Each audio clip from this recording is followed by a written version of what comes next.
Hello and welcome to Brands Hatch, 10 miles southeast of London. Brands Hatch, of course, is the former home of the British and European Grand Prix, as well as the site of Alex Zanardi's London 2012 Paralympic Golden Triumph. This is a circuit rich in racing pedigree and history. It's a cold but beautiful day here, and we've got 14 teams and 54 drivers ready for what is sure to be an action-packed race. We're running on the 6-turn, 1.929 kilometre Indy circuit today with a field of identical 90 horsepower, 1200cc VW Fun Cup race cars. So you can expect close racing throughout. So sit back, relax and enjoy the third GTPlanet London 12 Hour.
The Brands Hatch circuit has played host to the London 12-hour race since its first running 2 years ago.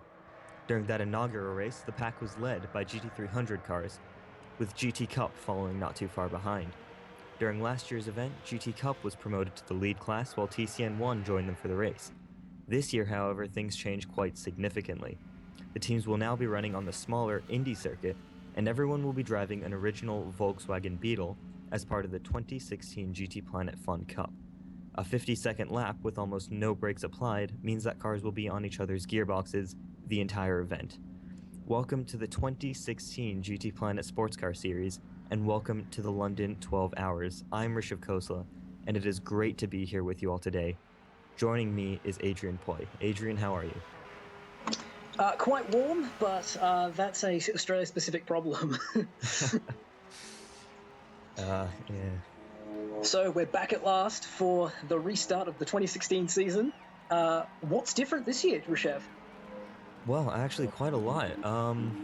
Obviously this event here is the start of the new Fun Cup that's been added to the series, where we have 14 teams here signed up for the event today. And everyone's in a Volkswagen Beetle, with, I believe it's around 80 brake horsepower in it, and it's gonna be quite fun, if the name didn't already give that away. We will see this class again, if I'm not mistaken, for the Silverstone 6 hours and the Spa 25 hours much later in the season, which extends our current longest event record. Yeah, that'll be That's something going to be a else long to race. do.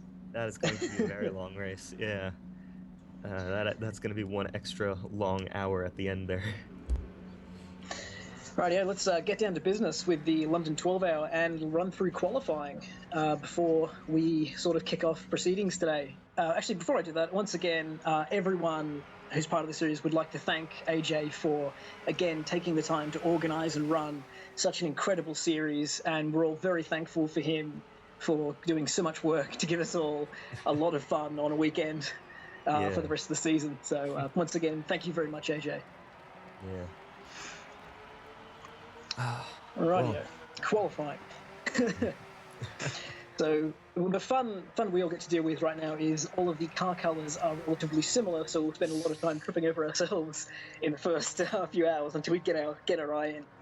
But the first reference point is on pole, the number 23 top-notch racing car in a nice red colour, which will be very helpful to us, with a total average combined time of 51.197 in the Pro class. They were trailed by the number 16 Dragon Razor Racing car with a 51.255, running a black livery. Also running a black livery is the number 48 Reaper Online Racing Volkswagen Beetle, also in the Pro class. They did a 51.415, and we're only 2/10 off the top-notch racing pole position. Yeah, very tight up there at the front. As we get into the first Pro-Am team with the Turtle Racing Team car, that very striking green-looking car that we saw last year, and we've seen some pictures, and it looks quite good on the Beetle, I think. Those guys ended up being around 3/10 off the pace.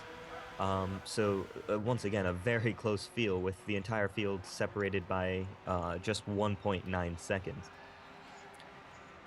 Following those guys in second place in the Pro-Am category is the Dart team, another team returning from last year. They were 5/10 off the pace with a 51.747, but those guys, their main thing is consistency. So if they're that close to the leaders, do not count them out of a potential race victory here today. Absolutely.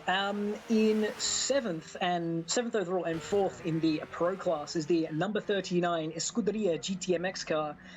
They were 8/10 off the pace with the first 52.007. So I'm not quite sure what to expect there. I would suspect they have a lot more pace in the race waiting to be shown. So maybe just disrupted by the qualifying issues we had earlier with the network problems. It could have been, Another, actually. Yeah, yeah, because if you look at another. the lap count, they have only 27 laps completed versus the 73 Yeah, good done point. by TNR. Good point. That implies they only had 27 minutes of running across their two sessions, whereas the other teams had, I believe, closer to 80 across two 40-minute sessions. Mm-hmm. Another returning team is 8th overall and 4th in Pro-Am, the number 91 Spinning Arrows Racing, with my probably favourite username of the 1843 on board. They clocked a 52.050, so just behind the Scuderia car and 8.85 seconds off the lead. And in ninth place overall and fifth in Pro-Am is the number 92 Snail Racing League car. Slightly different to the SSR Motorsports car last year, a change of management and a change in drivers as well, a couple members staying across. They were also a 52.08 and they were 0.88 seconds off the lead. Yeah, keeping up with the very close, the very close times between sixth place and 11th place, even. So very close Yeah, it's between all super those tight. teams. Yeah, so in 10th place, we have a new team, and I believe it's the first of our new teams here today, which is the Storage Trunks SRT Racing Team. Those guys clocked in a 52.1, 9/10 off of the pole time of the TNR, the top-notch racing guys. Old habits Yeah. die hard. We're going to be doing that a lot. Oh yeah. Yeah, so it'll be interesting to see how those guys go because I believe those are all new names to the series, driving on that team. I believe you're correct. Yeah, so it'll be very interesting to see where they stack up over the race distance. So we'll be keeping an eye on them. And following them is another new team this year, which is the Harsk racing team, led by Harsk himself. Those guys clocked in a 52.1, 9/10 off the pace, or almost a second off the pace. But I believe, once again, another all rookie lineup. So we have a lot of new drivers out here today, ready to join into the series. Which is really good. It's fantastic to see lots of new names and faces and teams being able to do so well, and it'll only strengthen the series and the competition we have here as everyone starts to find their feet. Because all of the returning teams, they've been here for a year, they've got their eye, they know how it all works, and they focus just on driving, and the processes are all second nature now. Whereas when you first join the series, you're sort of thinking about stint picks and how to make sure that's all going, you're not just focused on driving. So as the season goes on, these new teams will probably find more pace, and the competition can only get stronger. Oh, yeah. And behind those guys is a returning team, Endurance Experience. And actually not the normal lineup that we've seen from them, that we saw from them last year. So running a different lineup here today, and that saw them post a 52.2 average time in qualifying. It'll be interesting to see how those guys go with, once again, a different lineup to what they've normally run in past. If I'm not mistaken, Fallen Log and FRS Skater are returning drivers, so, and they're both silver, so they'll probably do a similar job to Famine last season in the Endurance Experience car and just plug around and make no mistakes. Well, that's the key to being successful in any endurance race, so. In order to finish first you must finish. The age-old adage. Yep. And in 13th is the number 9, I believe, light blue car of the Humble Guys, known as THG. All of their drivers have a THG prefix to them. They clocked in a 52.377, putting them 1.18 seconds off the lead. I happen to know THG TS040, and endurance racing is absolutely his favorite thing in the world. That man is at Le Mans every year, and he's so committed to the race, he will stand at Tete Rouge until he falls asleep, so that when he falls asleep, he'll hit the ground and wake up having lost as little of the race as possible. That man is crazy in that respect, but he loves endurance racing, and this series is just made for him. The concept of a 12-hour race, that's just a casual afternoon to him. So another new team, and I'm looking forward to see how they do.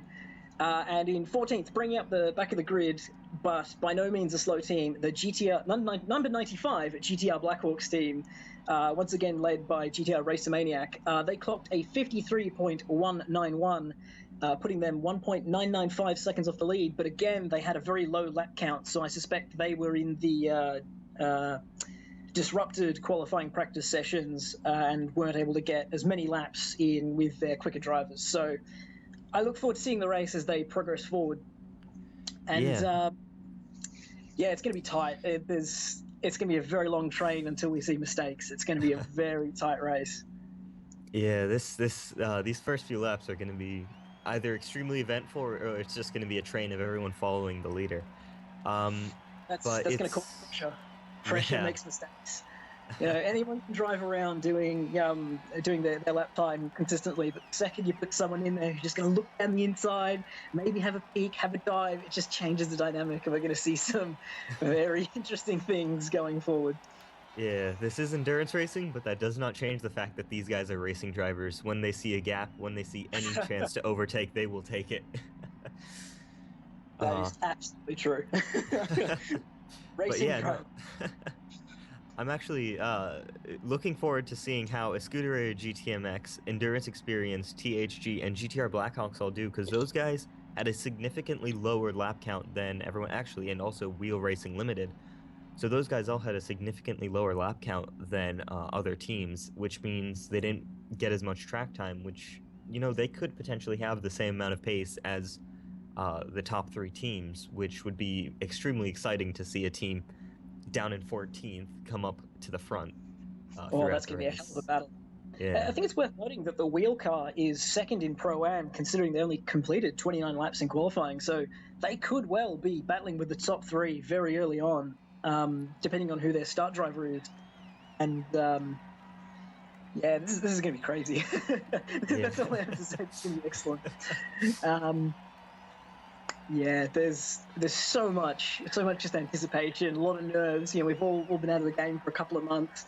It's all coming back. All the nerves, all the edginess, just waiting to get it started. Just can't wait to get started. Once it finally gets started, it's still not over because you've still got 4 hours or 3 hours of your stint to go. Yeah. We're also actually debuting a new version of the Nerd system today, a system that AJ has been tirelessly working on for the past 2.5 years now, I think. If I'm not mistaken, the last version, the 1.3 that we debuted in Spa, or the beta of 1.3, was the only system of nerds we've managed to get an hourly update out for every single hour. So AJ's finally getting on top of the nerd system to the level he's satisfied with, and we're getting incredible updates constantly, which is fantastic for the racing, and it makes life so much easier in the booth to keep track of all that's going on. Mm-hmm. Most definitely, and it can only improve from here. So, Soon we'll have live split times and things like that going on. Yeah, exactly. Well, we know we'll AJ's be now shaking rivaling his fist the probably at me. Yeah. AJ, we expect this by Daytona. No pressure. We are 9 minutes away from the start of the race, so that's probably 7 minutes away from the formation lap, as it is quite a short formation lap. Probably the only track where limpo mode doesn't cost you 2 laps, it only costs you 1. Yeah. Oh, that'll be. This is going to be such an interesting race. And PC will do another lap. Stay put. Okay. So I believe AJ is just going around once again in the pace car. Once again, showing off how quick the M4 is, especially compared to this competition. I think they will struggle to keep up on the safety car. Once again, we've said this many times last year, and I really think that the M4 they need to lower the power because AJ just dominates these races. I don't think he's ever been overtaken. He has to put in the pit lane to let people pass so they don't feel bad. So, good on AJ for being very sporting in that regard. Oh dear. I'm not going to mention that. That's not happening. Not this early anyway. It's far too... Actually, I was going to say, it's quite early for yourself and for the UK listeners or watchers in this regard, as I believe it is a 7 o'clock start, race local time, and the American drivers are in very early as well, in the wee hours of the morning. Oh yeah. It's 1:53 a.m. here, and I'm the closest to European time here on the East Coast. So. Oh wow. Yeah. Actually, for the Pacific Coast, that's just a late evening at this point. It's not even an early start yet. Yeah, it is. I think probably here on the East Coast, it's the most unlucky if you have it here because you get into those terrible hours, 2, 3 a.m., where it's going to be tough to get through that. But I have Arizona iced tea and Gatorade, so I'm good. Gonna try and keep myself awake here. Just gonna keep hydrated. Once you're hydrated, everything's fine. Yeah. Oh, radio. What else do we need to cover? Trying to think. What are the changes for the season? Oh, of course, the introduction of the AM categories as opposed to the Pro categories for the rest of the season. So we're seeing a new driver regulations based on driver rank as opposed to previously where we were starting to see towards the end of the season that the faster platinum and gold drivers were starting to take over some teams. Yeah. So it wasn't me. I had to stop. But yeah, we're really looking forward to the updates to the series. That should make racing even more competitive and close than it has been so far. Yeah, it's more of the same of last year with a few new tweaks and new rules. One that really should be noted is that teams are no longer tracked for the same type of warning. They are only tracked for general warnings, and is it the 5th time for a team getting a warning where they receive their first penalty. However, drivers are now specifically targeted for repeat offending, and it only takes 3 warnings for the same reason before a driver is given a 4-minute penalty, which is probably the most severe penalty I think anyone would have ever managed to obtain in the series. or at least on track.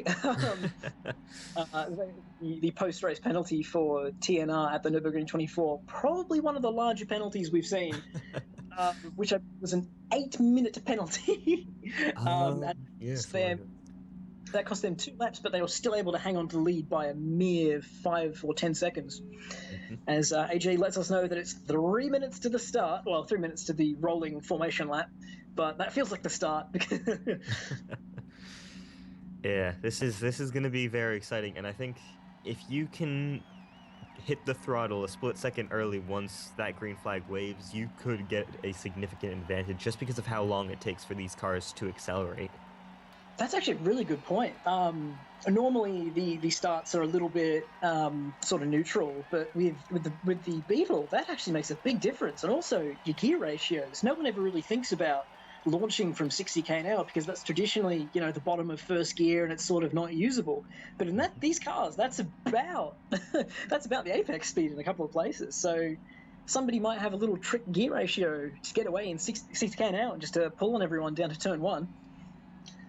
Yeah, But, it'll be it'll be very interesting to see how that is. I'm sure the team managers will have thought about that, and it'll be interesting to see who applies it the best. they'll have all thought these things through and then decided, no, let's just go fast, not worry about it. You Yeah. tell the driver a million times, just stay safe, don't do anything silly, and then by turn 2, they've already dived up the inside, and yeah. Let's just hope that the first round goes a lot better than the first lap did in Daytona last year, as is indeed on the grid, I believe, for Top Notch Racing. However, this year he is at the front of the grid and has nothing to run into directly in front of him. No, we will never let him forget that moment, as that is one of the only things we get to say about him that annoys him because he's so bloomin' quick every other day of the week.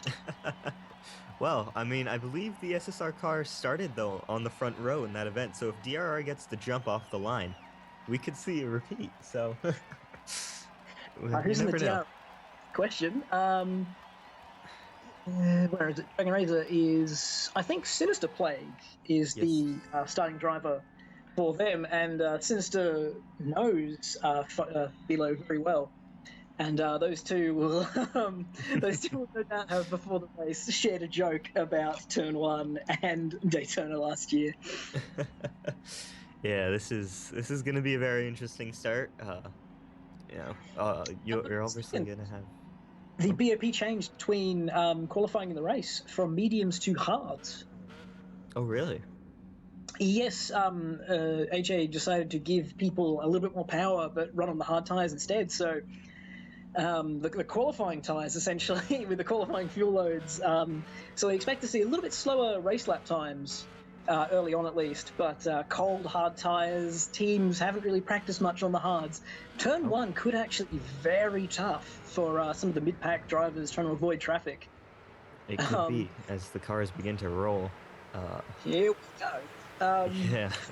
Begins for the first race of the 2016 GTPlanet Sportscar Series, formerly the Endurance Series, for the 3rd annual London 12 Hour for the VW Beetle Fun Cup. Oh, that's a mouthful. Yeah, this is thankfully going to be probably the shortest pace lap we've ever had in this series, with, I believe, this being the shortest track we've ever run around. That is correct. It is a 1.944 kilometer circuit, and as a result, the 60 kilometer an hour pace lap shall only take us 1 minute and 55 seconds. So we're already well underway in that regard. Coming up to the final corner now. Meanwhile, it's a much longer wait for the start of proceedings. Yes. Well, I believe at the end of this lap, AJ should jump into, yep, pace car in at the end of this lap, confirmed. No overtaking until the line. Pretty much the same stuff we had last year, so it'll be very interesting to see now as, well, this doesn't look much like a grid right now.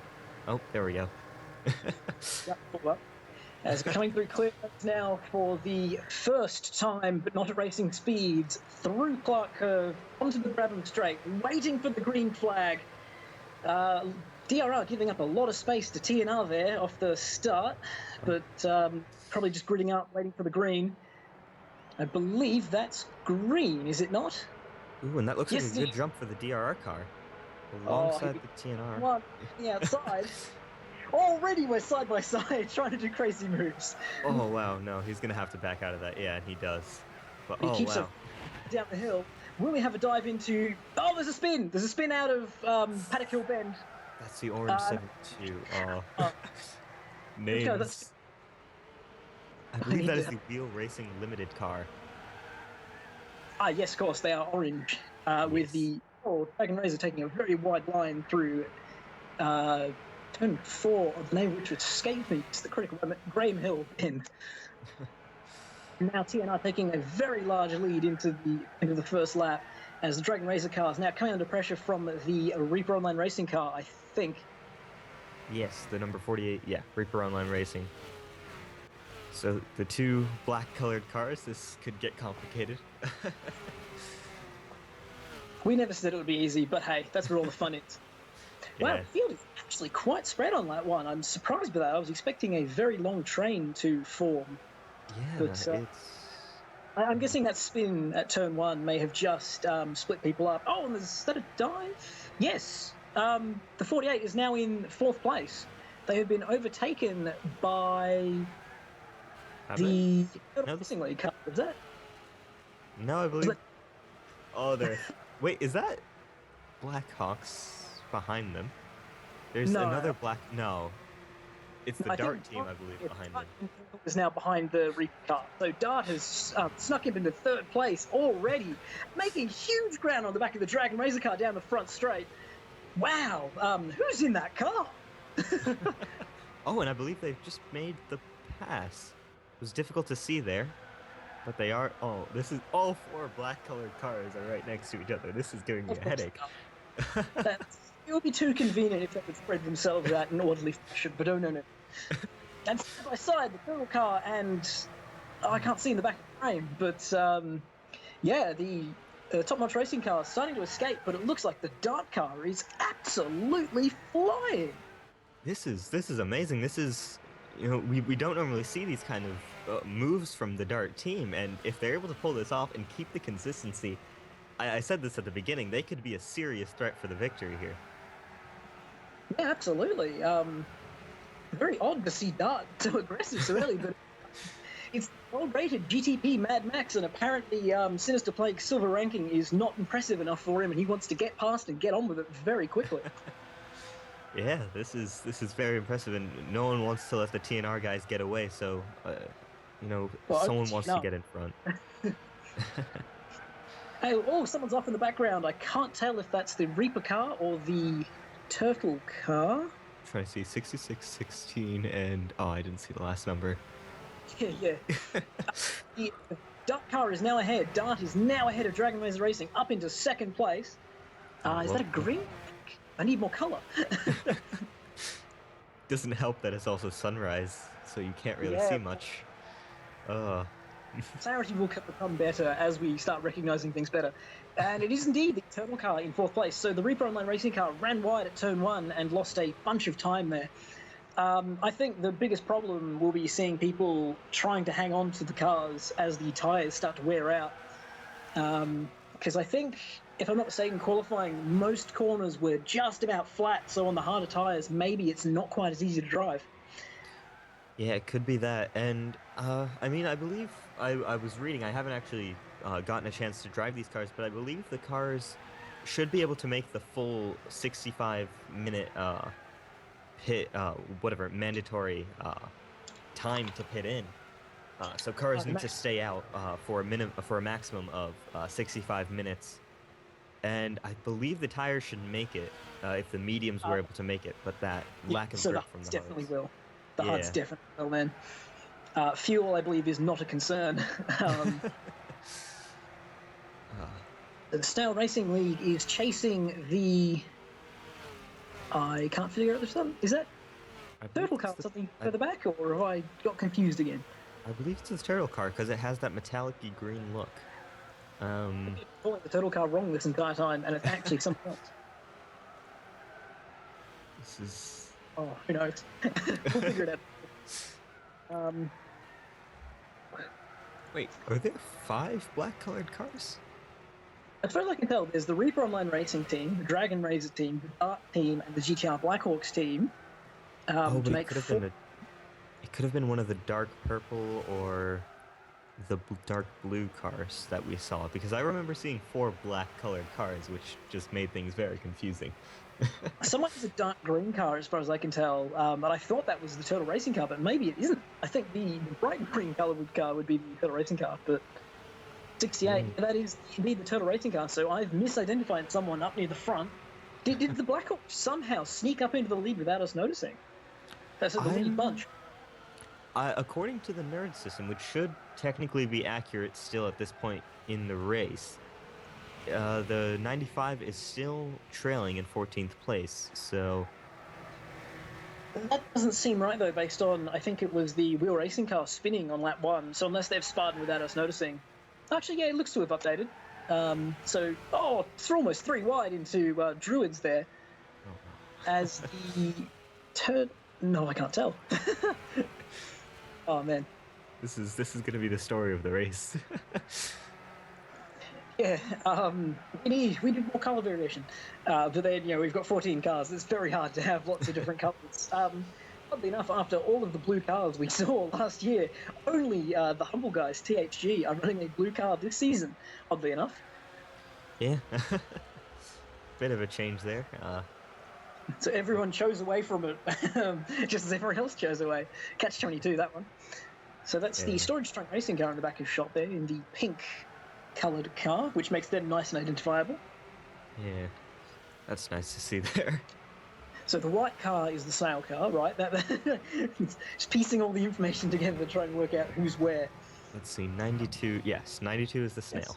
I'm looking at numbers at this point. I can't tell the colors. I mean, I always thought my colour vision, my colour perception was pretty good, but apparently it's absolutely rubbish. Yeah. Oh. For me. Oh well.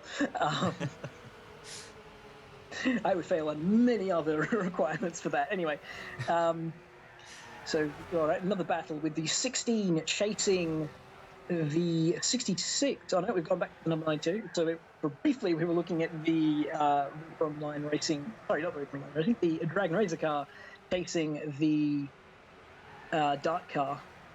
Oh, of course, Dragon Razor are on the class. My brain had a moment. Let me move So a this lot around. of close racing, but not too much actual darting around and passing. Does that mean? I just noticed them. I thought I read 28, and that confused me. All right, apparently AJ has updated the scoreboard, and I am just not on top of things. So that means the leader is still the Top Racing number 23 in the pro class, followed by the very feisty Dart car in the number 66, which is then followed by Dragon Razor Racing in third place for the pro category, followed by fourth place the number 39 Scuderia GTMX. Fifth place is the number 7 Husk Racing car. They've made a lot of ground in the Yeah, they have. opening laps. Very impressive. Who's their starting driver? I believe It's Hars. Husk, yeah. Yeah. Wow. Well, we saw in the qualifying times that they seemingly had a few problems, and that could have slowed them down. Mm-hmm. So it's not entirely surprising to see them up, but at the same time, it's surprising to see them made so much ground. AJ is informing us that the number 72 of the Wheel Racing Limited car after their spin on lap 1, the number 76 Endurance Experience car, the number 19 THG Humble Guides, and the number 95 GTR Blackhawk cars have all been lapped already.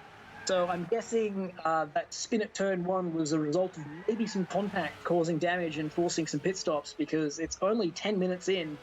Oh, and there's a spin! There's a spin out of Graham Hill, and that's in the wall. That's definitely damaged. That will be a pit stop. Who was that? I can't tell. Behind the 48, which makes me think it was the number 92 or the number 96. So it was either the snail car or the turtle car, which I've already been completely unable to identify in this race. So Yeah, I saw it and I thought it was the 48, but I guess I can't see numbers, so 48 appears to be continuing around on screen. So yeah, the 48 is on screen right now and continuing around with no problems. And well, that is the Reaper car, is it not? yes, that Yes, is. it is the Reaper car. I'm using a lot of the track there. Oh, a little slide midway through. I believe Glenhouse is in the car for that one. Oh, here we go. Oh, this is a new feature of the Nerd System. We can now see cars boxing, so it is the number 68, the Turtle Racing car. That Oh, excellent. that is very useful to have there. Gosh. I mean, that was my favourite part of the pit reporter role, was that we knew who was boxing and when. Yeah. And there's a turtle car re-entering now right in front. Oh, good job. He's left space for the number 48 Reaper Online Racing car. That's good awareness from the turtle car. Fantastic driving. Yeah. So it's just bombing out in front of them and causing a very interesting moment. Yeah, so already the field is starting to spread itself out here with some mistakes being made by drivers. Which is kind of surprising because we're only 11 minutes in. It feels like Yeah. a lot of laps have happened in that time. Well, this is going to be the story of the 12 hours. Every hour is going to feel like its own 12-hour race. Well, yeah, we're doing 50-second laps, so it's very rare that we see 60, 65, 70 laps an hour. So we're going to have some very, very interesting lap counts. I think this is probably the only time we will potentially see a change to the all-time lap-winning record of, I believe, 7. But around here, that's a lot less than the 20 or so minutes that the ABC Racing team won the Le Mans 24 Hours by. We have a yellow in sector 2. Oh, I'm not someone just sure went off, I who believe. for. I'm not sure who for. I guess we have to look for the box message to see if that was damage or just spin. Yeah. I think yeah, there was I believe it was a purple car following this what is this? Is this the number 16 we're watching? I It might believe be. so. Yeah, those 16. guys are much further back now. They were right on the back of the number 16 and now they've fallen The back. purple car is the storage racing trunks, or SRT team, as they are the only brightly coloured car really identifiable on our grid today. Okay. I don't know. Maybe my information's wrong. I have purple being THG. Pink is storage trunks. I thought THG was blue. Maybe that's it, and I'm Wait. using an old version by accident. I have Spinning Arrows Racing as blue. Interesting. Oh, this is great. So any team managers who want to message us and tell us what's actually going on, that'd be fantastic. Well, we just have to make do with the information we have available to us. AJ is telling us the entry list is up to date on colours, and it appears that my version was indeed out of date. Excellent. Of course it was. Good old Cation. That's made life. That's made me say a lot of wrong things the last 20 minutes. So, Top Notch Racing Car is now attempting to lap, or... Well, that must be lapping because they haven't really been. Well, yeah, that's the 95 car, so I believe they're going 2 laps down now already. Yep, that is correct. And I think they lost a lot of ground to the dark car behind them trying to lap, because they are now significantly close. Third car, yes, that is correct. The Dart car is indeed in second place and now right behind the TNR racing car. So TNR Philo managing to avoid lap 1 chaos, but not able to avoid the very rapid Dart racing team car.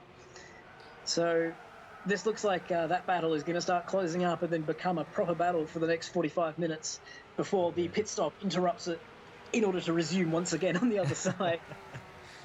Yeah, this I think is, we talk about how modern endurance racing is more like a very long sprint race. This is, by all means, a very long sprint race because these guys are going to go all out. Oh, quite simply, you have to. Yeah.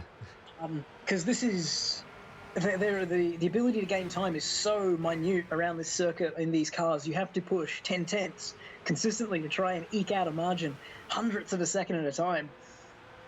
So that's why we're seeing. I guess that's why we're seeing a lot of mistakes from people trying to drive at 100% and not quite getting it right, clipping a curb a little bit weird. These cars are a little bit unstable in the rear with that 4357 weight bias. Ooh, so I did just want to point out that we did have a cone by the looks of it in the middle of the track. No, not doing that again. I made a point to not mention a cone. We're not doing that. This is not the third iteration of the cone whereby it takes its revenge on the Jedi. No, never mind. Oh, man. It's far too early in the day to start making cone jokes. Later in the day, however. Once you're out of the comps box, you can do that. Oh, no. Not once I'm out, just later in the day. Oh, the number 7 car getting very close to the number 16 car. So that's Hask trying to close down on the Dragon Racer car. Is he up the inside, down through turn 1? Will he have to go into Druids? Oh, we wait for Druids. No, he sits in. Oh, a little slide from both of them. Oh, a bit of wobble on the exit. Oh, here we go. Who's in the background? Are they closing to try and join this fight? A lot of quick drivers and teams out here today, which is very interesting. Yeah, it is very interesting. And Harsk, I mean, I think everyone on the forums really knows Harsk. We've never actually seen him drive, and it's very impressive, this showing that he's having here on his debut in the GTPlanet Sportscar Series. I have raced with him in the past for a different series. Oh, is that contact, or is that a just unfortunately timed slide? Oh, here we go. That's three wide. It'll be 3 wide down into turn 1.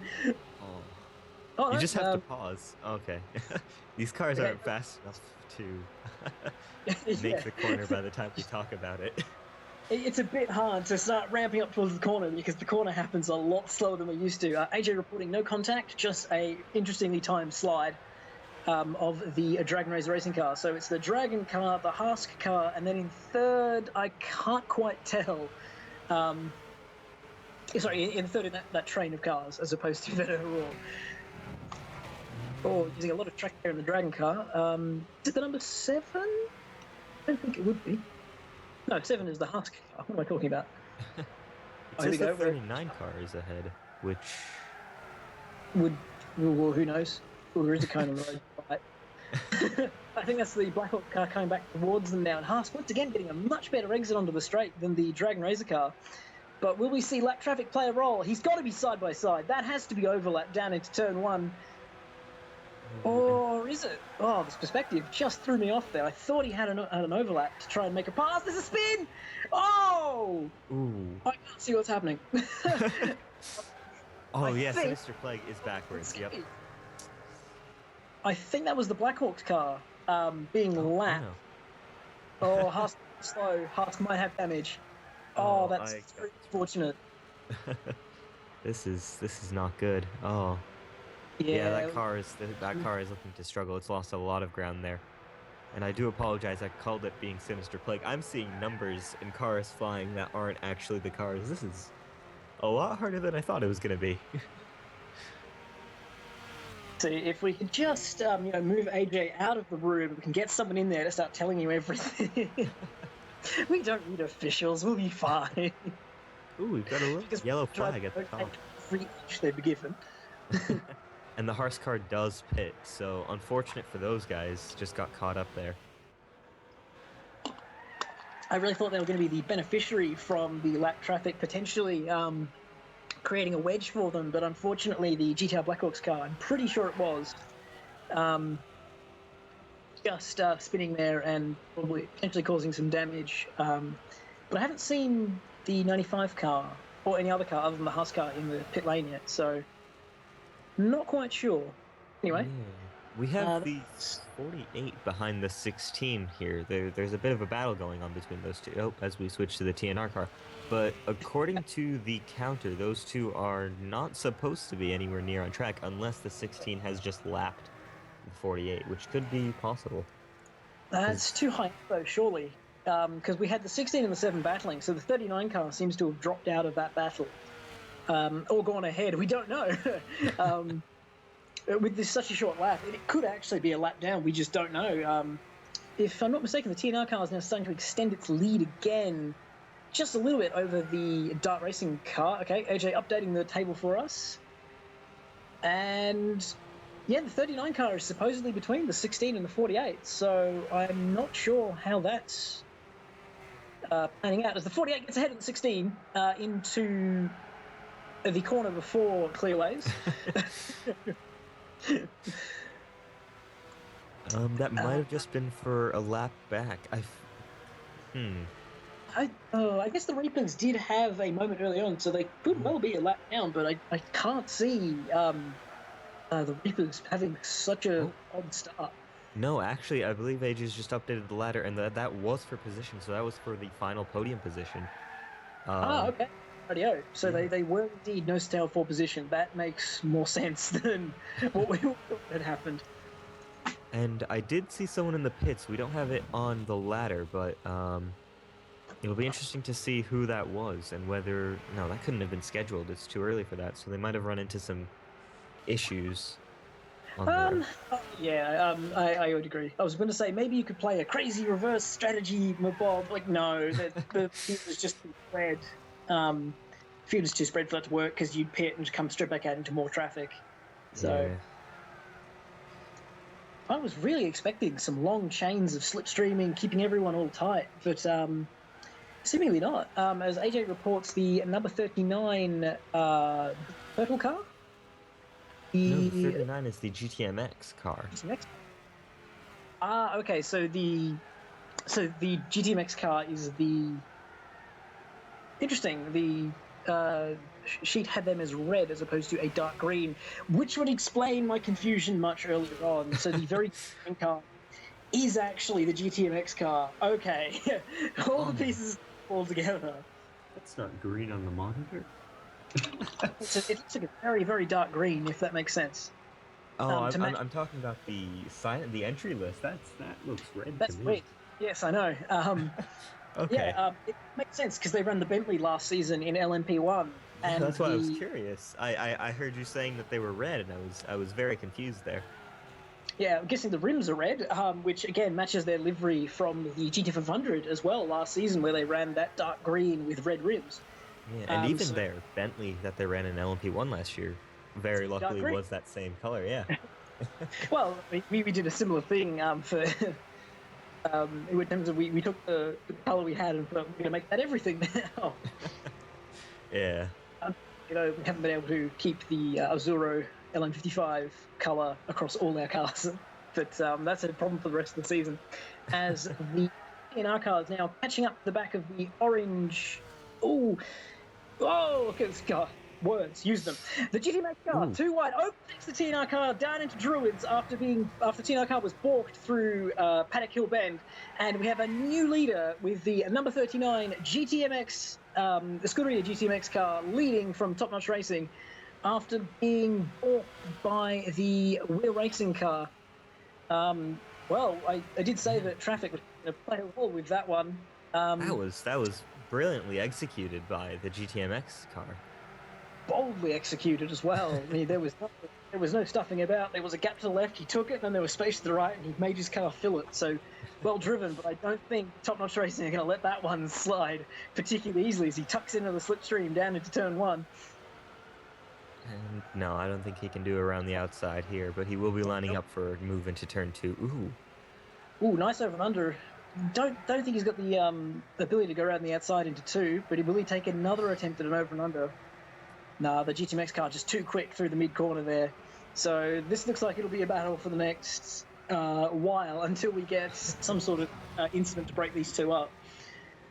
Who's ahead of us? Car? Yes, of course.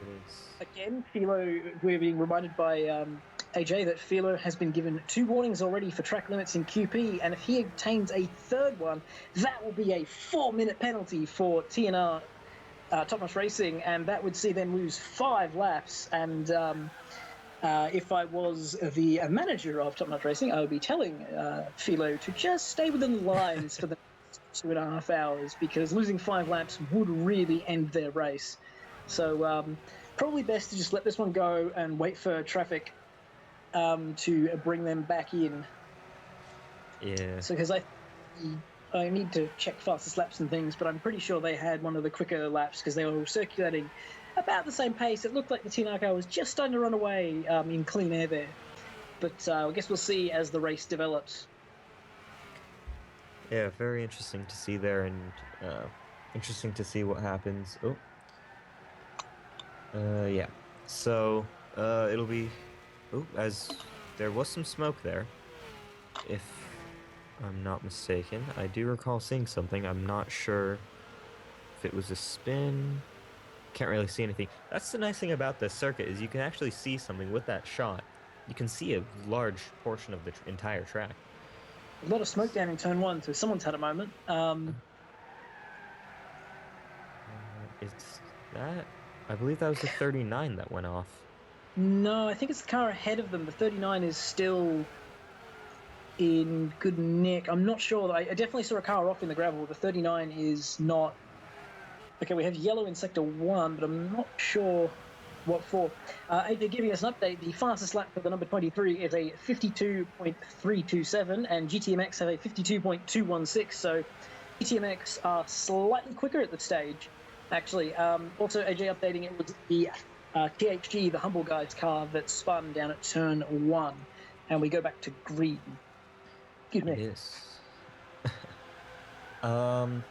Actually, just a note to the audience. If you guys have any questions for us, feel free to type it in the YouTube chat, and we will be going through every now and then to take a look at them and answer your questions. So feel free to post there, and we'll try and get to as many questions as we can.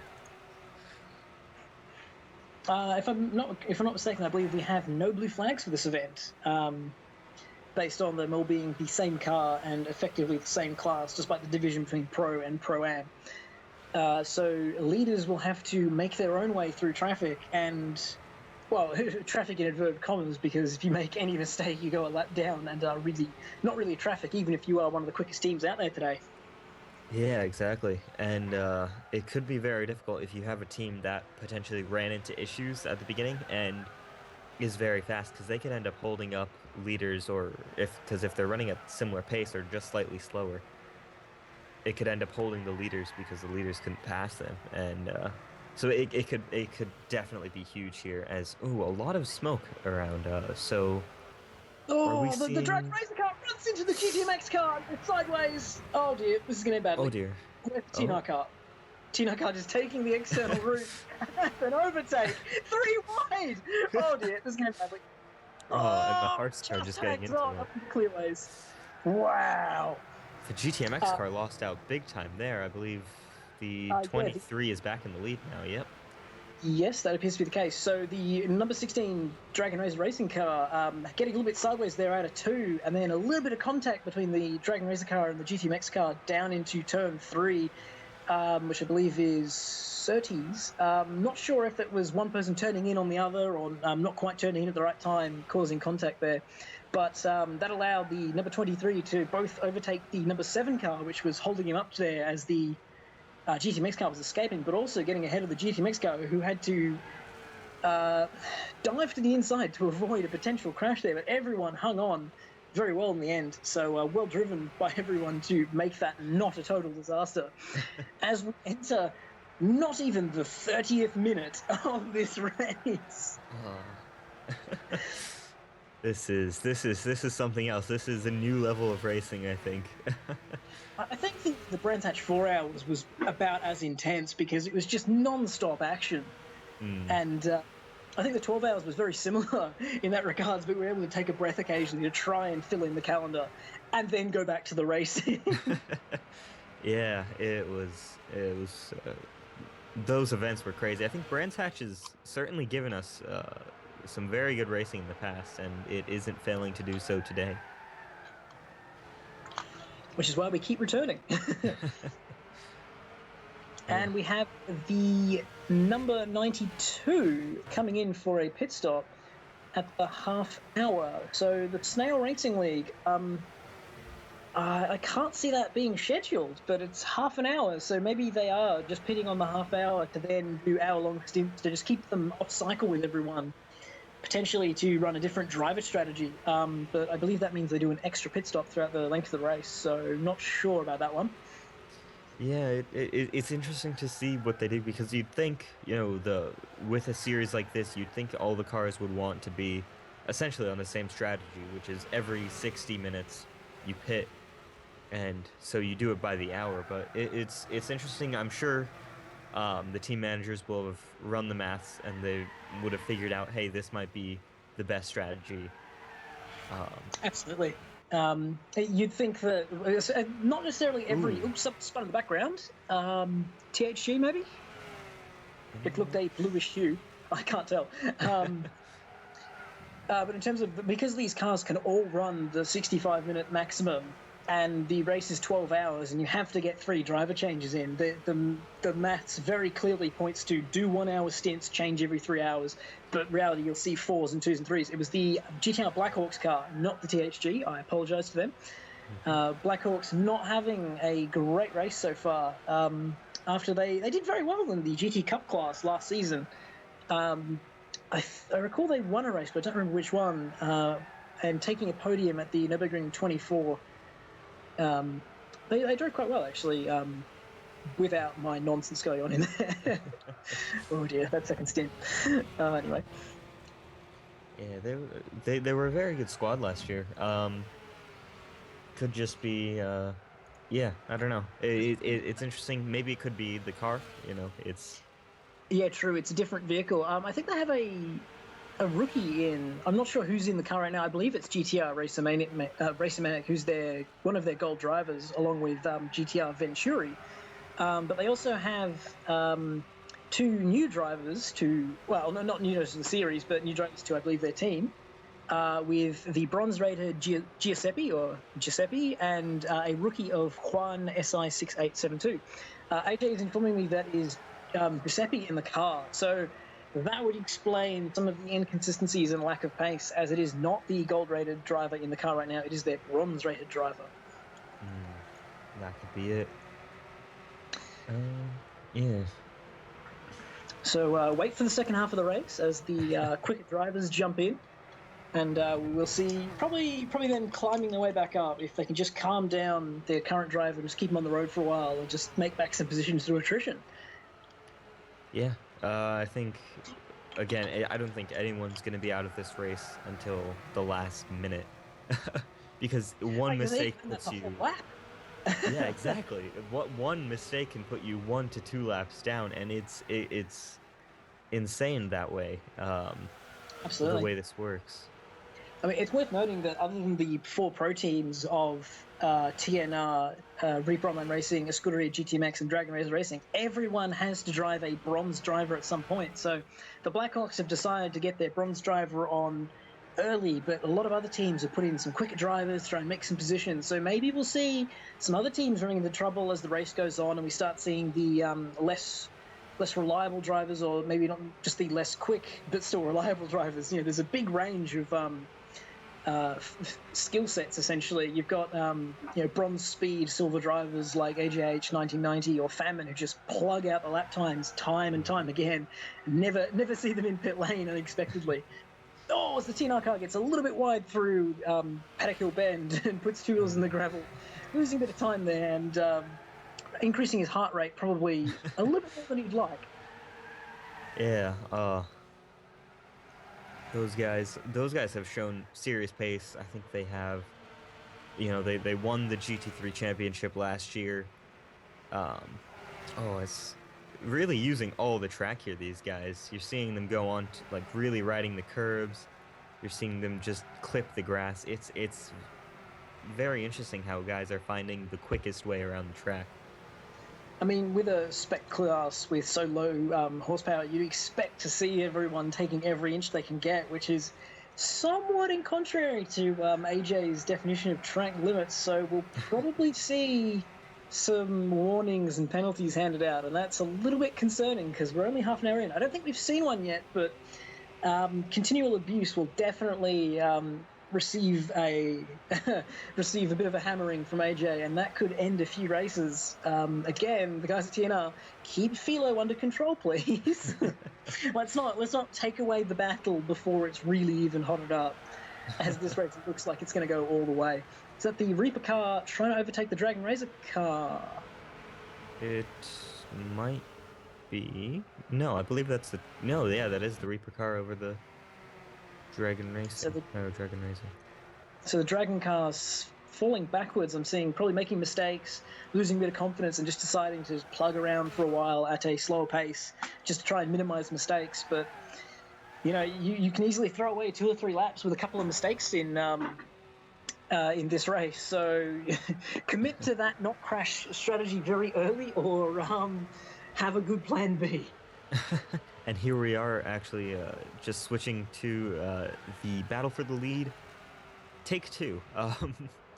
GTMX has caught back up to the back of the TNR car, and I'd expect to see them making a move in the next few laps, or attempting to make a move in the next few laps. Yeah, I suspect the TNR guys are now heading to a practice track right now to try and improve their setup, because they are never happy if they are not the quickest team on track. Those guys put in so much effort, and it generally shows up on track. But today, the GTMX car making serious ground after not an optimal qualifying with the issues we had with network outages. But they're making good ground here, and I believe they are still quicker than the TNR car, and it's just going to come down to traffic to probably create an opportunity or to push them back a little bit and have to make them start closing it again. But I definitely think they are quicker than the TNR car, and they've been making ground pretty consistently. I'd say, a 10th or 2 every lap, maybe neutralized with traffic occasionally, but just inching his way forward. But there's 11 hours and 23 minutes remaining in this race. There's no hurry to do anything crazy there. Yeah, I mean, the GTMX guys are probably one of the quieter teams on the forums. You don't normally hear from them, and they still show up to the track every race, and they still plug in extremely competitive lap times and always are there challenging for the win. It's very impressive, these guys. Ugh. Yeah, TNR car run just a little bit wide through Paddock Hill, and that gives the GTMX car a sniff into Druids, and I believe they'll be side by side down into turn 3, but the TNR car has the inside line. Surely he will hold it, unless the GTMX car can get an over and under down the back straight. Not quite. So Philo just hanging in there. Ooh, they're so close now. So, yeah, those little mistakes are worth a couple of tenths, and a couple of tenths is a lot of time with these cars being so similar on pace. The GTMX car just looks like it's got more grip. He's taking tighter lines and carrying the same speed. I'm not sure if that's the driver overdriving the car in the TNR car, or just the car's not quick enough, and the GTMX guys have got it sorted and are driving it just beautifully. Yeah, I mean, they are driving really impressively here, and it is actually interesting to see just the different lines they took in that last corner. You saw Philo using pretty much all the track, while the GTMX car really looking for the best chance to get a run on the back of that TNR car, trying to go up the inside and just taking a peek and trying to see all the corners where the TNR car might be weakest. And I reckon the GTMX car just looks like he's got more grip. He's using less road and carrying the same speed, so it makes me think they just have a quicker car, and they know that now. They're seeing it. They're seeing how hard Philo's having to push to try and stay ahead, and that's just giving them the confidence to not do anything rash. They're just going to wait for the opportunity and take it when it arrives. As he almost gets a run down the front straight. Not quite sure how he managed to pick up so much speed, but yeah, this is going to see an over and under down into turn 2, and GTMX will take the lead, surely. Yeah, it looks like that. Side by side here, they've got the inside line. And that is a swap for the lead. That was pretty predictable. I'm kind of disappointed in Philo for not changing his entry there to try and hold up the GTMX car, just to force something different. But that GTMX car is now in the lead, and until we see more traffic, I don't see that changing for a while, because that car just looks so much more hooked up on the slightly worn tyres. They're probably, just a couple millimeters missing from it. Just, dust it off and they'll be good for another round. Yeah, and something to remember, though, as well, is both these teams, I don't think, have their fastest drivers in. GTMX has a gold-rated driver. Well, they still have a platinum up to go. TNR is an all-platinum squad, though, so it's difficult to say which of them is the fastest, and I'm not going to get into that. That They'll argument get is for another for you. time. No doubt they'll get into that one for you and just start having a go at each other instead of focusing on driving. Yeah, a lot of ego down at TNR, and it can be abrasive, but in their environment against each other, that's what causes them to push each other, and that's where they get their results. Oh yeah. It's not everyone's cup of tea, but if they've got the people to make it work, then good for them. Yeah, exactly. I think every team runs differently, and you cannot argue with them when they won, I think, the most races, I think, of any team last year. That sounds about right, because I think TNR Philo is the most winning driver in the GTP Endurance Series, now the GTPlanet Sportscar Series. So I believe he has the most wins of anyone, and I'm trying to figure out who's second, but I don't recall. We see the Haas racing car number 7, the number 92 white brain, come back, please. That's the It's now snail basically, racing. Yeah. I can't tell who's the third car there, but they're all getting a little bit frisky there for a moment. Uh, Haas, it's Haas cars pitted for damage at some point, so they've probably got fresher tyres than most people around them. So I'm surprised to see them dancing around out of the final corner. So maybe just a mistake under pressure there. Oh, he's twitching around. Maybe he's got a little bit of damage there, a little bit of toe-in on the front end, and that might just be causing him a little bit of problems from a different incident, potentially. But who knows? Only they can tell us. yeah. I mean, I believe I'm correct in saying that Harsk is a pad user, so it could just be a little twitching to correct. Ooh, good point. I didn't know Husk was a pad car, and sorry, Husk is a pad user. If you're on the sticks, you can generally make it pretty smooth if you want it to be. But the way the car's sort of wobbling around on the way in makes me think it's not quite right Yeah. underneath him, because he was quite quick earlier on, and the two cars he was battling with a moment ago were just walking away from him. So I think he's just trying to carry on with damage to try and not lose a full lap. So yeah, go on. Yeah, no, I was just gonna say AJ has just given us an update that GTMX is, as we probably assumed, that they are the fastest cars on the track right now.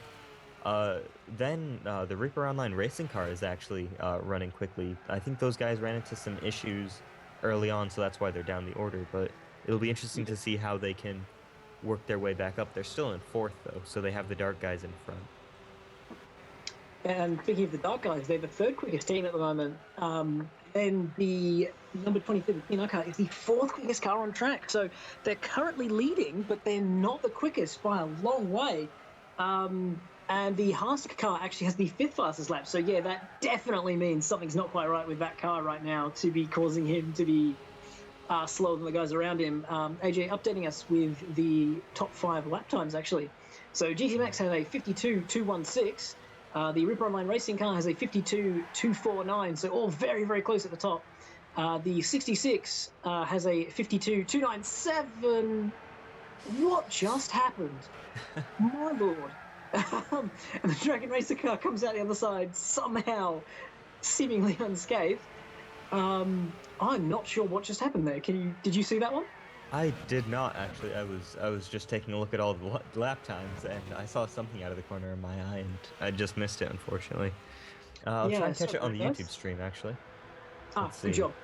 Let me know when you see that, and I will continue filling in. So we had 249 for the Reapers. The Dart team is 52.297.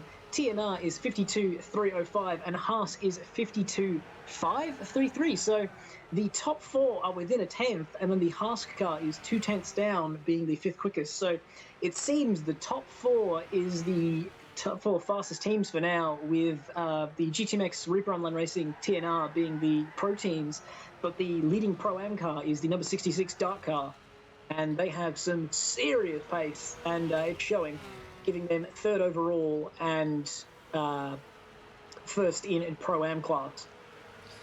Yeah. Just going back to the incident that occurred earlier in the lap, I believe It was the pink Storage Trunks SRT Racing Team car that went off. It looked fairly brightly colored, so might have been that car. Right. Yeah, I mean, when you see people go off down in turn one, you're never quite sure if they're going to spear back across the road in front of you or if they're just going to stay out in the gravel. So you have to just lift off and take caution because getting caught up in an incident, you just, there isn't enough lap time to be made back from those mistakes. So you have to take the cautious side and not lose a lap taking an unforced pit stop. It's very interesting here. I mean, Brands Hatch is one of those circuits that has a lot of runoff areas, so it's very good there Yeah. in that sense. I If believe. I'm not mistaken, we're now watching the 66, and just out of shot ahead of us is the TNR car. So there, the dark car is once again catching the TNR car. So yeah, I'd be expecting some setup changes for those guys as the race progresses, because they're getting caught by three different cars, and well, not caught. They're getting left by one and caught by the other two, as he's now once again behind the Haas car, unable to pass it yet again. So the Haas car is TNR Kryptonite, which is great news for Haas. And just actually getting an update from AJ, another update there. Only the top three cars are on the lead lap now. So that 66 coming up on the 23 is going to be for position there. And it's going to be interesting to see how it plays out. That's very impressive considering we've seen only 46 minutes of racing at this point. So we've seen a good 50 laps, and we've already seen, what is it, 75% of the class, 80% of the class go a lap down already, which is very impressive pace by the leading GT car to have done. Oh, sorry, AJ updating us. The top four. The top four. There we go. Here at the GTPlanet Sportscar Series, we like to feed everyone the incorrect information and then correct it moments later, just after you've changed your strategy. As the sun goes a little bit wide there, right in front of the Husk Racing Team car. I think it was the number 16 Dragon Razor Racing, so Sinister Plague not having the best of times. Oh, the Husk car gets a big cyclone through Druids, and the TNR car sneaks around the outside down into turn 3. Oh, Husk using a lot of road there to try and keep up. But good commitment. Yeah. I mean, obviously no blue flags in this situation, but I think the TNR guys were Oh, who was that? So the Dragon car, it looked too far ahead in them, but I don't know. Looks like the 95 it might have been. So that might have been the GTR Blackhawks car. Okay. With the start they've had so far, that's not entirely surprising, but I expect them to come good as the race progresses, as they find the rhythm, and then the quicker drivers get in. So it's all not over. A 12-hour race is a very long race. A lot can happen. We haven't even seen proper pit stops or driver changes or anything happen yet, so there's a long way to go. Yeah, I can't believe we haven't even seen that. I feel like events in the past have gone by a lot quicker than this. This is... I think there's just a lot more going on in this first hour. Yeah. And that's causing that sense of the event isn't particularly moving, but it's just because there's a lot happening. We're like, it's only been 48 minutes. It feels like we've seen 2 or 3 hours worth of racing. Yeah. Because normally we've had pit stops by now. I think only the GT300 class could go an hour, and even then it was only at certain races they could do it, where the tyre wear wasn't too bad, for example. So the only other car that could do that was the good old Delta Wing back at the beginning of the year of 2015. The Delta Wing. That was assuming you could make it stay on the road for that long. Yeah, exactly. That task became a bit more challenging.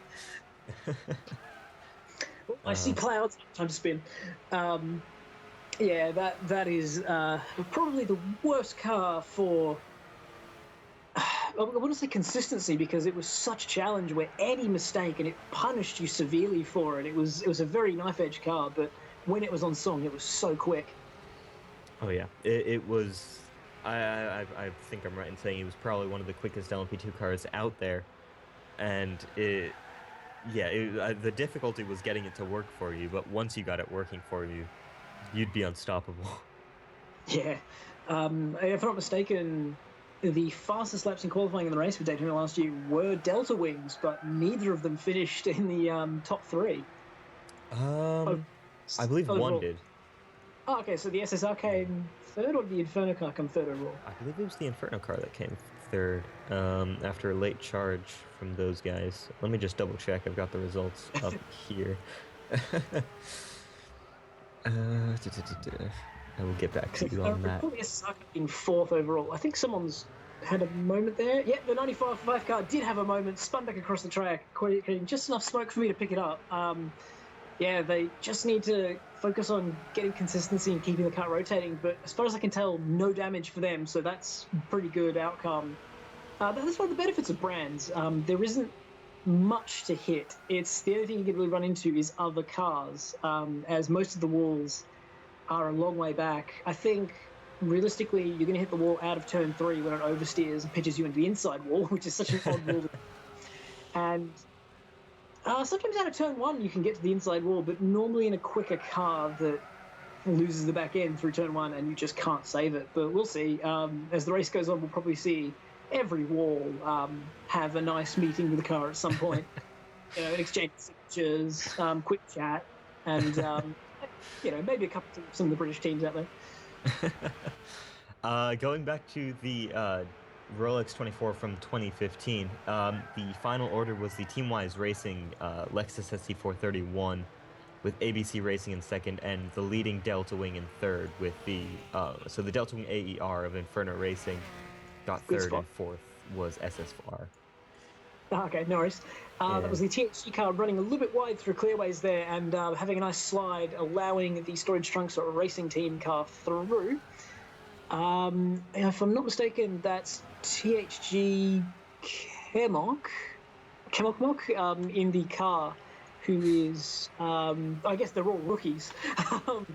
But trying to remember some of THG's results. I think he's the least pacey of the three, but I'm not sure. We'll have to wait for Zebulun and THG TS040 to jump in before we can compare. But I think he was the slowest in qualifying of the three. Anyway, we've got the Reaper Online Racing car chasing the DRR car again. No, it seemed. Ooh. Was that GTM? No, who was that? No, 66. That's the dark car. Oh, this is for third. Yes, good spot. I was like, the green wheels. I know the green wheels, but what do they mean? Dart is black and green. Okay. AJ, we're slowly figuring this out, AJ. Just give us time. It'll take us 12 hours, but we'll get it eventually. You should have run this after Daytona when we knew everyone's colors. the issue is that the issue that we're going to have now. Oh, sorry.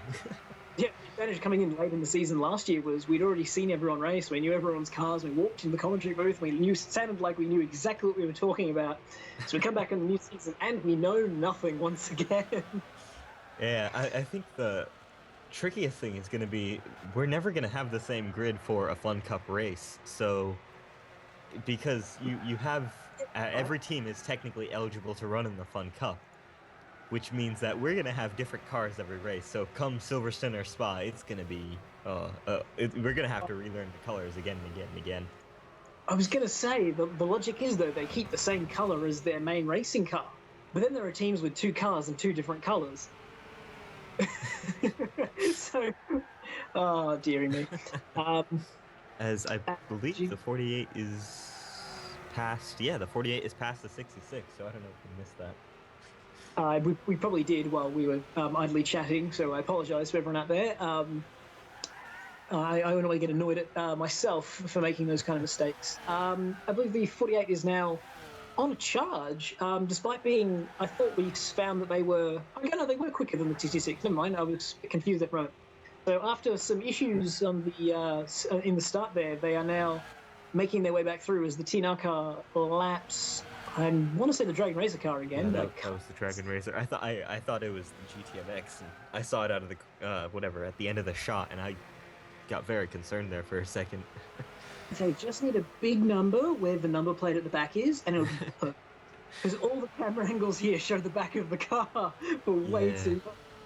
The GTMX car still leading, as far as we can tell. AJ not yet updated us on fast laps, but still the quickest car on track. The Reprodline Racing car closing rapidly on everyone, so second fastest car, most probably, as the TNR car just staying out of trouble so far for their pace, which is giving them a solid position early on. And that comes back to what you were saying. It's all about just staying on the road and staying consistent, more than it is about raw pace. So good to see that. Very age-old adages are being taken to heart as it updates us and says that all four of the leaders, so the GTMX car, the TNR car, the Reaper Online Racing car, and the Dart car, are in the same sector. So we've got a 50-second lap, and sectors are in the region of 15 to 20 seconds long. So 20 seconds covers the top four. Yeah, this is gonna be quite interesting once they all get together, because the 48 car is definitely on a charge right now, and I don't know how much the GTMX car has been pulling out. They look to have a decent gap to TNR. Looks to be about 4 seconds. Yeah. 14 seconds between the top four, yeah. Seconds. Oh, wow. Wow. Early on, we were saying it was going to be really, really close, and then it was suddenly all really, really spaced out, and now it's really, really close again. And also, looking at the timer, we have about 4 minutes until we should be expecting cars to come in for their first scheduled pit stops of the race, so it'll be interesting to see. I expect to see people coming in slightly earlier and slightly after, just so that they're all not in at the same time. But we'll have to see how that pans out. 95 has spun. The GTR Black Ops car has spun coming out of the final corner and is now entering pit lane. So they're taking their pit stop just a little bit earlier.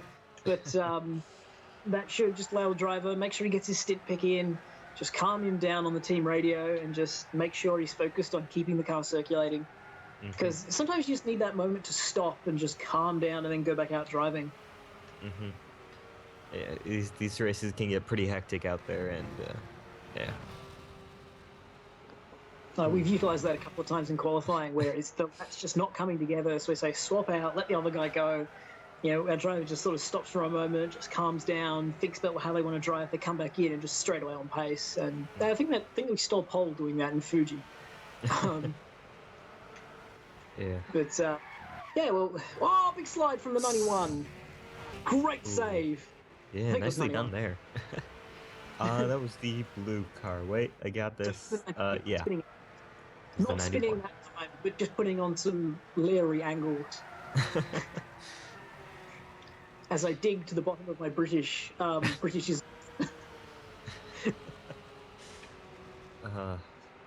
We've actually got, just looking at all the nationalities of the teams, a very diverse field we have here. If you look at that driver 2 slot, it's heavily American for a moment there. Yeah. 5 in a row, and then a Canadian, just to break it up a little bit. Yeah. But yeah, we have 5 American teams, but then we have a Mexican team, 2 British teams, 2 Canadian teams, a Dutch team, and a Japanese team, and a Spanish team. So all different countries being recognized here at this event. And thankfully for stability purposes, no Australian teams. But you'll be in the car in a little bit, won't you? I would say a little bit. I'd say a long time. But I think there are a couple of Australian drivers in this race. WTF Man and myself, seemingly the only 2. WTF Man not known for having any connection troubles, so it should be a pretty straightforward race, assuming the internet decides to be nice to me. Please let it be nice to me. As a GTMX pits, I think that was GTMX coming into the pits for a scheduled stop. I can't tell. There's no number on the back. Yeah, we need that. We need a number on the back. AJ will probably update the board to let us know. Yeah. Waiting intensifies. Yeah, as we are 45 seconds away from hitting the 1 hour mark. And like I said, I was expecting people to come in either side in order to like try and offset that. And it was the GTX car, and they've taken an empty pit lane. What more could you ask for than an empty pit lane? Fantastic bit of awareness from the GTX car. I did not see the THG car in the pit lane, so I he's believe we have a disconnected. mass disconnection. There's 3 guys disconnecting here. Oh no. Oh dear. DNR now in pits. That's a good response, but you're probably going to see the pit lane be full. He's just got to get that stint pick as quickly as possible. I think they want that stint picture, and then I think is when they're safe. That's going to really hurt those 3 teams right there. So that was. More people leaving. So I'd expect a red flag or a safety car to be called out any second now here. Yeah, this looks like the PSN problems we were having where people were getting logged out sequentially throughout the world as opposed to all at the same time. So we've seen Zeppelin go, we've seen Randy1122 go, we've seen Sinister Play go, we've seen Alex Mavis go, we've seen Chris W265, and now GTMX JMML94. Get into the pits! Get into the pits, get those stint picks. So great awareness from the TNR guys to jump in. GTMX will profit massively from their early pit stop, and that's AJ coming out. AJ now coming out for the safety car. This race will be neutralized, but fantastic awareness from the teams who haven't taken a pit stop. Just bring it in, seeing disconnect happening. Someone's rejoined, so maybe not as... That's odd. That's very odd indeed. Hopefully not as catastrophic as we had in the qualifying sessions earlier, and hopefully we can get this race back underway without having to deploy the red flag. We shouldn't have talked about connection stability. We were just talking about it, weren't we? The GTPlanet Sportscar Series apologizes for any inconvenience caused to your internet connection by our commentary. Oh boy, this is... Okay. So I believe... Today. Oh, so the safety car has been deployed, and seemingly the race not suspended yet. So, which is good. What's the common element between all those drivers? Zebulon is American. I think it was all Americans. I think the Americans all just got booted. So Sinister's American. Alphavanti's Mexican, which is American continent. Yeah. Yep, Zebulon is American. Who else? Alex Mavis. Who else? Alex Mavis Canadian, is another. So it's our continent. So American disconnect. How very odd. Huh. That's rather strange. And they're trying to join back in, but it doesn't look like they can. Yeah. Well, oh dear. They get back in. Once you get back into the room, if you can, just take the stint pick off the window, because if you hadn't taken a pit stop to this point, the maximum time that you can be credited for to disconnect rules is, I believe, 60 or 65 minutes. So teams who haven't taken a pit stop at all are now losing time as opposed to losing compensated laps. So yeah, so I think it's 7% is going to cost you 3 seconds a lap. We've seen about 60 laps, so that's 3 minutes on top of the LHM lap. So anyone who's disconnected will have lost 4 laps if they didn't. They've lost 4 laps if they hadn't taken a pit stop. So GTMX will have lost effectively no time at all. By the time they get compensated, they'll have lost 1 lap for the limp home lap. So.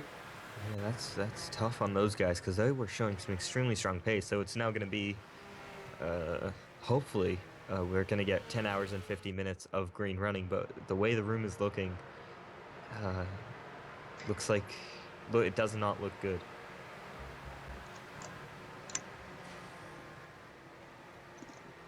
But I believe we do have an hourly update coming in soon, just before the disconnect happened.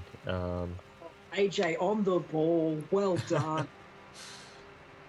Let me see if I can... allows us to do updates ahead of time, predict the future. It's just amazing. All right, here we go. Oh, what is this? If AJ could predict the Daytona 24 in advance, then I don't have to drive, and it's much more convenient. I just realized I opened up the 2015 London 12-hour document, which that's not what we wanted. Here we go. Let's see. Very interesting results. We might see the Green Hell Heathens leading again. Which would be a fantastic effort for them this year. Anyway, someone exiting the pit lane into the train of cars. So that well, show us who was where. I don't actually have access to it as yet, so I assume we're still waiting for it to be uploaded. So that'll take a minute or two, I think, from AJ just to post that. Yeah. Formalize it, apply formattings and whatnot. But we Yeah. have the data. It's the important thing. So someone keeps entering and then being kicked back out again. I think Centers to Play again, JML are yet to properly rejoin and get back on track. Yeah. Suboptimal. Okay, yeah, AJ clarifying that if you are exiting pit lane, you must wait until the end of the trail to rejoin, which I was pretty sure there was a rule around somewhere for that. But AJ just enforcing it again in the chat instead of post race. The pit entry is closed. Of course, when the safety car is deployed, new regulations this year. You are not allowed to enter the pit lane when the safety car is deployed. Then AJ queues everyone up and then distributes everyone around until the leader is behind. And once you have passed the safety car, you may then pit. So new rules to deal with. Oh dear. GTP TV has now been disconnected from the server. So That would tell me that now the Europeans will begin being disconnected, and probably the Australians in between. So it appears to be regional. Right. So that really hurts the American teams who disconnected 5 minutes beforehand, and will have dealt with that.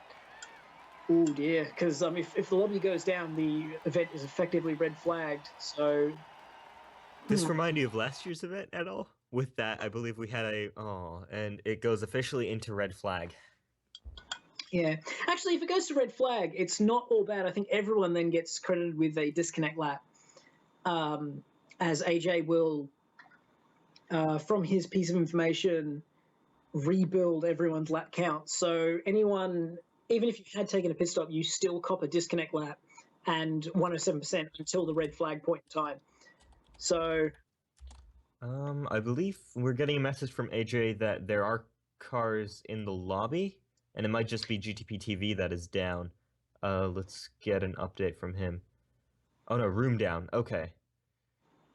Oh boy. okay, yeah. So the entire room is down. So the North American blip was ahead of time and gave us a bit of leeway. But the race is now red flagged. That will stand to neutralize time lost. Anyone who hadn't made a pit stop will have copped a bit of, will cop a huge deficit effectively. Yeah, and an update from AJ. Actually, we will roll back to the hourly update that had occurred before the mass disconnection. That's a fantastic bit of stewarding. Instead of as much as it seems stupid, ignoring the rules for the good of the competition. Yeah.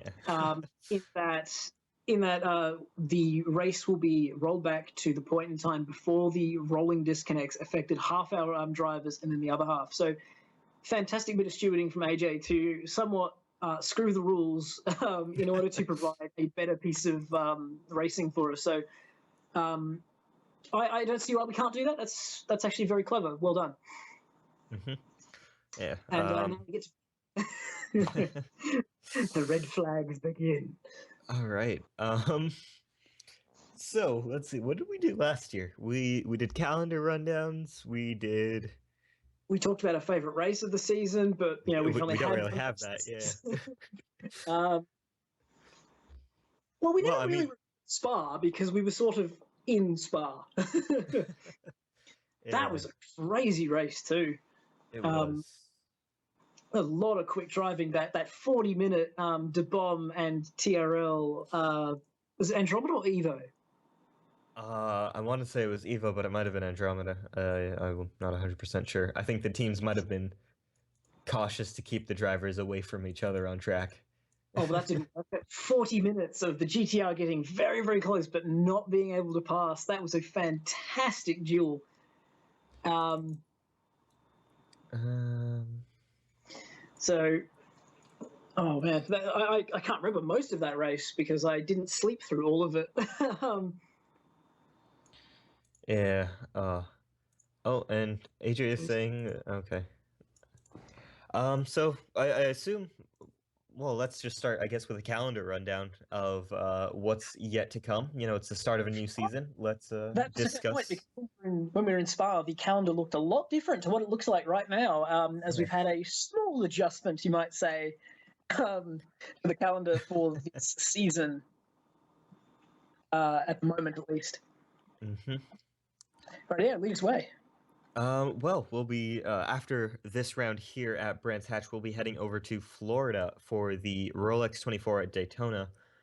For the That's only next week. time, yeah, next week. For the only time, actually, at least that we've heard of officially, that there will be GTLM or LMP cars in the series. So very interesting getting rid of the WC style events with LMP1, LMP2.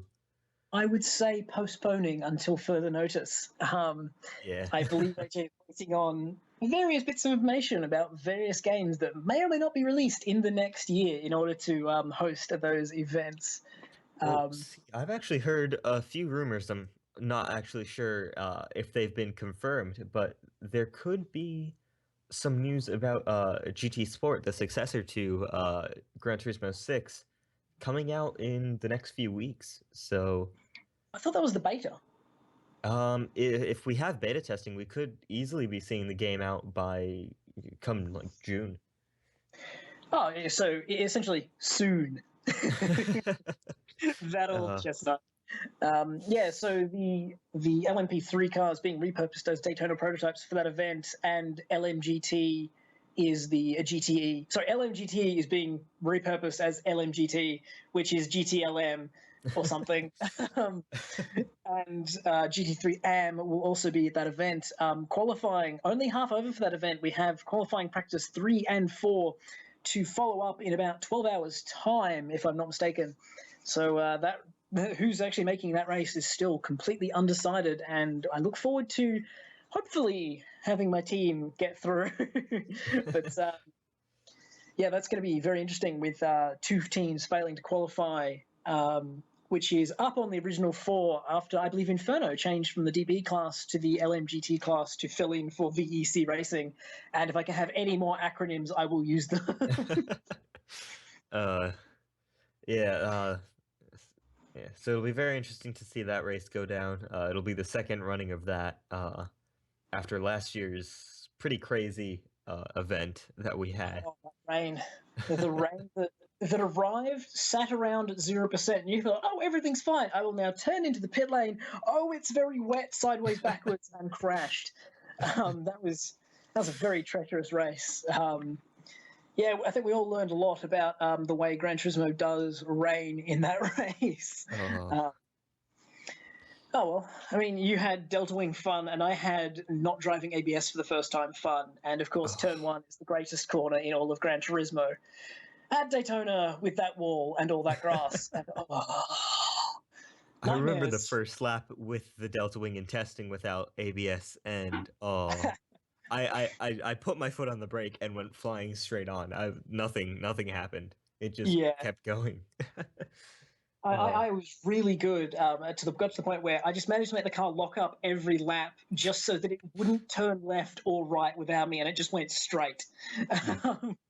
Which I was very happy with because when I had it pointing in the right direction, I wanted it to just go straight. And I remember commentary being very excited at the smoke show I was putting up because it was doing it every lap. Yeah, no, you could always rely on the Delta Wings to certainly lay down some tracks on the circuit. I think by Suzuka and Silverstone, you guys had worked out the quickest way to make that car move was to just smoke up the fronts constantly. And yeah. that forced AJ to bring in a brand new warning and penalty that was very quickly ignored was excessive smoke. I think there's a gif of Skater 913 practicing and going through turn 1 on the S's, just completely smokescreening the circuit in the Delta wing. And I think that's why it was ultimately replaced for the last 3 rounds, amongst other issues. With the Zytec, what was it? SN. Oh, hang on, that's not right. Never mind. No, it's I won't remember the designation. Yeah. Z11SN, I think. Yes, something like I that. just know it as the Gibson 015S because that's what AJ called it. So, and all of me was resisting that change because I know what it was. I know what it's called. The Gibson thing happened later. It's like the BMW VGT being called the M6. It's like, no, I'm calling it the VGT because that's what it is. yeah. So we had a bit of confusion. It's like, I can't find the M6. How do I buy this car? I don't know where it is. Like, it's the Vision Gran Turismo car. But anyway, that's GT3 problems. Moving on to the return of the Super GT classes for their one of two events. The Fuji GT circuit, 500-kilometer race on the 13th of February. All of qualifying, all of that race getting smashed out in the one day. That will be a very interesting race because I think most of the teams are. I'm going to not say that. I don't think that's correct, actually. I was going to say most of the teams are new, but that's not true. No, I believe GT500 is probably the most pro class in a sense. GT3 Pro is the most pro class. Well, those two, GT100 and GT3 Pro, are absolutely insane for the quality of team driving. It's GT300 where you get Hask achieving its Hask Racing achieving its first franchise, as well as the Humble Guys as the two new teams there, going back to back with ORA Racing, Swift Autosport, and Turtle Racing League. So those guys will be in the GT300 class, but the GT500 class and the GT3 Pro class are just insane. So GT500 runs Bit of Rivals Racing, Inferno Racing, ABC Racing, Teamwise Racing, the new team DZ Motorsport, Top Notch Racing, and Scuderia GTMX. All of those teams having won races last year. And then GT3 Pro is the new Team Redline, which is Team Redline or TRL underscore, as we all know them. Valerion Racing, ABC Racing again, Bit of Rivals Racing again, the Reaper Online Racing Squad, Teamwise Racing again, and the Top Notch Racing Squad. And I remember having to explain why I thought the GT3 Pro lineup was slightly more lethal than the GT500 lineup, and it boiled down to that I was in one of them, and that made it worse. Seriously, those are crazy good classes. Yeah, I'm gonna enjoy watching those races because there's no way I'm driving in those. I'm going to enjoy being left in the dust and saying, "Save me, danger zone." That's Anyway, gonna be those are gonna be some good races between in those classes.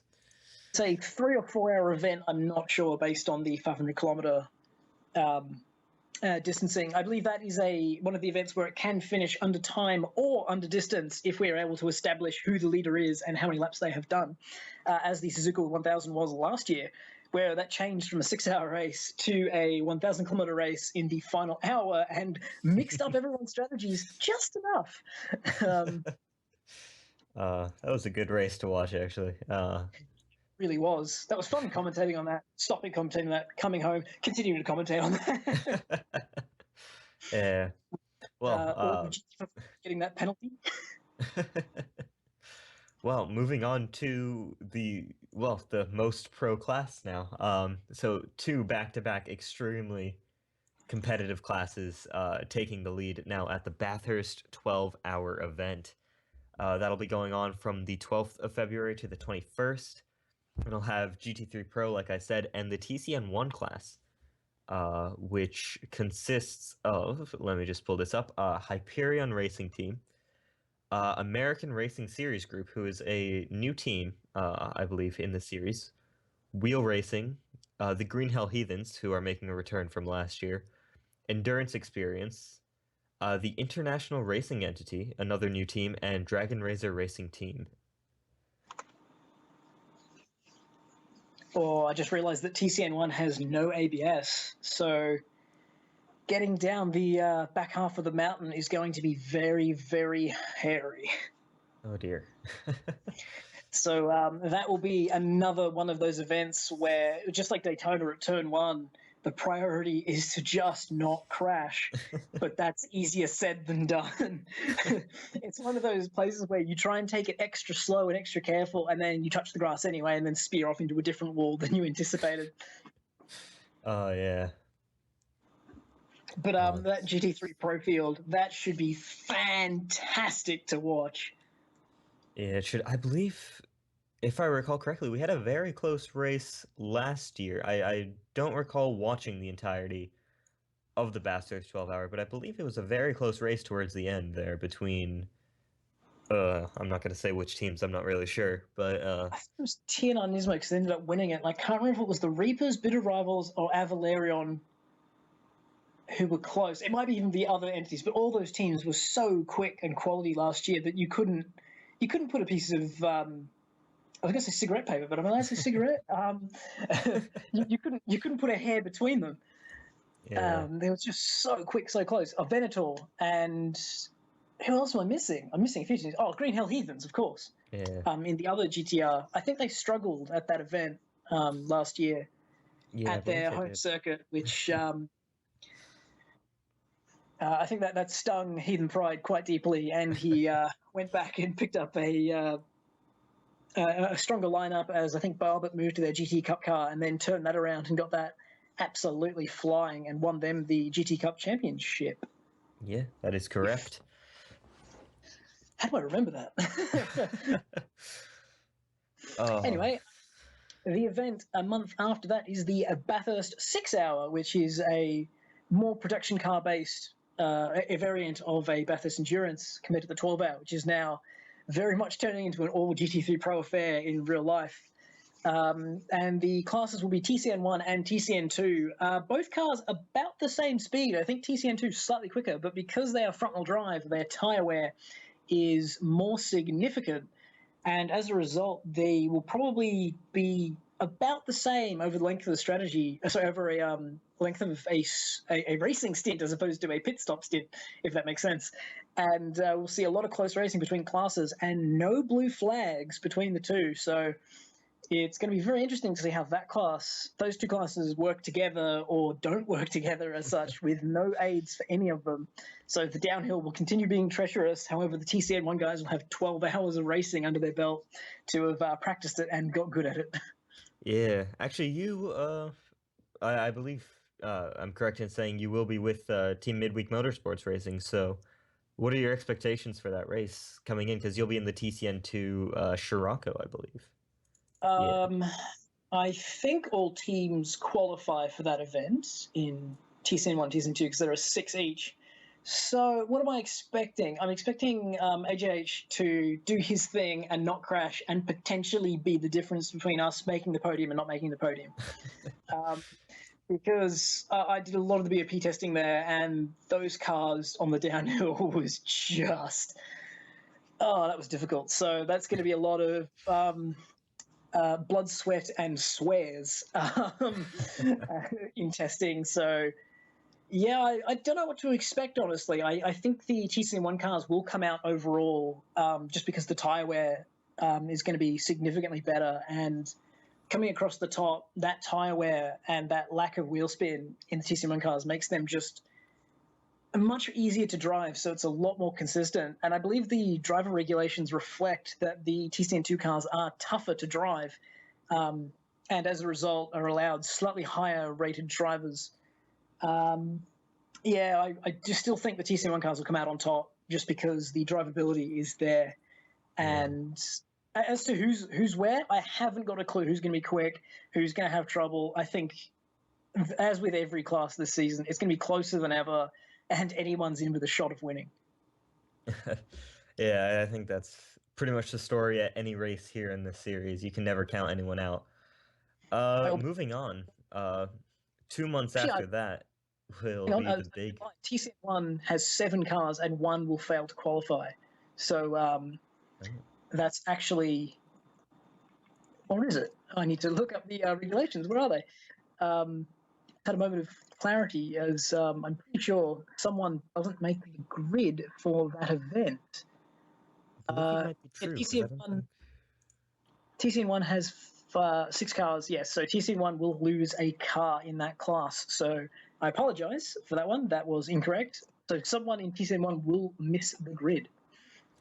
Yeah, that's that'll be interesting to see how that all pans out. But moving on to our next scheduled race is the happening on the 13th to 22nd of May is the big one. It's the 24 hours of the Nürburgring. That's going to be GT3 Pro, TCN1, and TCN2. TCN1 getting 3 races in a row. Those guys, they've got a busy season for them. Absolutely. Interesting to note, though, there is a gap of all of April. Yeah. Speculation as to what may or may not live in there in the future. I think it's 5 GT3 teams, 4 TCN1 teams, and 3 TCN2 teams that make the grid there. So qualifying, mega important, but I think that's probably the Scirocco's better track of the ones TCN2 goes to. So you probably see two Sciroccos and a Integra making that race. Is my very throwing dart at the wall and seeing seeing where it lands. Yeah. That'll be a very interesting race. The Nürburgring, obviously, a very, very challenging circuit, but also a favorite amongst many drivers. The best part about that challenging circuit is the phrase, "and then it rained." Because it's already very tough, very difficult to master, and then you add rain, and then the concept of keep it on the road, don't crash is more of a question of don't crash as much as the other guy. Yeah. Oh, man. The TLN races, one of them was in the wet, and we saw invisible walls really taking a toll on some of the teams. I think Dragon Razor had their magical comeback race where they hit the invisible wall on lap 1 and then had to fight back through the rest of the race. I think you were part of that one, weren't you? I was part of the dry one the day before. The one where you cleaned up and absolutely smashed that race. If I remember correctly, you had an absolute ripper. I had a very good race. Yeah, we ran into some issues earlier on, but we still managed to finish, I think, second in class, which was very impressive. Despite, I think, having half a lap of limp home mode at one point. So, Ooh. I definitely didn't do that in the 24. yeah. Oh man, I think that made skaters montage. That was fun. Going headlong into a wall, having forgotten that it's not a flat left, but in fact a left-right third gear corner. Anyway, Oh yeah. no one leaves the Nürburgring unscathed. Yeah, I think there's an old saying. It's not about the Nürburgring endurance races are not about who keeps it clean for the longest. It's who gets the least damage. I could totally agree with that. Apparently, AJ has updated the order, so that So I would believe that's what imply- you're seeing on the screen. Rightio. Yeah. Rightio. So apparently everyone's in pit lane, which makes sense. Do you want to do a rundown?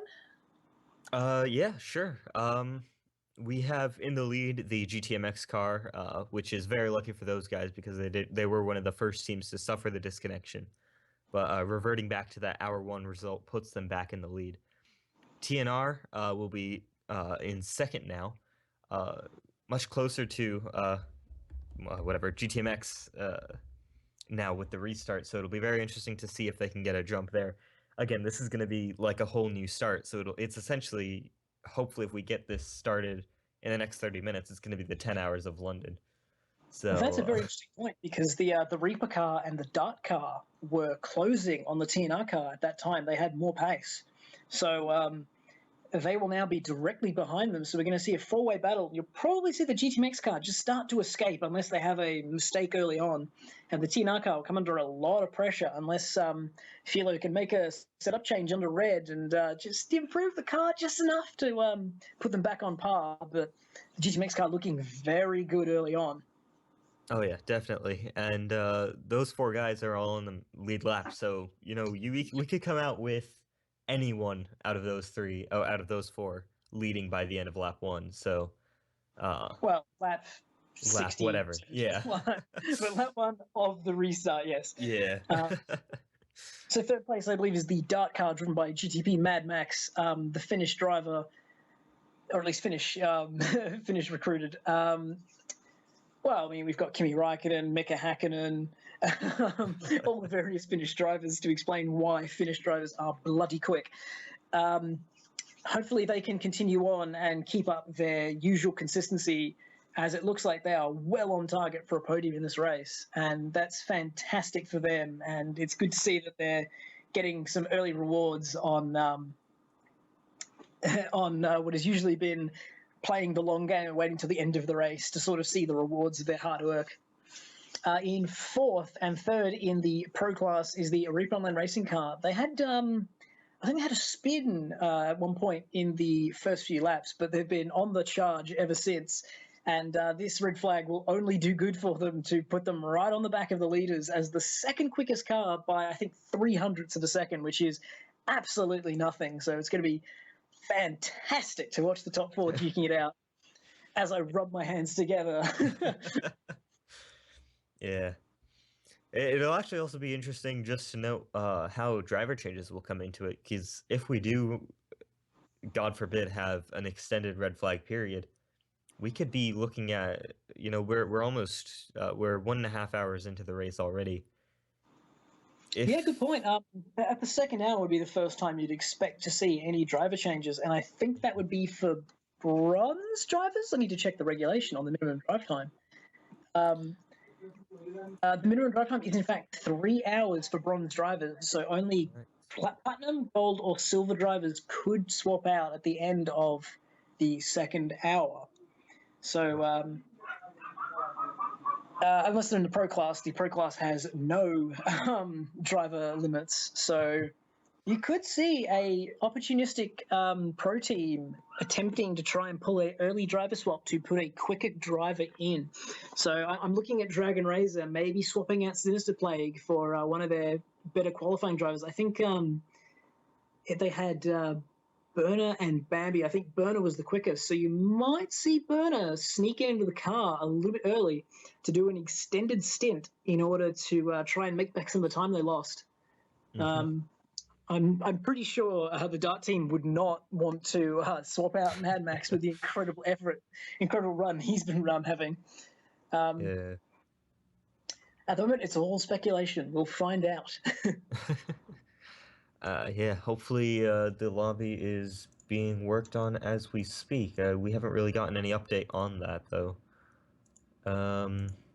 So hopefully, we'll be back up and running in not too long. But continuing with the order, we have the number 65 car, which is, am I correct in saying, the SRT storage trunks car? Yes, I am. So those guys, they're having a pretty strong debut. Second in the Pro-Am class, fifth overall.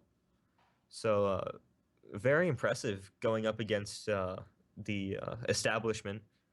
And, oh, this is quite nice. I believe we're getting some pictures now. Hey, we have the old school ticker back, and that is going to be doing the updating for you, and you don't need us at all. Endurance Experience is third.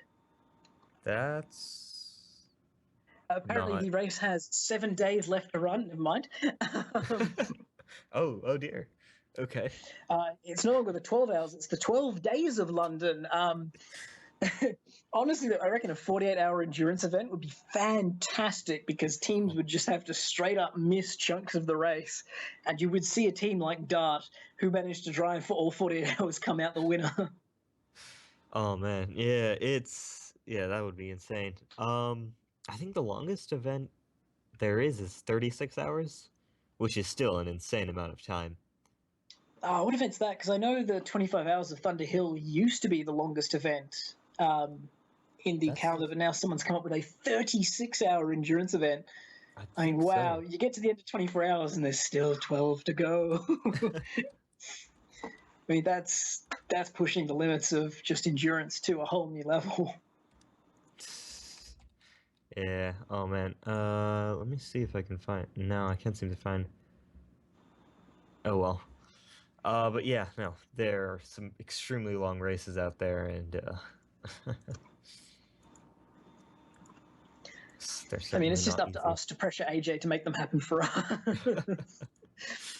Because AJ doesn't mind having to deal with us for 36 hours straight. Definitely not.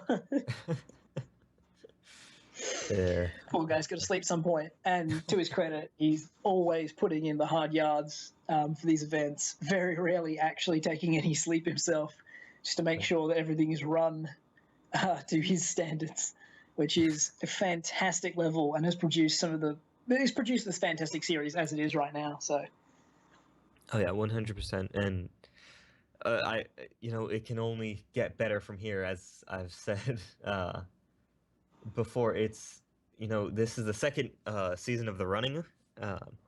This is Oh wow, I can English. This is the second season where we're running this series, and we've got huge improvements over what we had, you know, at the preseason test last year at Willow Springs, where we had 7 classes from LMP1 to GT Cup all on the same tiny track, and we've gone to some amazing races we had last year, and this is turning out to be quite a stellar race as well.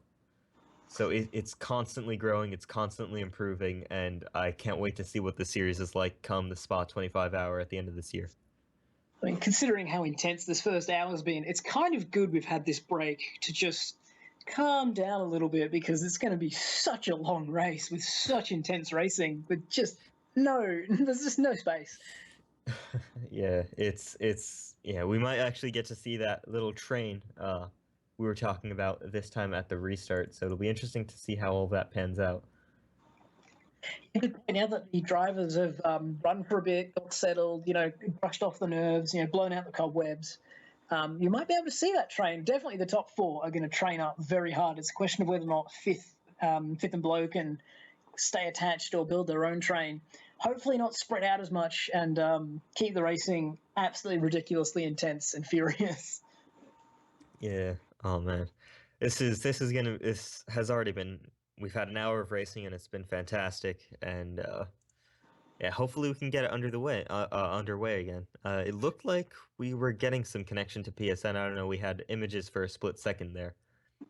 But I it's wouldn't expect us to go green until the end of the hour, honestly, just for simplicity of tracking the race, because it's a bit awkward to come back with, say, 10 hours and 15 or 10 hours and 10 minutes to go. Just yeah. straight up knock out the hour and say, with 10 hours to go, this is what's happening and how much of the race is left. But Yeah. never know. AJ might decide that, no, we're going green in 30 seconds.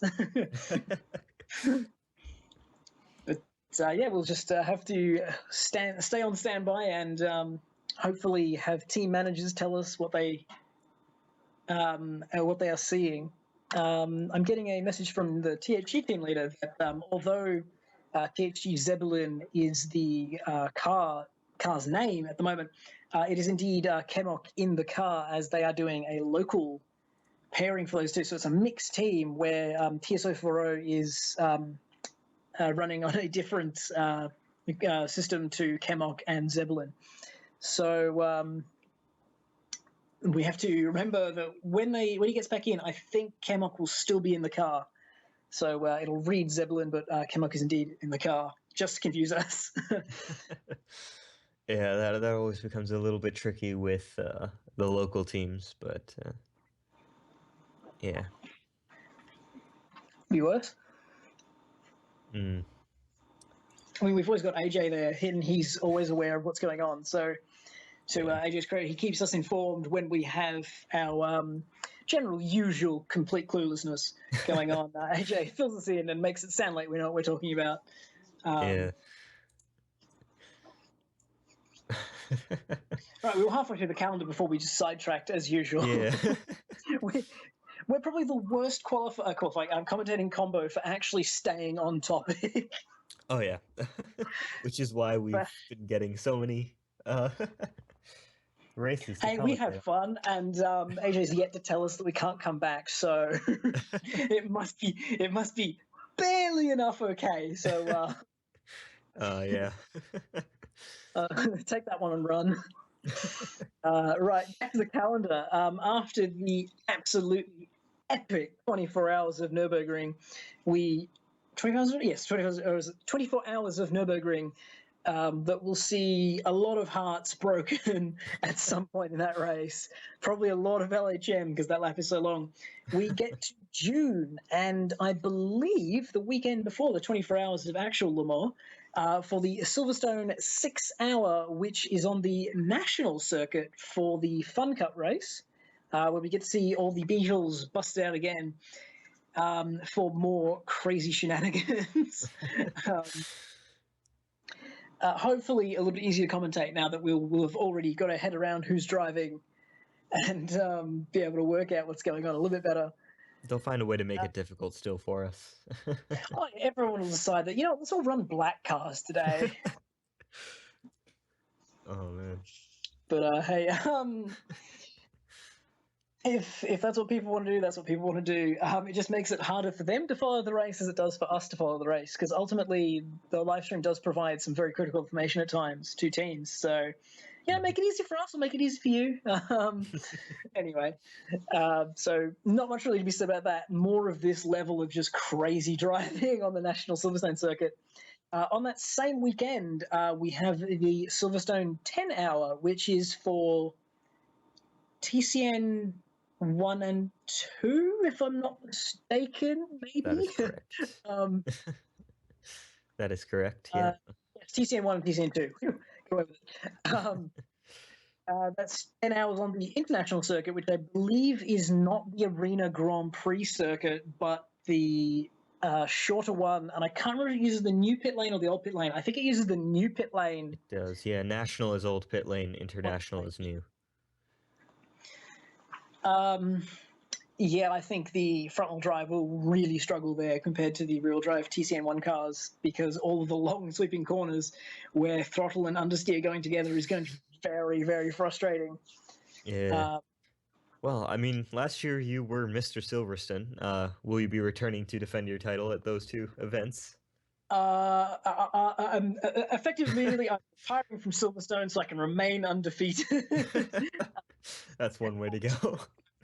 But genuinely, though, I think I am unavailable for those races. So unless we get a WEC event, I don't think I'll be able to actually attend those, which is very annoying for me because it means I can't help out the MWM guys as much as I'd like to.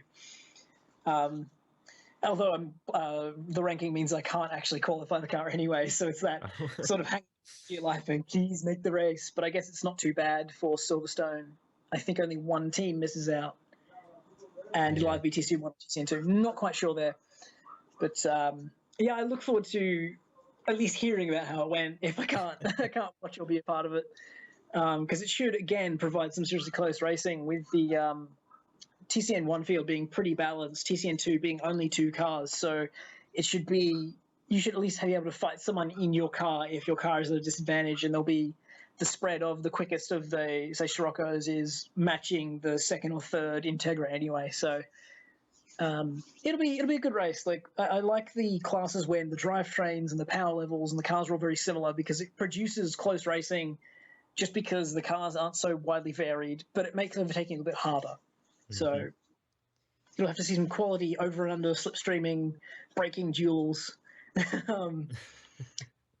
I mean, that allows the quicker drivers to have to not just cruise past, but have to actually work for overtakes, and that's what gives us the most spectacular stream footage. Yeah, it is. Well, moving into July, moving forward from the past 2 years, actually, where it was, I believe, even in 2014, it was in October.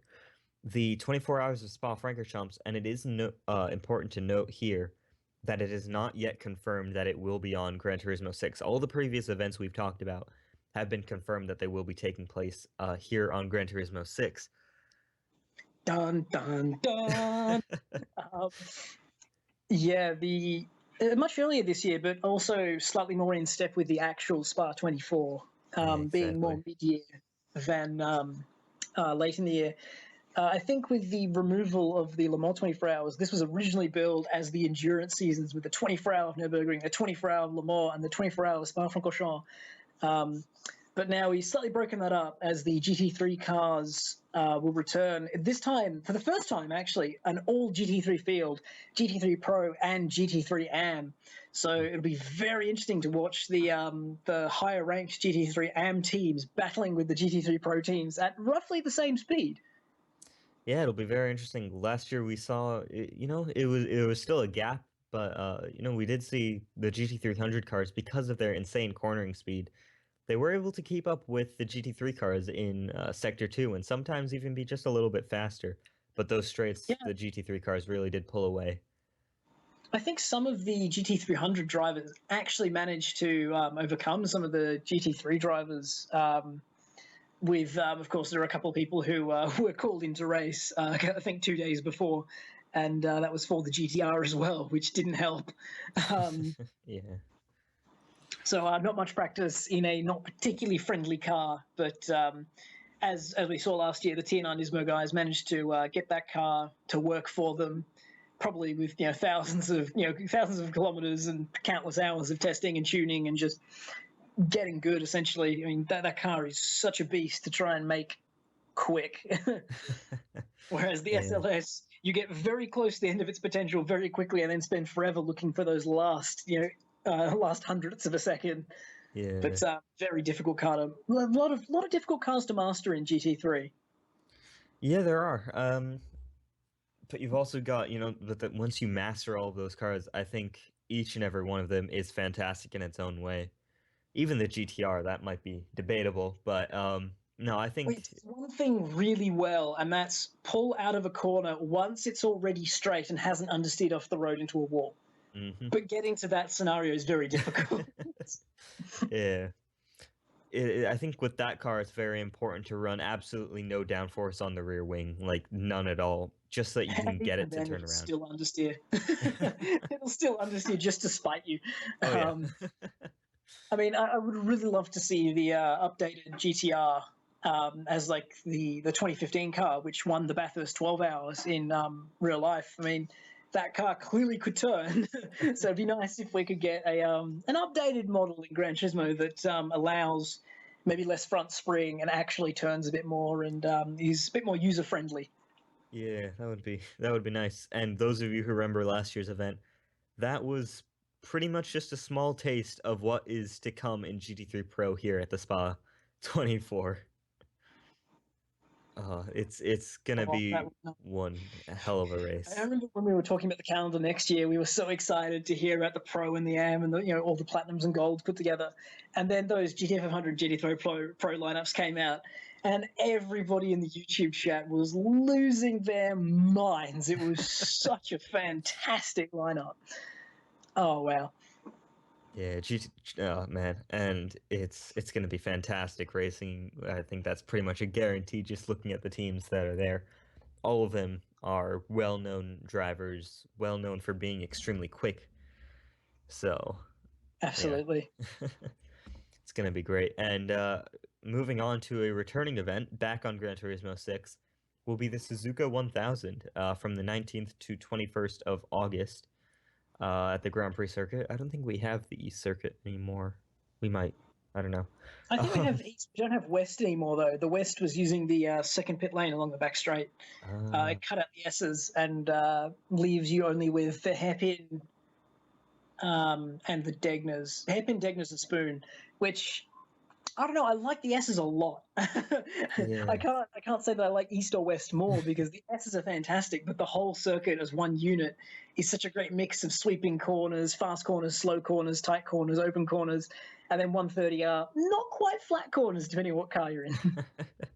Yeah, no, I think in my eye personally, Suzuka is probably one of the most well-rounded circuits and one of the best circuits if you're testing a car. I'd go there Yeah. if I wanted to try every aspect of it. You've got straights, you've got fast corners, you've got slow corners, you've got everything there.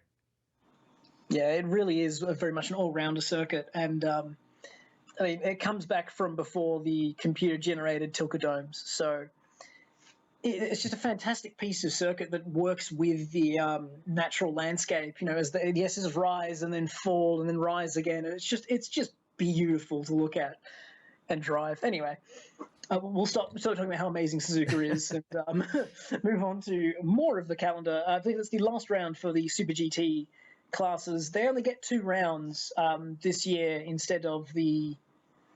They had a very long season last year. GT500 had Daytona, Silverstone, Motegi, Suzuka, and the Brands Hatch 4 hours. So they had a very long calendar with a lot of racing going on. GT300, a similar calendar, but instead of Daytona, they got Spa. So not nearly as much racing for the returning Super GT classes, but hopefully it's more a case of quality over quantity, as the classes appear to be very well balanced and still utterly ridiculous in the GT500 class. Well, I mean, last year we saw, GT500, I think, was probably the closest field out of any of them. In qualifying, yes, it definitely was. We had less than a tenth covering teams at just about every event. I think Motegi was the crux of it, where I think a tenth and a half covered the top 4, and that was just ridiculous.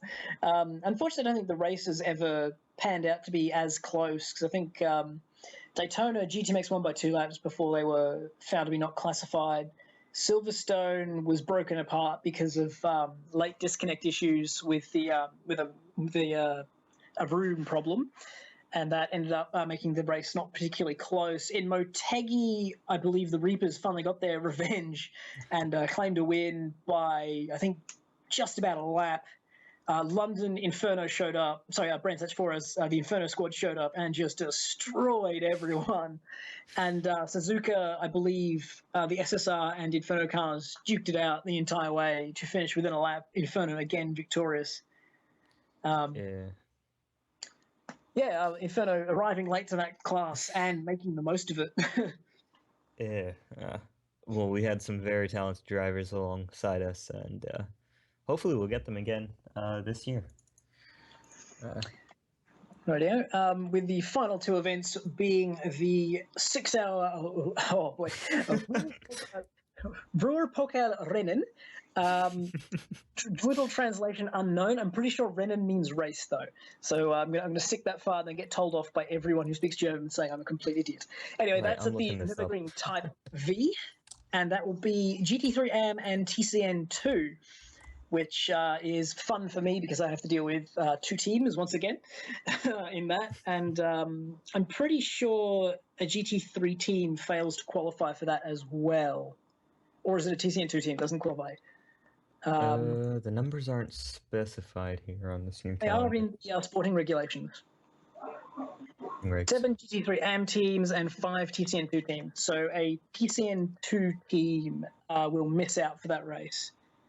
At the Type V circuit, which I think is the GT3's car's first return to the Nordschleife, as they don't actually get a race there until the Ruhrpokalrennen. 6-hour race there, nice and easy. Stay on the track, avoid the green stuff, because the green stuff leads to a shiny metal barrier. Yeah. And finishing off the season, a Gran Turismo 6 race. This will, once it takes place, take the crown for the longest race ever held in a GTPlanet series, which will be the 25 hours of Spa-Oktober. It's at Circuit Spa-Francorchamps, and it's going to be very interesting because we have Brands Hatch Francorchamps from the 1st to 9th of Indy here, which is a 55-second lap, say 50-second lap. We have Silverstone, which we have Silverstone National Circuit, which I reckon will be around the same time, maybe a little bit longer. And then you have Spa, which will be something like a 3-4 minute lap time in these cars. Let me have a quick think. They'll do an average of about 120, which is 2 kilometers a minute. So it's going to be, I guess, Spa's a lot longer on the straights. So it probably will get down to about a 3 long straights. So break for turn 1. I'm pretty sure guys will be going flat through Eau Rouge, 2 minutes 0, 3 minutes 10, when you counter in for the very long even lift, bro. The Lake Coombe probably have to slow down for that one because the Camel Straight is so long. Yeah, definitely Bruxelles. No Name before Puon. Puon will probably not be flat because it's a downhill all the way in there, and they'll pick up a lot of speed.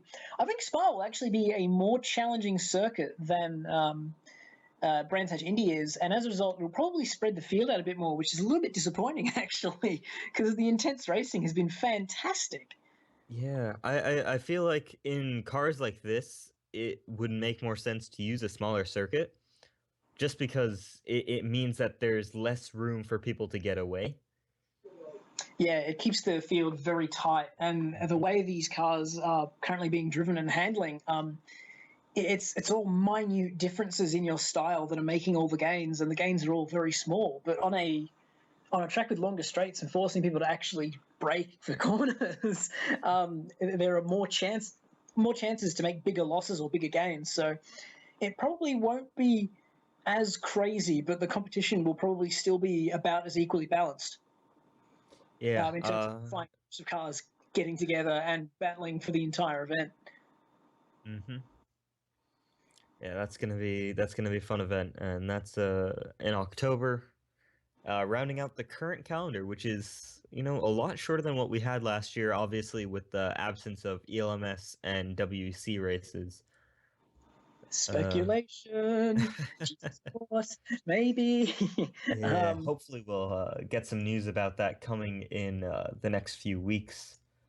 Yeah. And At if the end of the beta day, testing. AJ wants to go on holiday a little bit earlier.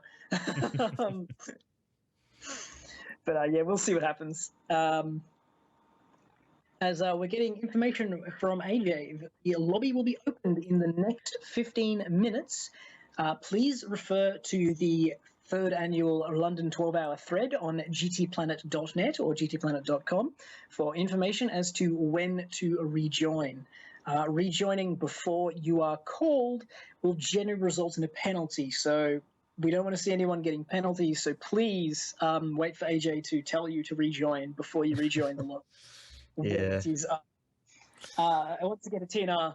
Make sure Philo doesn't track limits. Because we've seen any warnings for anything so far in the race itself. However, qualifying has probably seen a few track limit penalties and things.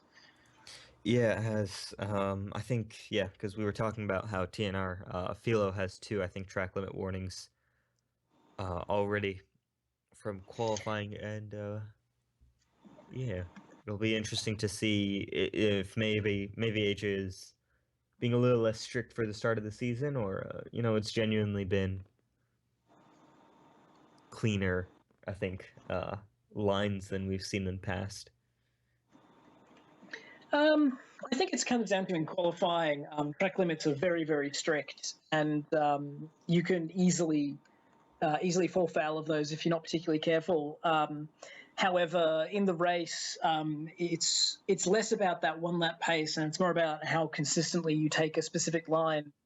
Because you can easily, just make a simple mistake and run a little bit wide and take a little bit of grass. But if you're not doing it every lap, it's clear that you're not attempting to try and game the system. So the stewards are a little bit more lenient if you're not doing it every lap. But if you're taking four wheels through the grass every lap, you're going to get a penalty, and it's going to be pretty harsh because as much as AJ's system determines, how the penalty causes, sorry, how the infraction causes a penalty, if it's clear you're trying to abuse the system, AJ will make it clear that it is not okay to do that. So, that's good officiating, though. I mean, if you have rules, they are designed to do something. If they're not working, you introduce punishments to make sure they are followed, and the punishment severity matches up to the rate at which people are infringing. So, it sort of looks after itself. Yeah.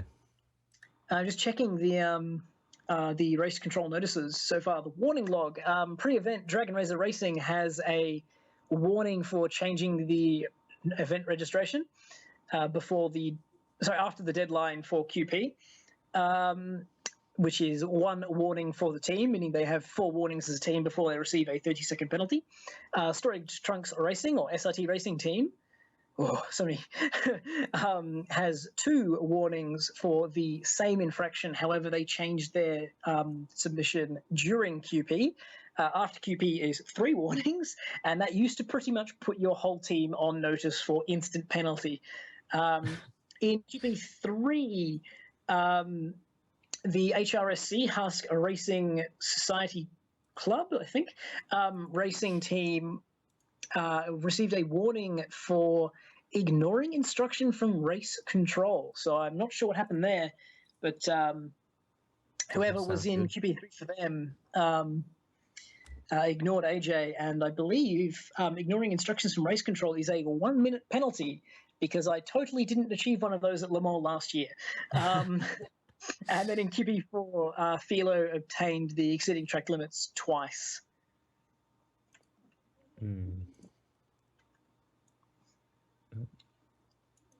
Okay. Well, we should hopefully be getting underway soon. Something interesting to note, though, is we are hitting the 2-hour point in 5 seconds, which means...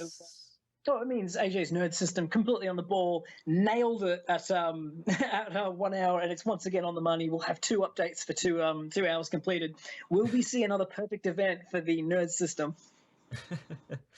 Yeah, well, I mean, it'll be interesting to see how they restart the race, because normally they like to restart on, either the half hour or the hour. So we might be sitting here for another half hour until we get that. Lobby will be reopening in the next 15 minutes.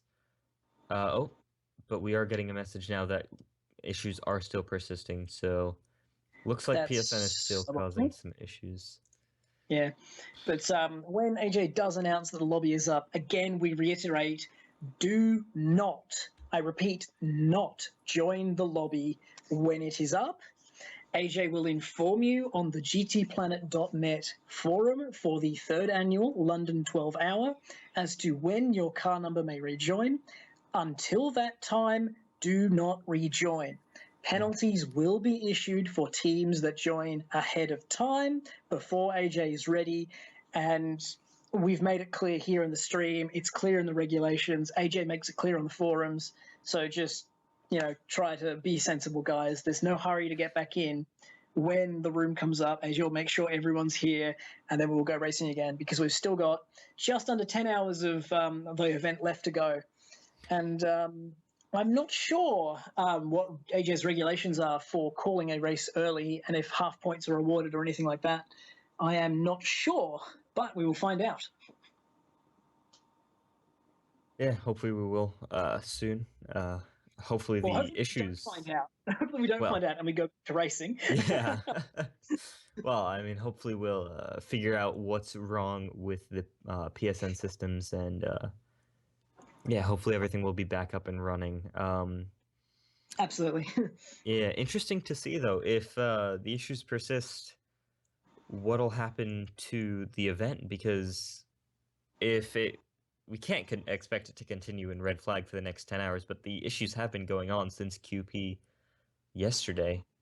If we end up getting an hour of racing at a time, I don't mind. It's probably suboptimal for the TMs trying to conduct strategy out there, tearing their hair out right now. But ultimately, if we just go racing for an hour and then we have to wait for an hour for the PSN to come back, hey, that'll do. We get more racing. I'm always in favor of more racing. And there was a cricket game very recently where traditionally the game is suspended under rain, and the umpires made a very good call to just keep playing. The ball gets wet and slippery and does things, change it every 3 overs, which is a ridiculously quick period of time, but they were just committed to keeping the game going. And ultimately that was good for spectators, good for players, good for teams, and it produces results. So I'm pretty sure AJ will do everything in his power to keep this race going in some form.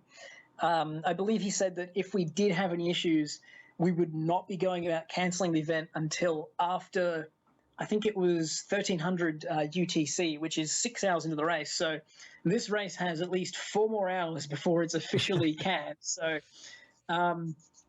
potentially a bit of a long wait for us in the booth before we have to give up, go home. But until then, we will continue to try and inform you as to what's going on in this race.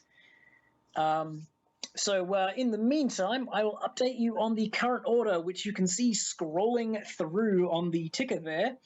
But in case you're not actually looking at the stream and are just listening in, which I've seen a few teams actually do, In the lead in the pro category is the number 39 Scuderia GTMX on 68 laps. So there we go, 68 laps per hour is the official rate of travel in this event, running their dark green with red rims, now that we know what it looks like, in second overall and second in the pro class with TNR Philo at the wheel, not replicating his Daytona last year. However, Daytona is next week, so we'll see what happens there. Is the Top Notch Racing car, which was 3.1 seconds behind, but will now be effectively right on the bumper of the Scuderia GTMX car, making life very interesting for those guys. In third overall and first in Pro-Am, the incredibly rapid number 66 Dart Racing car. So I believe that was GTP Mad Max in the car. That's I think. Yeah. And he was absolutely flying, putting them only 9.6 seconds down despite a few incidents and dealing with lap traffic. So they will be, again, right on the bumper of the TNR racing car.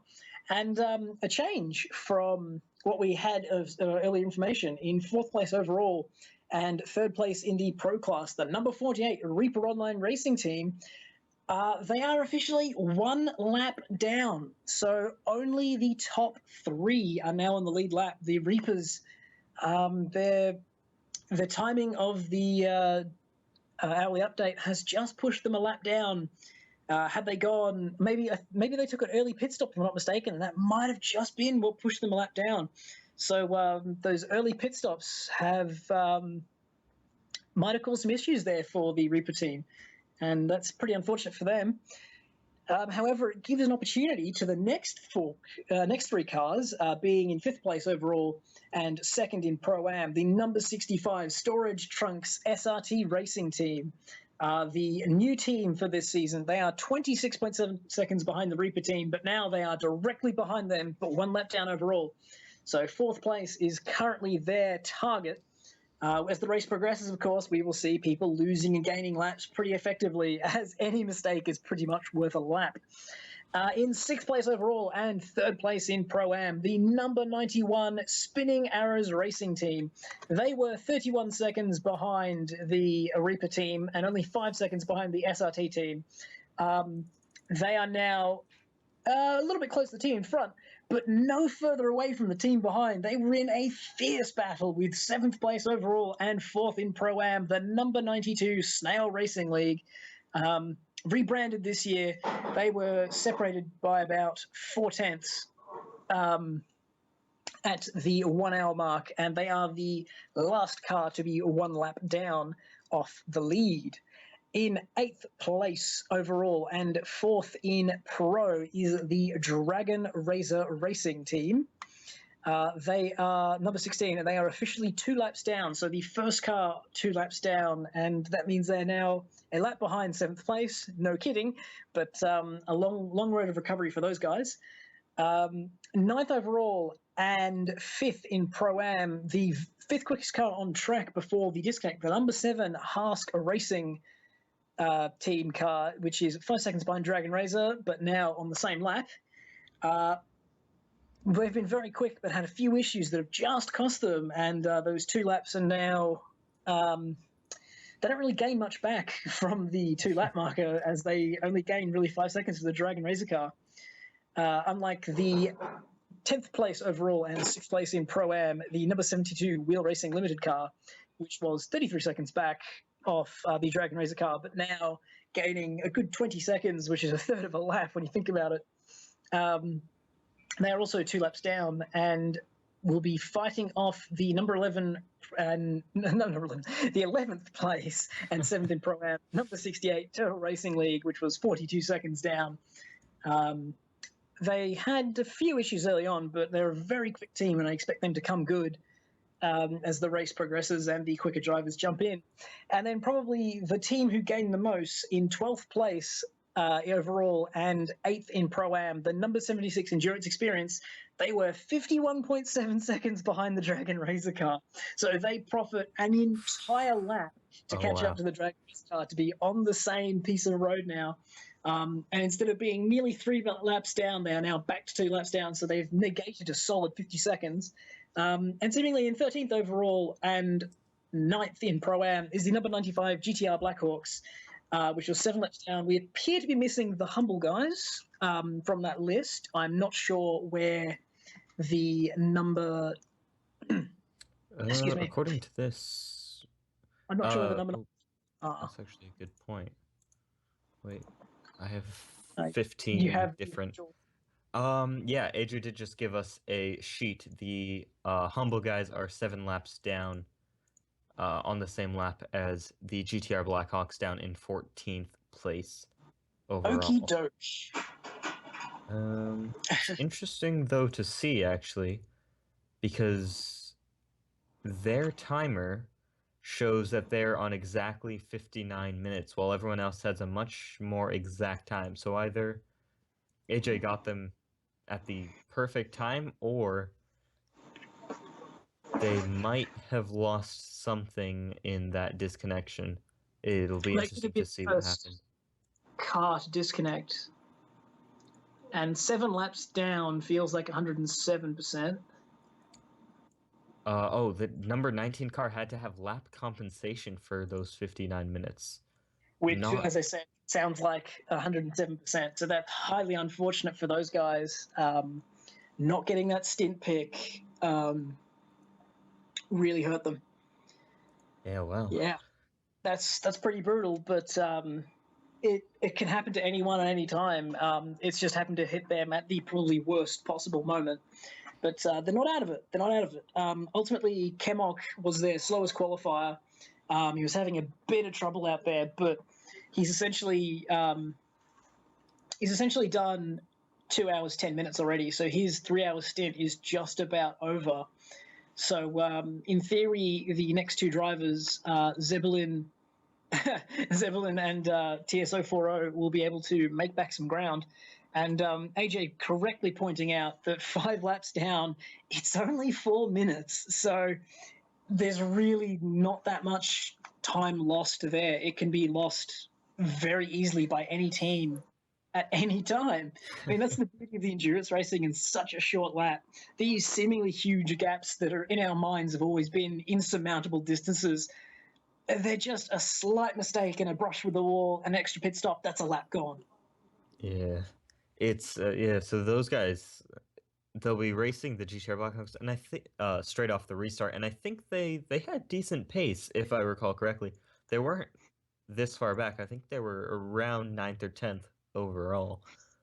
Yeah, I think they were having a few spins and things, but ultimately not terrible pace, and that's their weakest driver for the moment, at least, in this car.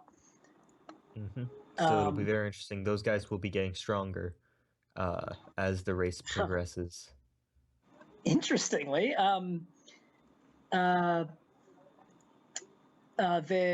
team leader has sent me a photo of a stint picture at 45 laps. Oh. So in theory, they should actually have less lap compensation than that, unless there is something wrong with their stint picture sets. I'm not sure how that's going to play out, but he's clearly got a different piece of information. Maybe the stint pics arrived later because, as the procedure says, once there's a red flag, update your stint pics as soon as possible. So the red flag happens, go to GTP, go to your team threads, update your stint pics. That allows AJ to work out who was where, figure out the restarting order, and get us back underway as soon as possible. It's just one of those things where, as a new team, you don't know that you have to do that.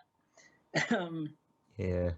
Yeah, you're unaware that you need to go and upload stint pics. You're unaware that you need to go look at the forums to figure out when to rejoin. Ooh. So it's really hard being a new team to just focus on driving because there's all the little nuances and regulations to deal with. So this is where new teams having a single old hand makes it so much easier because they're able to just cut through all the difficulties and technical parts, say, no, don't worry about that, just focus on this, and then I'll tell you what to do when you need it. And that should make life a little bit easier for them. Yeah, it's crazy coming into this series because I recall my first race and just trying to get my mind around stint picks and how they really worked. And, I never really understood them back then. And, as you progress, you sort of get, okay, this is how I do this. This is how we go properly. I remember the first race we ever did. It was me and INF Mike doing a local team. Oh, is this Daytona? Yes, this was Daytona, and we had Oh. about 70 stint pictures on one phone, and they could never be uploaded because everyone needed the stint pictures every 2 minutes because we kept crashing in the Delta Wing. So Whoops. we were ranked dead last for the majority of the race just because we had no stint pictures to turn in, and then we just had I remember yeah. that. It was extremely stressful. I recall for the test event, which is my first outing, I was taking stint photos on the way in and on the way out. And I remember AJ saying, "This is great and all, but you only have to do it once." And from that moment on, I never took 2 stint photos ever again. Oh, I lie, actually. I did that once in Daytona when I had an unforced bathroom break. Oh. And I felt I should have a stint pick at either end to explain that I was in pit lane for 5 minutes as opposed to I just had a really slow stint. Oh man. Hopefully. Don't seem to be getting any other messages about lobby. I think we are long Updates. overdue for looking at the YouTube chat. Yeah, I've sort of been peeking in every now and then and just seeing so much banter that it like, oh. I didn't get in on that. Probably my greatest flaw is a weakness to banter. It is a reflex. I cannot stop myself.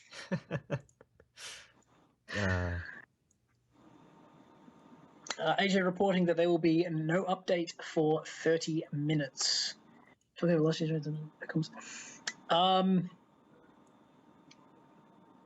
Oh, of course, there was that dead air period because we didn't have 2 commentators. Last year's yeah. London 12 hour, where we had a period of the race where we didn't have 2 commentators available. And I recall I believe I messaged AJ to say that I was indeed available, and he threw me into commentary somewhat on the spur of the moment. And I thought, have I planned this through at all? Yeah, it was good fun. It'd be it'd be very interesting to look at the part where we commentated it for the first time versus the part we commentated as seasoned professionals. As inverted comments. I think actually I was looking. I don't think that race is on YouTube, which is good for us because that's a lot of embarrassing moments gone. But wasn't that the genesis of the comb jokes? Oh, it was. Oh, So that's why he just banished it to never appear. that's probably why. Yeah. But like all bad jokes, we refuse to let them die a peaceful death. I have no problems with that suggestion. I should really stop thinking out loud, though. That's probably suboptimal. Well, I mean, we need something to fill the air with, so why not? Well, if we're not doing anything for the next 4 hours, should we? Actually, I'll just type that one rather than thinking it out loud. All right, here we go.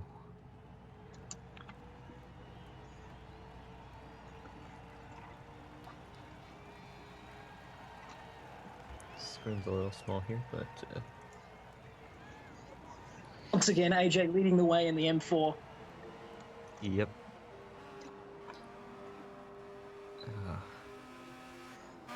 This was a very interesting race, if I recall. We had TCN1 and GT Cup, if I'm not mistaken. Yes, GT Cup led the way with TCN1 falling there. All right, let's see how good my memory is and not have to bring up any of the regulation photos. So the CRZs were the Scar Honda R and the Ruse CRZ, the Honda. We had the Scirocco's of Team Aqua Racing, which I believe is your time. Yes, it was. Your team. There was another Scirocco. Who drove that? Oh, wait. Race, I should know this. I should I'm know still this, but I disappointed don't. you didn't make an ice joke with that car, because you would have had Inferno and Ice. It would have been a perfect fire and ice montage. Anyway. Yeah, I wish I didn't come up with the name, unfortunately. Then we also had Dragon Razor Racing in the 8.6. Wait, I need to figure out who this guy in the Scirocco is. It was Swift Autosport. Ah, there we go. And was there a second 8.6 or was there an M3? No, hang on, I'm thinking wrong class. Am I? I'm thinking GT4. Yeah, you think?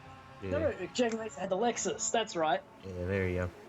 And then And VEC Racing Team. just VEC. Yeah. Yay! We're good at this. All right, Uh, GT Cup. Yeah. so purple Megane was Green Hell Heathens. Mm-hmm. The black Megane was GTR Blackhawks. Mm-hmm. The green Honda NSX was Dart. Correct.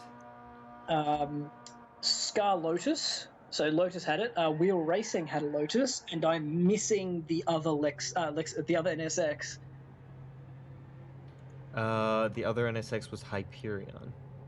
Oh, of course, yes. Yeah. Quick team. Yeah, All right, we very got there. quick. We got ourselves to 12 cars. I believe it was a small grid then originally booked because Brands Hatch was determined to be too short of a circuit or too narrow of a circuit to have more than no, it's 12 cars. Never mind. It's just because we have 14. My brain is expecting more cars. Yeah, interestingly, on the ticker on the right, there's only 9 cars listed, so interesting to see why that was. Obviously, this isn't going to be updated in real time, so we can't request for updates. Well, we can. We look at them and then work it out backwards. Yeah, we can, the we can sort of figure it out. Well, we should, but when that would require us to actually be clever. Spoiler See, alert, Scar Lotus leads after 1 hour. what we should be doing is gambling with the chat because the chat wouldn't have a clue. Okay, right. Let's have a look at the entry list. The event entry list. All right, so we had 12 cars on the entry list, but only 9 qualifying. I'm not entirely sure why. I think it's maybe 10. Okay, so we had 2 cars starting from pit lane. Oh, that would be it. Okay, so the Swift car and the Hyperion car are starting from the pits, which is why you shouldn't see 96 and 87. Okay, that's correct. Okay, so it's meant to be 85, 84, 88, 86. 89 is at no time, and that's why they're further down, and they are starting from pit lane. There is... Maybe they're just not here at all. I think the Blackhawks team had a problem, and they couldn't actually field a car. So we started this event with 11 teams, 2 people starting in pit lane. Yeah, I don't know if I thought I recalled seeing the Blackhawks team, but I could be wrong. Let's see if we can get a look at the pit lane. Yeah, there are 3 cars in there, but I don't know if all of them have been called. Okay, there we go. So we should have all 12 cars listed. Yeah, this was, I recall this. This was championship defining, if I'm not mistaken. GT Cup hadn't quite been settled yet, and TCN1 was being settled. Mm-hmm. And that championship was wide open, I think. GT Cup was looking very secure for the Green Hell Heathens because after missing the first event, they dominated, cleaning up the Nürburgring event. I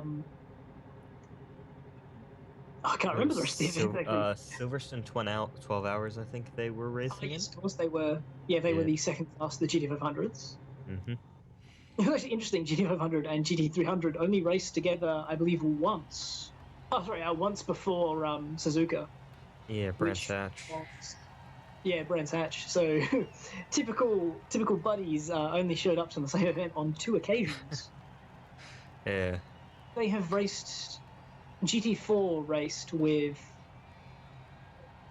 No, TCN1 raced with. Who raced in Motegi? Motegi was. I remember Skater doing a 360. And that might means... have been 300 and 500. Yeah, that might have been both. Yeah, it was. I'm like, it's a DRR car. How many cars did DRR have? They had 2. Hey, 3 cars. They had 3 cars, yeah. TCN1, in the Lexus. They had the 8.6 in GT4, and they had the Lexus in GT300. So they were a busy little team last year. So slightly cut back this year with the reduction in events for the moment and the increase in new teams. But we'll see what happens on that front. Anyway, I believe the formation lap of the 2015 second annual London 12 Hours for the GTPlanet Endurance Series, that's not going to come back to bite me, making all those jokes and forgetting which event I'm commentating. The day we commented on 2 different races from 2 different years. Great. Well, they're a couple of months apart, really. Actually, yeah. Looks at calendar 4 months ago. Oh man, that time has flown. Yeah, there were quite a few races as well. Like there was just a bunch of weekends where you just had race after race after race after this event, I think. Fantastic, wasn't it? Yeah. Oh man. I mean, that's how racing calendars should be. There should be a race every weekend. It's just unfortunate that in real life we have to move actual things to different places. Yeah. Well. 3 minutes until, or wait, I'm looking at the YouTube stream. That is why I'm delayed. Okay. I have both streams running on either page, on either screen, which just makes things complicated. Yeah, I'm doing the same thing because the dedicated stream we're supposed to commentate to comes through about 4 seconds late, and you're saying things well after they've happened, and when you're guessing as to what's happening, you can look completely stupid to saying something that's definitely not just happened after it has. So the AJ's clever alternative has been a fantastic commentary solution to provide slightly more live coverage, and it just makes the broadcast feel significantly more realistic and official. Yeah, it does. So once again, AJ coming up with clever solutions to problems that shouldn't exist, because also problems that have never thought to have existed yet, because no one has tried to live stream events to have commentators from the other side of the world somehow commentate on them and then go live to YouTube. So, I mean, it's pretty experimental, and it's really crazy the solutions we've found and to make it work. Like the product keeps getting better. The graphics are getting better. The updates are getting better. In theory, we're getting better, but I'm questionable about that one. 60 seconds to parade lap. Hype. Yeah. 60 seconds to the second race start. We're running 2 at once because we're crazy like that. Yeah. Oh man. I'm going to go out on a limb and assume Green Hell Heathens are on pole. No, it looks like a Lotus is up on pole. Scott, this is on pole. Well, what was it saying about making predictions when the answers are right in front of you? I will now place one foot in my mouth as I remove the other. Right. Of course, the Lotus is a fantastically nimble car, and it loves the back section through the high-speed corners because you can just chuck it to the apex and it just stays in there and loves it.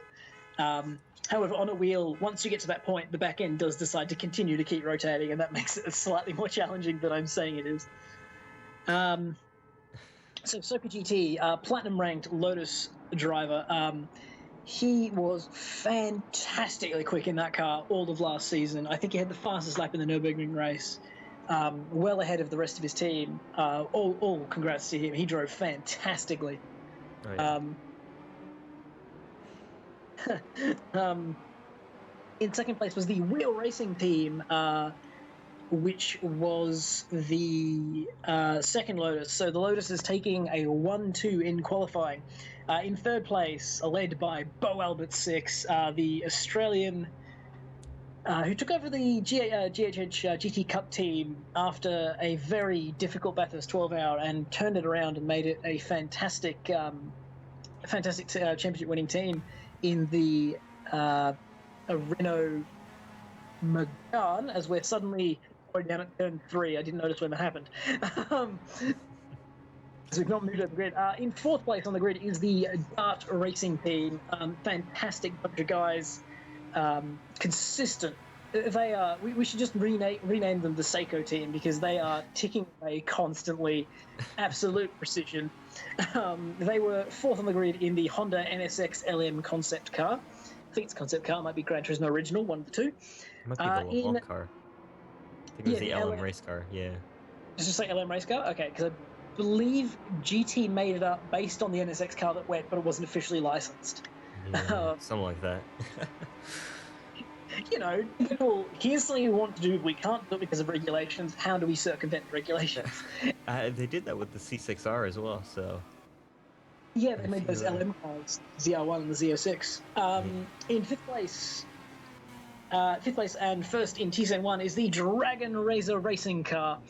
I believe they qualified well, but their starting driver, somebody shoot me, was a bronze ranked driver, and I think we see him have a few problems early on. Spoilers.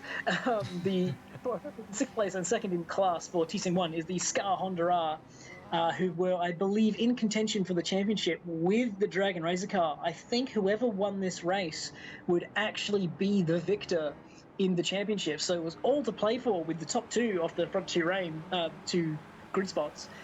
In third place in class and seventh overall is the Team Aqua Racing, the Inferno spin-off that really should have been an ice name. Driven by Danny Boy or Danny B013, and not actually there because they are starting from pit lane. In fourth in class and eighth overall was the Race on Oz Racing Honda CRZ, which would prove to be a very quick car throughout the race. Seemingly they missed qualifying for whatever reason, but that Ruse squad had, if I'm not mistaken, Warrior 2167, TNR Philo, I want to say N64 the Stig, but I don't think he ended up racing, and either Mustafa, Mustafa, trying to remember that line, because that was such a strong lineup for that race. And in sixth place in class and 10th overall is the VEC racing team, which I believe is in the Lexus CCSR. As we come through clearways to wait for the green flag to start the 2015 GTPlanet Endurance Series London 12 Hour. I believe that's green. Here we go.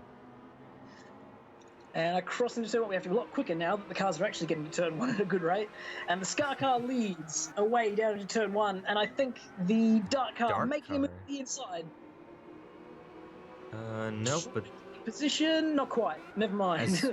Actually, it looks like the Dark car lost quite a bit of position as the green held Heathen's car back into third now.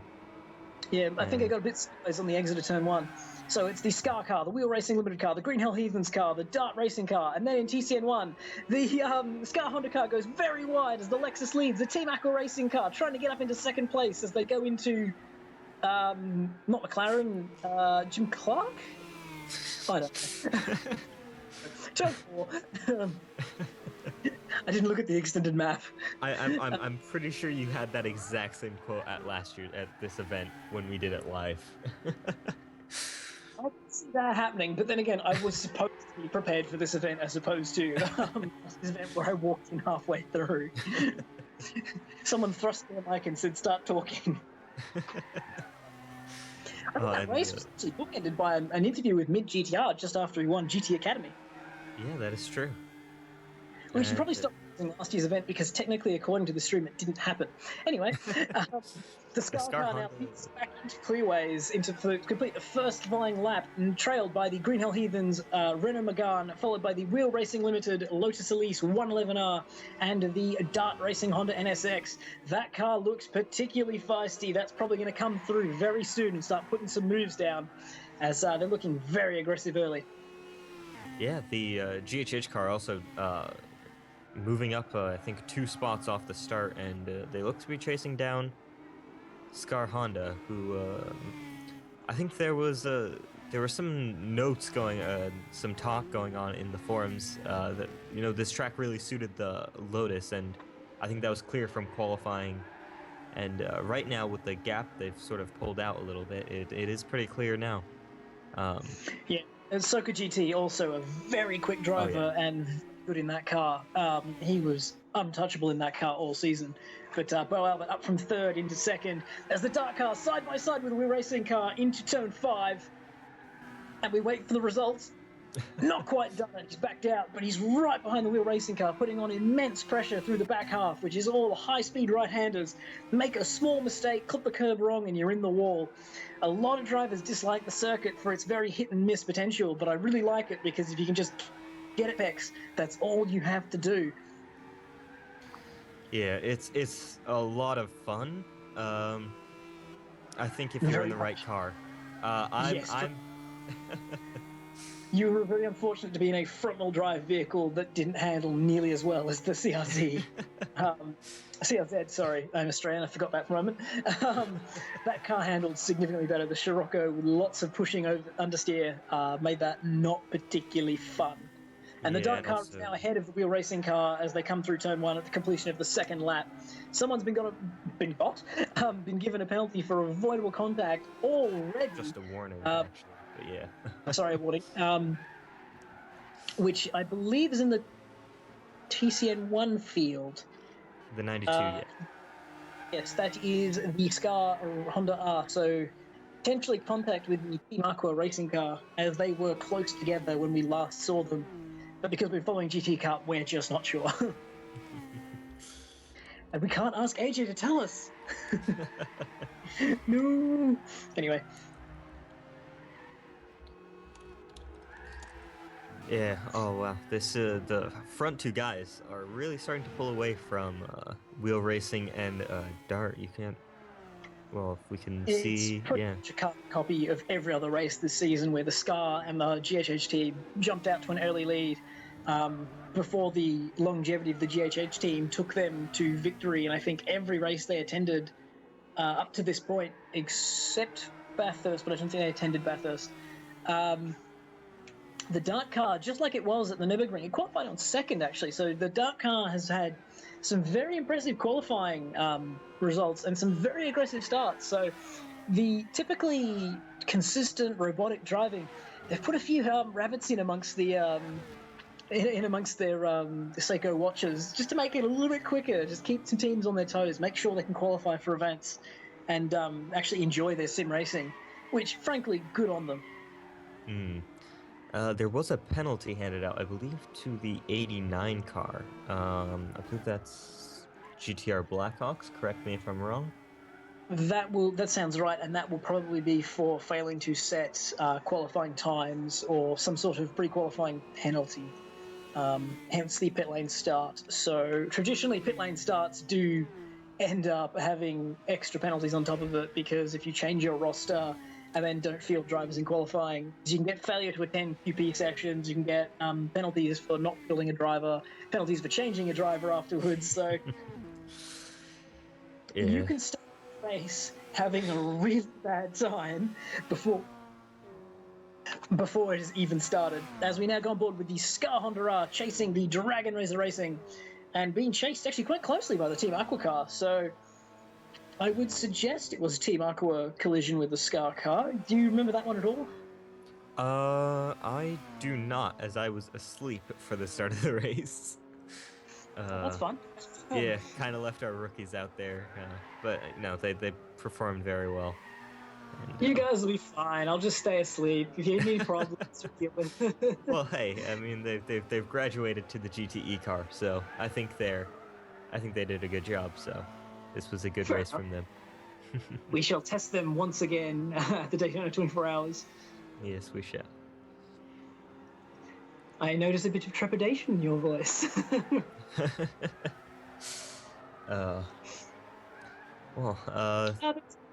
Anyway, back on topic. A bit of disconnection issue, I think, from Orcs 95 left the room and joined. I don't think I saw anything about. Yeah, I don't think that was a driver change, as it's way too early on. So. Yeah, and the same driver that left rejoined. So the VEC car are having problems on the back of a pit lane start. So not a great opening few minutes for those guys.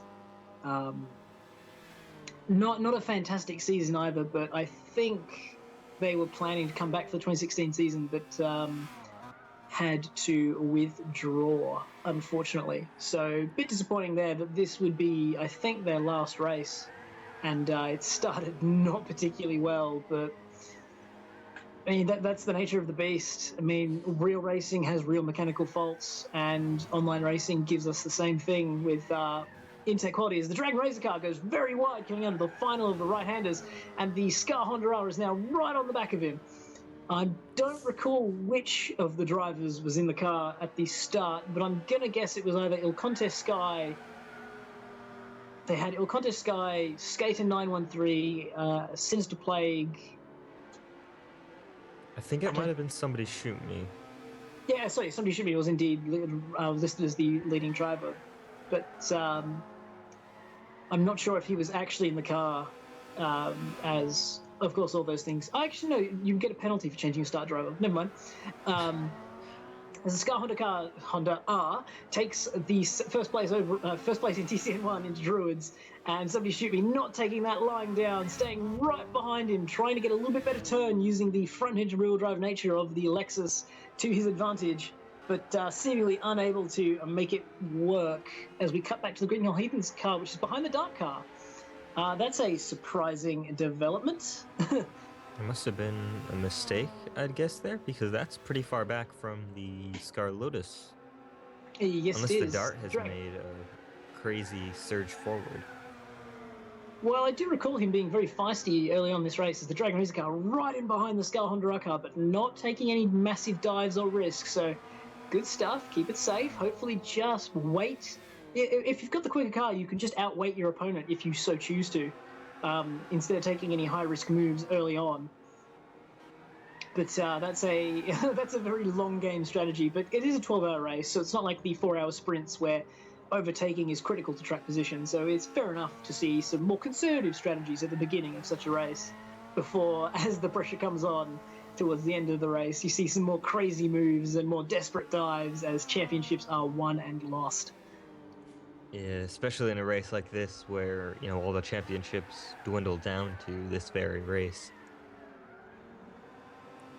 I think it was a double points round for the TCN1 teams, and that's what caused the caused this to go down to the final result. I think the DRR car needed to beat the Honda car by, I think it needed to be first to third or first to second to claim the championship, and the Scar car just needed to defeat the Dragon Razor car in order to take the teams and drivers championship. Sorry, just the teams championship, because Skater 913 was in the box seat for the drivers championship because the Scar Honda team managed to not field someone for one event. Team Aquacar hanging in quite well. I recall you being very displeased with that vehicle, but seemingly it was doing an all right job as the Scar Honda car just completely... What was that? That had to have been lag. That had to have been lag because there's no way that car was in the grass and made that turn. Where is that warning about visibility? Come on, AJ. No smoking up the tire. It's just because an Australian's not driving. That's all that's going on. I recall seeing Cross 24 getting a lag warning in Motegi. I recall that one because his car went sailing past me down into the fourth corner. And then it walked back on track, and I thought, uh-oh, I'm about to be taken out in a horrible fashion here. But it was the only instance of it. Yeah. Oh. So to recap, we are watching a replay of the 2015 London 12 Hours of the GTPlanet Endurance Series, now with commentary, as the current race, the third annual London 12 Hours for the GTPlanet Sportscar Series, rebranded, renewed, and refreshed, but with still the same great racing, is currently suffering an extended red flag due to PSN issues. Issues there, meaning that room stability is at an all-time low, making it very difficult to host any racing.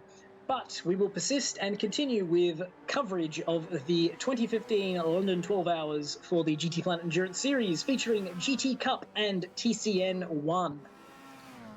Yes, we shall. And the Dragon Razor racing car now, not really. They've sort of fallen back from the Scar Honda R car there. And I think that's... I'm not 100% sure on this, but I think Somebody Shoot Me was their bronze driver in for the start. So just staying conservative, keeping the car on the track, I think was important there for those Yeah. guys. I think after they saw him run wide and have an off, they were on the team radio straight away, just say, don't worry about it, just stay cool, keep it on the road, because he was the bronze driver and it looked like he was pushing very hard to try and stay in the lead, but we're just telling him, just don't worry about it, it's a 12-hour race, we've got plenty of time, don't let the pressure get to you. As we see the Wheel Racing Limited car with no number trying to pass the Swift Autosport Volkswagen Scirocco. It feels like a diesel, but I don't know if it is. Chased by the Hyperion Racing Honda NSX. Yeah, I think those are the two cars that suffered from a pit lane start at the beginning of the race, which is why I think this is actually for position here against the TCN cars. I don't think so. Hyperion and Swift. Oh, sorry, Hyperion and Swift. Yes, not the Wheel Racing car. Fair enough. That does explain. Correct. You're correct. Okay. And oddly enough, the Hyperion car not really. I thought the Hyperion car would be a little bit quicker with the Avalarion B team, essentially, which is a heck of an A team. I would not mind having that B team available to me because those are some very, very quick drivers. It's almost an insult to call them a B team, frankly, because they are very quick and have had some very good success in the GT4 and GT Cup teams last season. But using a little bit too much curb there at Druids, but ultimately it's probably okay at these early stages as they're sort of just getting their handle on the cars, not really doing it every lap. Track limits, I think, wasn't particularly a problem at Brands Hatch last season either. There were a few venues where it was enforced quite aggressively because the track limits were very exploitable. Mm-hmm. I think, yeah, because Brands Hatch, you really just have grass on the side of the racetrack. You don't really have runoff anywhere that could give you an advantage. Taking track limits is taking a big risk. Yeah.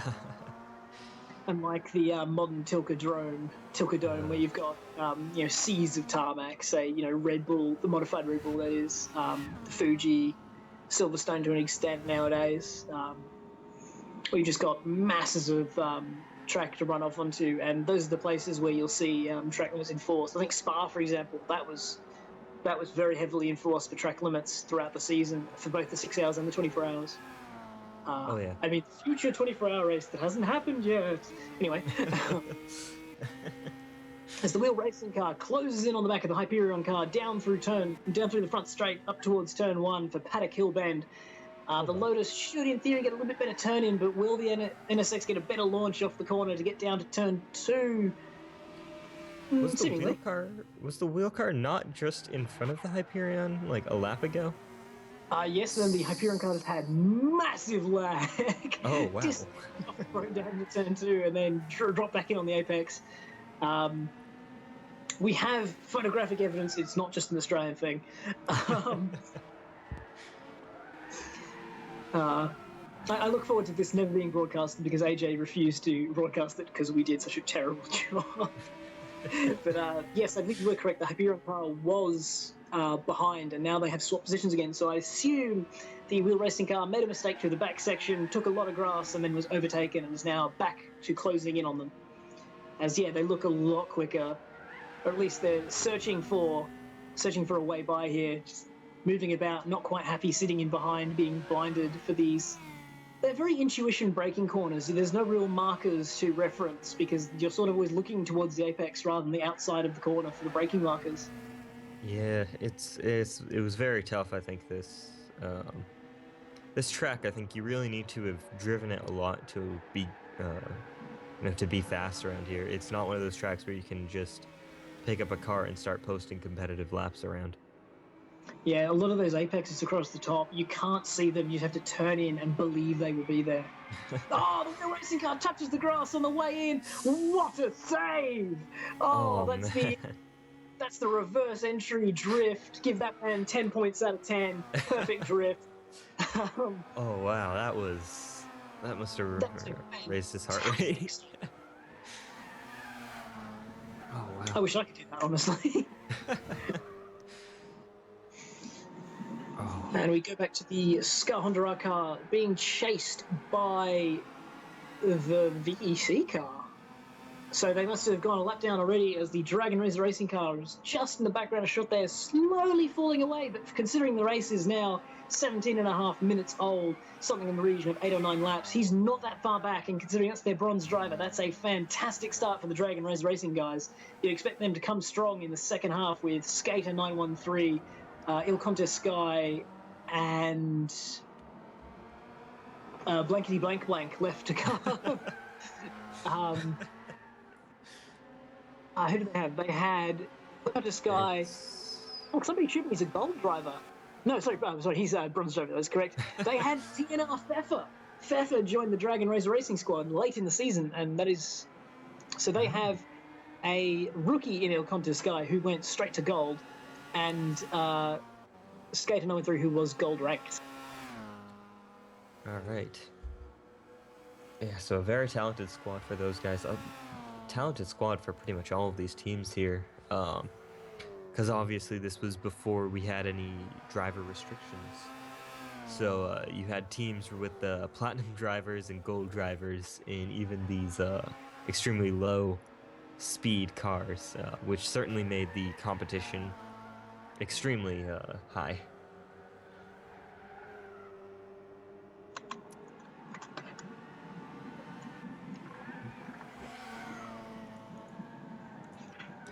As we just ride on board the... Oh. I was going to say, it's sort of a lull in the racing here. Yeah. Things getting a bit spread out. Yeah, that's the... I expect the wheel racing car to catch up again to the Hyperion car in order to make something happen for us very shortly.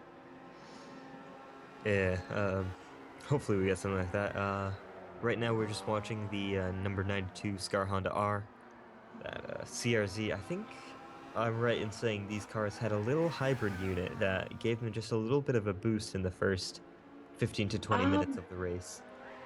Interestingly enough, I didn't find that. I've driven the CRZ before, and I found that the hybrid didn't actually increase my top speed or my lap time, but it just reduced my fuel economy somehow. So I'm not sure how GT models that hybrid unit, but it never felt like I was driving quicker with it. But I know a lot of people have had contrary evidence to that, and I maybe I was just driving terribly when it was engaged.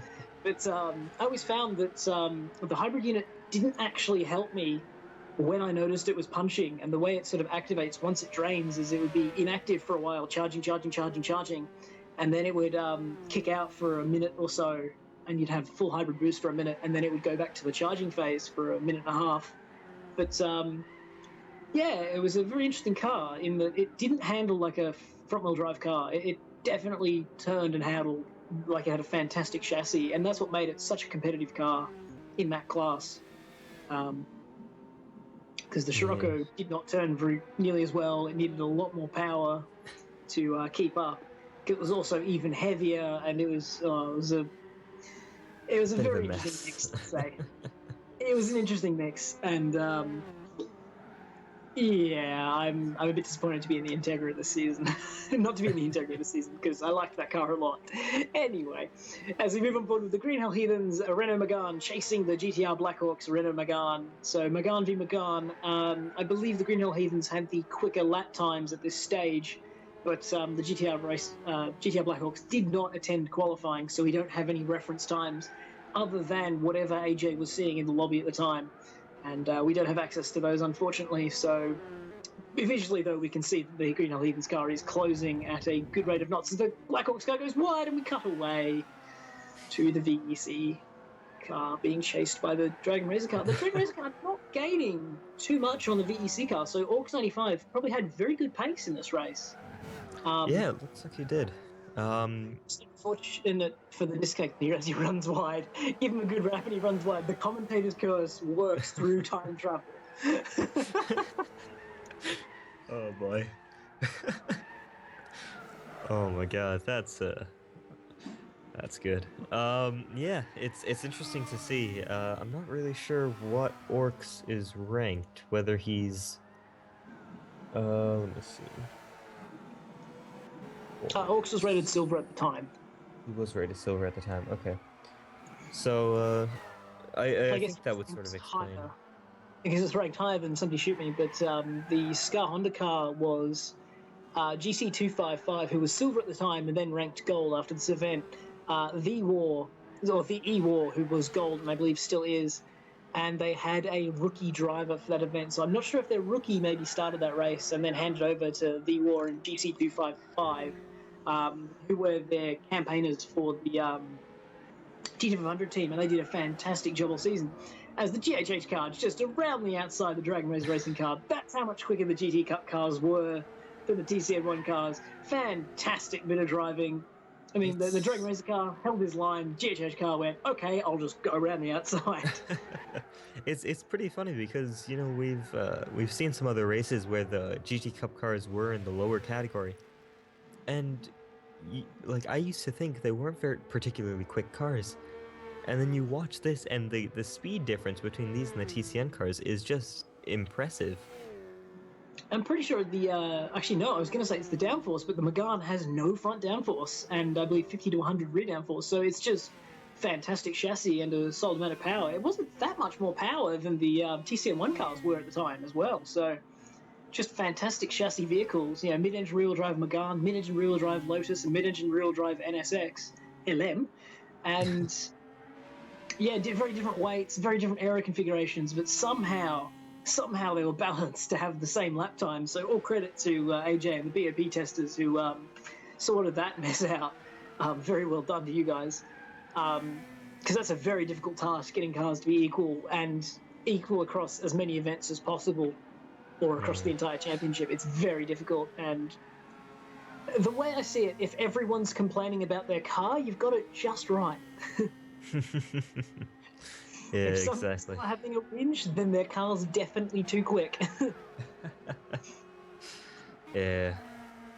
Oh man. Yeah, the BOP is always a tricky thing to sort out. We've seen a lot of adjustments in the past. Oh no, that's Pielster. I believe he was acting as a steward during this race, so don't think that's a disconnection from anyone. Peel probably just resetting his connection as per usual. Peel had a habit of doing that. He would leave the lobby to then come back in. Not sure why, but he's probably definitely got a reason in his head, and it seemed to work for him because he was a fantastic steward for most of the season. As we now watch the Dart car lapping the GTR Blackhawks car around the outside quite comfortably. Not sure if the Blackhawks car lifted or it has damage there, but don't cut to a wide angle. Okay, yeah, he's still circulating, so he's probably just lifted off to let the Dart car through. Yeah, it might have been something like that. Dart car running fairly strong in second place, I think, according to the ladder, which is yet again a very strong showing, and you normally don't see these guys being the ones who launch forward at the start. You normally see them taking it conservative, and while everyone else crashes around them, they just pick off places at the end. But it's funny because we've been saying that all season, and what we've seen in their last few races is that they've just come out swinging, and we're always saying, it's the Dart team, they'll be conservative, and we'll see them at the end of the race. And there they are just punching out at the front of the field saying, just notice me, please. So yeah. I think we almost do Dart a disservice by just lauding only their consistency. They've had a very quick car on multiple occasions, and they have. we just always reference that consistency over everything. Yeah, I mean, it's they to have amazing pace and consistency. Well, that just shows that you have a very good team there, and I mean, there's no doubt that Dart is definitely one of the most respected teams here in the series. Absolutely. And, yeah, it's fantastic to see them back this year as well. I noticed Scar Honda just disappeared there after it was being lapped, so I think he left room to the inside and touched the grass and then disappeared off towards the wall there and lost a whole bunch of time. case It's, of a disappearing Honda. well, it's using Arctic camo, and of course, this is England, so it's very apt because it's very odd that England is in fact this dry for this long. Actually, yeah, I don't think we had any rain during this event. I mean, I predict that the weather forecast shows there will be no rain for this race. Oh yeah, I wouldn't know. Looking Anything at could the happen with the radar, weather. yeah, it's looking pretty dry for the next 12 hours. Once again, to reiterate that this is indeed a replay of the 2015 second annual London 12 Hours for the GTPlanet Endurance Series. The current event, the third annual London 12 Hours for the GTPlanet Sportscar Series, is currently under an extended red flag due to PSN issues, forcing us to be unable to host the race at this time. However, we expect to resume at some point in the next, I think, 3 hours is the cutoff point for the resummation of this race. If not, then we'll have to see what AJ comes up with. Otherwise, we will continue for the final 6 hours. And I don't think we've had any new updates on the situation there, but we continue to commentate on the replay to finally provide some audio to the first 6 hours of this race, which were originally unable to be fielded by commentary due to a lack of commentators at that time. However, I believe that saw Rishav and myself brought into the booth as last-minute replacements as the Karun Chandok and Anthony Davison of the Sky Sports F1 team. We had to get someone who drove a car at some point to get in here, and then it turned out they were actually half decent at their job. Yeah.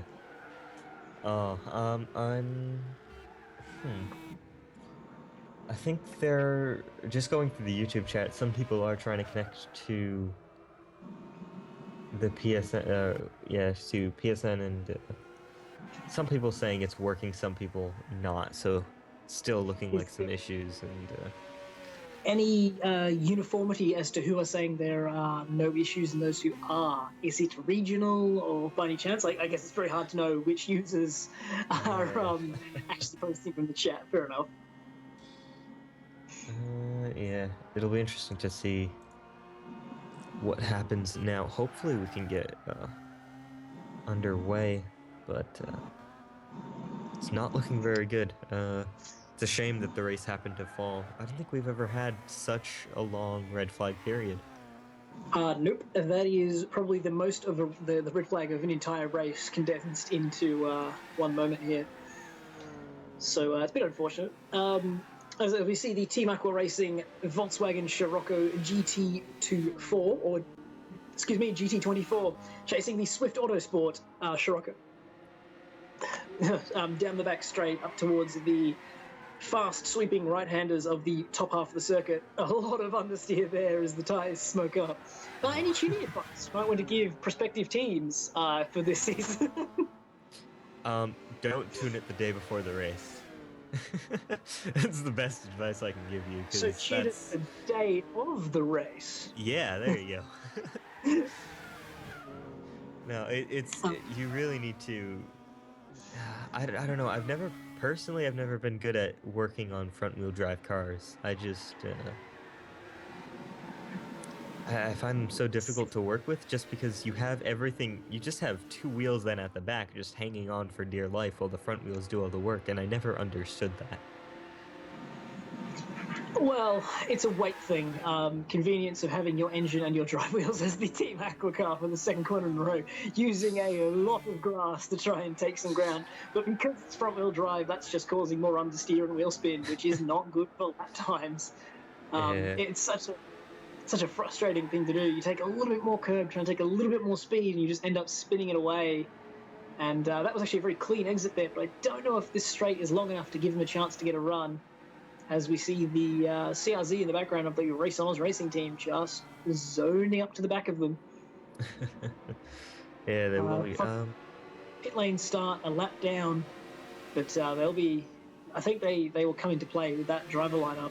It was in fact S54 VED, or saved, to go with Warrior, TNR Philo, and I believe six skills 011. So 2 rookies in this race and 2 platinums in Pinar Philo and Warrior 2167. I think Warrior was from rookie to platinum in one race for the Fuji round of the LMP3, which was an impressive feat. I think after that, no one did it again. As we see the Lotus, the Scar Lotus, trying to overtake the Team Aqua car, and just Team Aqua car waiting a little bit longer to move out of the way than the Scar car probably would have preferred. We're seeing a lot of that as the Swift Autosport car does the same thing, where he waits until the Scar Honda car is right on top of him before he moves out of the way, and that probably caused a few extra heartbeats in the Scar team. And again, the car is a little closer every lap, so the Team Aqua car definitely being held up by the Swift Autosport car here. Oh, as he runs wide, flashing his headlights aggressively. Dirty tires. The next corner, whose car will get ahead. It must have been massive understeer, and he hit the curb, and it probably just caused a bit more understeer. Out into the grass, dirty tires, out into the grass again, more dirty tires. And the cycle repeats. Hopefully now he'll clean it up before he gets to the fast right-handers at the top of the circuit. But he's lost a massive pile of time with all that dirty tyres action. One of Gran Turismo's features I'm not particularly pleased with most of the time because it catches you out when you're not. Forget about it. I've just made a mistake. I will continue driving as I was. Oh, dirty tyres in the next wall as well.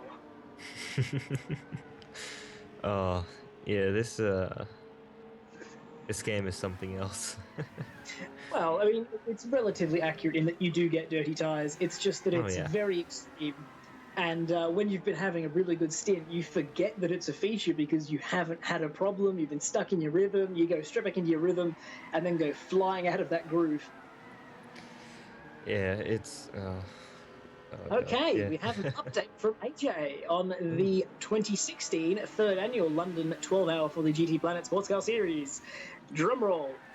All driver changes are approved. So, if you needed to make a driver change at the end of 3 hours, you can do so. AJ is approving all driver changes.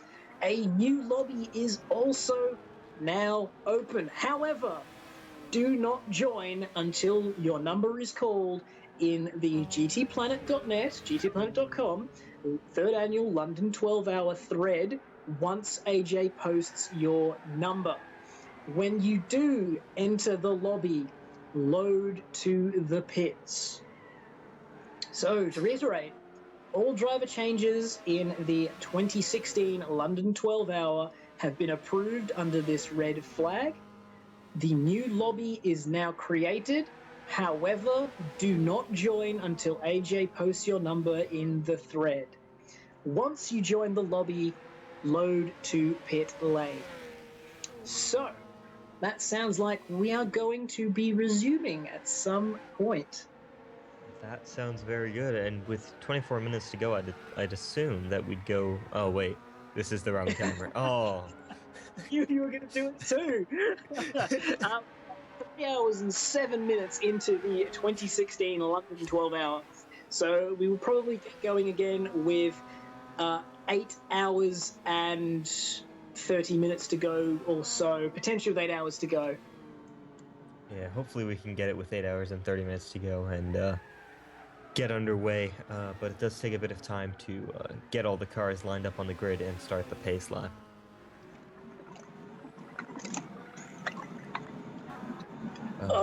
I'm mentally just catching up with the fact that I still have to drive in this race when I'm done with commentary. I'm done, and then I'm gonna go get my sleep that I missed from staying up. Yeah, so you got up at nice. You stay up or go to bed for this one? I got a quick nap in for like an hour, and Okay. The race on those racing car chasing down the Swift Autosport car up the back straight into the fast right-handers. The Aqua car slowly making his way back in after that dirty tyres run through turns 2, 3, and 4. I was up at 5 for qualifying this morning, which was then cancelled, so that was fun. Shout out to UNC Pubs 16, who was up an hour earlier than me because Queensland time is an hour earlier than where I am. So shout out to that commitment.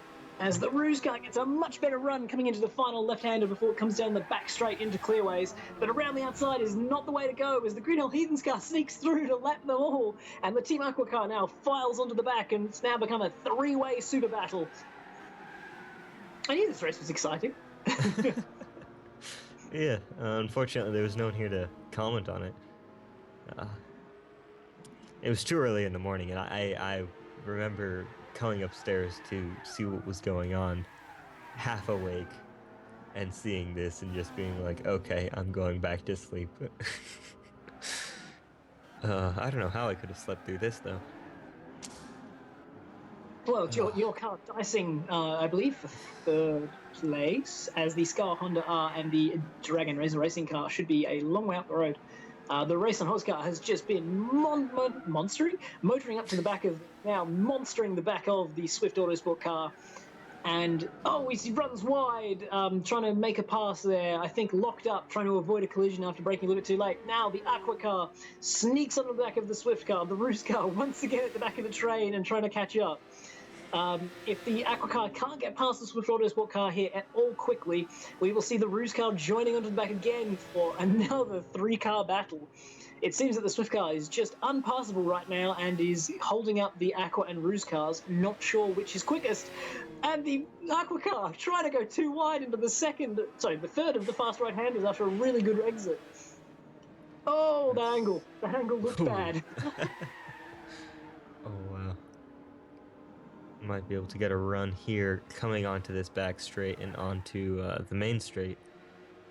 Oh, has a look, but jumps back in.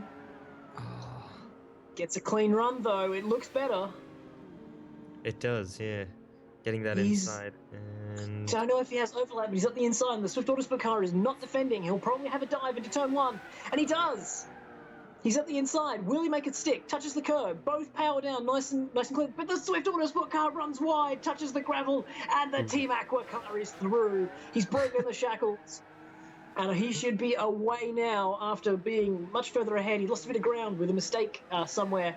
But now, once again, motoring along. The Swift car has lost a lot of time. The Ruse car isn't even in the back of shot. So the Ruse car might have clipped the Swift car and got damaged. So that's definitely suboptimal for them. That could explain why we saw them smoking with locker through the fourth quarter onto the back straight. Well, the first of the back straights. yeah. They are indeed parallel.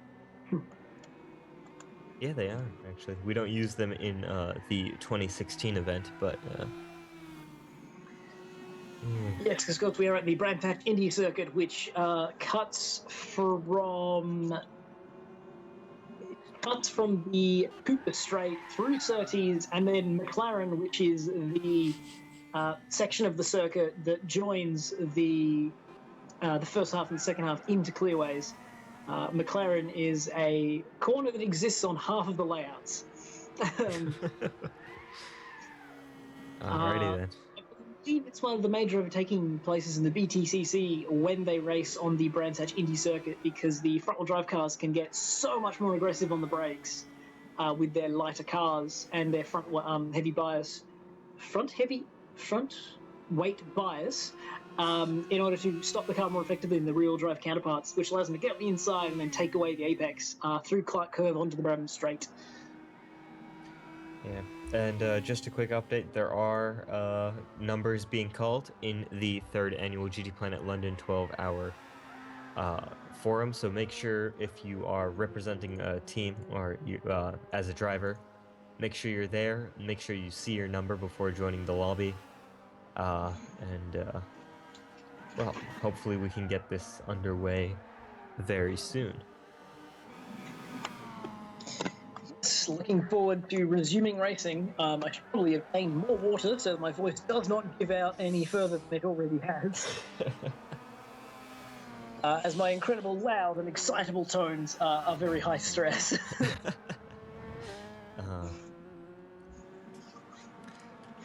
Which makes me very, very confused how Andy Mather manages to do it with Tom Brooks. When those two get together, wow, that is some fireworks.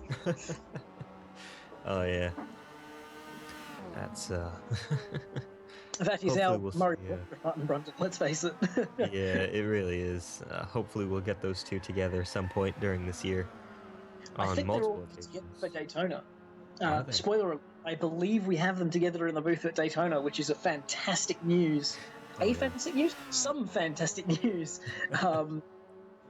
For fans of the live streams of the GT Planet Endurance Series, now known as the GT Planet Sportscar Series, as the GTR Black Horse car spins as it runs wide through the third and final of the fast right-handers, and I believe throws up a yellow flag.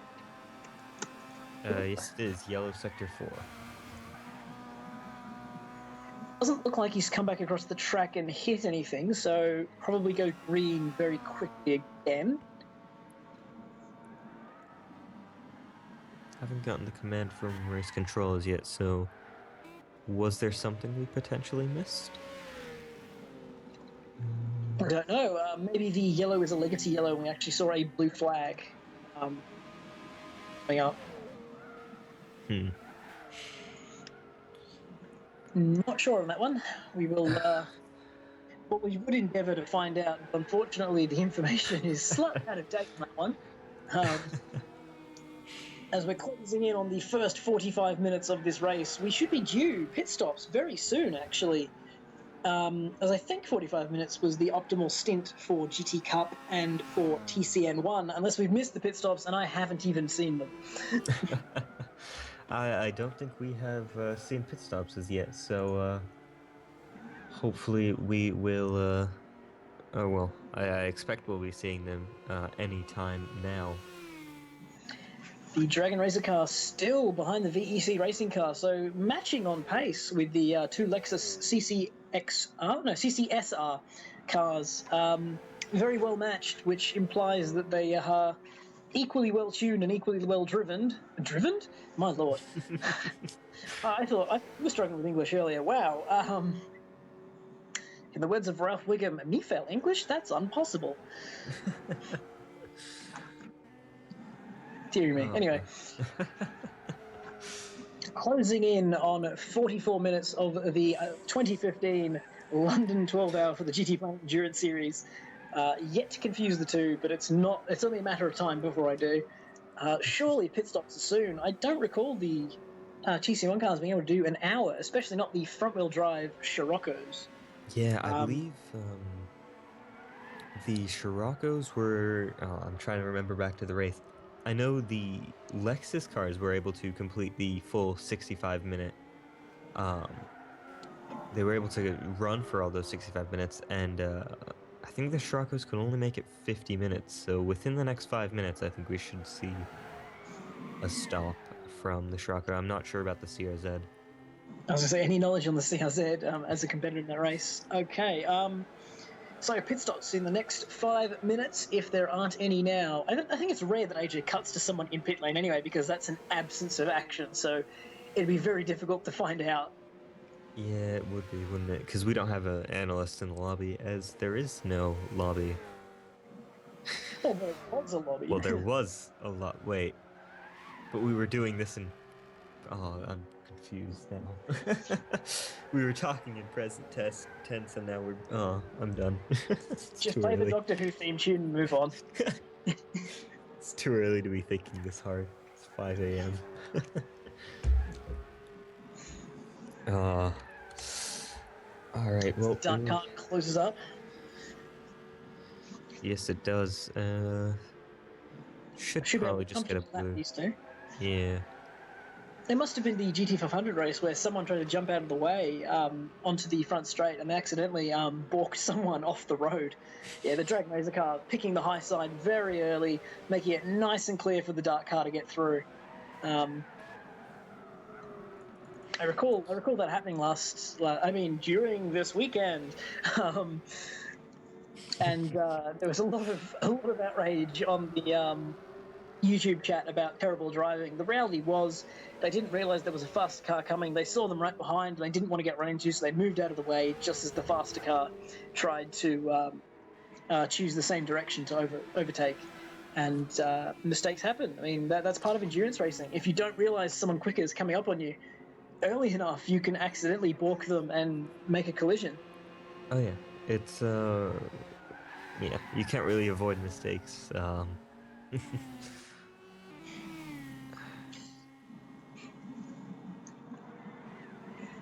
So watching the Scar Lotus car, and switching over to Dragon the Racer racing car runs wide, having just got ahead of the VEC racing car. Dirty Tires runs wide again. See, this is where the Ooh. Dirty Tires, it just bites you and then it punches you again. You've already lost time. You've made a mistake. Things aren't going well. And then it comes back and punches you again just to make sure you definitely lost time. Oh man, yeah, that's tough.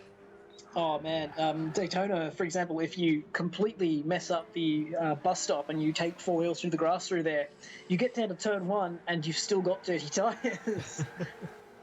As you put your foot on the Man. brake and then realize that that brake pedal isn't going to stop you. I was lucky in the sense that every time I went off the grass, I went into a wall. So I got an But I guess it means you carried damage for a lot less time than from turn one all the way around. It was just from bus stop to the entry to the pit lane. yeah. I remember looking back at my stint pics and being absolutely amazed I'd made it 10 laps before I binned it at turn one. Yeah, I don't think I made it much longer anyways. VEC car really... Okay, now having to let the 88 and lets the 93 through as well.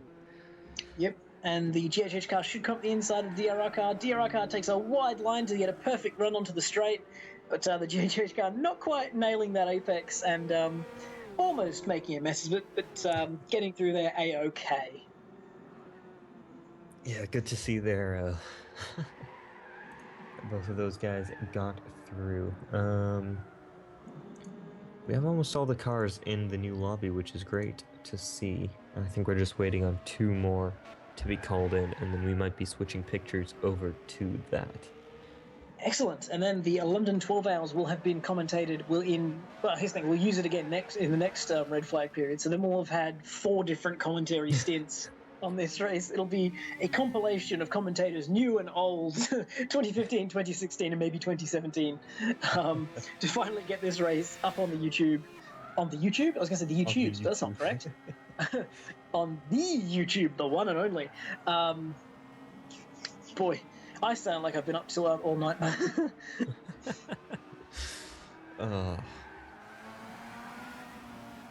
And now the Ruse car is catching the Scar Honda R. So I reckon the Scar cars had a pit stop because those two were a long way away. So potentially problems for the Scar car, allowing the Ruse car to close right on up. But if I recall correctly, if I predict correctly, the Scar Honda R car will be in the lead at the end of the first hour, as the Scar Lotus racing team car is now ahead of them. So the Lotuses are 1 and 2 on track, not quite. They are both leading class and they are both in shot right now. Taking a lot of curb there. That's cheeky.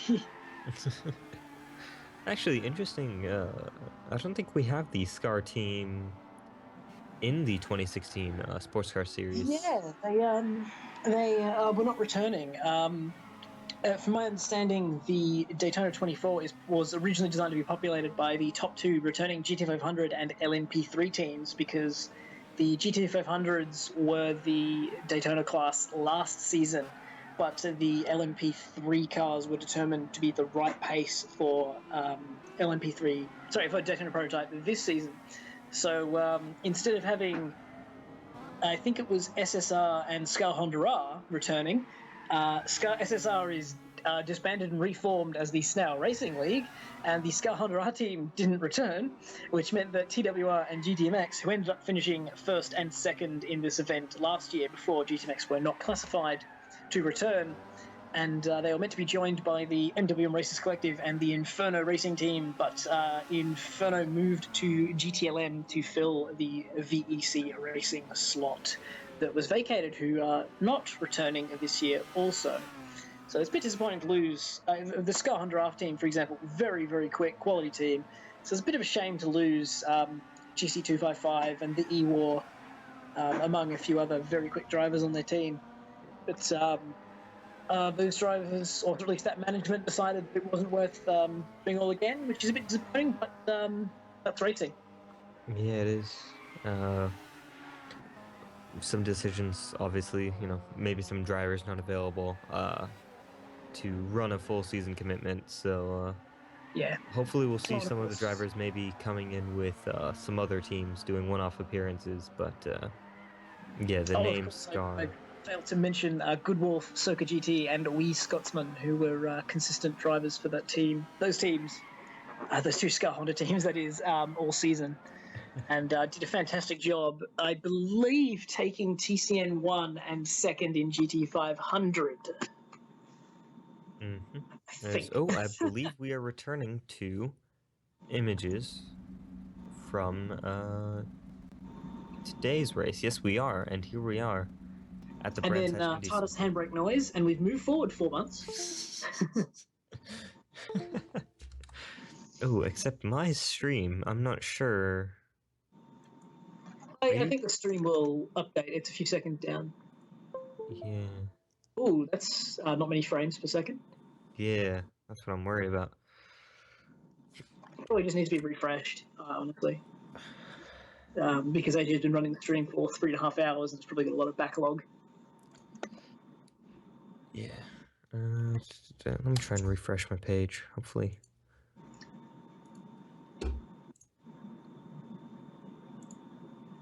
We can get this. Nope, still not much frame rate. So could there still be PSN issues, or is this just the stream? I think it might just be the stream, actually.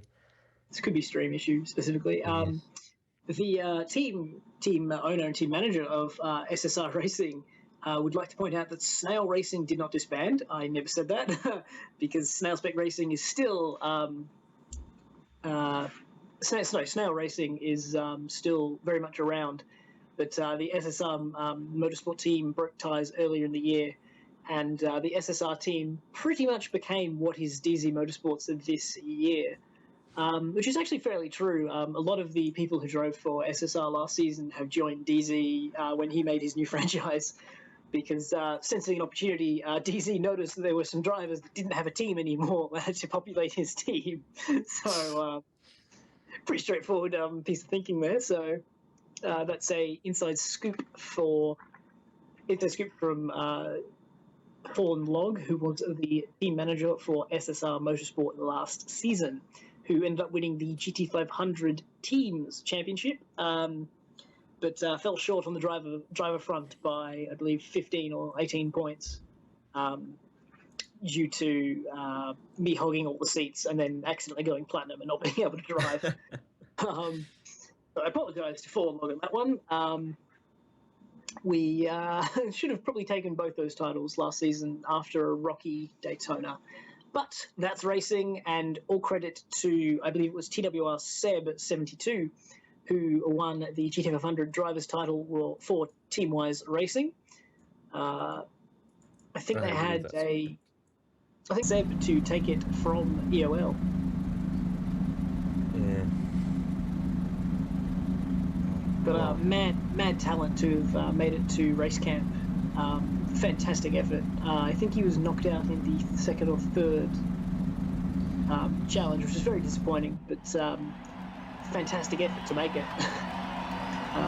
Especially on the back of Mick GTR's success in the international. Wait, is it international race camp? It was Mick GTR. I think ELL made to European race camp. Yeah. They were back to back. Yeah. I'm not really sure how it works, but yeah. Yeah, because Australia, Mexico, United States, Egypt, I think are the 4 that come together for that race camp. Now that America no longer has its very own dedicated race camp, which Turkey, yeah, Turkey and someone else. I think there were six countries that came together for that race camp, which was deemed international race camp, and so America lost its monopoly on automatically putting drivers through, which is very handy for America, getting some GT Academy champions out there. But ultimately, I think the American contestant from 2015 was the fastest qualifier for that race, but he and Mid GTR had a late breakers duel down to turn 2, and they both lost. Yeah, if I recall correctly, he got, yeah, I think he did have pole, and he did just make a mistake though on the first or second lap. Yeah, because I think if I think Mint had pole because of the teams championship, but they do a qualifying session, and the American contestant was the quickest in that qualifying session, but that doesn't change the grid because the grid is set because of the team event previously. And he got a great run on Mint out of the first corner, and they both had a braking duel down into turn two, and they both lost. Is the way to summarize it. And I think Mexico snuck by into the lead, and I think the American contestant came off worse. And then on his march back, I think he's in the middle of overtaking Egypt or Turkey, and had another big off down to turn two, and then retired, unfortunately.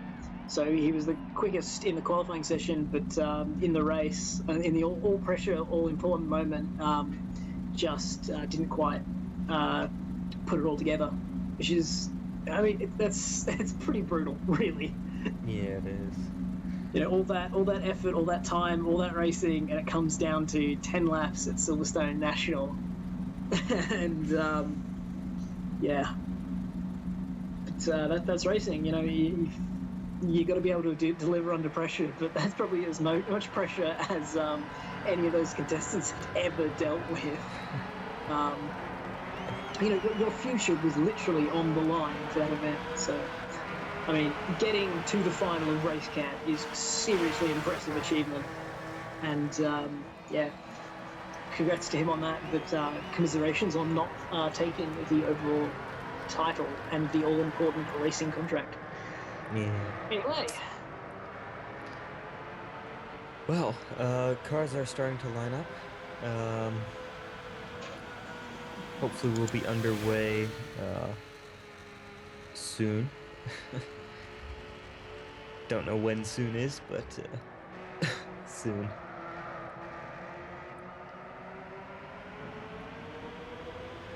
As long as it's not Casanori's definition of soon, we'll be all right. 12 days of London. An hour a day. That'd be a very interesting race.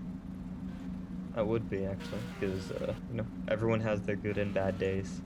So it'd be completely different. You'd be able to modify your car each day, try and find a little bit more. Yeah, that'd be interesting. Because anyone who had an advantage on day one, that advantage would probably go away overnight as people worked out where they were losing time, where they could make it up again. Yeah. Actually, how would that work? Like, would the field be neutralized after each day? I think any lap advantage you would hold, think of it like the Silverstone 12 Hours was run last year. At the end of the 6 hour, a red flag is called, and any lap advantages you have are held, and any seconds of a lap you are now in advance are now wiped out. So the race is effectively neutralized, but if you take a lap on someone, that stands. Yeah. So it's like a safety car period, essentially. Or, well, I guess, yeah, it's just a red flag period. Safety car and a nap. Yeah. Actually, quite technically, I believe that is a red flag period. So that is the Silverstone 12 Hours has the longest red flag of any race in the GTPlanet Endurance Series. Well, I think this is the longest counting red, yeah.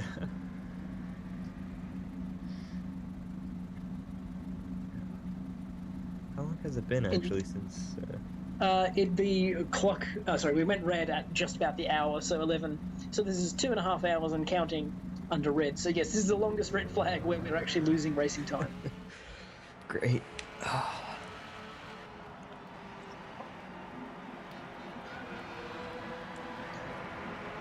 man. Just remembered I have soda out here, and I could be using that. Right, at 5:30 a.m., people are going to start waking up and wondering why I'm still awake. Ellen just got it really early. It works every time. Yeah.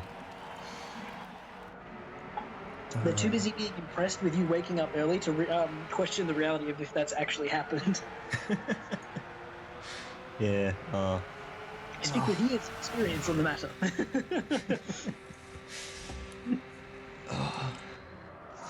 Well, hopefully this race will be underway soon, and we can get back to normal coverage. And we still have 42 people watching, which is pretty impressive. I mean, I didn't think we were doing that much stand-up, but I'll take it. I suspect a lot of the guys are keeping their streams open so they can get updates on the race and our progress on restarting. Looks like the last car has left the pit lane, though, so we're a minute from having a complete grid and then an unknown amount of time until we can actually start the formation lap and get underway again. Do you think we could start at... Oh, no, we've got... Okay. Do you think we could start at a 15 interval, or would we have to wait until an hour? What do you reckon? I don't think there's anything stopping us other than AJ wanting to simplify things. But I think it depends how quickly we can get everything together and make sure everyone's running, because I can totally see AJ deciding to just get on with it 15 minutes before the hour and to get racing underway so we can get as much of the event back underway as possible. But we'll see. Yeah. Hopefully we can get underway soon. Yeah. Once again, soon. Yeah. Oh, man. And that's the THG car coming up towards Druids. Currently the fastest man on track, as everyone else is stationary. Yep. Well, we've got, a fairly neutralized field. We've got the top three, I believe. We'll all be duking it out as we start to get the little scroller thing here. It's interesting how it's well, we want to say angled, but that's not what I'm saying. It's slightly offset, and it causes a staircase effect. Not sure why though. Oh well. Probably a formatting error.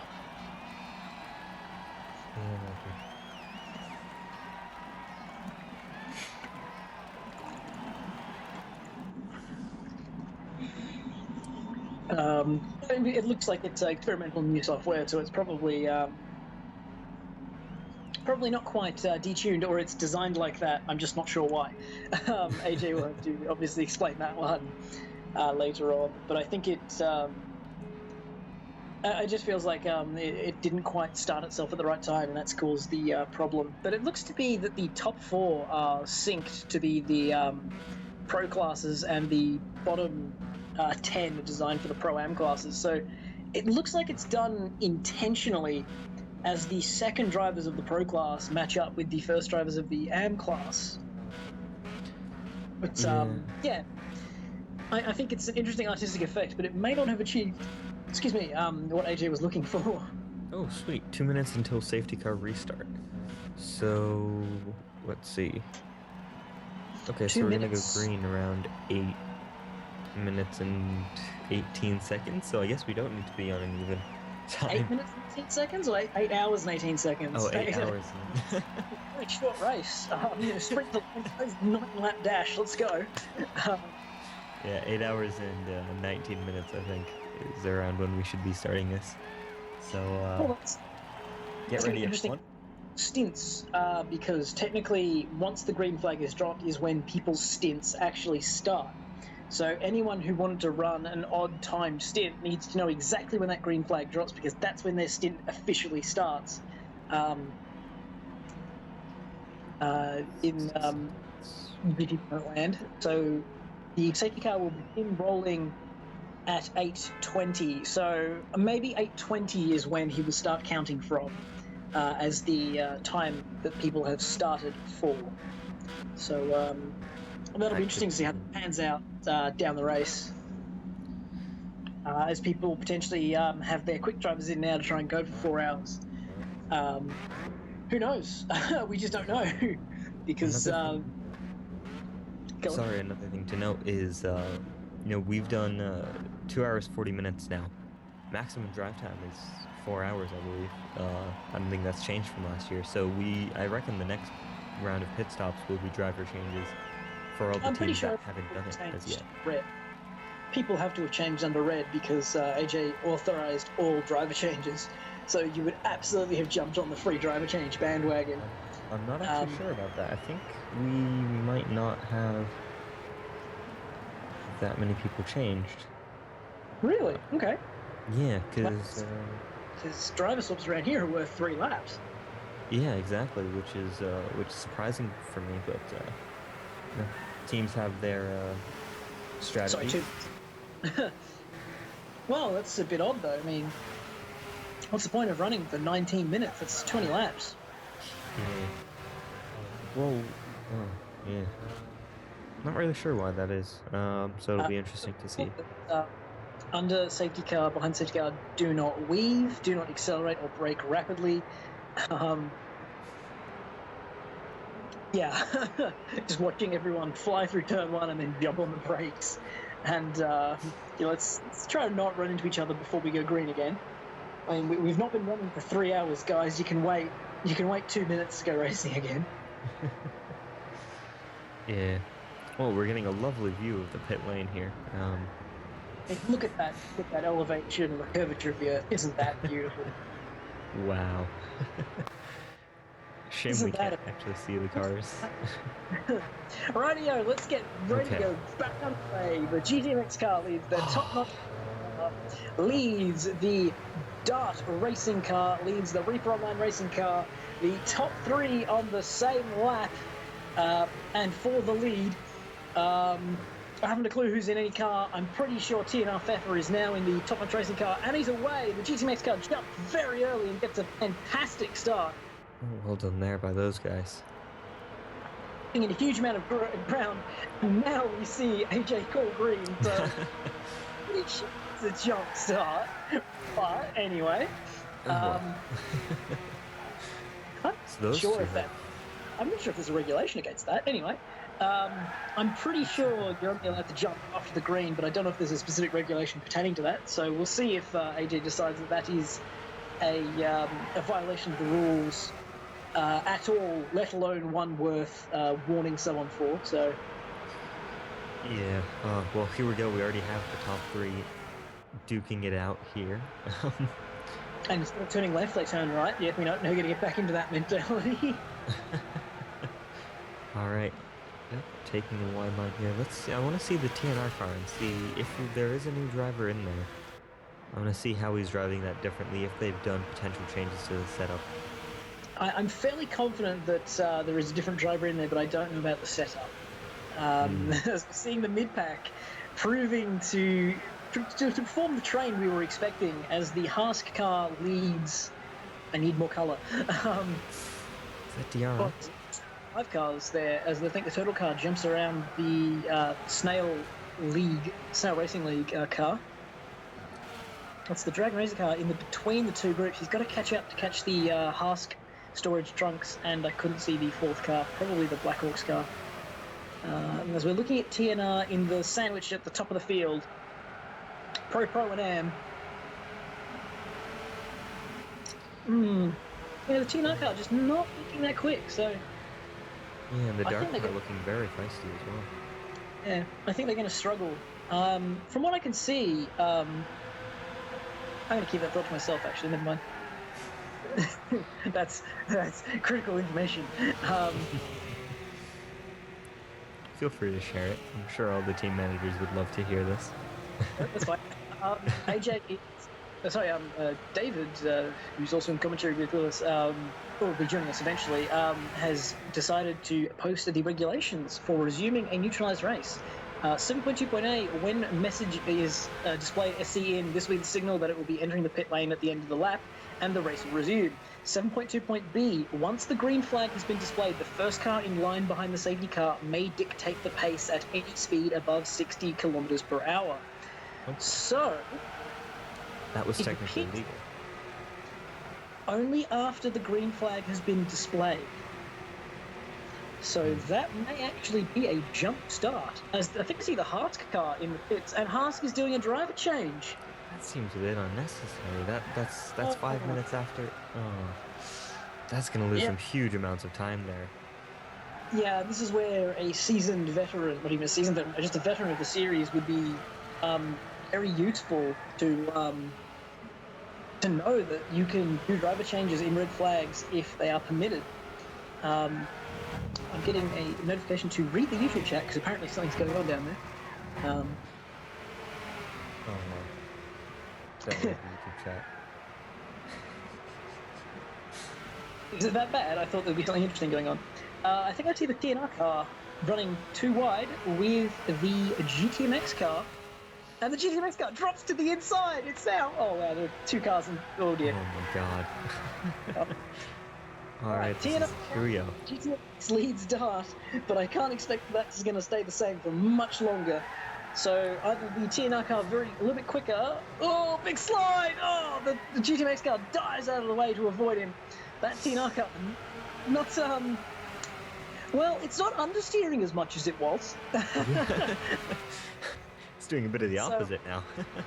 I think the GTMX car probably had a slide coming through clearways and gave the TNR car an opportunity to come up the inside because it didn't look like a convincing overtake until right down into turn one when he got the job done. So I suspect that was an error that allowed the TNR car to sneak ahead, but it does not look the better setup car considering we're only 5 minutes in and it's doing a lot of oversteering. Let's see how that tyre wear plays out over an hour-long stint. Yeah, it'll be very interesting as, who is that? I believe that's the... Oh, someone has left the room. Logic Line was the Danish driver for one of the new teams. Or was that a disconnection? Because there was no... I have just forgotten to type BC, that is an option. I don't know if they were in the car at the start, though. We'll have to take a look and see. He's a Danish driver. Hang on. It used to be Danish. Logic Line is indeed British, and I think that was their start driver, so that looks very driver changey to me. So they just forgot to type DC, and that will be a warning for failing to type C. The TNR car now starting to run away from the GTMX car. And good point there, the GTMX car is not wearing a number, so that's yet another warning to be handed out. It's just stacking up on the team warnings that can be given out. So you have to get 5 before you run into problems there, and it's a 30-second stop go, which around here will be worth a lap when you add in the pit delta. So yeah, we're seeing driver changes from some of the newer teams. Logic Line has just joined the room, which means was that a disconnection? Is that a disconnect? Oh, that's terrible news for them. That's terrible. Because the SRT car was driving very well, actually. Yeah, they were. They were doing a pretty good job there. Running in 5th overall, I think it was. Yes, at the last check. Yeah, 65 is the storage trunk racing team, I believe. That's really unfortunate for those guys. Hopefully they're able to sort that out. Yeah, that's definitely suboptimal for them. Yeah, I don't know if they conducted a driver change under the red flag. So if they still need to conduct a driver change, that's a little bit odd that he's come back. But I guess you need to come back to get the time credited. In order to receive lap compensation, you need to rejoin the room and take a stint photo in order to be compensated for the time that you have lost. That is in the regulations, and that was regulations I didn't read properly before Daytona, and that lost us about 25 minutes, and that was the difference between us and Scar Honda in the end of the day. Disappointing. It was still points, but in the end it didn't matter. Well, the grid really is spreading out now. And also, interesting to note the SRT car back up and running, so no message from AJ telling them to box and hold and wait, so... Yeah. Yeah, but interesting to see them out and running, or will they probably serve a penalty? Well, it's either a disconnect rejoin time, which is quite low actually, it's only 2 minutes around here, because the recovery time is a limpo mode lap, and a limpo mode lap is only 2 minutes, so it's just about the time of a disconnect, honestly. But if it was a driver change, which I don't think it was, then it would be a warning for failing to type DC. So, well, the dark car is now chasing the GTMX car. I haven't seen the Reaper car, so they must have changed to a different driver, and I don't know where they disappeared to, because they were fourth in the queue. But their second driver not as quick. Or potentially that these guys are just even faster. I look forward to getting an update on lap times from AJ when he has the time to get around to it. But at the moment, I think he's dealing with a lot of incidents and race restart factors in order to make sure that the hourly update comes through at the end of the 4th hour, as we have 8 hours and 9 minutes to go in the 2016 third annual London 12 hour. I don't know if I can say 2016 and third annual, but anyway. Because that would be the third of 2016. Oh well, never mind. So the dark car continuing to be incredibly impressive. We're not sure who's in what car at the moment. We essentially need people from their respective teams to be telling us, and that would require us to be paying attention to the YouTube chat. Probably more than we are. Yeah. Yeah, nothing really much going on in there. Radio. Yeah. I just stubbed my toe. Walking around, bad idea. So Pfeffer indeed in the TNR car. GTP Mad Max is still in the dark car, which is odd. VITE, I'm guessing these are also in order of fastest lap. That'll be Vitesse Kid in the Turtle Racing car. In the GTMX car will be a GTMX Alpha Vanti. The Reaper's car will have GTP Kane. The Dragon Race Racing car will have GTP Bambi. The Husk Racing team will have J Starscream. The A team is once again back out in force in the Spinning Arrows car. Chris W265 will be in the Wheel Racing team. Hope that's not one I've heard of before. I have to actually look up who's where. Which team is that? Coach. Yeah. Oh, Snail Racing Team. Coach Mark II. 21. Radio. That's just my resolution being too low. Fair enough. KTZ is... I just saw that name too. KTZ?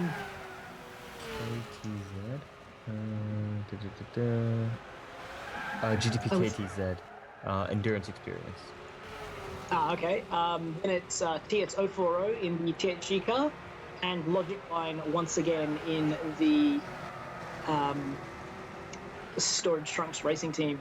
So on the resumption, Pfeffer straight away to the 52.120. So he is not messing about out there, rewriting the fastest lap and race lap record. Can't believe I'm saying that this is a track record for the GTPlanet Sportscar Series.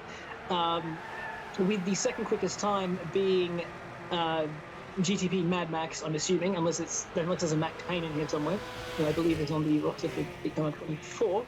Anyway, he is second on a 52.295, and Vitesse Kid for Turtle Racing League, a rookie who is by no means a rookie. I've seen his practice times; they are scary, with a 52.513. But that was only 2 or 3 laps in, so we'll expect those to drop very quickly as more drivers put in good lap times as they find their feet, warm up the tyres after sitting on the grid for the last 15 minutes, as we get back underway for another intense hour at least of racing. Yeah, oh man. Well, we've got, what do we have on the screen right now? That's Wheel Racing Team, I believe, following the Snail Racing Team. Correct me if I'm wrong. I think that's right. I believe you're correct. Yeah, I believe that's, oh boy, and we have 2 yellow cars next to each other. This is a nightmare. I think the Wheel Racing car is meant to be orange. Well, no, there's another yellow car. Okay, Which- endurance experience. Hask racing Oh. team and endurance experience. We haven't actually seen much of endurance experience. Well, that's how they've always operated, very quietly in the background. Oh, as the Hask car almost runs in the back of the endurance experience car coming out of turn one, goes up the inside, big dive. I think that's Ooh. Jay Starscream, who was, I think, their second quickest qualifier, but I don't recall. But that was a very bold move, getting on with the job and getting it done. I mean, you have to be bold to get the job done here, because the gap between the cars is so low. Yeah, it's very hard to make enough of a game to make a clean pass. So it takes some bold braking moves or traffic, as we saw earlier on in the 2016 GTPlanet in Sportscar Series, almost third up from the 12th hour in the opening hour before a extended red flag for network issues as opposed to individual issues. So that's, at least it's not anyone's specific fault, as we see the number 91 Spinning Arrows racing car chasing down the SRT Storage Trunks racing team in the, I want to say purple, but it's really a dark blue. No, maybe it is purple next to pink. Making them quite a cars out on track. These are probably the two brightest colored cars I've seen all day. I think it's one of those colors where when you put it next to blue, you say, oh, it's purple. When you put it next to a purple, you go, oh, it's blue. Oh, and the bright green is coming to join them as well. Great. The colorful three Beetles. Oh, flushing the headlights, giving him everything. Unfortunately, these are standard cars, and the headlights cannot be seen unless you're at night. They literally do nothing in the day. How are they standard? Those might be premium, actually. Never No, mind. I'm pretty sure these are premium, actually. Yeah, they would be, because We did just see the flashing of the light, so I was like, hang on, going right? against what you just said. It's not possible for those two things to have occurred at the same time. Whoops. Do we get a blue flag or a warning? That's a driver change for GP Mad Max with 2 minutes 40 left in his stint. Could have done another 3 laps comfortably. It's so weird seeing 2 minutes before the end of the 4-hour mark is still comfortably 3 laps. Yeah, oh man. That's an interesting strategy for the Dart team to have not done the driver change under red flag. We've had a couple of teams doing that, but I think this is the first established team that we've seen do this. Yeah. It's a little bit disappointing, actually, because I think they wanted to use Mad Max for as long as possible. That makes sense, because he's their quick driver, I believe. And they've got a 4-man lineup. So they probably wanted to get every minute out of him before they swapped to one of their long-standing members in Male or Dex. Or I believe they've got a new rookie called Scorpion PHV857, now known as Scorpion because I am not repeating those symbols and letters. We have a moving yellow, currently in Sector 2, just coming out of Sector 1, so it'll be in Sector 3 any moment now, so we're about to catch up and see it. Someone's probably in LHM or at least wounded. Yeah, seems like it is. Don't see anyone on track, though. Yeah, maybe we'll see a box in a moment, Oh, because the that's 66 is just boxed, yep. Yep, there you go. That's the dark car. No, wait, that's not right, is it? Oh no, it's a yellow car in the pits. Who is that? Yeah, so that'll be Hask or Endurance Experience, we're not quite sure. Waiting for either to see one or the other on track, or to see the update for the box. As the Spinning Arrows car takes a very interesting line through turn 1 and keeps it alive for turn 2. It's the 76 car in the pit lane. Able to finally capture that with our extreme behind. So that's the Endurance Experience car. So they've had a off, most probably. I would suggest at turn 2 to cause that issue. It seems like something like Yeah, that. Sector 1 ends at turn 2, so maybe it was at turn 1 even, which is very unfortunate.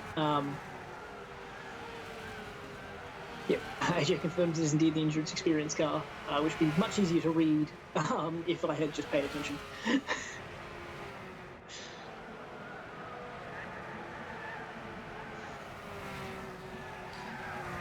Well, we've got, wow, I think is that the TNR car? I think already coming up to lap, the Dragon Razor car again.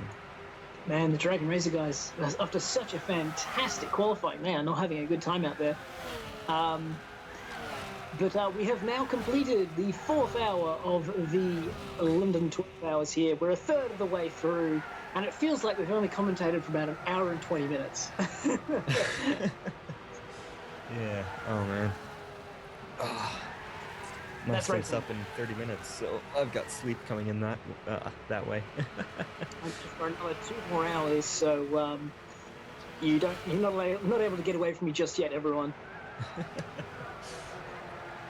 Captive audience is an excellent audience. Anyway. Oh wow. Right. Dragon Razor car as it circulates. I'm not sure who's in the car for them. Hopefully, Sinister Plague can inform us, because I'm pretty sure he was in the car and is no longer in the car. Yeah, I believe they said it was GTP Bambi. Yeah, who's a well-known driver around on GTPlanet. Yes, gold-rated DS3 user. I'm trying to think of any gold standard DS3 users, and I don't know of any off the top of my head. There's probably a couple floating around that just don't mention that they're DS3 users because they don't want people to be like, oh, that's good for a DS3, as opposed to that's just flat out good. Yeah. Because it's always very annoying to have an asterisk next to any performance you achieve. Yeah.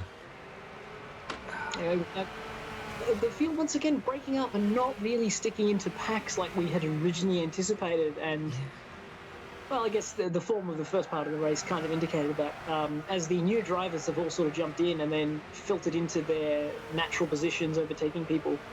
As we now jump to the number 23 Top Notch Racing, driven by TNR Pfeffer 702. There's a very rapid, dark-coloured car ahead of them. I'm not sure if that is for the lead or if that's just someone they are attempting to lap in front of the. They still have the lead, so I'd be surprised if there was someone behind them. Yeah, so it's probably just lapping them. Okay, AJ informing that he's actually Bambi we are now looking at for the Dragon Razor racing car, and I didn't realise it. And that is TNR Pfeffer for the Top Notch Racing team, looking to put yet another lap on that team as the Haas car gets very sideways with Starscream on board, and Top Notch Racing takes the outside and makes the lap complete. I think Starscream braked just a little bit early there to let him through. So very sporting, good stuff by those guys. Pfeffer gets very sideways up on the curve in the pursuit of the Endurance Experience and Dragon Razor racing car. So Bambi making hay out there, trying to run away from the TNR car at the rate it's catching up, lapping people left and right to try and keep ahead. So he now gets a run on the Endurance Experience car. I think it is the Endurance Experience car. I can't quite tell.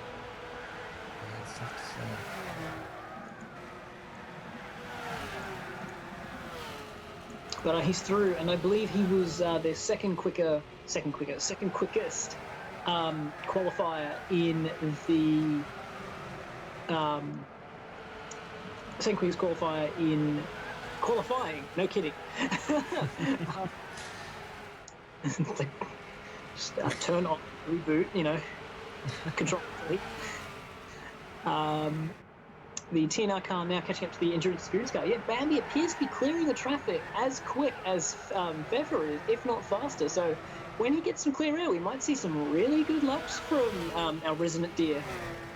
Still not yet assisted by GTP Thumper, but we wait for that day. Oh wow, yeah. Also, yeah, the Dragon Racer car needs to make up time on its rivals as well. So Big slide. Oh, there's contact down at turn 1. That's 3 cars in contact. I'm pretty sure TNR Pfeffer was on the inside of that. I'm not sure if he was the instigator, but that definitely was not ideal. YouTube stream to see what happened there. that did not. Yeah, I realized as soon as you were talking about an incident that I was looking at the YouTube stream, which made me immediately confused. I really need to stop having 2 streams up at the same time. Ooh, that is a big crash. Who did what? I was. Yeah. I'm not sure what happened there because I saw Pfeffer suddenly sideways in front into a black car. But I'm not sure if the black car got sideways into him in the first place. But it looked like just trying to lap. Oh, the TNR car is still continuing, so maybe it doesn't have damage. It's now behind, I think, the Hask, I'm going to say the Hask car because they got rid of that first, and the Endurance Experience car got catapulted into the wall. Not sure what happened there. I was looking in front of that gap at the DRR car with GTP Bambi on board. Okay. So I'm looking at a replay here, and what I think happened is, was it the DRR car? There was a black car next to the yellow car. Okay. It's not the DRR car. It's not the DRR car. It's a different car. But we're not sure which one. It might be the Blackhawks. I don't know. I'm gonna say it's the Blackhawks. Sorry if it's not. Well, we're seeing them come out of pit lane now. What number is it? No, I'm not getting the right angle. And the DRR car joins. Sorry, the car that just pitted for damage rejoins behind, right in front of the DRR car and runs wide.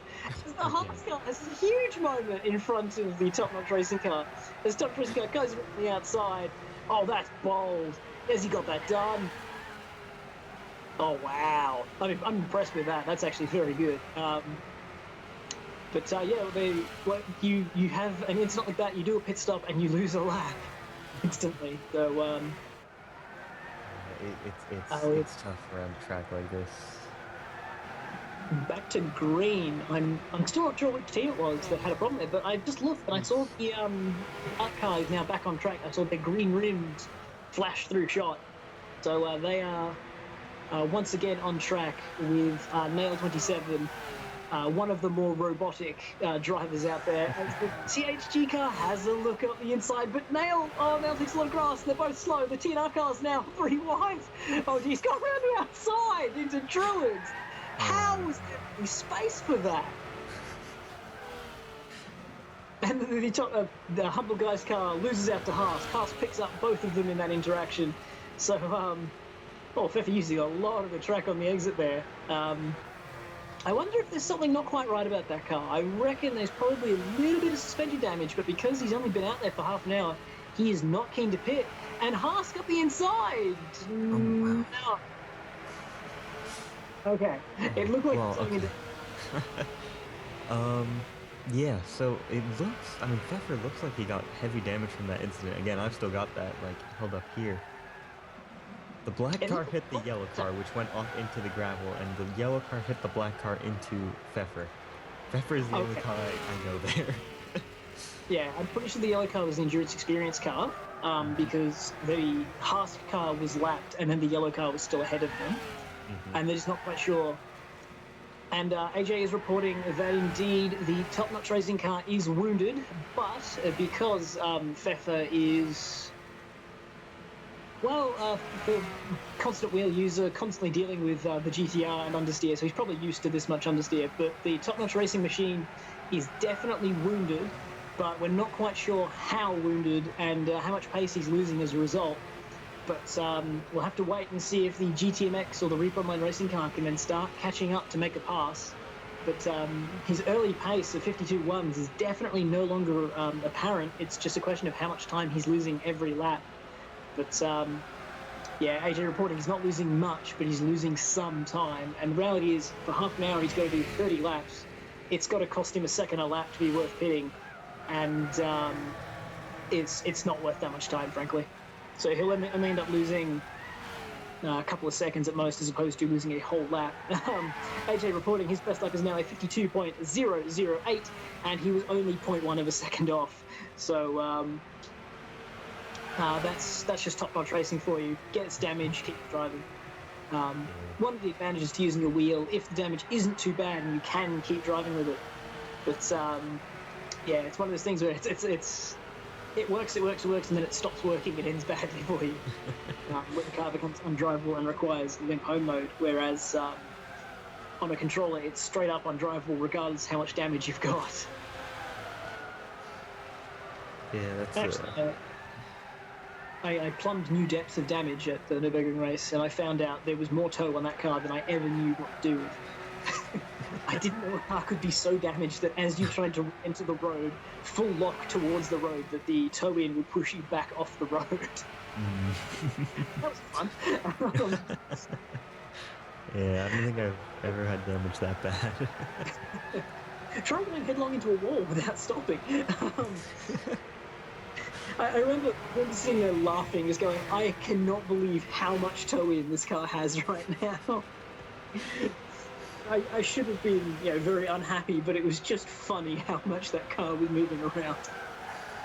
Yeah, I think that's a good thing about this series is, yes, it is competitive, but at the end of the day, no matter what happens, you can sit down and have a good laugh about whatever went down in the race. I think that is the Blackhawks car, by the way, and I believe that was the car that was involved in the incident, as both it and the Endurance Experience car entered pit lane and then exited roughly at the same time. As the TNR car looks to try and put a lap on the Endurance Experience car. But the Endurance Experience car not making it easy. And Pfeffer having to try to go the inside into Druids through McLaren, not quite close enough to get it done. Oh, he is close enough to get it done. Never mind. That was very cool. Had the inside line and just kept the mid-corner speed up and gets the run down the main straight as Chris W265 has left the room.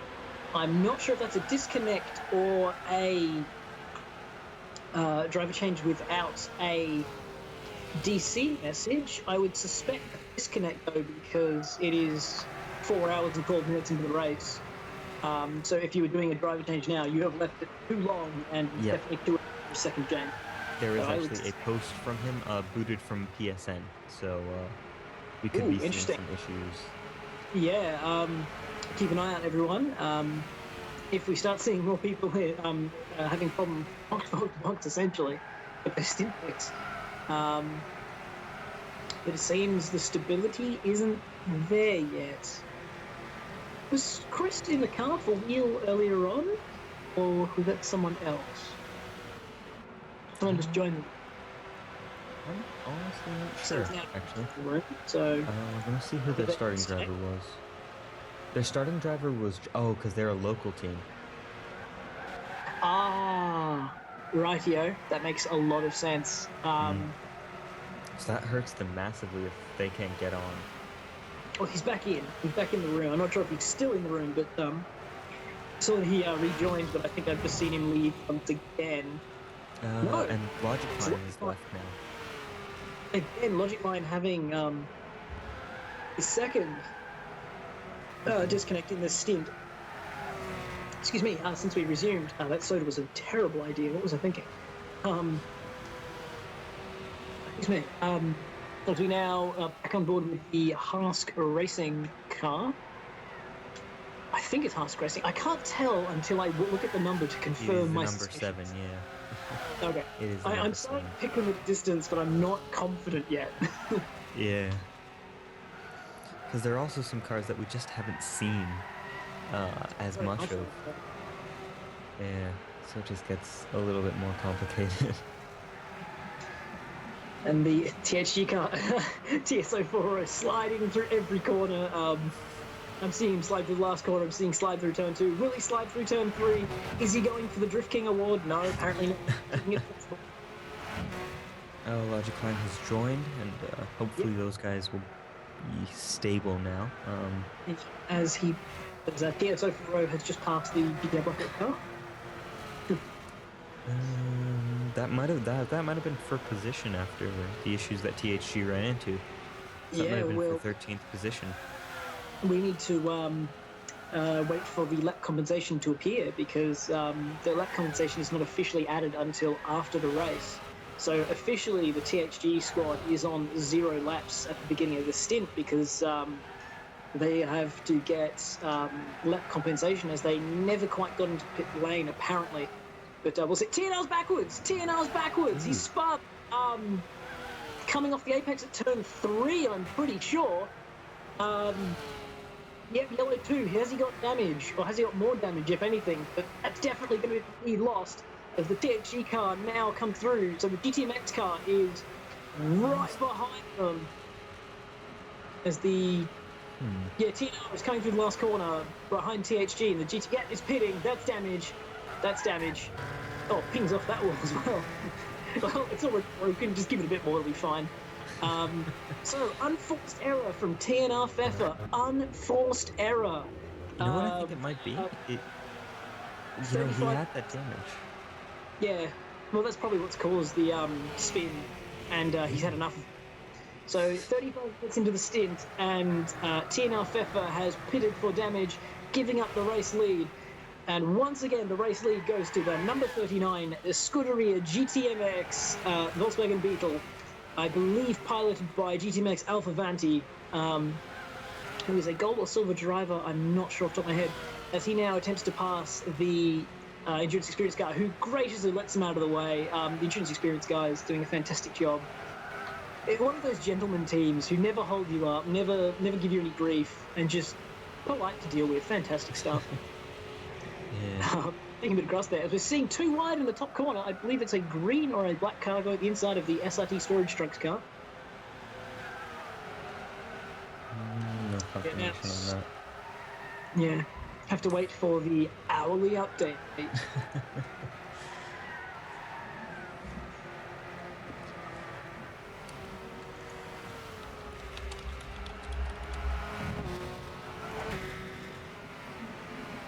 The number 48 Reaper Online Racing car. I'm not sure where they are in all of this. They were a lap down a minute ago at the restart.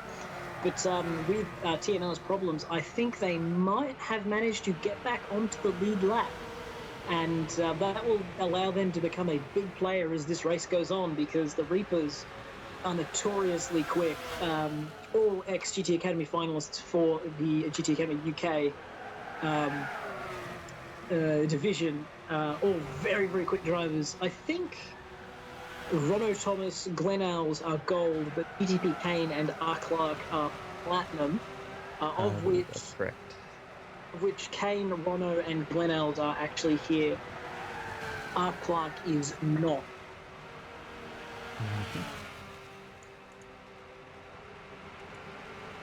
Yeah. So, I mean, those guys are a very, very talented team, and running 4th right now. Interesting to see where they are in comparison to the Dart car. I would suggest they're ahead, because the Dart car had to do the driver change at the 8-hour mark. Right. So the Dart car probably lost 2 laps, and that will put them down to at least 10th. I think that's where 2 laps down was, until those people make pit stops, mistakes, and driver changes themselves. We'll see though. It'll pan out. We'll look at the hourly updates and try and make sense of it all. Yeah, hopefully we get that soon so AJ can keep up his perfect record from Spa. No pressure. Yeah. We're starting to see a bit more of the THG car here, as it's looking a little bit more feisty in the hands of TS040. Getting flashed by, I think that's going to be the GTMX car, because I'm not seeing a number on it, so it's got to be the GTMX car, which I'm surprised they haven't got a warning for. Oh, looked like a little bit of contact from nose to rear there, but I'm pretty sure that's just a little bit of lag there. And the SRT2 storage trunks car taking the very low line down the front straight. But TS040 playing the Le Mans style regulations, where the leader has to get past, and you don't have to give him any room at all. And with no blue flags here today, that's fair enough. But he does actually give space down into turn 2, because probably recognising the GTMX car is not his battle. A little bit sideways. Yeah. I can't find I'm not sure if he's using a pad or a wheel here today. I know he possesses both and keeps changing his mind which one he wants to be driving, depending on the car. So, yeah, we'll have to find out from the YouTube chat as to what he's using. I suspect controller based on the way he's drifting just about every corner.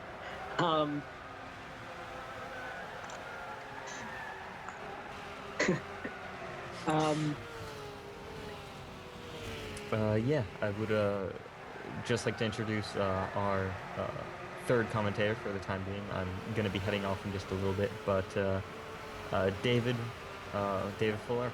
David, are you with us? Yes, I am. Awesome to hear you. How's it going? Good. How about you guys? I'm quite good. Yeah.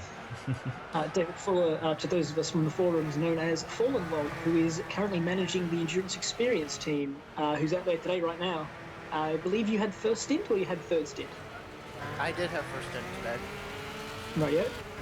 As the number 92 Snail Racing League car comes in hits, the GTMX car now struggling to try and get past the SIP Storage Trunks racing car, but gets a very good run down into turn 2, goes around the outside, not quite enough space, but he'll get it done, I think. Oh, the Storage Trunks car runs into the side of him and pushes him back. That's going to cost him a couple of tenths there, and probably not damage, because it looked like side-to-side contact rather than any specific corners.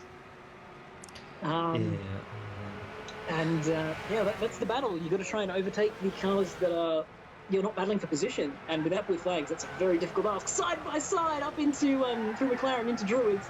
He's going to try and go the long way. And Storage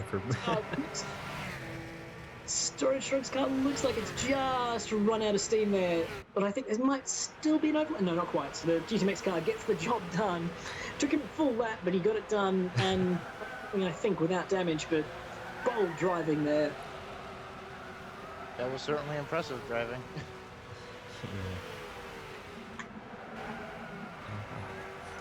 Yeah, coming up onto, I believe that is the Endurance Experience car up ahead of these guys. Yeah, it looks like our colors. Yeah. Getting used to them. Our color is a little bit different than HRSC, I believe their team is. It is a little bit brighter of a color than their car is. Yeah, the problem is they're so similar we can't pick them at a first glance, but because you're used to the colour, you actually stand a shot. Yeah. And, interestingly enough, the GTMX car still has not received its warning for failing to wear a correct number box. So, or any investigation into the restart, which was, as you pointed out, David, is that it's meant to be once green is called, then the lead car control it. Okay, AJ has informed us the warning was given to the team on forum, so it has been dished out through official channels. Just the YouTube chat, the stream has not seen it. That is all. So anyone who may have been a little bit irritated by that, it has definitely been dealt with. Apologies for selling you all the wrong information.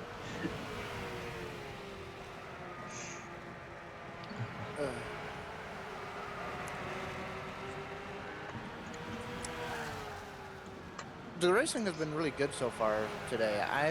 I personally enjoyed the little bit of time I had out on track. It was really fun getting the car around the track today. Oh, you were out there for 3 hours and 40 minutes, according to the stint schedule. I was only scheduled out there for 3. Oh, you were just making such great cracking pace. You weren't losing any ground to the leaders for the second 2 hours and 40 minutes, so they thought they'd keep you in for a bit longer. Right. No, but just before the disconnect. Yeah. It's like not a great average speed. Yeah. Right,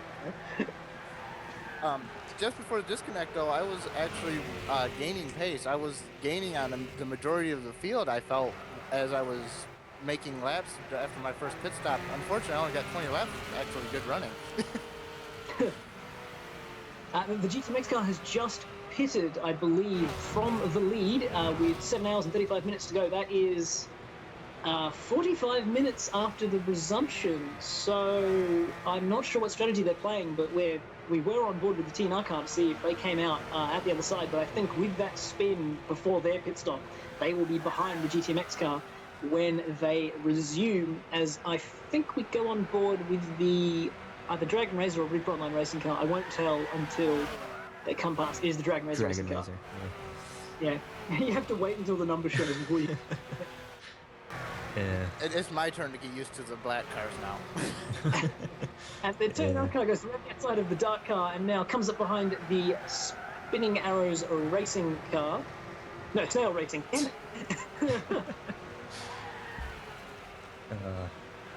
And S.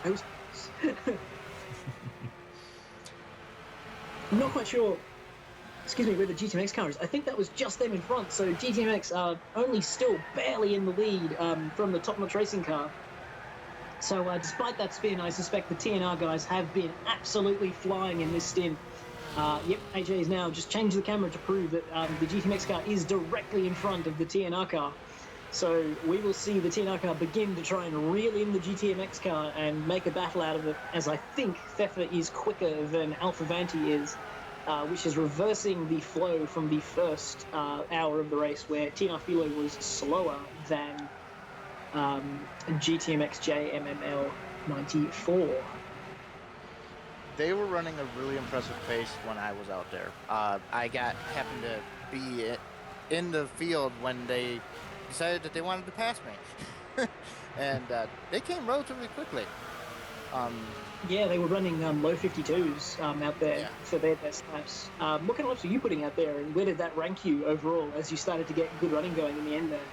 I didn't get good enough to rank past 13th. I was running 53 5s, 53 4s if I had clean running room.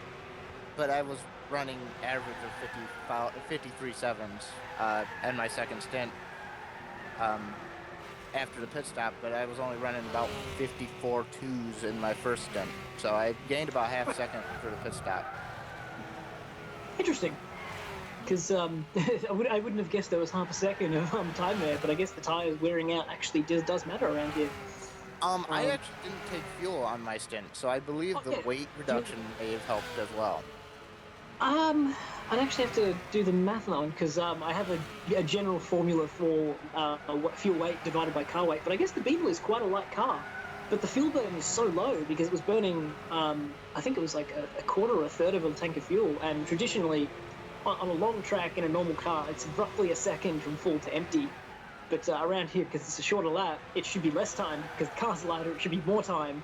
So then my theory's all wrong. I don't know why I gained time then. It probably was to do with the weight, but also when you put fresh tires on, suddenly you're able to use all the grip that was there. Because you're sort of struggling a bit, you get fresh tires, and you go, oh, I remember how to drive now. I've definitely done that before. I've done long runs in the first stint and been sort of nowhere, bolted fresh tyres on and going, oh, yeah, that's right, I just put the car here, it goes fast now. Yeah, that could be. I was saying earlier to Rishav that sometimes you just need to have a stop, just to have a quick sit back and just calm down a minute, and then you just come back out on track and suddenly it all clicks back into gear properly and you remember how to drive as quickly as you want to be driving.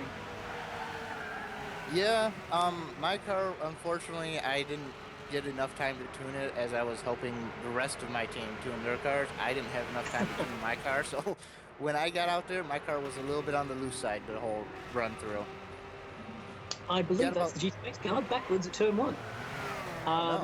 Saw the TNR car come shooting through frame. Not sure if those two came together at all, but the GTMX car has spun at turn 1 and continued. Not sure if there's any damage. We won't know, but he gets very sideways on dirty tyres and picks up dirty tyres. Does he hit the fence? Just keeps it out of the wall at turn 2. Click on turn 3. You just got to remember that dirty tyres are now a problem. Just cool it down, clean up the tyres, and then get back on the racing. I have no doubt that the Reaper Online Racing team has been slowly chipping their way back into this race because TNR and GTMX have had early pit stops. They've both had spins. So I'm pretty sure that the Reaper Online Racing boys will be just closing in, rubbing their hands together at every incident we see. I think Dart will have dropped off the lead battle with their driver change under race conditions, which will cost them 2 or 3 laps. But we'll see. We have to wait for the next hourly update to fully understand who's done what and who is where. Just gonna butt in here. I'm probably gonna head out now. 6:30 a.m. here. Currently want to get back all the sleep that I missed. It's time to start, mate. What are you talking about? Oh, come on. I've been up since 1 o'clock this morning. No, 10 o'clock last night to get ready for this race. We've all had some pretty crazy schedules with the Daytona 24-hour qualifying and this race coming together at the same time. As the Dart car gets, I think, bumped by the Haas racing car as it gets overtaken by a third car, which I'm going to assume is the Rubicon Lane Racing team, on purely assumptions. So thank you very much, Rishav, for joining us, also known as Future F1 in the forums. Thank you very much for commentating and being my offsider once again. We are the B team, and it's a pleasure commentating with you. Yeah, it's been a real pleasure, and hopefully I'll see you at Daytona. Great. Thank you. No, you'll see me, but I won't see you. All right, see you guys. Yep, Catch you later.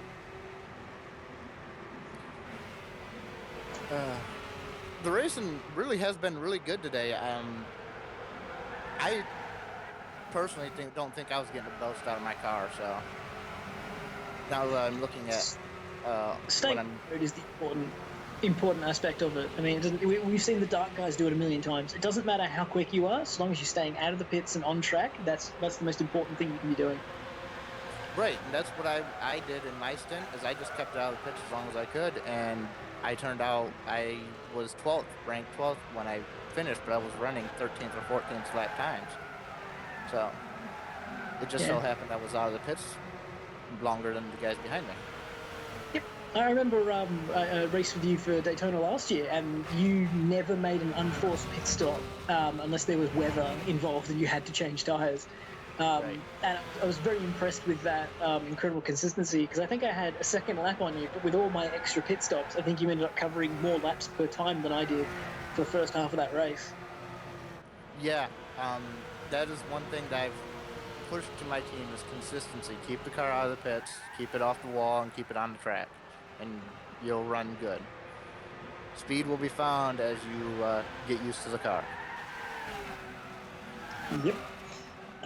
Jay Starscream has left the room, and that's the Haas racing car. I didn't see a DC message there, so I think that might be a disconnect, because their schedule, I think, was around 3-hour schedule. I mean, the expected schedule were 3 hours, 3 hours, 3 hours, 3 hours, 1. Right. So that might be a disconnect, or a very, very slow driver change. I suspect disconnect, which is terrible news for Haas Racing, HRSC Racing, in their debut race here. But it's time for them to have to learn some of the procedures with rejoining. Come back, make sure you've elapsed to the recovery time, and then jump back on track. Make sure you get that stint pick in so you can get compensated for laps, if there are any. Which, of course, there will be, because their last pit stop was when the race restarted, something in the region of 54 minutes ago. Is there still a 65-minute pit schedule limit? Yes, there is a 65-minute maximum time you may go between hitting pit road and taking a stint picture. That is from race start or from race resumption. I'm seeing someone else has left the room there. The A team has also left the room.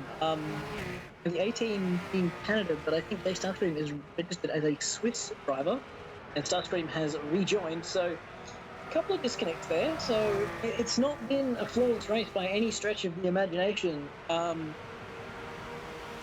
So yeah, things lots of disconnects today.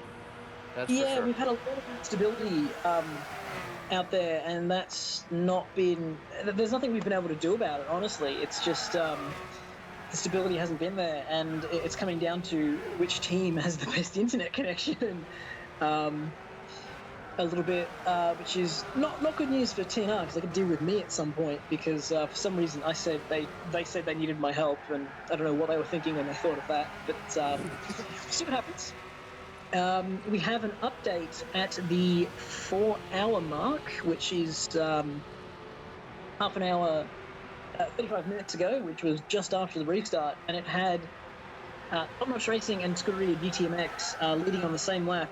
But most importantly, the Reaper Online Racing team were only 17 seconds behind off the lead lap. And with the pit stops and spins for GTMX and TNR, they are now on the same lap. And if I'm not mistaken, on screen, that's the Reaper Online Racing car ahead of the GTMX car for second place. So that has been a big change. The Reaper car has managed to claim back their lap and get back on with their mission. No, okay, never mind.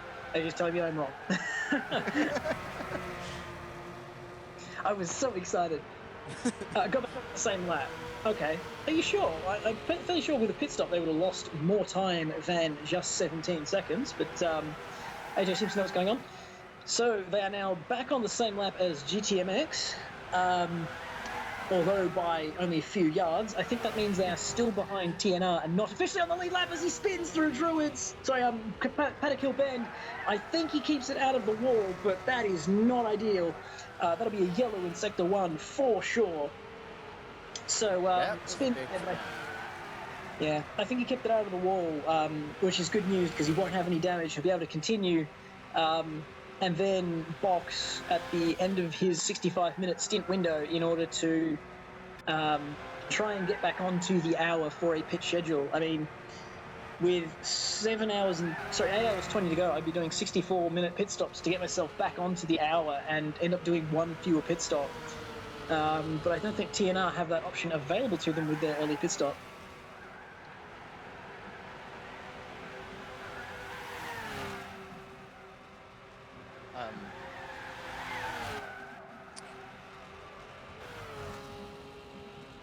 Who are the number 19 guys? I'm sorry, I'm still getting used to the number 19 team is the Humble Guys racing team. They are a racing group who operate, I think, out of Facebook. I think they're a Dutch. Their group leader is Dutch, and they are a Dutch team. Run, I believe their group manager is THG Isaac, but their team is run by THG TS04. However, he has registered it as a Dutch team out of respect to THG Isaac, who is the group's founder and manager. Okay. Just make sure I kind of know my teams here because, like I said, I'm new to this. And... we all are with the new teams and the Beetle Cup racing. Right. The THG guys show up to a lot of MWM racing because our races are convenient times for them. So we race with those guys a fair bit. As one of our guys races with them a lot, and then they started racing with us. So that was a big move by the orange car there on the Endurance Experience team down the front stretch. That was pretty impressive. I just didn't realize he made that pass. It didn't process. Oh, there it goes. Now he's made it. It just took a little bit longer, but a fantastic move. He was right behind, and then he just pulled down to the inside and managed to stick it around the outside too wide. That was pretty impressive. Sticking it through that corner is definitely not the easiest thing in the world to do. I know I gave up my line if somebody was faster than me going into that corner. I wasn't going to push it because so early in the race I didn't want to risk anything going wrong. And if you're faster than me, I just let you go and said, I'll have one of my other guys catch you or I'll catch you later. When you're in the pits, yeah. Yeah. So, definitely my team has been pushed into a conservative nature, keep the car clean and make sure that it does not get wrecked. But it looks like there's a pretty good battle going on there. I don't know if that's for position or not, but they're all pretty close together. Yeah, I'm not quite sure. So that's the...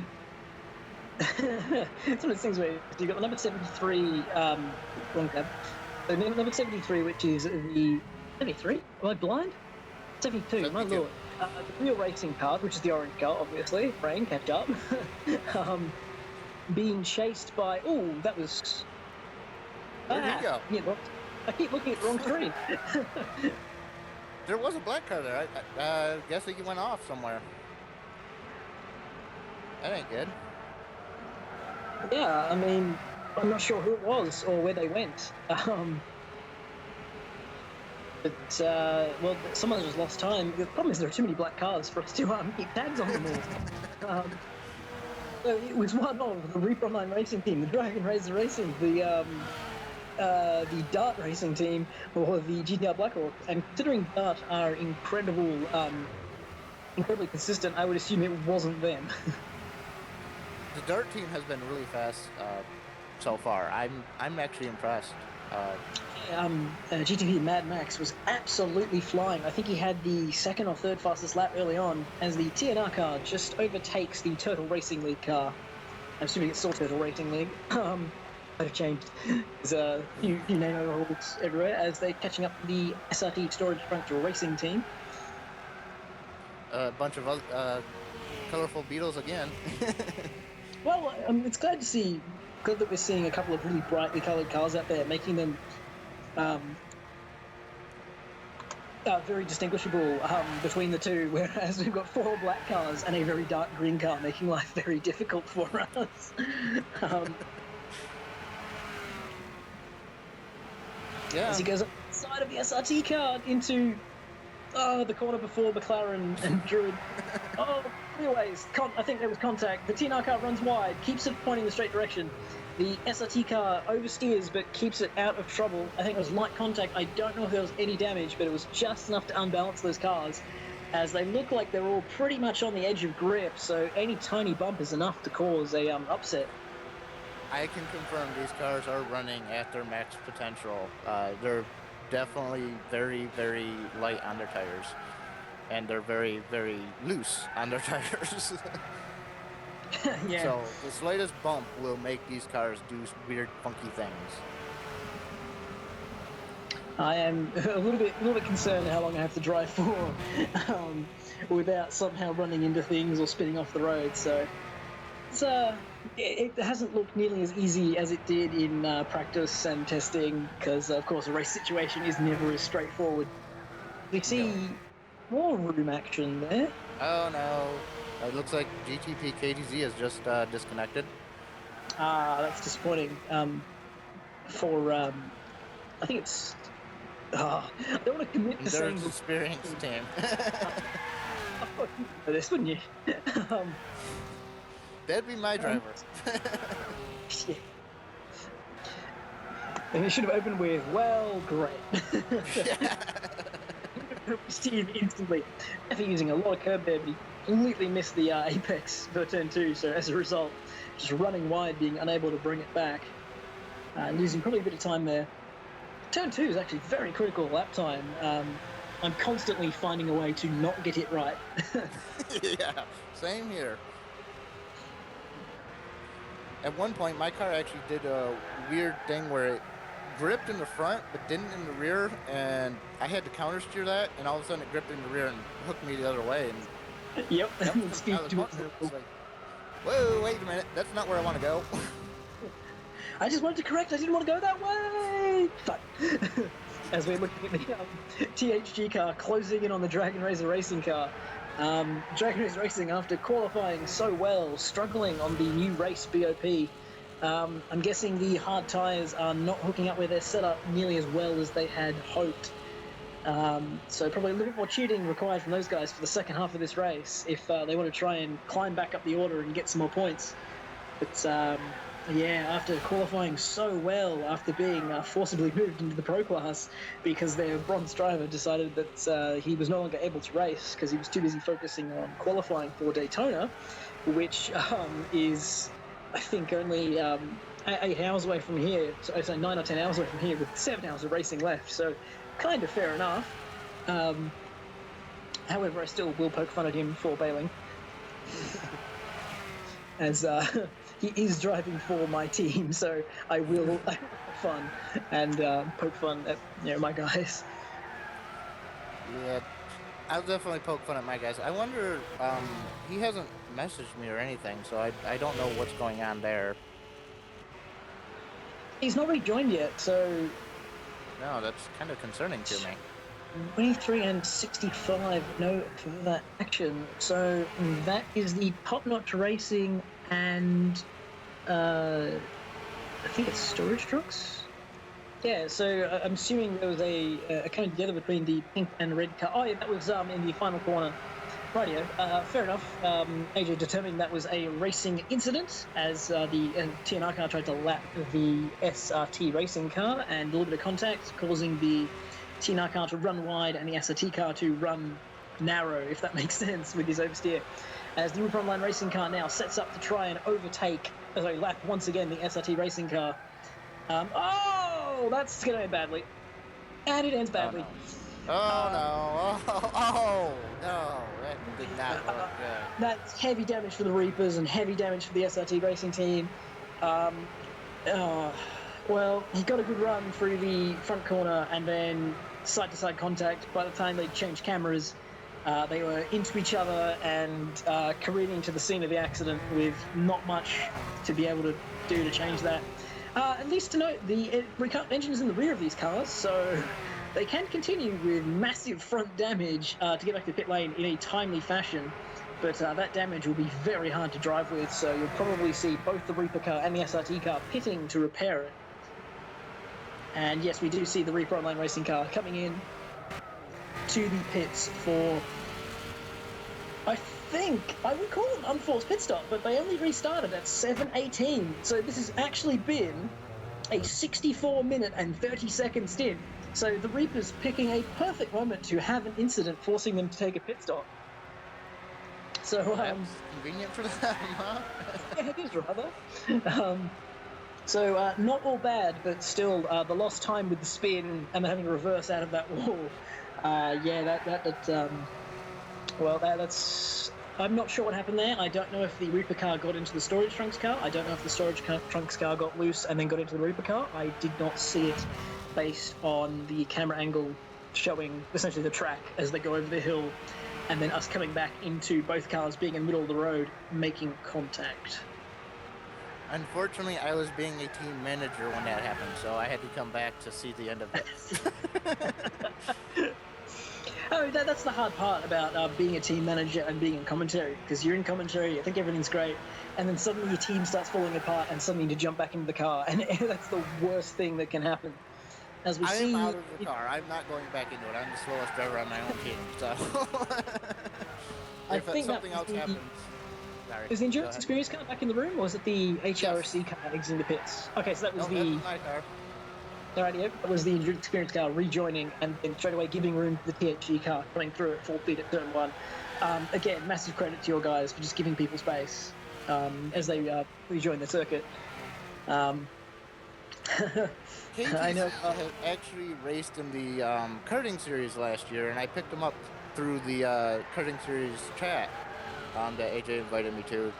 Okay. So, him and Crawls, who you'll see later on, are both from that.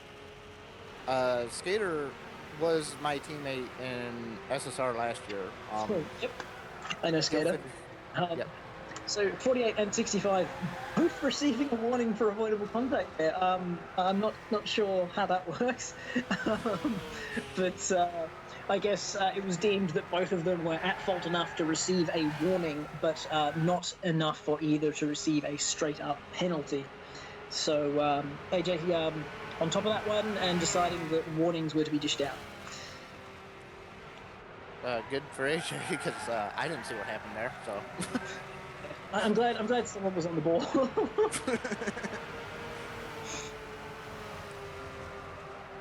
The racing, again, is just phenomenal with these cars. They're so much fun to drive, though. I will have to say. They might be loose, but they are fun. Yeah, I've had a significant amount of fun in low horsepower cars with just enough grip. Because you're sitting there balancing the car on the edge of grip, dancing it to the line, and you're sitting there doing 60 mile an hour going really, really slowly, but it's so fun to just be not quite battling the car, but dancing with it. You know, it moves one way, you pick it up the other way and put it back where you want it. It's just fantastic when you've got a battle. Oh, someone goes off in the background.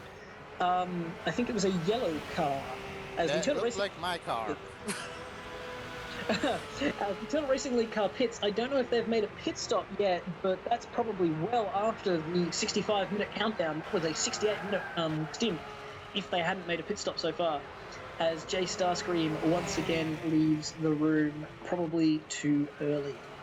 So another disconnect for the HRSC team, which is suboptimal for them. As we continue with the Wheel Racing Limited car, we're not quite sure who's in the car for those guys because I believe they are a local team.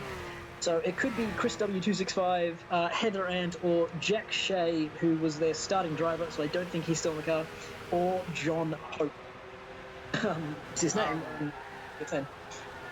Me and that car were running about the same lap times. He was a little bit faster than me for the beginning stint, but as I got used to the car, it leveled out, and we never really saw each other until I believe I made my pit stop. I'm pretty sure when you haven't seen anyone for the entire stint, you know they're running the same pace as you. Yeah. As Jay Starscream. Definitely. Sorry, go ahead. Oh, I was saying, go ahead. Oh, Sorry. Yeah, definitely consistency is key with these cars, though. Keeping them between the white lines is something I cannot stress enough for these drivers. Uh-oh. Yeah. It looks like Starscream is having a hard time staying in the room now. Oh, that's not good news for them. The only plus that can be drawn is for the THG, the Humble Guys team, who will be looking at that as an opportunity to try and make back some lost ground after their significant portion of their early part of the race was lost to the mass disconnection and not having a stint picture for at least some of it. So they lost a fair few laps there compared to everyone else. And they will be very happy in that respect to be catching up again, but it's very unfortunate for the Husk Racing team to be being plagued with disconnects in their opening race. Excuse me. They had hoped to field a very strong lineup for their first race, even though it's an all-rookie lineup. Their testing times were pretty good, actually, and they'll be a bit disappointed to have had the race not go so well after they were up to fifth very early on, with some really good pace after a interrupted qualifying. I believe that's the TNR car catching the DMX car, and I'm not sure who else. A black car. Yes, one of the... So potentially the Reaper Online Racing team, but I feel like them being a lap down doesn't make sense. It is the Reaper car, I think. That 48 is the number I was because the Reaper car had that pit stop after that damage, so I believe this is to put them either 2 laps down. Yep, actually confirming this is the Reaper car. That'll either put them 2 laps down or an extra lap down, only 1 lap down. And the GTMX car would go a lap down for the first time today, and TNR would be the sole leader on the lead number of laps. So, indeed, that is to put the Reaper Online Racing car down by 2 and GTMX down by 1 as... Oh, 3 wide into Druids! The Reaper car on the inside of the GTMX car, on the inside of the Blackhawks car, both behind the Turtle Racing League car. I think the GTMX has the inside into turn 3, but will he get balked by the Turtle car? We won't be able to see until they cut the other side. Oh, big squirrel from GTMX, not sure why. But the Reaper Online Racing car is still behind. They now have to try and get through the Turtle car with the top-notch racing car closing in to try and put a lap. Oh, big slide from GTMX, and Reaper takes the inside in order to go less than 1 lap down on the GTMX car. But they are still about to be 2 laps down on TNR. So you have 2, 1, and 0 laps off the lead right there, but not quite. Definitely good driving from these guys here. Absolutely. Fantastic driving from the Reaper Online Racing car to make an overtake out of a very small error, just taking that opportunity when he saw it. Oh, big sights from Pfeffer. Using a lot of road there. Oh dear. Team management stuff, sorry. Oh, someone's off in the background. I'm not sure who that is. That's a long way off too. I can't tell, but it's one of the black cars, so yeah, it's a little unfortunate there for that team. As the TNR car gets up the inside of the GTMX car, and that not quite enough actually. He's had to pull back in behind to try and make a turn, move up into turn one, up through Paddock Hill Bend. Will he tuck back in, or will he have a dive? He tucks back in. GTMX touches the curb, gets a little bit sideways. TNR gets a little bit sideways with a run down up into up into Druids, and side by side. I'm not sure if there was contact, but GTMX runs a bit wide, and headlights ablaze. So he's probably not particularly happy. That may have been contact side to side after a braking duel. So GTMX now a lap down. TNR gets a very big wobble out of the third corner there and is losing ground. The GTMX car closing. Will he have a go?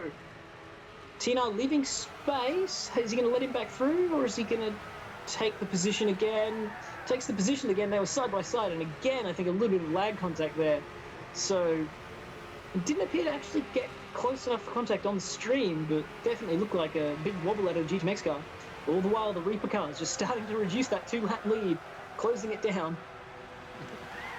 And the Pfeffer holding on through turn one. GTMX taking a lot of grass there. Trying to get a run back. Will he dive up the inside, or will he just sit behind? He sits behind. Okay, so that looks a little bit resolved now, but probably a little bit of irritation from the GTMX car at what he probably perceived to be some pretty rough driving, but I'm not sure if it was actually rough driving or if it was just lag-induced contact. Pfeffer having to cross the road to try and lap a car there, which tried to jump out of the way at the same time as Pfeffer tried to make his move. I can't tell which team it is. Unfortunately, I apologise. As we now go on. We were, as drivers, well, I use the same philosophy as a underscore driver, or whatever you call them, the lower drivers in the series. I use a series, I live by AJ's rules, and that is you hold your line when somebody is behind you to lap you. You hold your line and do not deviate from that line while they are behind you, so they can determine where you are going. So that jump to the side there looked like he didn't hold his line and was trying to give way, and that might have caused issues. Yeah, it's actually a really interesting problem to have, because sometimes when you think you're being helpful, you're actually not. Like a few times in the LMP3 car, I've had GT4 cars break down into a corner and then not turn into the apex. And I was setting up to over and under them. And as a result of their car still being where I'm about to be, I've locked up trying to avoid running into the back of them by accident. Because I was expecting them to turn into the apex and I was going to just casually carry more speed into the corner. But, I mean, it's one of those things where, someone's just gone spearing off in the back of shot. Oh, no, never mind, just big sideways, bit of lag, never mind. That was the GTMX car. It looked like he was disappearing towards the wall at a rate of knots there. But if you make your move early and you make it clear, you should be okay. If you are getting out of the way, but if you're not, if you're going to just stick to your line, or the racing line essentially, then that's perfectly acceptable as well, just as long as you don't close the door on people. Sorry, I'm having to do a little bit of math in my head right now. Oh, good. One of my drivers is having disconnect issues, so I'm fixing that as we speak. Yep. This is actually an interesting problem that we've had a couple of times where team managers think their job is done for the evening, so they offer to do commentary. Oh, big wobble from the GTMX car again, as the TNR car looks to be trying to close down on the Reaper Online Racing team once again. But yeah, they'll have to just disappear from commentary for a few moments to do some quick math, or to change the strategy, or to just make sure everyone's calm and collected. And that's pretty much the reason why you won't see me in commentary for Daytona, as the team manager for the Motorsport Erasers Collective is indisposed for that race, so I have to fill in for him and do all of his team managing duties due to him having various engagements at that time. Anyway, so you guys don't have to deal with me throughout any of Daytona drawling on in my ridiculous Australian accent. You don't sound that bad to me, so. Yeah, I've had people confuse it for British, and I don't know how. See, I do that every once in a while. I've had a few friends of mine that sounded British or sounded Australian, and they were vice versa. Oh yeah, you can get those two confused relatively easily because certain British accents sound very Australian. But I'm very certain there's nothing British about this accent. But then again, it's one of those things where if you're not exposed to it, you're not used to it. So Right. With it's it's like the days of the internet, you're yeah. exposed to all sorts of nationalities nowadays. So Yeah, as the Turtle Racing League car seems to be catching the TNR car quickly there. So I'm not sure if the TNR car has either got a bit of tyre wear or a bit of existing damage there, but not running away as quickly as he was, or potentially the Turtle car just coming into its own on the fresh tyres and less fuel that it now possesses. Um, it's the actually quite TNR funny. car, the TNR car looks like it's going a little bit wide. So Yeah, oh, Bambi is left the room, and I'm fairly sure that is an unforced disconnect because he has not typed DC as a seasoned driver in the series. He is not one to forget to type DC. Although we did see it in Spa for the 24 hours where TNR5 Zygon, after crucially getting back on the lead lap, forgot to type DC, earned TNR a penalty and put them back a lap down and ultimately cost them a chance to fight for the race in the final few hours. He'll love that I mentioned that.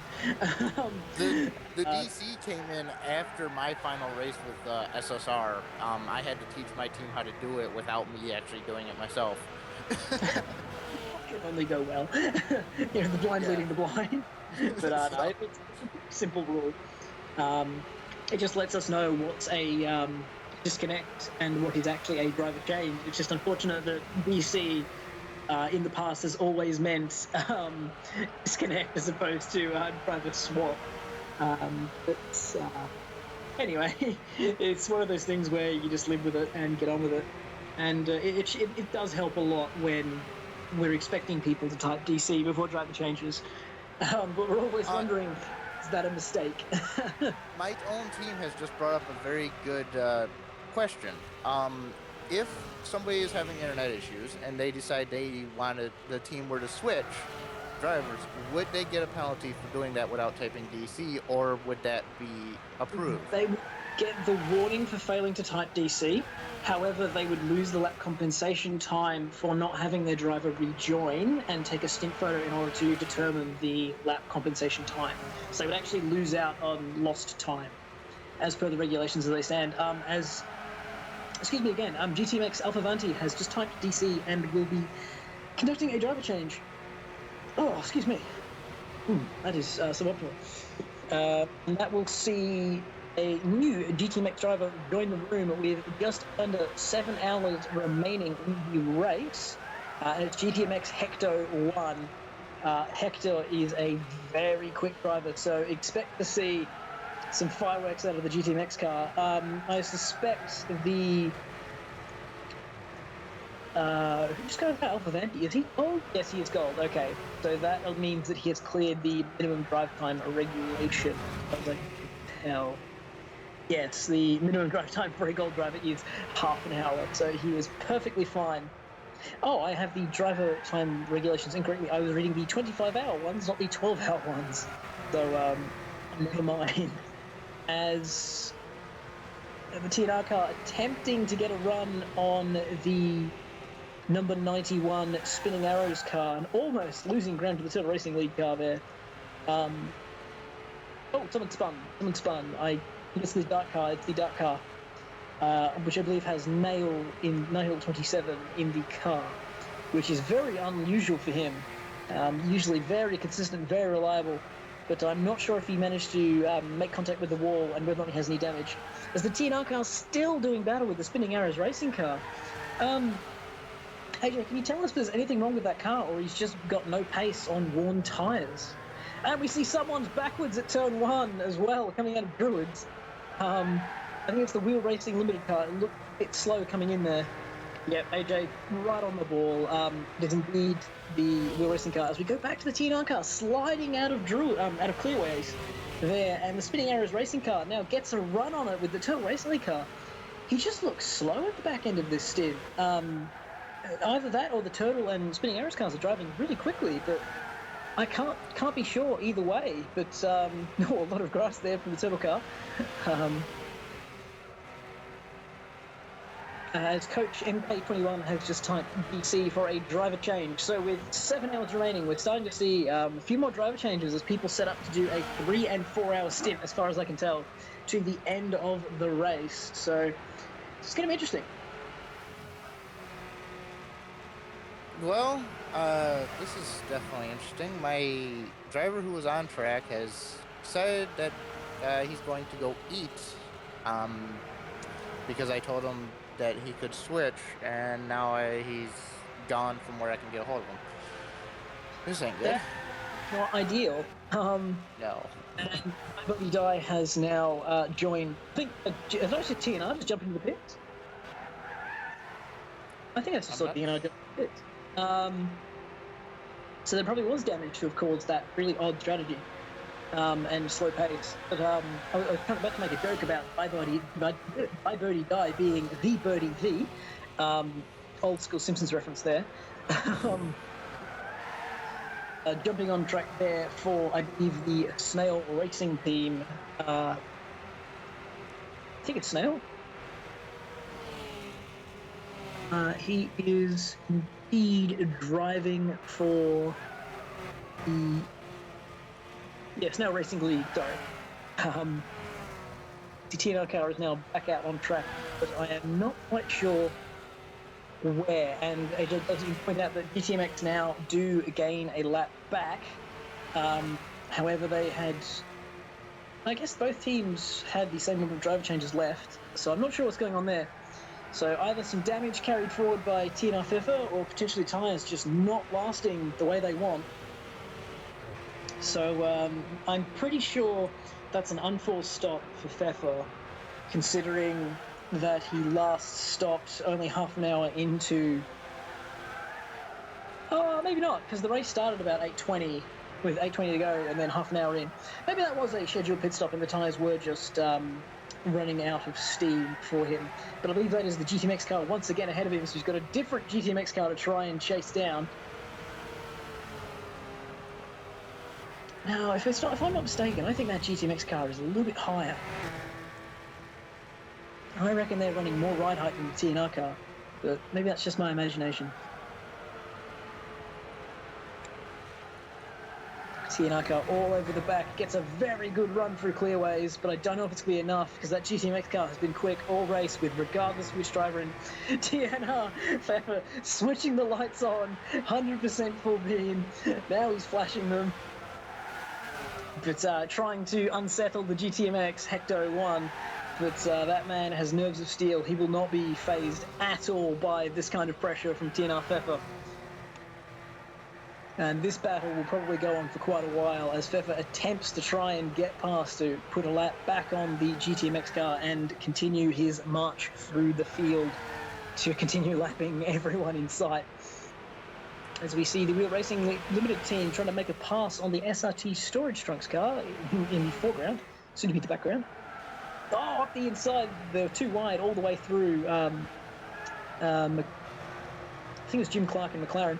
And Fefa gets to the inside on the GTMX car, just got a better run through the final corner.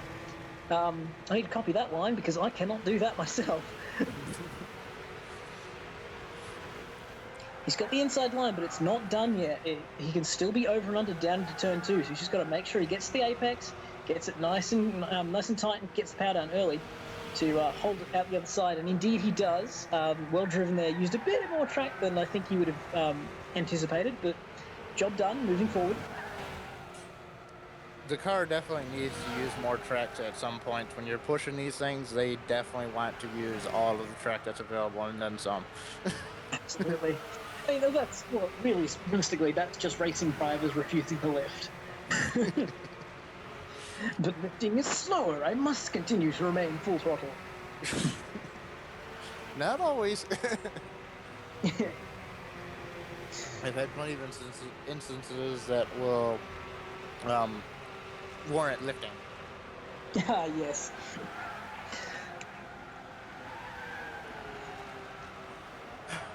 Did I see someone backwards there in turn 1, or was that just someone getting a little bit out of shape? I don't think so. I did see a puff of smoke there actually, but it looks like they appeared to continue without any problems. So I'm going to guess it's one of the wheel racing or the SRT storage trunk cars as they continue their battle. But it's been quite fierce as the TNR car just arrives with a massive head of steam. It's up the inside of the wheel racing car, having a look at the storage trunks car, but not quite getting it done. He'll go wide and then he'll cut back in to over and under onto the front straight, or he's going to go around the outside entirely. No, he's lost ground doing that. That was a bad move in the end. I think the wheel racing car's under him again, so that move has not paid off. Oh, side by side into one. Will he blink? Who will blink?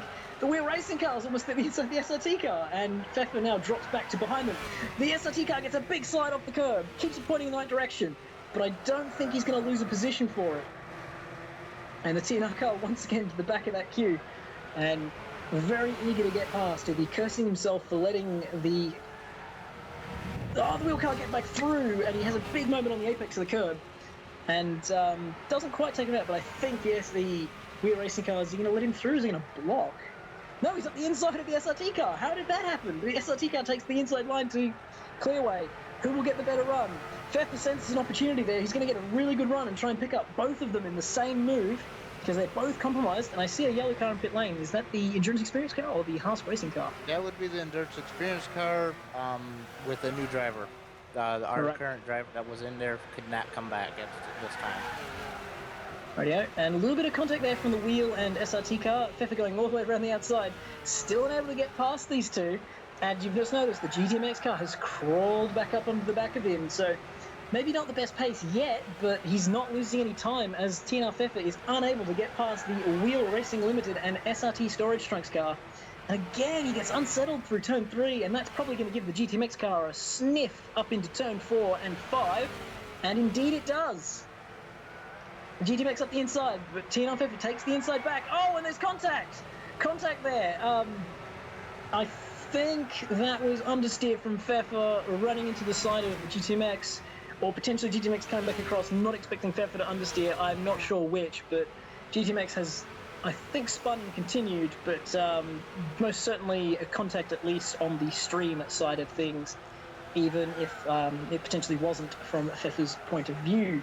But that's gonna frustrate him immensely because he's lost time out of all of that, and is not making gains at the rate he would like to be. Yeah, I'm sorry, my team is getting a little bit out of control here, so. Pfeffer, another big coming out of turn 3, so that car is not particularly stable. So I'm a little bit concerned about that, but it's quick for now. As we see the Dragon Racer racing car, we haven't seen that one for a while, so he's been plugging away quietly. I think it's GTP Bambi behind the wheel. After a bit of a torrid restart in the Dragon Racer car, I think he's found his feet again, and he's getting back on with the job of trying to put Dragon Racer Racing back into a competitive position after such a good qualifying. Well, what can you say? That they just haven't had the race they're looking for. As the TNR car already onto the back of the storage trunks and wheel racing battle once again. He'd lost about 2 or 3 seconds. He's already caught them up again as they continue to battle. And he's not quite got enough to take a run on the SRT car, which is now behind the wheel racing car. This battle doesn't seem particularly, keen to end as Pfeffer goes wide. Will he cut back? He does, but it won't be enough to get a run on the SRT car. Takes the super wide line around the outside, but it's not enough to give him the pace he needs to try and make a pass. So this is costly for Pfeffer. He needs to clear this battle and just get on with it, because the Reaper car is probably making heaps of ground right now. And the GTMX car, even though it just had a moment before after contact between the two, it's constantly making back ground. TNR around the outside of the SRT racing car. Will he get it done? Goes in a little bit deep, hangs it wide, but he gets it done. He's through one of them. Now he's got another car as well as the wheel racing car to get through. I think it's the Black Hawk car. It is the Black Hawk car. Touches the apex, has a big squirrel, and he's going to lose out to storage trunks again. He's got to get turn 3 right. That's just not okay for a driver of Pfeffer's standard. The Black Hawk's car jumps out of the way, and as a result, Pfeffer is once again behind the SRT racing car. He's probably doing his nut, but he's just got to get turn 3 right. That's really what's costing him right now. GTMX car once again cruising up on the back of him. He's sitting to the inside. You think he's committing to an inside move, or is he going to fall back up to try and get in the slipstream? He's going to get a slipstream and try and over and under down into turn 2, which is probably not the safest thing to try and do, with turn 1 being such a hazardous place, but he's going to get it done. He's at the inside.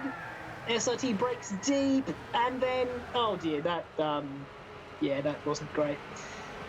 Oversteer from the SRT car, and then Pfeffer gets into the back of him on the understeer, and then GTMX gets caught up in it. I'm pretty sure Pfeffer's going to get a warning for something at some point, because this series of interactions with the cars around him has not been particularly pleasant or clean. No. It's unfortunate to see Pfeffer having to deal with this, because I know he's a really good driver, and it just looks like the car is not handling well for him at all. Yeah, it looked like he just picked up. Understeer mid corner, and at that moment, the SRT car was sideways, so he's bumped into him at the wrong moment in the wrong part of the car, and the gap wasn't there at that speed. So he's a platinum driver, and he probably should be better than that, considering he's been out there for an hour and a half at this point. So he probably should know the limits of his car, but well. I guess even the best of us do make mistakes, but I suspect he will be getting a warning for avoidable contact at some point, which isn't good for those guys, because that will be their 3rd warning, if I'm not mistaken, for the race so far, and a 5th is when you get your penalty, which leaves 1 more warning for any discretion before they are starting to get penalties, and that could be very costly for the Top Notch Racing team. Yeah, we're not even halfway through the race, and they've already burned up more than half their warnings. That's not good. Burned up in qualifying, and that was the scary thing, because it was the same driver. And if that driver got another warning for the same reason, he would have received a 4-minute penalty, which is a huge blow to any team in this race. I think we've just seen a pitch from AJ, and I'm going to go to the other stream to read it. We just delayed. And 23 and 65, no further action. So... No warnings for either one of them, I guess. Well, I'm guessing the fact that the SRT car was already sideways is why AJ has decided that it was not... Yeah, and AJ confirms on the replay, the 65 starts to lose control first, and then contact is made. So as a result, it wasn't Pfeffer getting him sideways and then running into him. The SRT car got sideways, and then the contact was made after it was too late. So very lucky escape for Pfeffer. Very, very lucky escape. They need to not pick up any more warnings, because there is most probably going to be receiving a warning for lag when I jump in the car. So they really can't afford to have 4 warnings down when I step in there, because that's an instant penalty, and that would be the 3rd or 4th time I've managed to make an instant penalty happen by jumping into a car and causing instantaneous lag, which isn't fun, but it's one of the problems we have with international racing, and we have to just deal with it. Right. It's never fun having to deal with lag. I've been on the receiving end of it, and I've been on the dishing end of it several times throughout my Gran Turismo career. It's never fun on either end, to be honest with you. Honestly, I find the dishing end to be more frustrating, because there's nothing you can do to stop it, and when you're on the receiving end, it's really annoying, but it wasn't intentional. It was entirely circumstantial. You just wrong place, wrong time, and there's nothing you can really have done about it. But when you're the one dishing out, it's really frustrating, because that ends your racing, and you feel like you've cheated others and you've done others wrong, and there's nothing you could have done to stop it. And the fact that you couldn't have stopped it doesn't change the fact that you've ruined someone else's race, and they're not particularly happy about it. Right, and that's the worst part about it, is dishing it out. It really does suck. I've had several instances where I've been told that I just need to leave the room and reset my entire internet.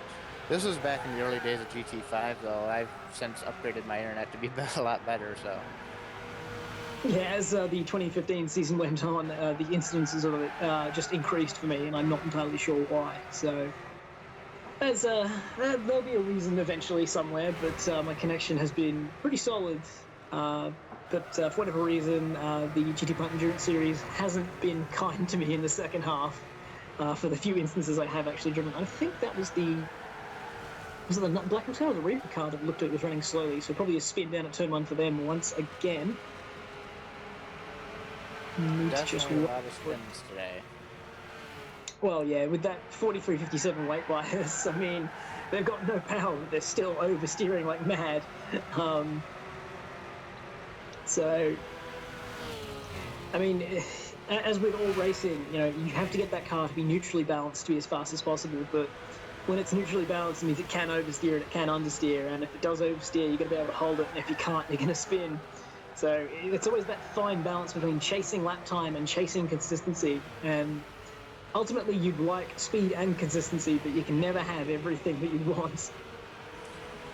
Not always, no. This car is definitely a prime case for not getting everything you want.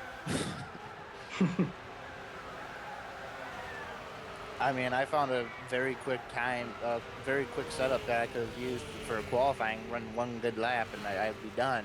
But that was what I would be able to do. I mean, you weren't going to run consistent laps with it, but then I found a setup, what I ran today, that was consistent, but not very fast. Yeah, and I mean, in qualifying, those one-lap specials are totally fine, but the reality is you don't want to be spinning off and crashing into things because you're just causing problems for everyone else. You're having to constantly pit, and you're not able to get into a good rhythm before qualifying to then get that one lap that you really want to set nice and clean. But anyway, we're watching the Turtle Racing League car chasing. I can't tell if it's the Endurance Experience car or the Haas Racing. That would be the Haas Racing car. All right, yeah. I like how you know. That's the fantastic part for me. I have someone who can tell. Well, it does help that I wait a minute. Yep, that's Haas. Okay. Okay. I was going to say, plot twist, even Fallen Log can't recognize his own car. Well, the light was wrong for me, so I had to wait for the light to be right. It's just the light from the refractive index. Yes, we know. That's sort of more of the train of cars we were expecting. For all of everyone's test racing, it was proving to be a train of cars, but I guess everyone was too close on pace to differentiate them. And I think I just saw the GTMX car making it pass, or not.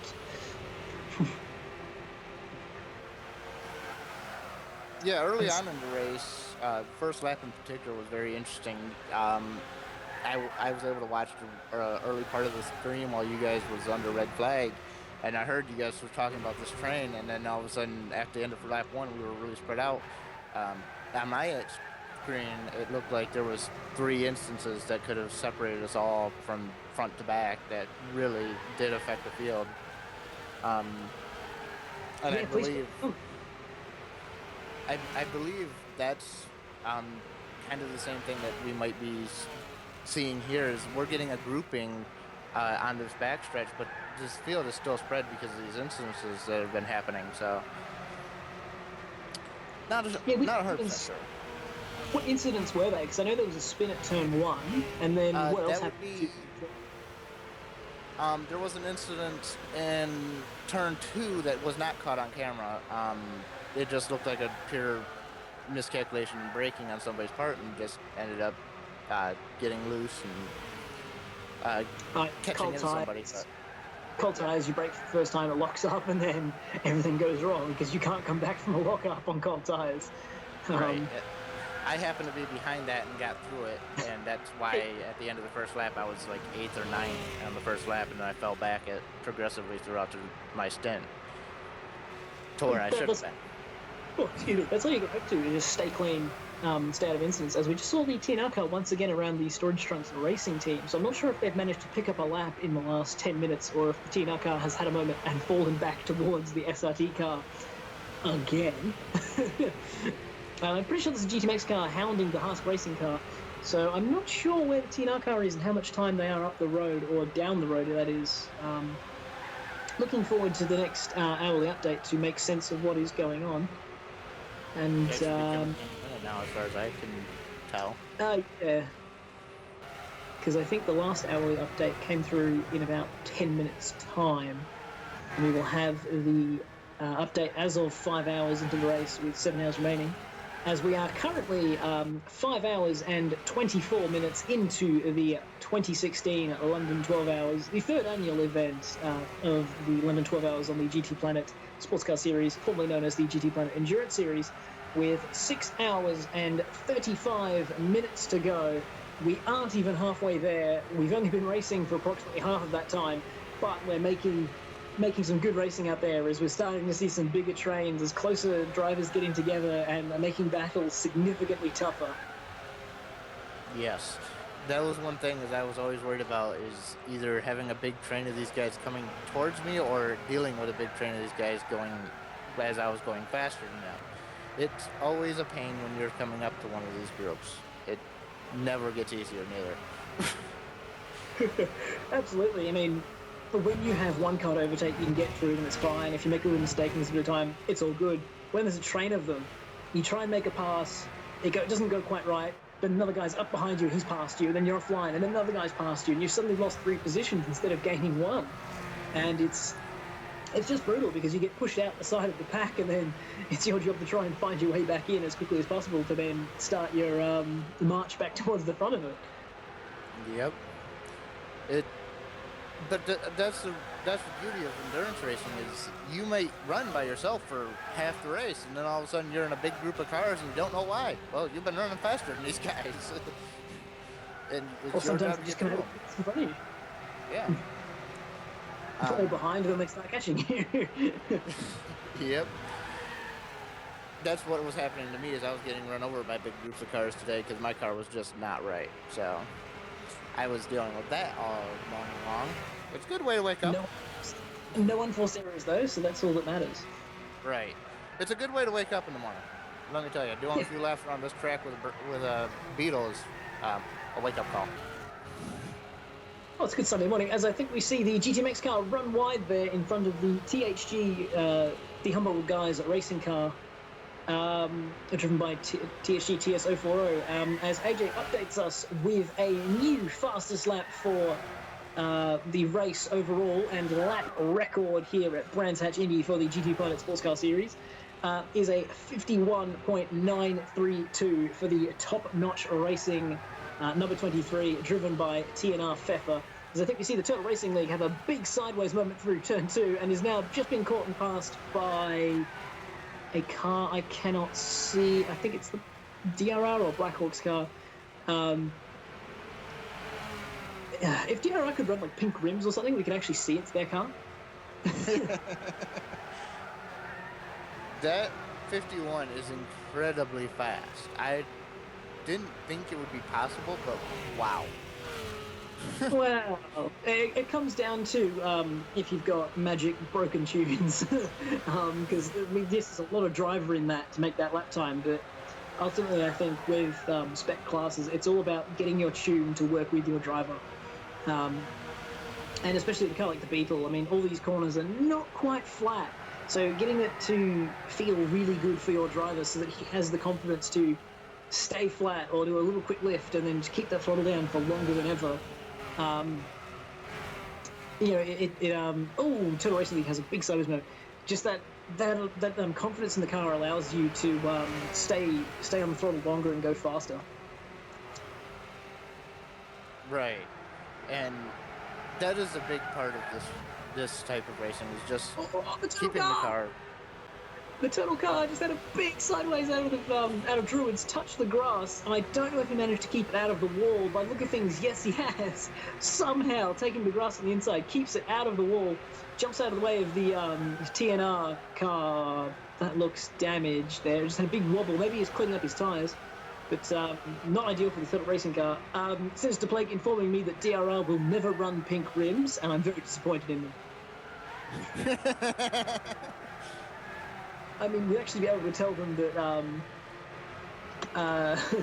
Tell them which car they are. He's suggesting that they will equip rainbow rims if they are allowed to, but I'm pretty sure that doesn't meet the solid paint rules that AJ has set aside.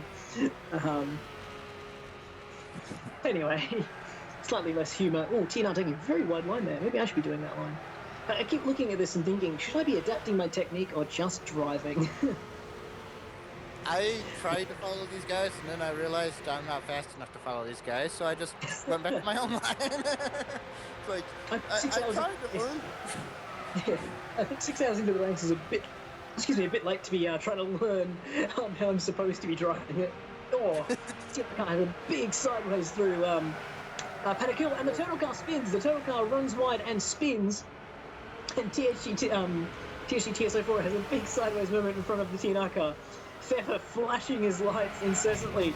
Please move, I don't want to have to overtake you. And then, TSO4, I believe, moves to the inside and lets him through. Not quite, but he has let him through, actually. Very sporting there by TSO4 to just feather the throttle a little bit and give the TNR car a bit of room in order to get past. Cost him a tenth for lifting off, a couple of tenths for lifting off, ultimately probably less than trying to get tangled in a battle with a car he's not racing with. So, I can tell that these guys that are giving way to these leaders, they know what's going on around them. I've seen guys who race everybody. The guys who race everybody just don't really know who they're really racing with, it seems like, and they just try to race with whoever's around them. I really do try, at least on my stint, to make sure that who I'm racing with is who I'm actually racing with, and if I get caught up to, I give way to these faster guys. Yeah, I think it kind of depends, because sometimes, like in a race like this, where 2 laps is nothing, if that makes sense, that can be thrown away instantly. Where it kind of makes sense to race everyone for every inch, because that might come back to you. If you could hold them up for 5 seconds, that might come back to you and become a battle you can have further on. But in the 24-hour races where you know what's happening around you, you know to just not bother with racing certain guys. So if you're in the GT3 class at the Spa 24, you know that the Venator guys aren't worth trying to battle. You know the TNR Nismo guys just not worth trying, because you're going to lose a couple of seconds having a battle and they're going to disappear away from you. And there's no point losing those couple of seconds when you've got your own battle to have with, just saying, between the Bitter Rivals guys and the Reaper guys or the Avalarion guys. Yeah, I'm just hoping that my team is fast enough to battle for something. Haven't seen it yet so far, but to be honest with you, we haven't seen much running from my team yet. Yeah. I mean, here's the thing. The race is still at 6 hours to go. You've still got 2 drivers left to throw at it. And anything can happen between now and that finish of the race. So True. It's definitely not over by a long way, and you could find yourself battling in the final hour after a couple of disconnects from someone else or a couple of spins. As AJ is pointing out, there's a yellow in sector 2, but I'm not quite sure what for. I missed that if it was on the stream. I didn't see it, and I've been watching the stream, so... Okay. Seemingly, it's not a rolling yellow, so I'm guessing it was just a spin for a driver. And considering we're on the Wheel Racing Limited car, I'm going to hazard a guess it was them who had the spin, as he has a big sideways on the downhill out of turn 1. There's a lot of black marks starting to form there on that turn 1. Well, you'd expect that. I mean, that is a big oversteered part of the circuit here at Brands Hatch. And then you add in a massive rear weight bias, even though it's got the comically large rear wing and racing tyres on not much power. That's still a very tricky corner and a very tricky weight balance to get right. Yes it is. It does look like things are starting to calm down here for the most part. I'm not seeing I'm seeing gaps in all the cars now. It just seems like one of those moments where the race lulls out and everybody's just running laps right now. Oh, did someone just come out of the pit lane? Was that the THC car? Yes, it was. I believe that was, yes. It just suddenly flashed through the corner of frame, and I'm like, oh, what's going on there? But no, these moments in endurance racing happen all the time, where everybody just spreads out and just starts running laps that little bit. Yep, and then someone will catch up to someone else, and then the action will once again resume. I mean, we've got 14 cars split across 52 seconds, and if you do the math on that one, it comes out to being 3.5 seconds per car. And when was the last time you saw a field evenly spaced by 3.5 seconds? Not very often, but I've Considering that guys like the TNI guys moving half a second a lap quicker than some of the other ones, that 3.5 seconds disappears every 7 laps. right. I lost what I was going to say. I'm sorry. Sorry, I just picked the wrong moment to explain that, those No, you're gaps, fine. as much as they're spaced out for now, at half a second a lap, they don't last very long. No, they don't. At a longer track, they would last longer, but this track is really short, and they don't last long at all. Yeah, I mean, the Nordschleife, for example, you cannot see anyone for a full 4 or 5 laps, and then get very, very surprised when a GT3 car comes up behind you, and you forgot that, oh yeah, this is a race with GT3 cars that are trying to lap me. I'm sorry. I'm really looking forward to the Nordschleife race. I really do hope my team can qualify for that one, because that's the race I've been wanting to participate in this year. Are you in TCN1 with endurance experience? Or I am. TCN2? Okay. TCM1.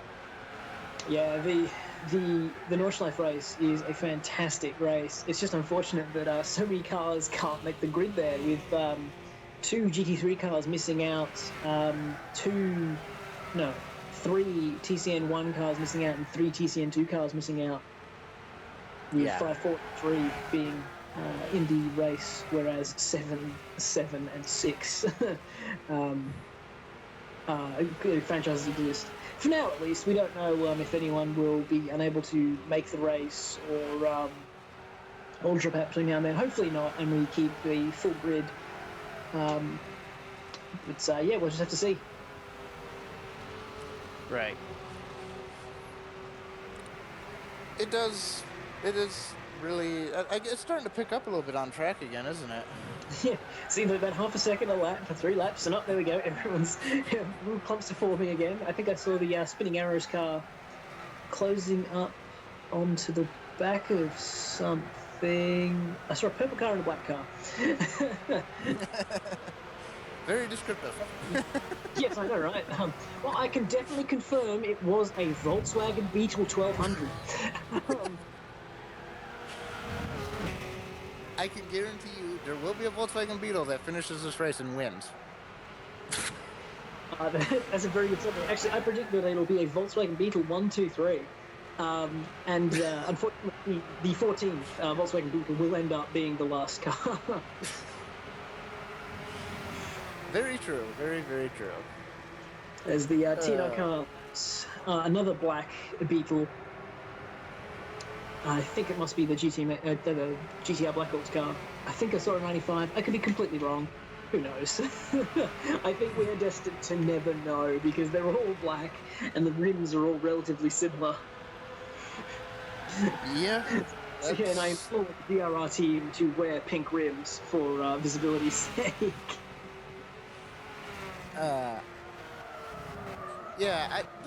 The racing has been really, really fun to watch so far. I'm glad to actually be in the comms booth today, because I would never get this kind of time to watch this if I wasn't.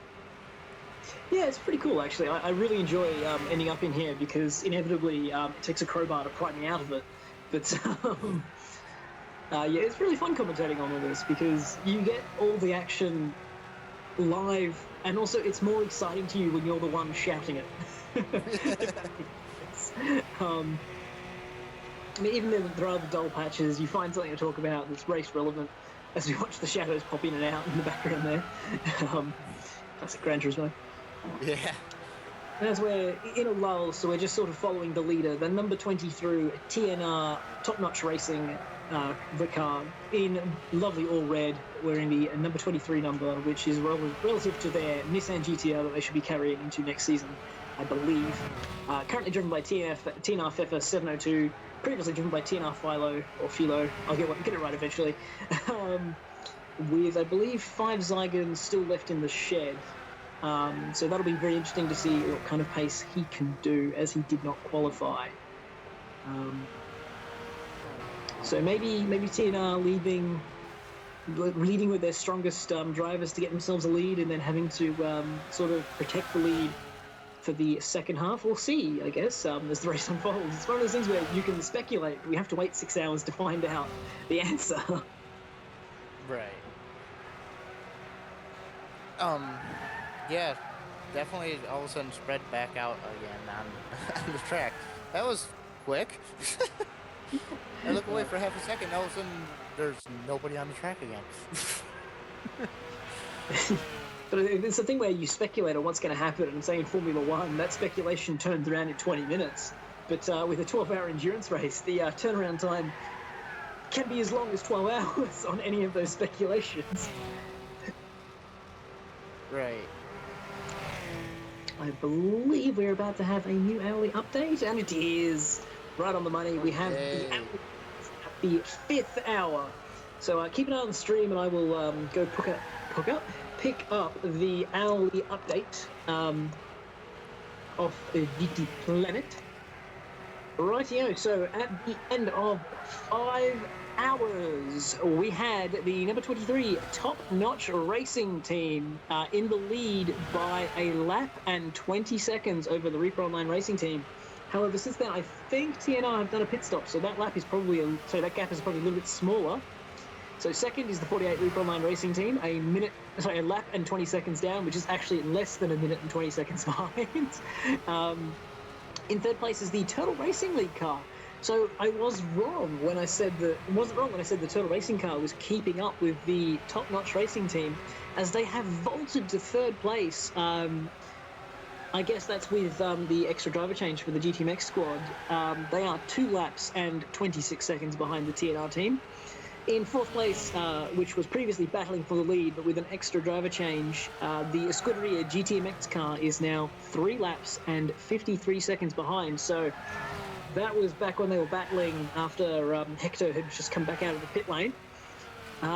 In fifth and in second in Pro-Am is the Snail Racing League. They have shot up into 5th place and are 5 laps and 2 seconds behind. In 6th place is the Dart Racing Team.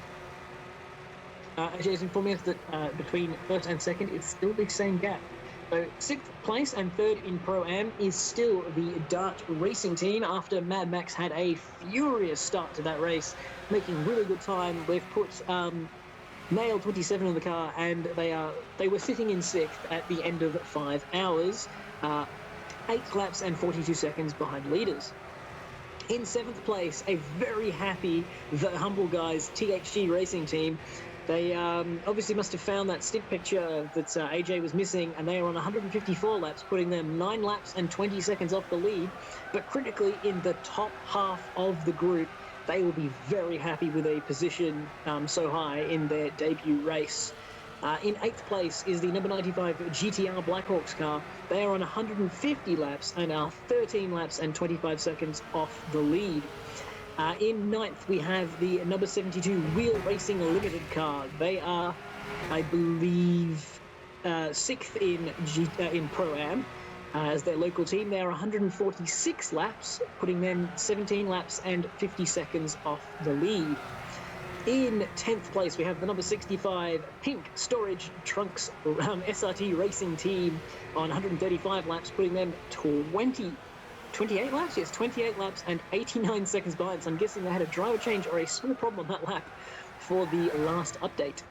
In 11th place and in, 8th in class, I believe, is the 91 Spinning Arrows Racing Team. They are on 118 laps, 45 laps and 26 laps off the lead. I believe they had disconnection problems. In 12th place and 9th in Pro-Am is the 76 Endurance Experience car. They are on 109 laps with 54 laps down at 90 seconds. I believe they were disconnected at the time of the update. So, AJ confirming that the bottom 6 are the only reason they're in the bottom 6 is because of disconnections and various issues. Which leads me to the number 13th place in the number 16 Dragon Razor Racing, after a fantastic qualifying, second on the grid, They're now second last with only 91 laps credited to their names, 72 behind leaders, but that will of course change when the lap compensations occurs. So pretty much the bottom 6 is all provisional, and that all stands to change. Currently last with probably the most disconnection time is the Haas Racing HRSC number 7 car with 89 laps, being 74 laps down, but again, that will change once they get lap compensation. And breathe. Very impressive. Racing car. The new racing car be back in the GTR Blackhawks car. I could be wrong because it's all black on black. It looks like to be the number 76 or 16. I can't tell. 16. I'm number 76. Yes, it's the Dragon Razor racing car. So if I can convince sitters to play to run pink rims, I will actually be able to identify their car.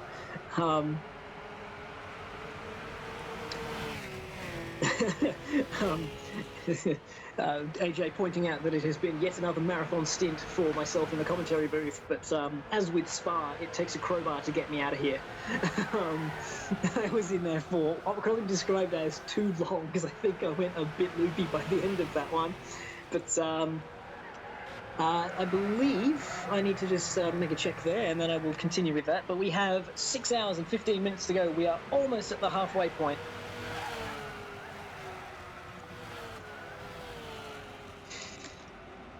Ooh, okay. Sorry. Radio. Right, so we're still following the Dragon Razor racing car, driven by a GTP Bambi, who has been making good grounds. He just has a big slide there through clearways, so just as I give him a good rap, I instantly commentator curse him.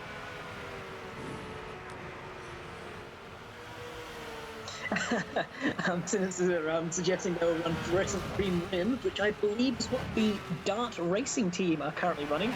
So then we would have to just distinguish if it's a 6.6 or a 1.6. So try again, my friend.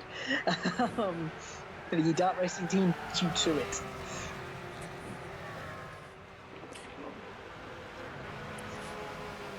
As we are now watching the number 91 of the Spinning Arrows Racing. As we now cut to the top-notch racing car chasing down yet another black car of unknown origins. I didn't catch the number now. It's a paper car. That's unexpected.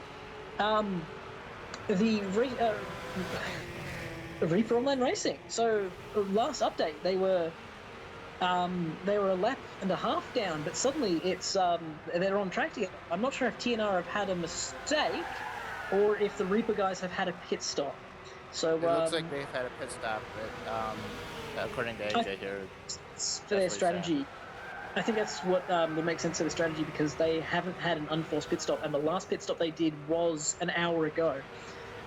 So this is for TNR to try and put the Reaper Online Racing team 2 laps down to give themselves a massive 2-minute advantage, which is frankly nothing in this race, which can disappear in an instant. AJ confirming that they have got brand new, spanking new, shiny black tyres on that car, so they'll have lots of grip, and TNR Pfeffer will have his work cut out to try and get past.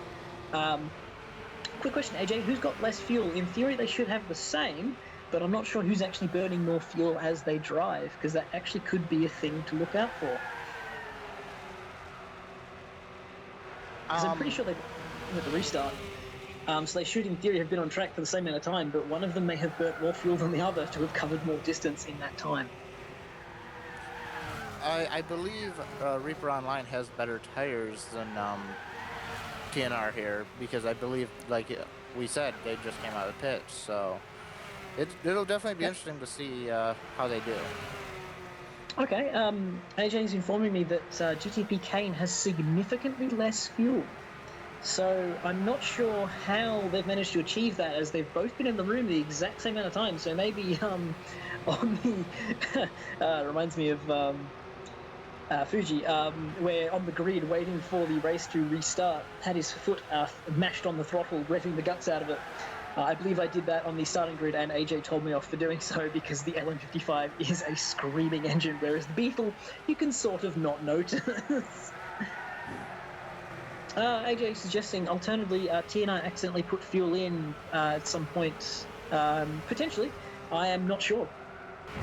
Because I have not actually talked to those guys at all since the race started. It's going to be fun jumping into that car. But again, this battle continues as the TNR car trying as hard as it can to put another lap on the Reaper Online Racing car as we cut to the, I was going to say Swift Autosport. I've been thinking about the other 12 hours before. The Endurance Experience car. Who's in the car with you guys right now? That would have FRS Skater in there right now. He's just running an interim stint to finish up what was supposed to be KTZ's stint. So. Right, yeah, I haven't seen FRS Skater since he was very briefly banned from the series. Sorry, banned from GTPlanet and thus excluded from the series due to requiring an active account in order to post stint photos. As these now starting to come into frame with the Reaper Online Racing and top-notch racing cars sitting right behind them.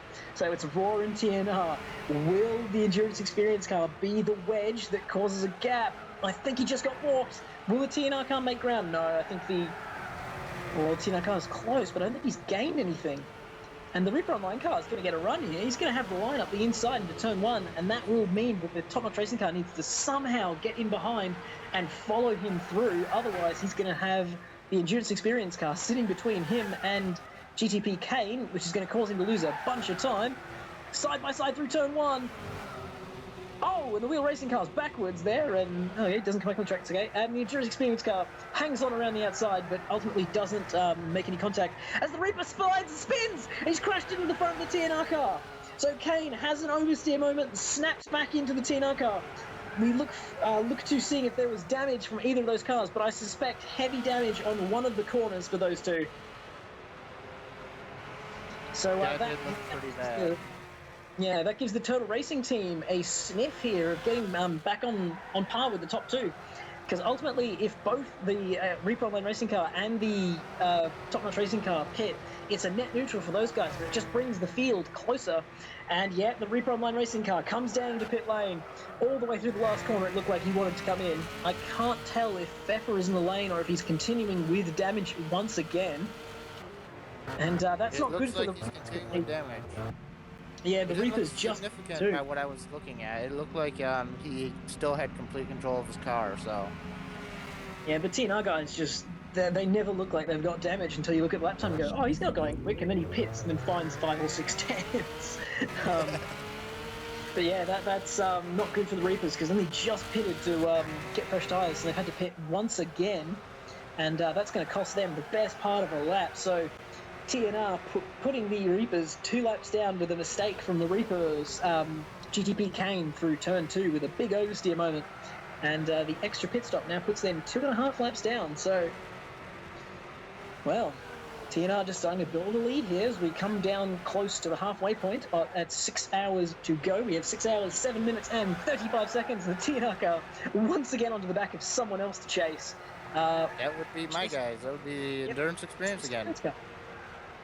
Yep, after the collision at turn 2, Pfeffer lost a bit of ground, and the Endurance Experience car must have snuck back through, and now unfortunately has to deal with TNR Pfeffer once again trying to pass him. But yeah, Pfeffer understeering massively in turn 3 there, so I'm pretty sure the car is not in great shape. And AJ reporting that Turtle Racing League are now on the same lap as the Reapers. So Turtle have put on a massive comeback here. It's now Top Notch Racing, 2 laps, Reaper Online Racing, and Turtle Racing League. So 2 laps covers the top 3. Once again, there is nothing in this race. 2 minutes tops, and that can be taken away in an instant. It actually looks like the Endurance Experience car is pulling away from Top Notch Racing, so I wouldn't be surprised if he does have damage then. Oh, I'm absolutely certain that he has damage. There's no way those two ran into each other and the Reaper was the only one to receive damage. But Pfeffer always fights on unless his lap times are significantly worse to the end of his stint and he can work out that he's going to lose enough time to justify an extra pit stop. That's the advantage of quality wheel user. AJ reporting the number 23 does not show damage on his point of view, which is very interesting because he's definitely losing ground here. Could it be that he's been in the car for 2 hours and 20 minutes? Could it be that the oil change, as justified by the regulation, has worn out? Possible. If he practiced with that car, it could possibly be he's reached his limit on what the oil can do. Because I'm confident oil wears out after 200 and he's gone by 300 kilometers. It's just a question of what their average lap pace is, and it's slightly over 120 kilometers an hour, which is 2 kilometers per minute.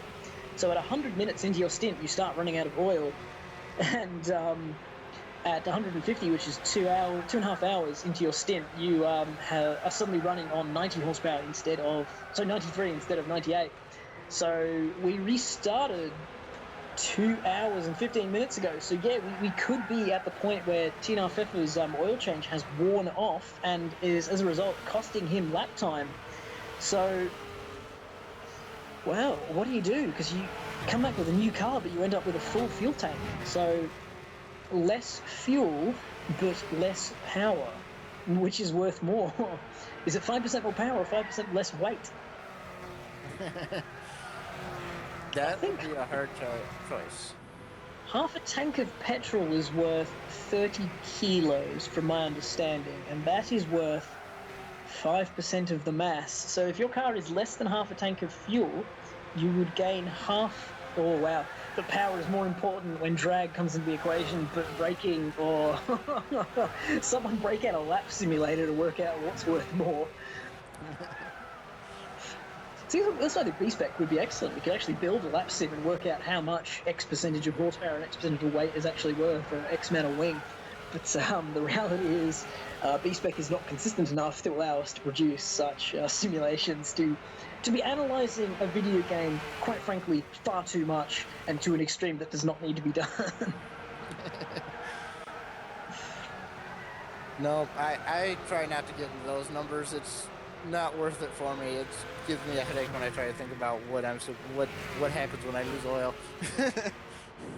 You know, for me, I'm trying to work that into my strategy and be optimal with that. But then again, I mean, Oh no, my own team disconnected again. Oh no. Oh, I've just noticed that Jay Starscream left the room with a DC. I did not catch that. I was probably too busy talking about something completely irrelevant. And Mon, I believe it is, or Hearts Racing has now joined the room. And yeah, that's unfortunate to see Skater disconnect. That's FRS Skater as opposed to Skater 913, who is the, I think, more widely known skater due to his prevalence on the forums. Okay, He has I had both of those guys on my team at the same time at one point during last year. That was fun. Hey, Skater. Yes, what? Yeah, Skater goes to Skater, goes to Skater, goes to Skater. Yep. It was definitely interesting at best. Which event was that for? I believe I ran both of them at the D24 in different cars last year. Ah, yes, of course, because Skater 913 was in the Delta Wing and Skater Boy was in the GTR GT500 with Yes. 650 horsepower, no traction control, and no ABS. I was driving the DS3 last year. I still have that car, and it still handles fantastically, too. You, myself, a Skater, were all on DS3s for that. That was fun. I don't know about Goofy, actually, but yeah, we were the DS3 squad, and we qualified well, but our race didn't go to plan. No. Saw the racing car coming into the pits. I'm expecting to see a DC message, yep. And that'll be a local disconnect for Chris W265, so he will not actually leave the room, I'm pretty sure. And he actually will leave the room, but his ID will come back into the room with a new driver. Well, he just had to sit in pit lane for 30 seconds, take a second stint photo, jump off track, and then jump back in track, because leaving a Did body... that change since I read that last? Yes, local driver changes have now changed as being forced to... stream freezing there. The TV stream has frozen, but the ticker continues to tick, as well as the countdown timer. So, Well, I'm glad I'm not the only one seeing that then. quickly diagnosing, is that a failure or is that just a glitch? And we're back on. It was determined that local teams having to leave the room and come back in was actually costing them too much time. As the SRT storage trunk car spins at turn 1 on the downhill, and now we're looking at the Reaper Online racing car in a few frames per second. But, I was always wondering what like 5 frames per second look like. That's... I mean 5 frames per second. Anyway, that's rough. It'll clear. I think it's just AJ's PC probably doing an update or something and causing in here now in the UK, so it's not too bad at all for us. Looks like we've got the stream back. Yeah, we do. It looks like yes. Reduce by arriving. One of those tech solutions that just by showing up to the problem is now fixed.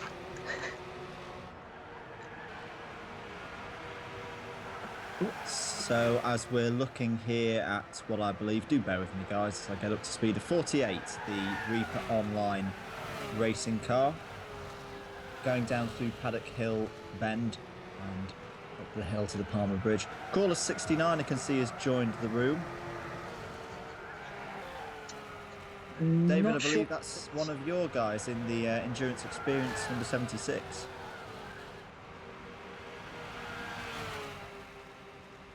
Few driver changes going on as well. Logic Line, Nail 27 and Vitesse Kid, or Vitesse Kid. Apologies for that. Yeah, it looks to be that with 6 hours to go, most guys are getting their driver changes underway to set up for the final 2-3 hour stints or so. So let's see if the room remains stable, because traditionally mass driver changes results in invisible cars and sometimes lobbies going down. So we'll see what happens. Yeah, well, hopefully nothing ill happens. We can continue racing, as we've only really sort of got back underway for the last 2 hours and 20 minutes after a extended delay. A lot of teams doing driver changes there, more than we can sort of keep tabs on. So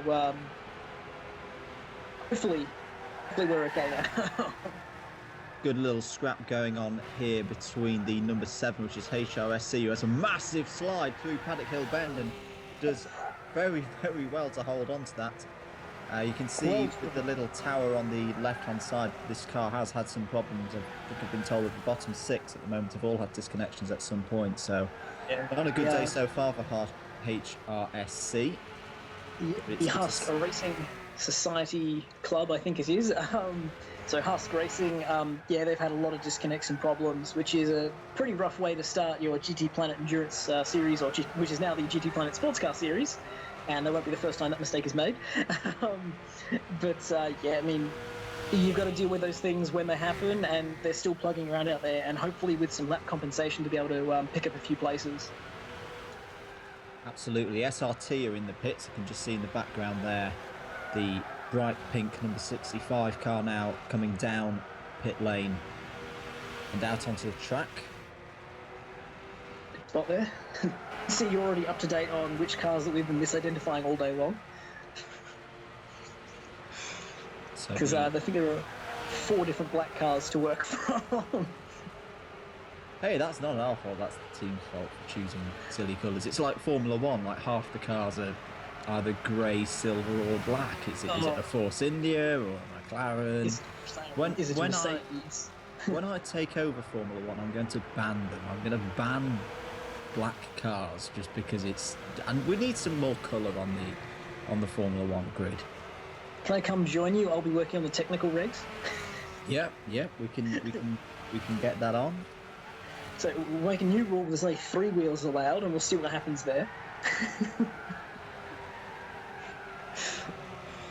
Here is your leader then, the number 23, Top Notch Racing, who've had a obviously brilliant day so far. Through halfway now.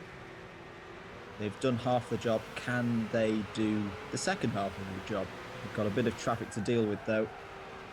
But a very good day so far for them.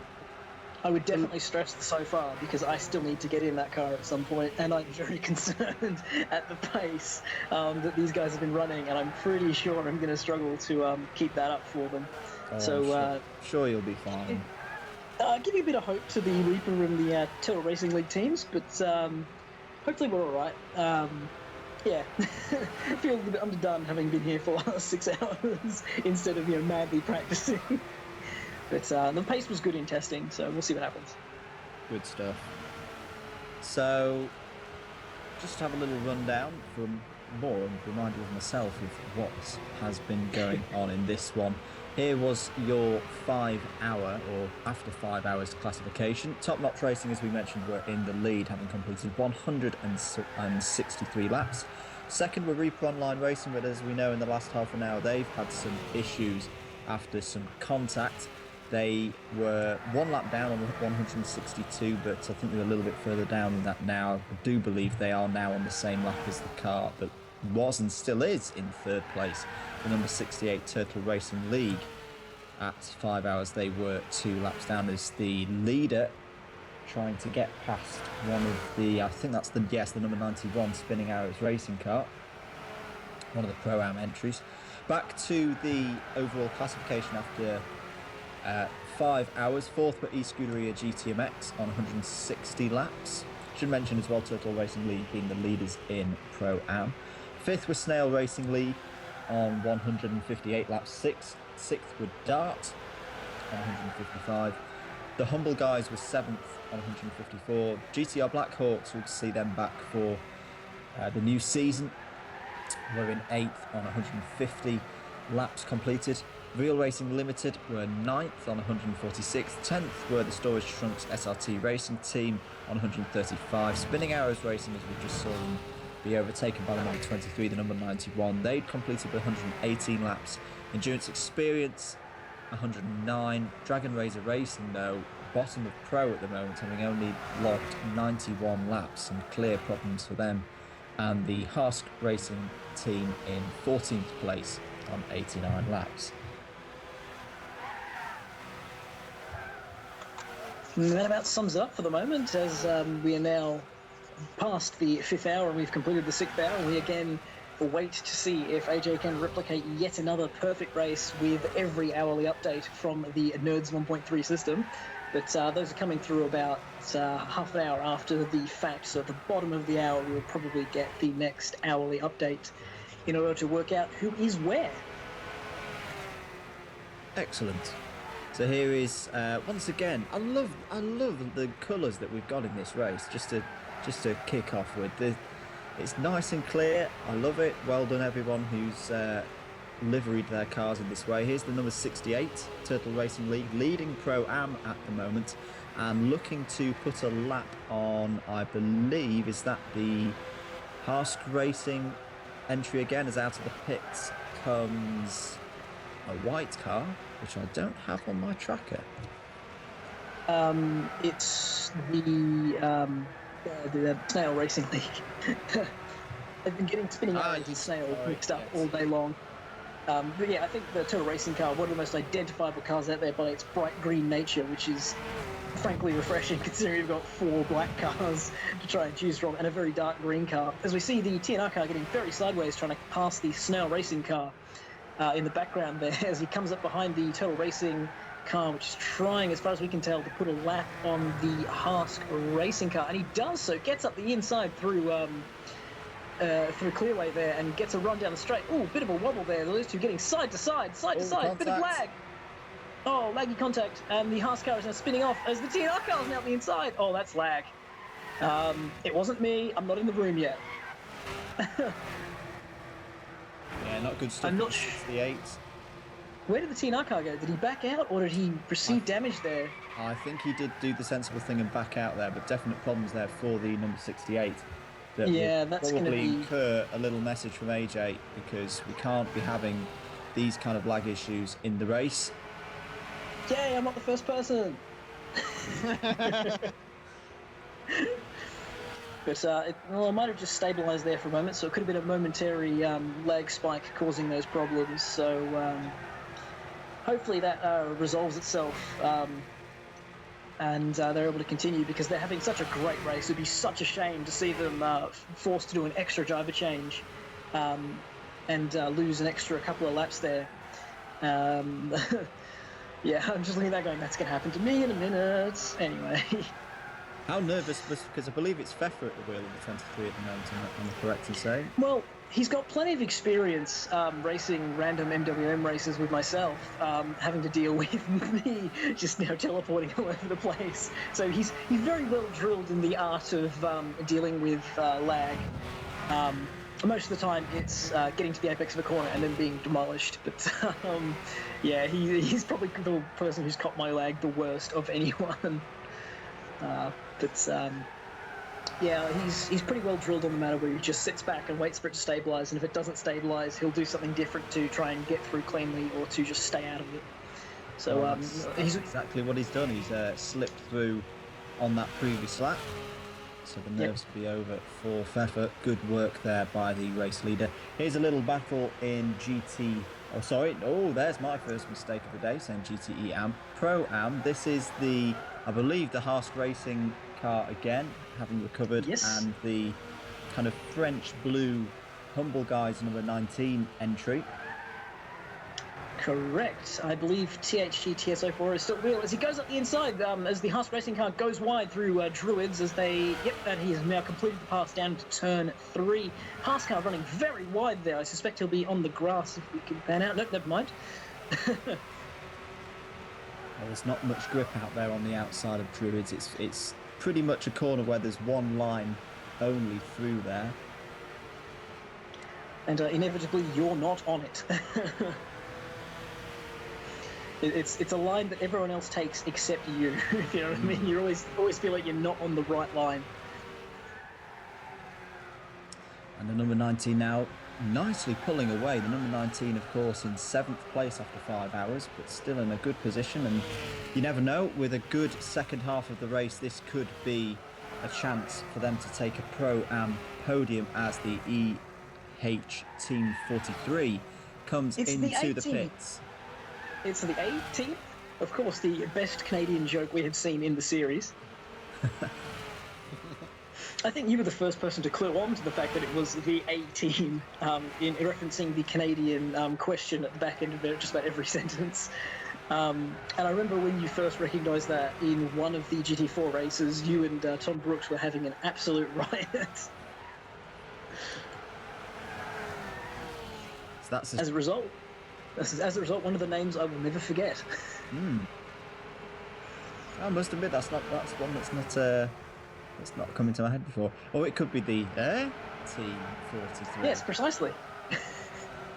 which when said by a Canadian, comes out as A. Ah, I see. You learn something pretty good, every day. I'm pretty sure you're the one who made that connection last season. Was I? I've slept since then. It's all gone wrong already. We're only 15 minutes into my stint. Excellent stuff. Oh, apparently, apologies. AJ is telling me I'm incorrect, and I have misappropriated the quote. It was indeed GTP Famine. Well, there you go. That one. And it was in Fuji, because Famine was commentating that race. Well, there you go. It's an easy mistake to make. We've both got the same first name, or we're both from the same city in England, so it's an easy mistake to make. You need some credit for bringing these cars to my attention. I'm not sure what that means, but I think AJ is suggesting that it was indeed GTP Famine who also is responsible for the Beetle Fun Cup actually being VW Beetle 1200s. So more credit there to GTP Famine, one of the dedicated moderators on the forums, and general good guy, very consistent driver, robotically consistent in fact, and well-deserved silver rank there. Some good driving as well from Famine. I'm going to give a first shout out of the season to the GTPlanet Karting Series, which, as we know, they've got a couple of drivers in the Endurance Experience team taking part in the Sportscar Series for the first time. But Famine drove brilliantly throughout the season in the Karting Series. Would be good to see him back on the track in 2016. As now we've got a little bit of a battle. I think this is TNR starting to make their way through a bit more traffic. You've got the bright pink SRT Racing Team 65 up ahead and one of the plethora of black cars up ahead. Try and get a shot and see who it is. No, that one's not going to help me because it wasn't in focus. Oh, there's a spin. There's a spin. Is that the 23? Is that it is the TNR. It is the leader. So a spin there in the third sector, in the last sector of the circuit. Didn't catch the start of that incident, but a little bit of time lost there by Pfeffer and TNR. If you'll notice, you would have seen the green Turtle Racing League car sneaking through, and that will have allowed him to take back one of the laps that TNR had just put on them. Sinister Plague is very keen to inform me that GTP Bambi has just set the fastest lap of a 0-minute 51.915, which I think is quicker than the 50.9 earlier that TNR Pfeffer set. But DRR finally finding the pace they showed earlier on in the race, for the qualifying and the early stint. AJ confirming that GTP Bambi is currently the quickest driver on track. So DRR making their comeback with 6 hours remaining. I mean, it's only half over, so it's a long way from done. Driver change for the 91 Spinning Arrows Racing entry in Pro-Am, as we mentioned, the Air Team 43 out of the car, and Alex Mavis, bronze driver, getting in. Hoping to have a good stint. I think we've also had a disconnection, I'm sorry to say, for the 92, the Snail Racing League, Die Birdie Die. Rookie driver, in fact, a whole team of rookie drivers for the Snail Racing League in this race has disappeared and come back into the lobby. I believe Die Birdie Die attended qualifying for the LMP2 race at Nürburgring and I think it was Spa, but he ended up only making one flying lap, and it was balked by traffic, so he didn't actually end up qualifying for the race and was unable to actually obtain a rank. So he's been in the GTPlanet Endurance Series before, but he is still ranked as a rookie. Oh, well, there you go. Up the inside here, it's the SRT Racing Machine making their way past Alex Mavis in the Spinning Arrows.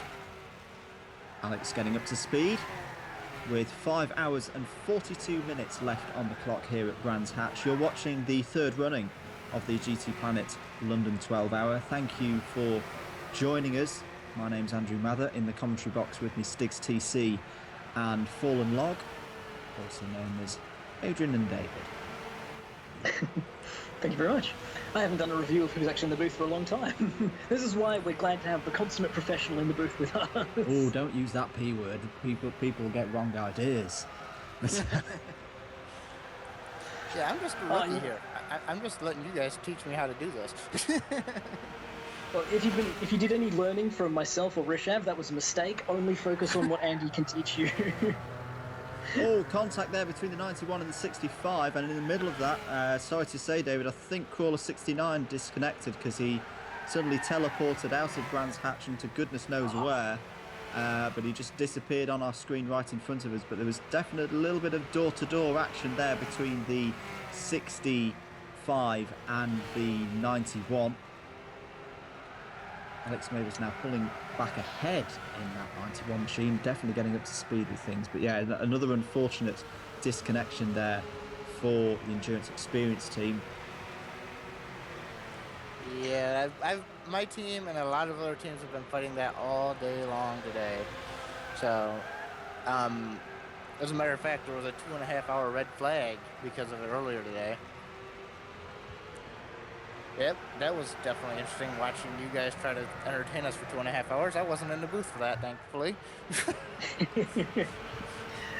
I was very disappointed that the red flag period for the Monza race, where I believe yourself and Tom Brooks were in the commentary books. Maybe it wasn't to you and Tom, but you were in the commentary booth and had to fill 50 minutes of content. And in the YouTube edit, we lost that. It was actually a very entertaining segment you guys put together for that. It was quite a shame to lose it, honestly. Yeah, I remember it happened a couple of times last season. I think Nürburgring as well. We had in one of the WEC style races. We had that, and it effectively gave us a 40-minute sprint right at the end of the race. But yeah, it can happen, and we deal with it in time. I should say as well, if Tom, well, no, Tom probably won't be listening because he's at the Autosport show all week. But I did get to meet him face to face for the first time yesterday, which was very good. Oh, cool. We had a selfie. I looked about 40 years old because I'm not shaven and I've not had much sleep in the last week. But he looked marvellous in his shirt and Downforce radio gear. Whoa, it's very wide there in the background goes. I think that was Turtle Racing League. Good save Correct. there by the 68 driver. AJ informing me that I have once again misattributed a famine moment. From now on, I'm just going to say famine did everything, and then he'll correct everyone on my behalf. Oh dear. So, Adrian, I think is it time for you to get in the car, I believe? Or- Yeah, I need to be in the car pretty soon, so I probably should eventually stop talking and then focus on remembering how to drive. That can only end badly.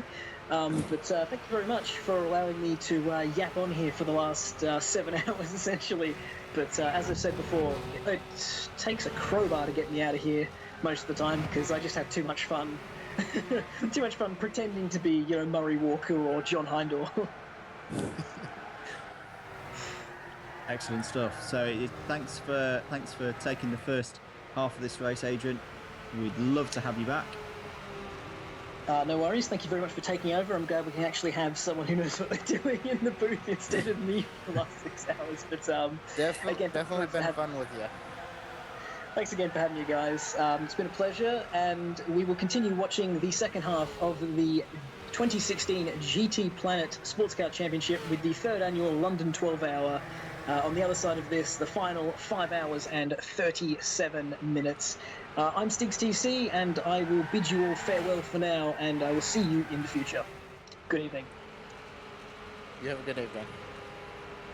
Thanks again to Adrian, also known as Stiggs TC. We'll see him out on track in the currently leading number 23 machine very, very shortly. So, as he said, 5 hours and 37 minutes to go here at Brands Hatch for the third running of the GTPlanet London 12 Hours. There's a beautiful drift there from the SRT Racing team around the final corner.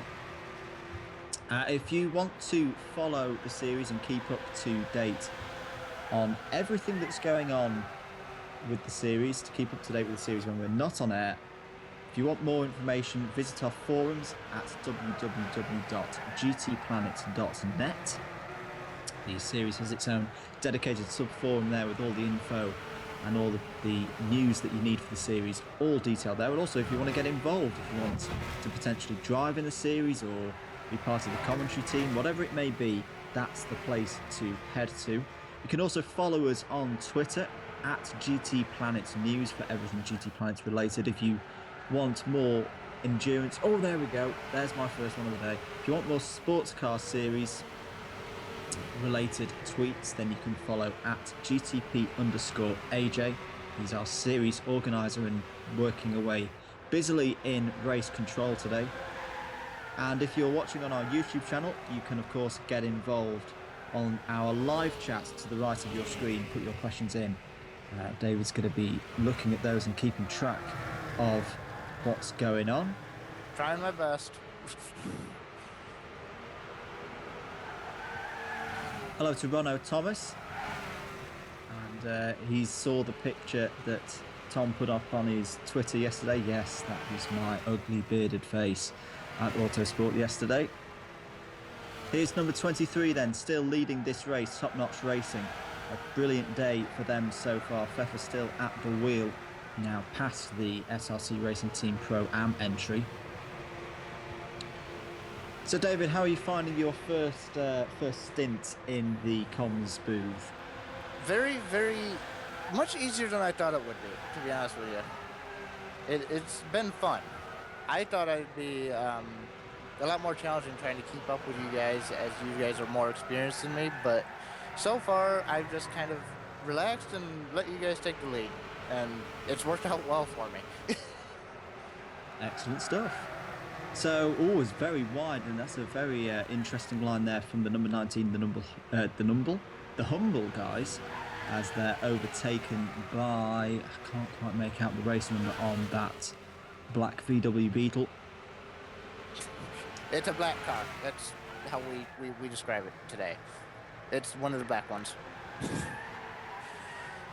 So endurance experience not having the best of days so far with the disconnections, but David, can you go into a little bit of how you've prepared the new drivers? Because for those who don't know, 2 new drivers from the karting series last year stepping up to the sports car series. What have you been doing with them in preparations for this race? Pretty much making sure that they know that the first thing I want them to focus on is making consistent laps. I told them speed comes with driving time. If you can keep your car pointed in a straight line and keep it on track with no damage, you'll eventually find the speed you're looking for. And that's pretty much what I've pounded in their heads, that and stint pictures. So, I mean, for the most part, there's not much else I can do. I mean, helping them tune and stuff like that was just mandatory stuff I usually do anyway. Mm. So the number 20. Sorry, go ahead. No, you go ahead. If you guys do have any questions, please post them in the YouTube chat. I am currently watching that. I kind of slacked on that a little bit when Adrian was in the booth, but I've come back to the YouTube stream to watch it. So number 23 looking like it's having a little bit of an issue getting past the 91, but taking things nice and steady. Perhaps that's the better way of doing things at this stage of the race. We reckon pretty much a 2-lap lead for the number 23 at this stage of the race. About 2.5 laps last time that was posted. We should be getting our hourly update here in the next 15 to 20 minutes here, if AJ is able to keep a regular schedule. So 23 looking to get past 91 as we go down through Paddock Hill Bend. There's a little space up the inside. Oh, the 91 very, very aware that the 23 in the leader is there, and Pfeffer's going to get past. I believe it is Alex Mavis. Yes, it is Alex Mavis in the 91. Good work there by both drivers. As there in the background again is that pink number 65. Here's the 92 Snail Racing League. We've not spoken about them much so far whilst I've been on the air. The last half hour they've got the attentions of the humble guys up behind them as we come onto the short back straight here on the Indy circuit at Brands Hatch. Through the left and the right, which I love these corners here. I know a lot of people really enjoyed the Ayrton Senna content on GT6 when, blimey, is that about 2 years ago since that came out? Might be even longer. Yeah. But I loved doing this track in the Formula 3 car. Really was a lot of fun. That was really fun.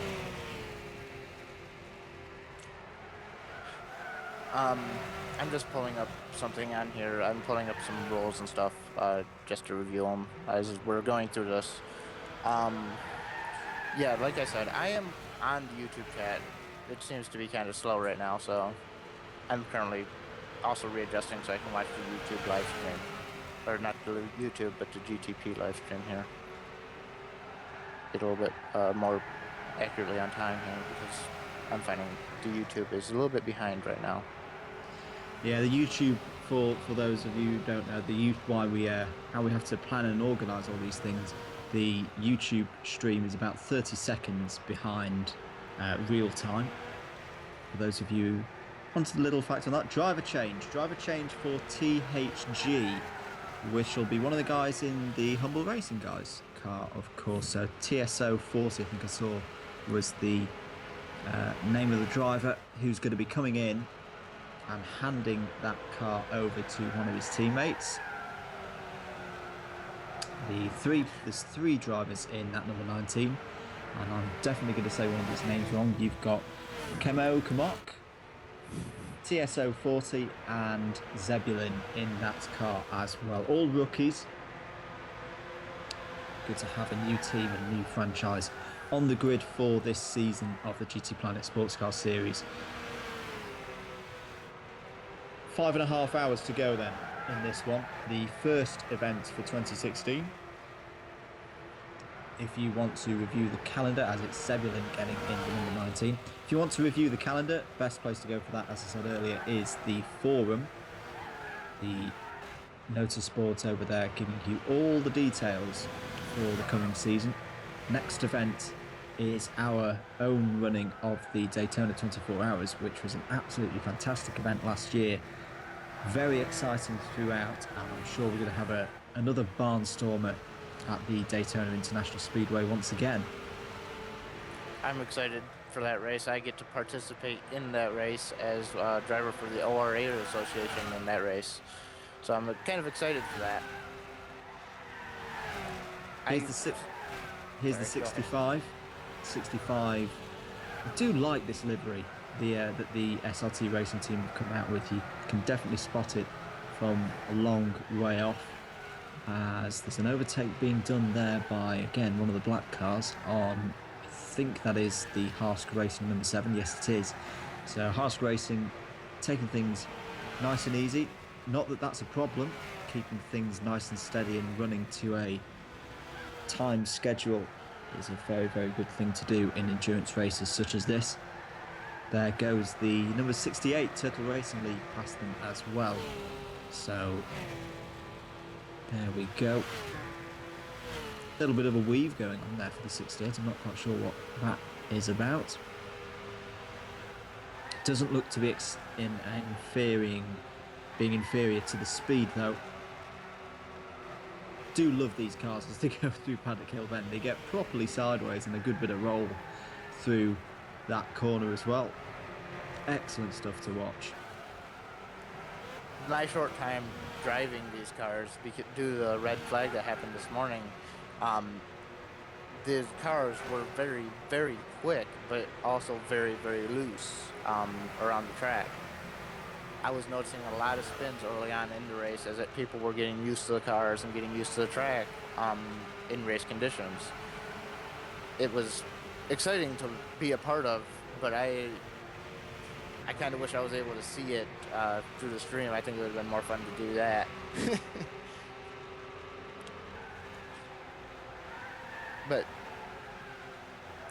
yeah, the race now seems to have kind of lulled and calmed down. Oh, sorry to interrupt you, Dave. The number 68 had a real moment on the exit of Paddock Hill Bend. Another great save by the 68. Got out into the gravel, got the left-hand side of the car out in the gravel, and nearly span it round. And it's a good job he saved that, because I think that would have been a pretty hefty accident if that had gone completely round and made contact with the barrier. But do carry on. Just as I say, the race has calmed down. Well, that's the kind of commentator's curse we like. Looks like Die Birdie Die has had another disconnection. That's not good for the Snail Racing guys today. No, not at all. So just reminding myself, after 5 hours, Snail Racing League were up in 5th place and doing very, very nicely in Pro-Am as... Oh, there's a spin and a takeout. That's the 68 that's been in the wrong place at the wrong time. I think it was the number 19 that's had the spin, and somehow no one hit the barriers. I'm not quite sure how that occurred, but it was the number 19, the Humble Guys car. That's Zebulon, who's just come out onto track in the last 5 minutes or so, having, again, well, pretty much the same incident that the 68 had a lap before, getting out too wide on the left-hand side on the exit of Paddock Hill Bend, and then just pivoting round. But unlike, as there's a yellow flag in yellow in sector 3 as well, it's now back to green. As I think there's damage here. I think there's damage to the 68, because the 68's come straight in, and I don't think this is a scheduled pit stop for the 68. Someone correct me if I'm wrong. The spinner in the last corner was Spinning Arrows Racing, I believe. Say. This is why I don't say things. Still no sign of the Humble Guys. I haven't seen them come back round. But that looked to be a big spin, and I think there will have been a fair amount of contact there on that car. Looked pretty severe for me.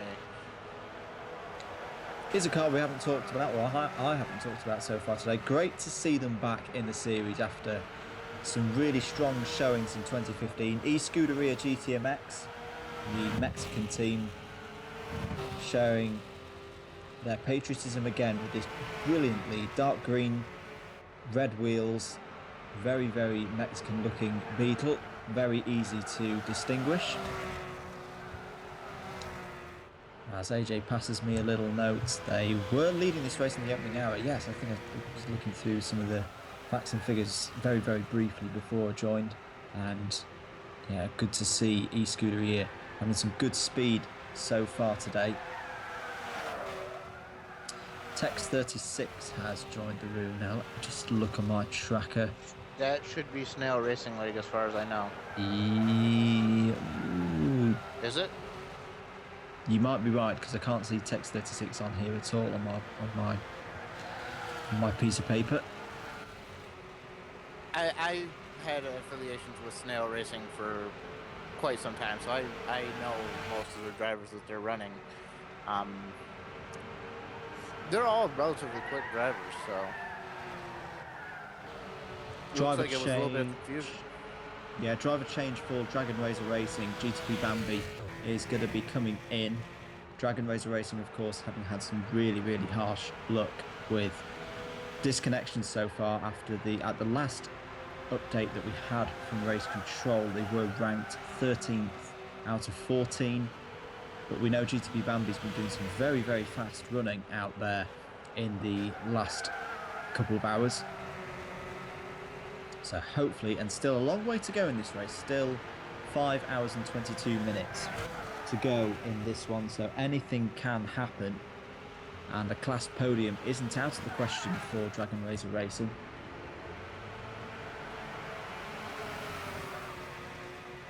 Going back to E-Scuderia GTMX, here's the 39 being followed at the moment by Reaper Online Racing, another car we haven't talked about in a while. As I started, got the stream up, they were having some issues. They had a spin and a collision. Was it? I think it was with the 23. 23 got away with any damage, but the 48 definitely back up to speed now, closing in on E-Scuderia, looking to put a lap on them. Reaper Online, I believe, has been making a comeback as of late. This later part of the race, I believe they have been making a comeback. I'm not sure. Number 48, correct? Yes. Yes, that is the guys who have been making a major comeback as of late. It looks like they are right on each other's bumpers there. That is good stuff. Absolutely, can't get any closer than that without actually touching. Let's see if the 48 can get a bit of a run. I think they can, down the pit straight now, which isn't a straight, up towards Paddock Hill Bend. The 48 has the inside line. Can they hold it? And yes, that's a nice clean pass there from Reaper Online Racing. E-Scuderia trying to fight back though, but I don't think that's going to work this time around, as Reaper Online Racing, we think in second place on the road at the moment, put a lap there on E-Scuderia GTMX, who are 4th overall and 3rd in class going by the last hourly update. And onto the back straight now. Bit of traffic up ahead of them I saw on that last wide panning shot. Another one of the black cars up ahead, which I think might have been number 66 Dart car. Going for a shot 1 in 3 there. I'm currently missing a little bit of it due to team management stuff. Sorry. That's okay. I'm back again.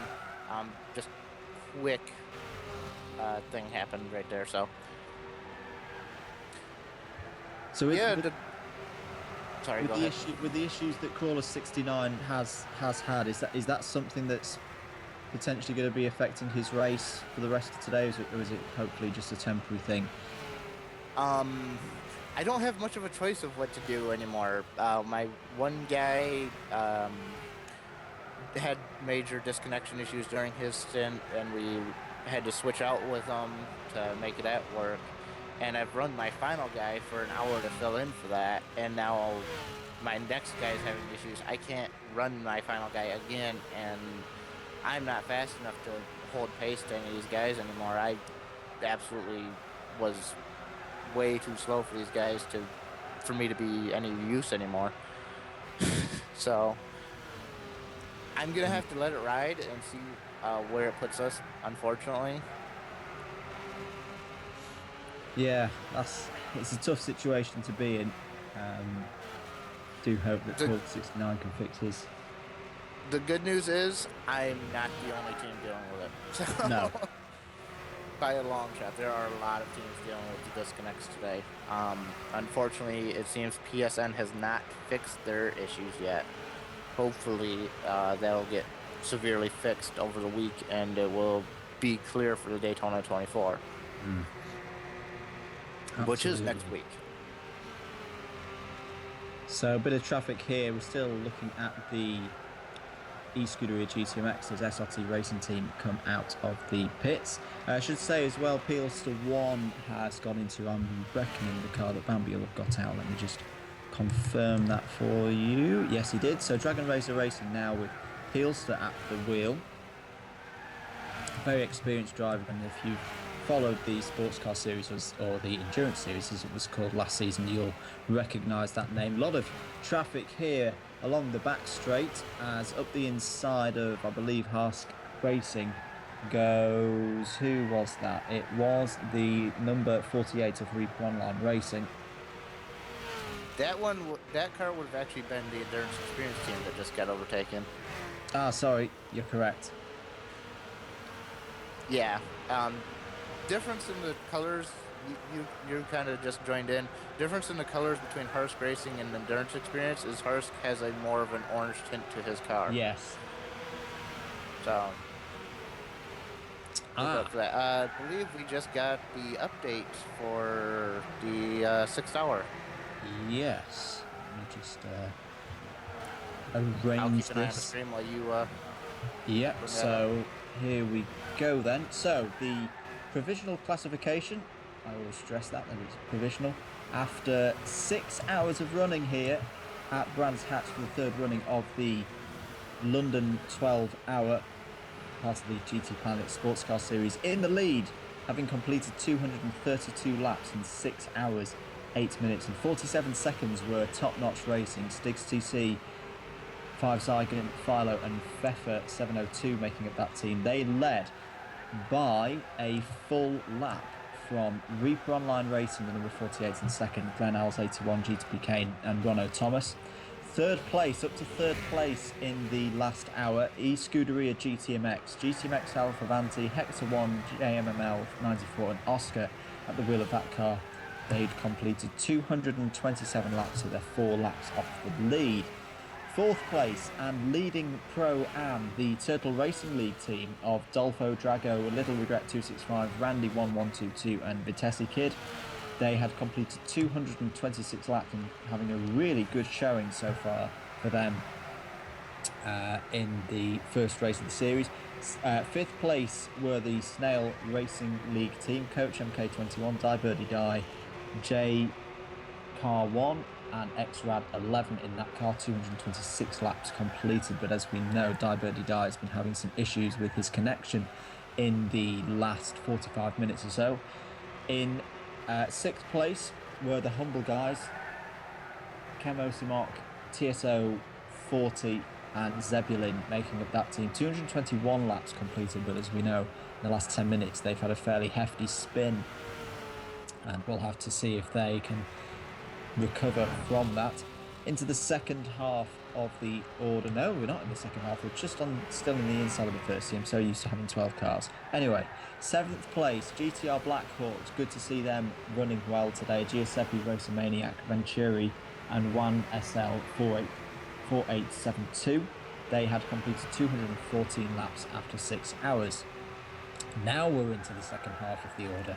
8th place, the number 66 Dart car, Mad Max, Nail 27, Scorpion And Tex 36, so it's Tex 36 in the darts car, 212 laps completed at the halfway point. Reaper Online Racing driver change, I've just been told in my ear. GTP Kane getting out of that car. Number 9, Harsk Racing. Crazy John is here. Harsk Gaming 96, J Starscream and Mon Nom. Apologies, I've probably messed that up. They were in 9th place, having completed 206 laps at the 6-hour mark. In the top 10, Real Racing Limited, Chris W265, Heather and Jack Shea and John Hope in that one, 188 laps logged. 11th, Storage Trunks SRT Racing Team, John Jig, Guitar 3 Rich, Logic Line and Mr. Racing Line, 187 laps. 12th place, Spinning Arrows Racing, Alex Mavis, Squatch 7, The Air Team 43 and WTF Man, 186 laps. Dragon Razor Racing in 13th, Burner the Legend, GTP Bambi, Pielster 1 and Sinister Plague, 160 laps. And 14th, Endurance Experience, Crawler 69, Fallen Nog in the commentary box with me here, FRS Skater and GTP KTZ on 115 laps. So that was your rundown of the order after 6 hours. Our team has been having a lot of disconnection issues and stint pick issues going through, so I'm not surprised to see us at the bottom of the order today.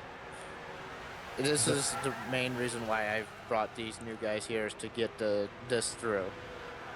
How important all this is, so. Absolutely, but they're still in the race, and that's the important thing. As you can see on our cool little graphics, you can see the order of the cars and the drivers in each of the cars now filing through in your top left-hand corner, the new updated nerd system for the season. They're mostly reading Top Notch Racing right now. Ah. That could have been a problem. That's all right. I'm not pressing the buttons for that. That's not my fault. Technical difficulties on that little part there.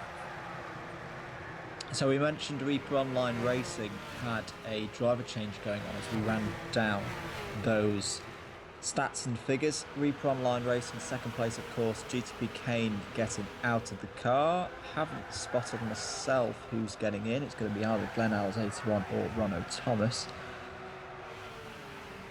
As through goes... Oh, who's that on the outside of Paddock Hill Bend, going very, very slowly through the gravel? It was one of the black cars, the 23 there. I think the 23, I should say as well, has just put a lap on eScuderia GTMX, which is fairly crucial. It puts eScuderia GTMX 6 laps down now, as there's a yellow flag in Sector 1, which is now cleared. It's Ronald Thomas who's got in the Reaper Online Racing car. You can see there on the notifications box on the bottom left. Back now Troy, with the leader. Troy here is telling me that I need to cheer up. Well, my team's having hard times. I know I gotta have the happy face, but my team is having a hard time today, so. So the 23 now in a bit of clear air, or say in a bit of clear air until I saw that shot of 2 cars ahead of them. That's the rough thing about being the fastest car out there, is you run into a lot of traffic. I think that's the Harsk Racing car ahead of them, and another one of the black cars. Couldn't quite make out what number like was on the side of it. Could be.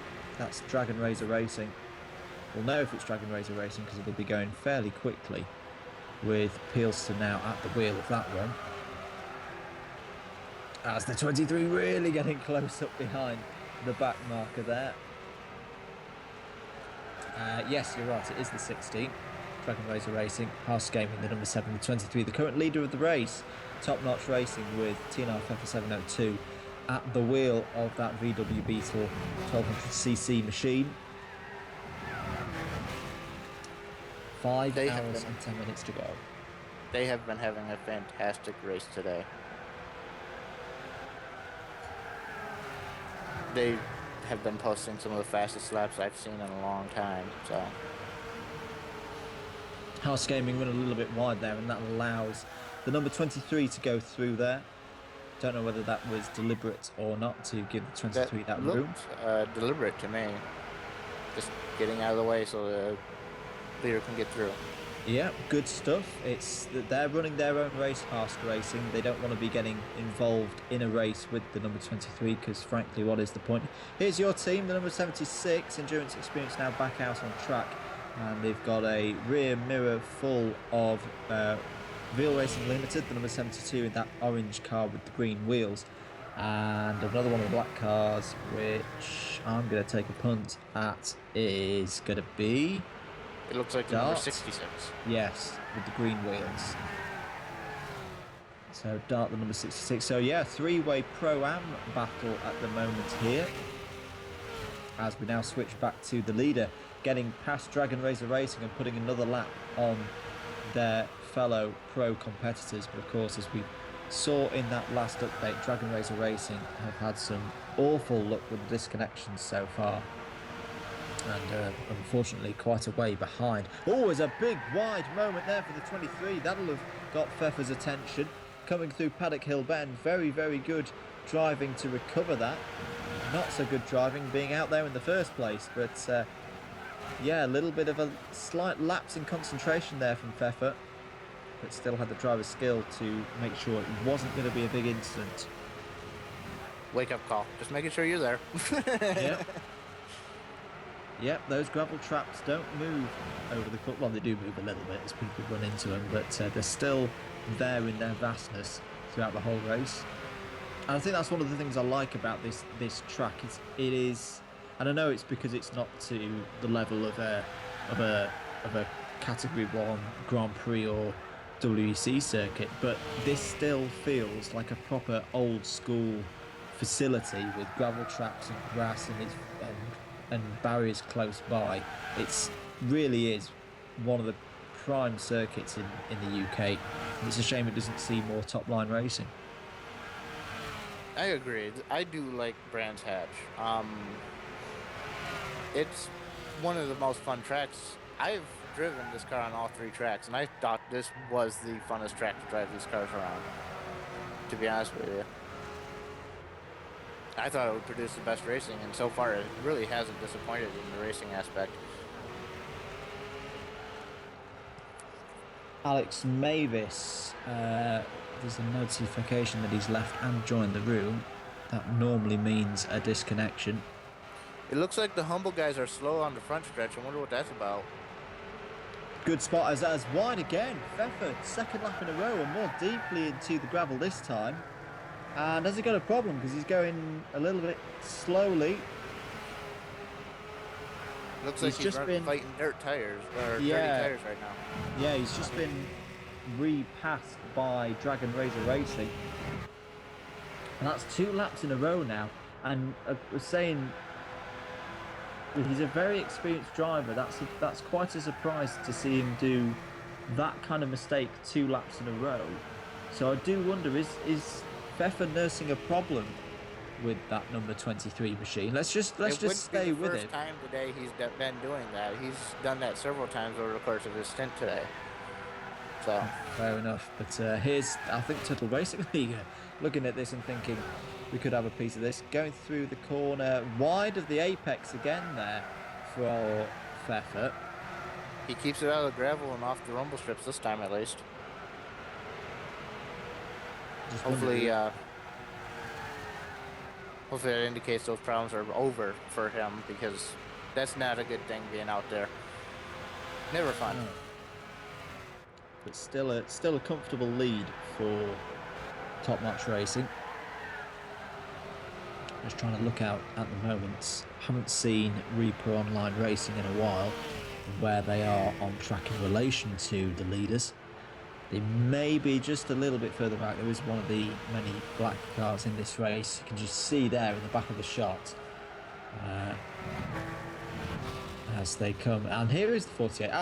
It's not on that part of the track at all. It's just coming onto the back straight. Out of Graham Hill Bend. Looks like it's about ready to pass the Snail Racing League car there. As looks like Top Notch Racing is working his way through some traffic. Yeah, this is Top Notch Racing trying to get their way back past Dragon Razor Racing after those 2 mistakes at Paddock Hill Bend. So, in terms of where they are in relation to each other, it's about half a lap between Top Notch Racing and Reaper Online Racing. So, Top Notch Racing need to pull in that half lap to go 2 laps ahead. I've read this all correctly, as Top Notch Racing are now up the inside of Dragon Razor Racing and get through again, as there's a bit of a drift going on there for Pfeffer in the number 23, but no contact. Oh no, a little bit of contact there with the grass and the dirt, just coming into the braking zone for Druids. I do like the elevation change on this track as well. There's just enough. It's not dramatic. It's not like a first corner at the Circuit of the Americas style or an Eau Rouge style level of elevation change, but there's just enough that gives it that little bit of a something. It's just enough to throw these cars off balance. That's what it is. These cars are extremely difficult to drive around that first part of the track. Well, we had a conversation last night and you were telling me about mechanical grip through Paddock Hill Bend being the main challenge for everyone. It's off again, and in the gravel goes Pfeffer 702. I would not be surprised if he's fighting some sort of damage. I mean, that is a lot of mistakes from a platinum driver like that. I believe he's platinum. I'll just check. Right. Yes, he is. Yes, it's a 4 platinum driver lineup there in the TNR car. Yeah, I'm surprised to see those kinds of mistakes from him, man. And I've just noticed as well that the steering input in terms of where Pfeffer 702 is positioning that car in relation to the apex. Some laps he's 2 car widths away, sometimes he's bang on, but on that last instance, he turned in, got a whole load of curb on the inside, and it pretty much just bounced him. As you were saying, David, these cars are so unstable and have so little mechanical grip. If they get any kind of external force, such as a curb hit or something like that, they become very, very unpredictable. And that looked like what that last one was. But I just wonder why is there that variation there in Pfeffer's lines through the first corner? He could have a very loose car, or he could have damage. I'm not sure. Well, if there's some form of problem, I'm sure we will know in good time. Here I think we're still looking at, no, this is the 48, this is the second place car at the moment, Reaper Online Racing, quietly getting on with their business at the moment in the last hour, and they've got the 2 yellow cars of Endurance Experience and Hask Racing up ahead of them, Snail Racing behind them. Looks like that little bit is evenly spread out for the most part. But I'm expecting the number 48 to catch these 2 in front of them pretty quickly due to the pace they have been running over this last race, or this last hour or so. They have definitely made a charge over the last 3 or 4 hours since the restart of the room. They have made a major charge to the front. Well, Rono Thomas, very good driver. If you ask me, probably one of the most underrated drivers in the series. When you think of the top drivers, you don't necessarily think of him in terms of, like, say, a Bambi or a Passam or a Chris W265, people like that. But he's very reliable. I've noticed in the last year he's not someone, touch wood, I hope I don't commentate a curse him by saying this, but he doesn't make mistakes. He's quick, he's reliable, and he gets that car to the finish of races. And that's what you need in this kind of race. That was close right there for a second. Yeah, just trying to put a lap here on, I think that's the Haas Racing car. the more orangey sunset Yep, tint on that would be one. Harsk. Yes, it is Harsk. And oh goodness me, is that a little bit of Big. encouragement? I think that was Harsk Racing. It looked like Harsk Just a bit of a overtook in race. the corner, and the 48 here just could not get slowed down in time. Just Yeah. tapped him. No malice in that. That'll get the attention of Ronald Thomas in the 48. I know several times I'd have somebody right behind me like that, and my car would just not want to handle anymore. It Yeah. felt like they were pulling the air right off my spoiler or something. So I'm pretty sure Harsk is feeling that now. Harsk Racing is feeling that now from Rono here. Real Racing Limited in the pits. You just saw there the orange number 72 machine. And Ronald Thomas looks up the inside and off goes Harsk Racing. I don't know whether there was a touch there, and there may have been a bit of a touch there from Ronald Thomas. It looked like Harsk Racing had pinched him a little bit there. Yeah, So- I've had that myself where you're the faster guy, you go up someone's inside, and for whatever reason they maybe don't know you're there or whatever it may be, they just turn in. I'm going to try and find that on the YouTube stream and see if I can just have another look at that. The camera angle wasn't 100% for that, but it just looked like Harsk had pinched him down, or if Rono had missed his turn-in point, because Rono was on the grass and all of a sudden Harsk was off. Yeah. Driver change for Tex 36. That's in the number 66 Dart machine. Dart, okay. Yeah, I mistook that. I thought that was the Snail team there for a minute.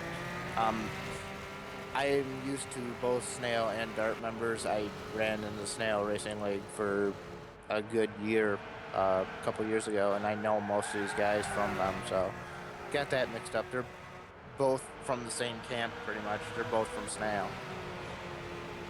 Good to see that the Dart team is doing fairly well today.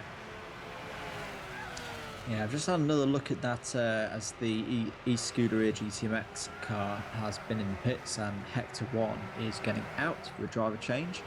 Just thought I'd let you know about that. It looks as the 7 is now running again as, oh, who's that? That's VAR Racing Limited going very, very slowly on the pit straight. Not quite sure what that's about. Looks like they're up to speed again now. What was I saying? But yeah, I just looked back on that incident between Harsk and Reaper Online Racing.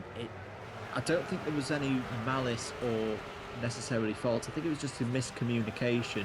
There was a gap on the inside given by Harsk Racing, and Ronald Thomas, I think, may have thought, yeah, that's him letting me through, and it wasn't. There's a very, very close encounter there between the 68, the Turtle Racing League Pro-Am car, and their Pro-Am rivals, the number 72, who had a spin, I've been told, on the previous lap by AJ. That was why they were going slowly down the pit straight. Leaders in. Here's the number 23 coming down pit road now. Now, will Pfeffer get out? That's the big question at this point. GTMX Oscar in. I do not believe that he is leaving. It looks like there's a miscommunication There is between... driver change. Pfeffer 702 puts the DC He is board coming up. out. He's coming out of the car. Should say as well, GTR Venturi has been in and out, or out and in of the lobby. Oh, I misread that. I thought that was GTMX. No, that's all drivers. involved as well. I think GTR Venturi has had a disconnection. And Sticks TC's getting in. Yes. Of course, we knew that because he told us he was getting in the car shortly. So there you go. The driver change has been done for the leaders. Pfeffer 702. What's amazing is he was unknown when I took him in under SSR, and as he drove throughout the year, he became a platinum driver, and I could not use him anymore as he became a platinum driver due to the fact he exceeded platinum driver limits. Pain in the butt for me. Good to see him running so fast, though. when I picked him up, I was told he was fast, but I didn't think of how fast he really was. And I'm good to see his career is actually taking off. I know from doing little bits of racing with him myself in the midweek motorsport races collective, he is just astonishingly quick now.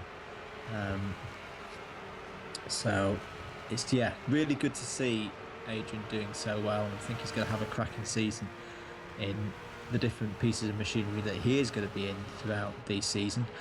That brings me on to a little late lunchtime if you're in the UK teaser. If you're not in the UK, you can rename it to whatever kind of teaser you want. So, first event of the season today, but what event are you looking forward to, especially if you're one of the drivers here in the Endurance Series this year? Essentially, it's location, what car you're in, and why you're looking forward to it most of all the events that are going to run this year. Get those answers into the YouTube chat box if you're listening to us that way, and we'll read out the best comments. Reaper Online Racing now back on the lead lap, I've been told. Personally, I'm looking most forward to the Nürburgring 24 Hours. I have never been to that event. I've heard so much about it, and I've really been excited to get to it this year, and I'm glad I'm in a group that can do it. Reaper Online Racing is only one sector behind the leading car right now. As someone's going slowly up the hill from Paddock Hill Bend, and it is the number 95 GTR Blackhawks machine, which just has a spin coming through Druids. Not quite sure what's going on there. GTR Venturi at the wheel of that one. Whoa, massive and very wide, very wide, and we've always got this contact in the background. It's all going on down in Graham Hill Bend. Two separate incidents. That is not a good place to park your car if you backwards right there. Right, let's try and decipher what on earth happened there. I'm just going to have a little look at... I'm going to go back to the YouTube stream. This is the advantage of it being about 30 seconds behind. And have a look at what on earth happened there. I think the first incident...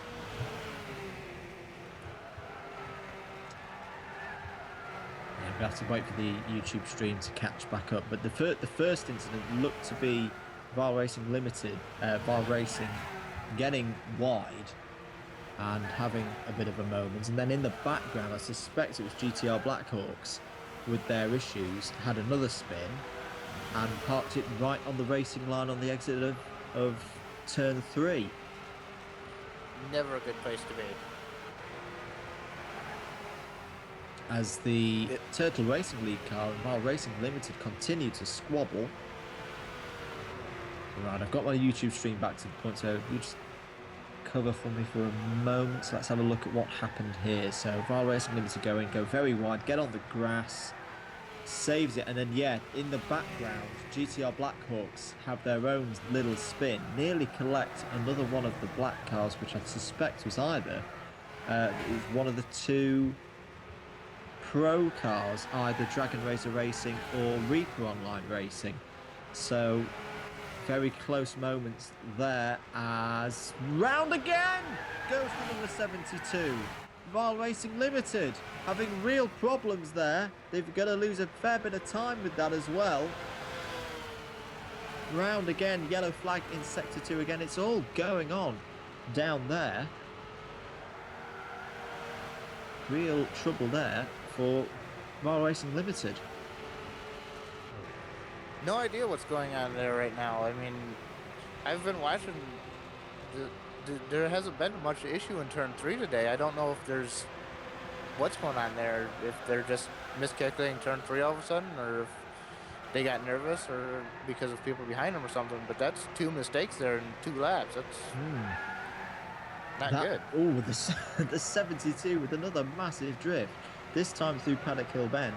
The rear end of that number 72 car looks very loose. Yeah, again, getting a little bit leery and loose through the corner. There's a yellow flag in Sector 1. I've seen that Snell Racing Limited are also, Snell Racing League, sorry, are in the pits. As someone's off. Someone's had a spin on the exit of Paddock Hill Bend, another one who's probably gone into the gravel on the left. It's the 95 GTR Blackhawks machine. And what on earth is going on with that GTR Blackhawks machine?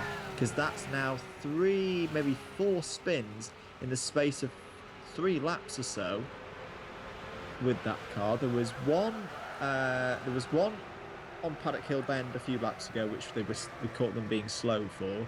Then another one at Druids. Then another one at Graham Hill Bend, which nearly took out, I'm still not sure which car that was. As there's bit of contact. 91 and 23. That's the leader getting involved at the 91 Spinning Arrows Racing, getting up the inside of the 23. And Styx TC won't be particularly happy about that. My goodness me, this has all got a bit crazy in the last 10 minutes.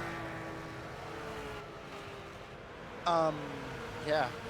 Some comments have come in about the what's your favorite race, and Flip Jacobson says the NERB 24 for sure. It's going to be a great one with so many different classes. I definitely agree with that. And then down here, Road Rage Dude says the Daytona 24. Guessing he's referring to the real life one, considering. And never mind. That's right. They have the Corvette this year. He's considering entering a Corvette for part season 1 entry for one race. I don't know if that's going to work. Depends on if you already have a franchise with the GTP Endurance Series or Sports Car Series. There we go. I done did it. The Sports Car Series. So. Good stuff. Keep your comments coming in, guys. As you see this gaggle of cars at the moment with the number 91 right in the middle of it. The Spinning Arrows Racing. And yeah, so who have we got here? We've got in the lead of this train. Can't quite again. Blackhawks, Spinning Arrows, TNR in there as well. And then 2 more. Can't quite tell them. So Spinning Arrows with Alex Mavis at the wheel. Var Racing Limited, having recovered, are now back in there. And I think is that Dart in the background as well? That may be. Dragon Razor Racing in the background. Too many black cars. Man them! I want to see more rainbow colors. Oh yeah, that'd be great. A rainbow-coloured Beetle. Why is that not a thing? That would be fun. So this 5-car battle rages on. Spinning Arrows and Alex Mavis looking very, very quick at the moment, trying to get past the GTR Blackhawks. TNR on the outside. Oh, goodness me. That's an interesting place to be. And TNR with Styx TC now at the wheel of that car, having taken it over, is losing, I imagine, a fair bit of time here, as nobody seems to be able to get past GTR Blackhawks. Number 95 machine, here we go again. I think these cars have been all together for about 2 or 3 laps. As up the inside goes Styx TC, up the inside of Alex Mavis, and takes the position on the road. But no, Alex Mavis is going to fight back, and Var Racing Limited are looking like they could get involved as well. As down the pit straight we go. Goodness me, what must the GTR Blackhawks driver be thinking? If he looks back in his mirror now, he's got everybody coming up his backside. As still Spinning Arrows ahead of TNR. And this is fantastic stuff. As up another little look up the inside into Druids from Spinning Arrows. But nowhere through past the GTR Blackhawks. Another little squirmy moment in the background there for Var Racing Limited. Again, that number 72 looks a bit of a handful at the moment. Meanwhile, Dragon Razor Racing just sit at the back of this queue thinking, do you know what, I'm not going to get involved in any of this because there's going to be an almighty accident. As there's a little push there from Styx TC on the 91, and the 23 is now through. I do think there was maybe been a little bit of encouragement there, but Robbins Racing Son, that was all fair in my book. As now the 23 sets about trying to get past the number 95 and get some clear air for the first time in a while. As who's that running wide? And oh, it's off! off, and oh my goodness me, that's going to be a Big lot of contact. damage. That is going to be a lot of damage to the Vile Racing Limited number 72. And once again, it wasn't actually their fault. It was the 91 running wide out of Paddock Hill Bend, getting in the gravel, coming back on track and collecting the number 72. And my goodness me, that looks like a very, very hard... I've seen that happen in the BTCC before, where someone gets taken out, no fault of their own, and just gets speared into that tyre barrier on the right-hand side. Should mention as well that the 23 and 95 got pretty close for company through Druids. Yellow flag out now at turn 1, and we hope that Vile Racing Limited aren't too badly mashed up. We'll know as we come through here, as round goes the GTR Blackhawks. And that's a spin on the yellow. If I did that in my Carson series, I'd get really told off. But that's a spin on the yellow in my book for the GTR Blackhawks. It was a Y1 sector spin, and as far as I know, it's still yellow in sector 1. Yeah, we have not seen a green flag for the clearance of that incident. I didn't see Vile Racing Limited in the shot. I haven't seen them since. Might be good to see how they're doing. Green flag now out, but blimey, what on earth has happened in this last 20 minutes? We were having a nice, relaxed Sunday afternoon drive around Brands Hatch, and in the last 20 minutes, it's all gone completely bonkers. You came in and got comfortable. That's what happened. They all needed to make sure that you were still awake. I'm not complaining because it's great fun to commentate on us. Oh, little touch there. That was the 23 getting caught out by eScuderia GTMX. I think eScuderia GTMX are having their own issue. And I have one major question. Where is Reaper Online Racing while all this is going around around TNR? They're on the same lap as far as I remember. I think they're sat on the other side of the track going, ha ha ha, I'm not getting involved in this. Warning for the 95 for the spin under yellow. Lack of care being taken there. It's into the pits. In fact, is that the GTR Blackhawks going in? Here's the number 48. And yes, as we said, they're in their own bit of track at the moment. Nice and clear. And making they're good about progress. half lap behind, or a little bit more than that. So they're losing a little bit of time to the TNR guys again. But as long as they stay on the same lap, these incidents keep happening. TNR might get caught up in one, and next thing you know, Reaper's going to be there. And that will make it very interesting, because TNR has been dominating this race today.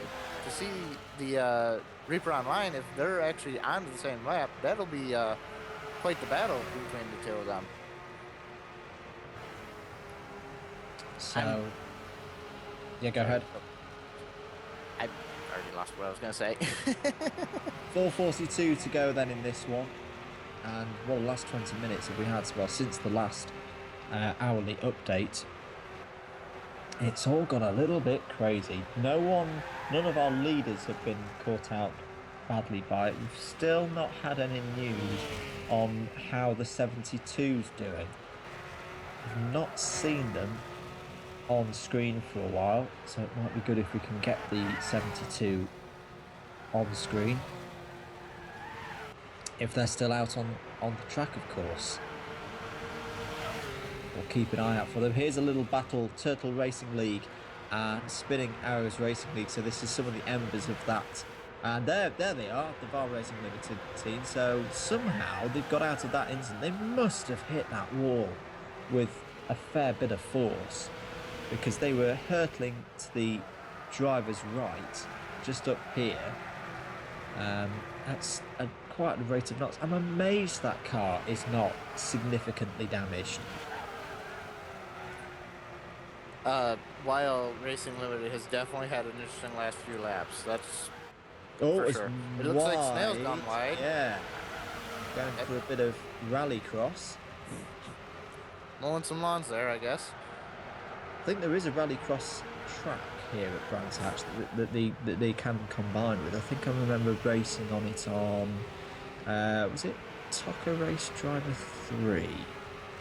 I believe it was. I believe I remember that. On the PC. Anyway, into the pits goes the Snail Racing League, as I think there might be damage to the 91 as well, because Alex Mavis at the wheel of the Spinning Arrows Racing 91 was pretty quick earlier on, but since that spin and incident with the Bar Racing Limited, I'm amazed that number 72 is not an absolute wreck and hasn't been in the pits. Otherwise, unless they have been in the pits and they've come out exactly where involved in the same battle they were involved with as I think that's one of the polystyrene Brands Hatch boards in the middle of the track. Not quite sure. I think that has that been hit onto the track when Snail Racing League had their off-track. I believe so. I believe they ended up clipping the barrier or the stuff out on track now. Correct me if I'm wrong, but I think Turtle Racing League have just got off the track as well, because the bright green machine has just completely disappeared. There it is in the background. Yeah, I think Turtle Racing League had a bit of a off there. There was some gravel being kicked up, and no Kermit the Frog car, as I like to call it in my head. So a little incident there for the Turtle Racing League, but back on track now. Hopefully no damage done. As there's another slow-moving black car. Is that a GTR Black Hawks having another incident out there? Bit of a scrappy last half hour for the number 95. Definitely gonna have to say the updates are gonna be interesting to see after between this hour and the next hour. See how it's shuffled the field. Definitely. 4 hours 38 minutes and 30 seconds to go on my watch. You're watching live coverage of the third running of the GTPlanet London 12 Hours. Hello, good morning, good afternoon, good evening, good night, or wherever you are in the world. People from all around the globe watching this race, and thank you for joining us. It's Andrew Mather in the commentary box, and I'm joined at the moment by David Fuller, also known as Fallen Log, and the team manager of the Endurance Experience team, as TNR looking at the inside of one of the back markers and make a nice move there past, I think it was Dragon Razor Racing. But a nice move nonetheless. If you want to keep up with the series when we're not on air, for more information you can visit our forums at www.gtplanet.net or follow us on YouTube, on Twitter, sorry. You're probably already following us on YouTube if you're watching this. As there's an off there for the number 72, off again, Bar Racing Limited, and the number 91's off as well, and oh my goodness me, it's all kicking off again at Paddock Hill Bend and Druids. Did the 23 get into the 91? I'm just wondering exactly that. Is the 23 okay? Because that was definitely very close. That definitely looks like damage according to the way his car is wiggling.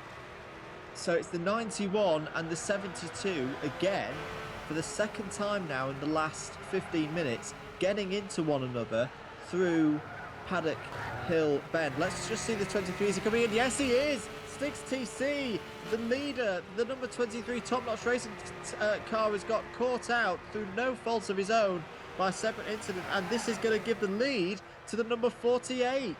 I said this could happen, and look at what happened. Wow. Just like that, TNR lost over a 2.5 lap lead a few hours ago, and now they're not even in the lead anymore. Well, at least it's happening now and not in the last 20 minutes of the race, because there's still plenty of time for this to turn around. But boy, has this been dramatic in the last half an hour or so. Styx TC loses the lead then through no fault of his own. We didn't see the start of that incident, but it was the number 72. The number 72 was off in the gravel trap on the exit of Paddock Hill Bend, and then further up the road in Druids was the number 91. So was that two separate incidents? Was that them getting into one another? Was it the same as we saw a few laps before, where the 91 had a similar spin and collected as the number 91's off again? What is going on here? He may be experiencing damage, but something interesting was just brought up. did the 91 hold his brakes, or was he still moving but on his brakes when they came Ooh. out? Because he That may not is- have been on his brakes and just That's a rolled big in front of no-no. him. That is Yeah. a very, very good question. If someone could go back to the point at which it was, David, if you could go back to that point in the YouTube stream and just have a little quick look for us, I can that try would to be find it. marvelous. But very good question. Oh, it's off again! Who's that? Who's just speared off? That looked like Blackhawks, maybe? I It might have have been no Black idea. Hawks. But again, out of turn one, in the gravel on the left-hand side, you get on the power and whoop, round you go, and you go stage right into the wall. So, wow. Maybe some drivers just who've been out there for quite a while, just losing a little bit of concentration. I am just about 2 minutes behind, so I am just looking for the incident right now. That's I believe okay. I just skipped past it here. So we will get you the answer on that. Apologies, I didn't quite catch who it was who asked the question, but it's a very good question. That would be nonetheless. Bambi who brought up the point here. All right, I'm on it. Yeah, he goes down to. Okay. Yeah, he rolled onto the track, but then he hit his brakes just before Stiggs hit him. Not Yep. sure how that would be looked at, but definitely was not on the brakes during that entire time. Yeah, it's. I don't know. From my own racing experience, if I did that in the karting championship I run in, I would be receiving a bit of a telling off. For me, in my opinion, if you know you're out of control of the car, get on the brakes. Doesn't matter. Don't try and spin it round or do any kind of clever reversing, a la Sebastian Vettel, Brazil 2013. I think it was 2013. The one who rose up against Alonso. You just get on the brakes. Get on the brakes and get the car stopped. And that's throughout the whole incident, not at The 23 leads by 23 seconds, according to AJ here. So there we go. So it's the 23 still in the lead then. Has the 23 come back out on track? Because it's still being down as a box on the tower. I'm currently looking for a timestamp on the incident here for AJ, so he can review the incident himself. There is the 23. The 23 is back up and running, which is very good to see. And as we've been told, they've got a 23-second lead over the number 48 Reaper Online Racing machine.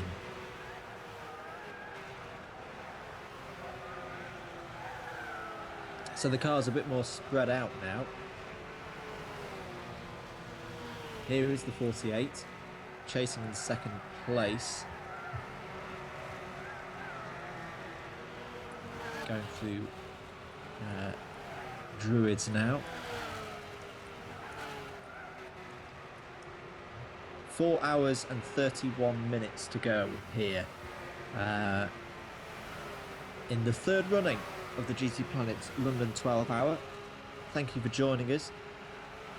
So we were saying before all of that action kicked off, if you are wanting to follow the series when we're not on air, go to the forums, www.gtplanet.net, or follow us on Twitter at GTPlanetNews or at GTP_AJ. And as many of you have been doing, keep involved in the live chat on the right side of your screen. A lot of you very excited by what's been going on here at Brands Hatch in the last half hour or so. And we will be with you all the way to the end of the race. You can also go on the forums to check out the calendar to see when we'll be racing next. The next event, of course, is the 24 hours at Daytona. So it's our second running, I believe, of that race. Yes, it is. Second annual GT Planet 24 hours of Daytona. If you saw it last year, I'm sure you'll have enjoyed it a lot. I enjoyed it a lot, and it's going to be great to be back there next weekend. In fact, of course, next weekend the running of that race? That is the race I used the example of for my drivers to watch, to see what I would expect from my team this year. I used that race and the example of it for them, because it was such a great race to watch and to learn from. Such great racing and everybody did their part in that race, and it was a fantastic race to be a part of last year. And I'm looking forward to doing it again this year. Here's the 48 then, looking up the exhaust pipes of the 16, their fellow pro class runners, Dragon Razor Racing. I believe that is actually the 66, and that would be Dart. Oh, is it? Sorry. Yes. Yep. Correct. Apologies. Dart, of course, number 66 with the green wheels. I'll note that down for future reference, as the number 72 having troubles through the through and out of Paddock Hill Bend. Penalty for the number 91. So the stewards have looked at that incident, I'm guessing where the 23 got involved, and adjudged that to be worthy of a penalty being given to Alex Mavis and the number 91 Spinning Arrows Racing team. So not good news for them. 12th place they were at the last update, which was after 6 hours. I am not surprised by that. That is a major safety concern when you aren't on the brakes in an out of control car. And potentially 3 incidents of at least 2. We saw the 91 have the spin through Paddock Hill Bend and then collect the Real Racing Limited car. That was more of an accident one, and to an extent unavoidable. There was potentially another one with the 72, but the one with the 23 and not getting on the brakes and taking out the number 23, that's not good. That's not good to do. So hopefully Alex will learn from that mistake, not make it again. Everyone in this kind of competitive racing does pick up penalties. I've done it myself, so I'm not going to sit here and judge and say he's a terrible driver, because he's not. No. But a penalty there for a mistake. The rules are the rules. The penalty's been handed out, so hopefully it won't happen again. 48 goes past the Scuderia GTMX, putting a lap on them. As Reaper Online Racing really in the hunt for that number 23 car now, doing very, very nicely.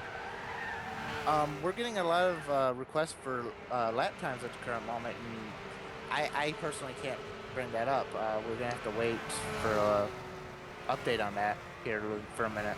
Yeah.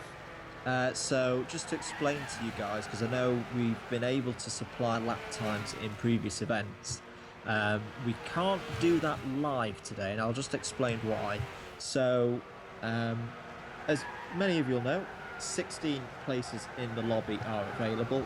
Normally we have one for a broadcaster, one for a steward, which we've still got today, and then 2 additional ones for a safety car driver and a analyst, or part of our commentary team. The safety car has been kind of absorbed into the steward role, that would be AJ, and we have no analyst today, so none of the commentary team are actually in the lobby, so we can't view the live timing screen today. The advantage of that, we get a 14-car race, we get 2 more cars out on track, so that's why we can't give you, unfortunately, live timing as it goes on. What I will try and do, though, is try and find the fastest laps by each car. The fastest lap was set approximately maybe an hour ago. I think half an hour to an hour ago. The fastest lap has been reset. It looks like penalty for the 91 again. Yeah. Or I think that's no? I think he's explaining why he got the penalty. Yeah, he's explaining why he got the penalty there. Okay. Looks like the endurance experience car had gotten around in turn 3 there, or the final turn. Yep. little spin there didn't collect anyone, and I think they're back underway. Green flag back out now. Top Notch Racing looking at the rear of Snail Racing League at the moment. Looking to put a lap on them. There's the Humble Guys. We haven't spoken about the Humble Guys in a little while, but they're still going around very nicely in the number 19 car. And there's the number 16 as well, another one of the pro cars, Dragon Razor Racing, who haven't had the best of days. It's not been their fault really, disconnection to disconnections, and as a result that's why they're so far down in the official rankings. If you can see them on the top left hand side of our screen, the little tower there, number 16 currently ranked in 13th place, but still going very, very quickly. That's the real shame for them today. That's a quick car underneath them, but they've lost laps due to disconnections today. Hopefully they can pull it back and still get maybe into the top 10. That would be a nice little thing for them today. They'll keep pushing though, because that's the kind of guys they are. Yeah. It's good to see, even though with all the mass disconnects today, that people have been coming back and just racing their hearts out. My team, I have to give a shout out to my team. They know they're not going to do any better than last because we missed out on an hour of stint pits due to the simple fact of the matter that one of my drivers dropped and could not join back in, so I had to switch them. We're going to lose that compensation. But they're still out there and they're still running laps and they're still getting that experience, and I have to give them a major shout out for that. Absolutely no problem with that. And as the team name suggests, it's all about experience, it's about improving, and I'm really excited to see how the new guys in your team progress through the year. I saw some of them in the karting series last year. Right, really these are just impressed with two. them. I have 4 new drivers this year. So these are just 2 of them. The other 2 weren't going to be able to make this event. You will see the other 2 probably at Bathurst later this year. I believe that is the 3rd or 4th event that we have scheduled. 3rd and 4th. Maybe. Yeah, I've got a few visits to the mountain this year.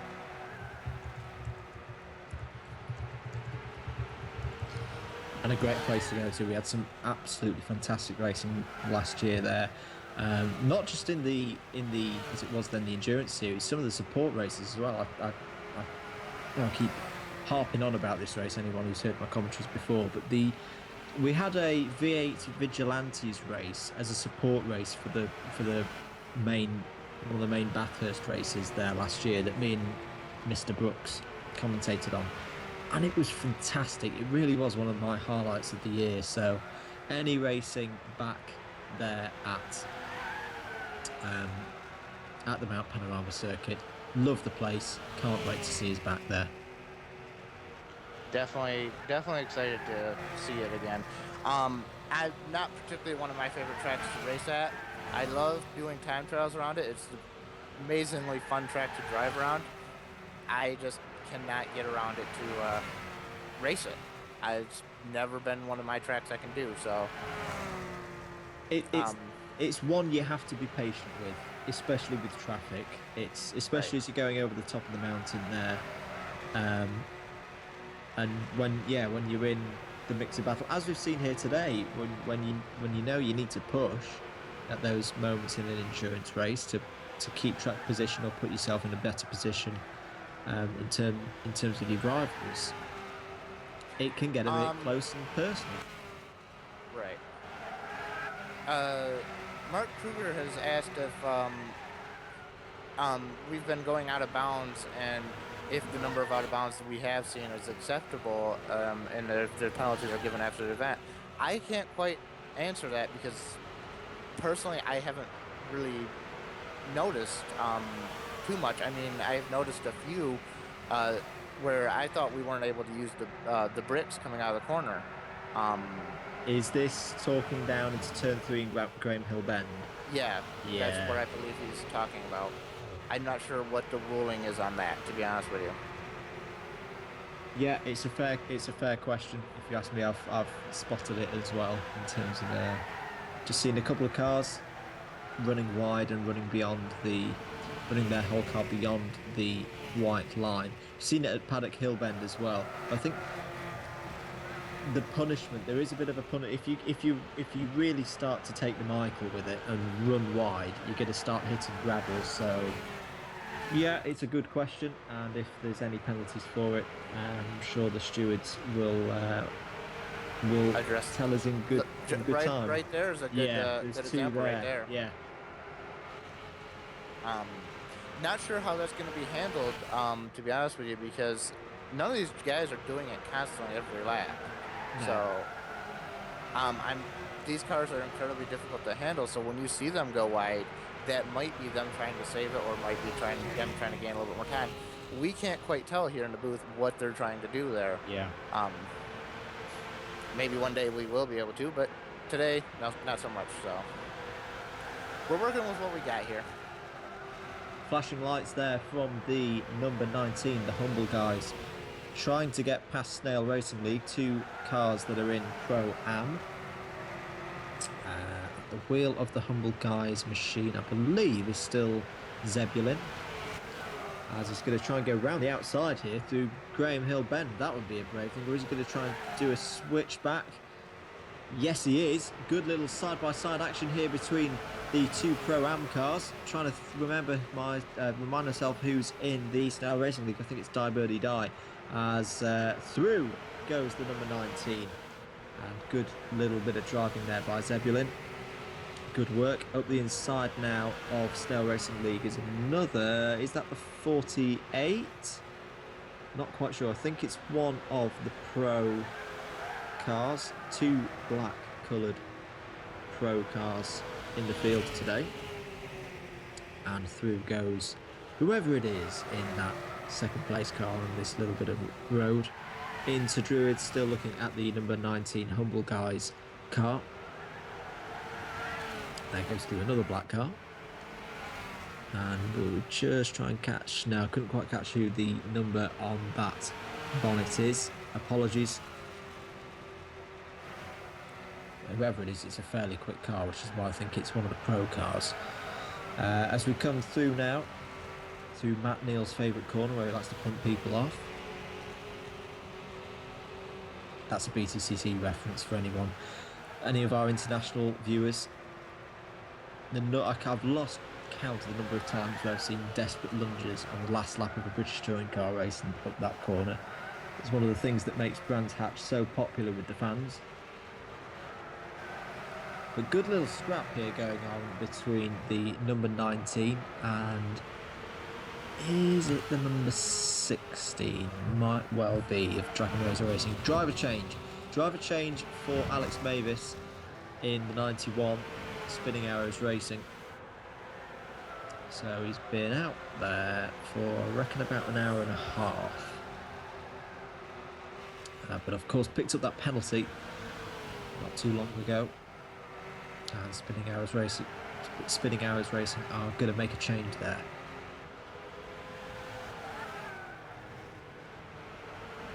There's the 95 GTR Blackhawks getting past Hask Racing. Good to see. GTR Blackhawks have had a bit of a shaky last hour, so it's good to see them getting a bit more in control and making their way back through some of the traffic and having a better time of it. There is the Endurance Experience team as well behind them. Oh no, sorry, in front of them. So it's Endurance Experience, then GTR Blackhawks, then it's Hask Racing, and then another one of the black liveried VW Beetles. I think it might actually be number 48, Reaper Online Racing. Up towards Druid's Corner. Good little scrap going on here. Oh, it's GTR Blackhawks looking at the inside of Endurance Experience. Endurance Experience running a little bit wide. What's going to happen here through Graham Hill Bend around the outside? Beautiful! That is a fantastic move by the GTR Blackhawks driver. Round the outside.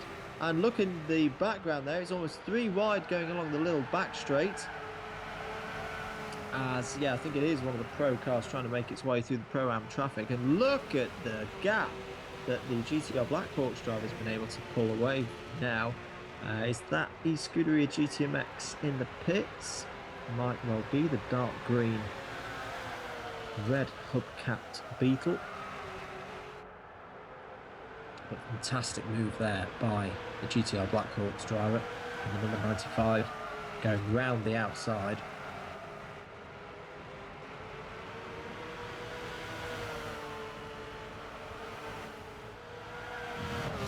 GTMX Oscar has left the room. Now, what is that about? Because that's e-Scuderia GTMX, as we've just mentioned.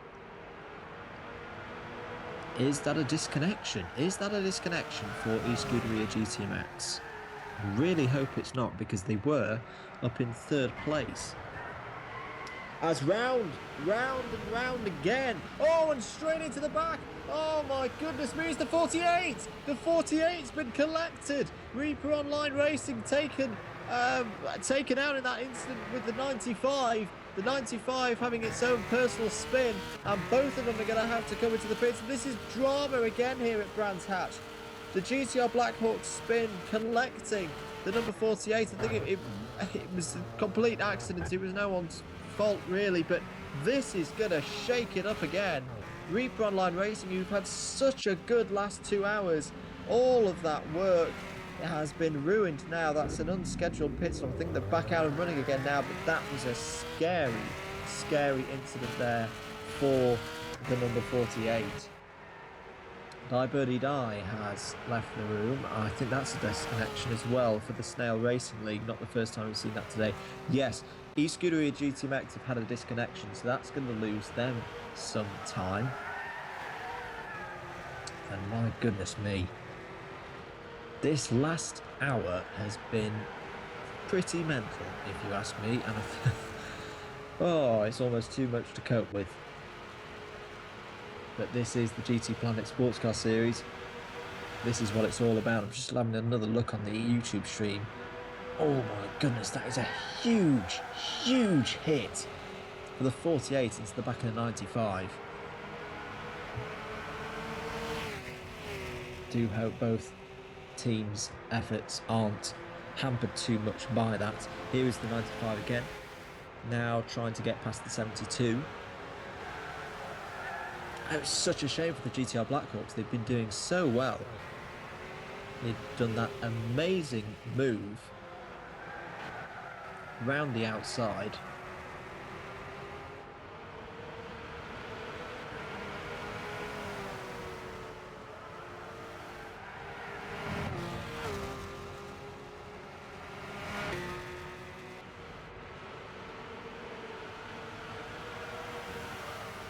So 4 hours and 12 minutes.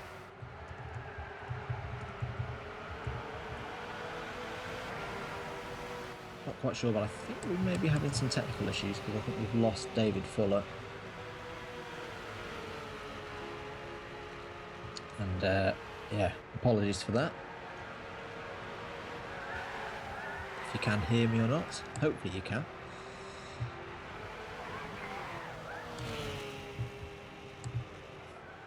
Die Birdie Die now back in the lobby.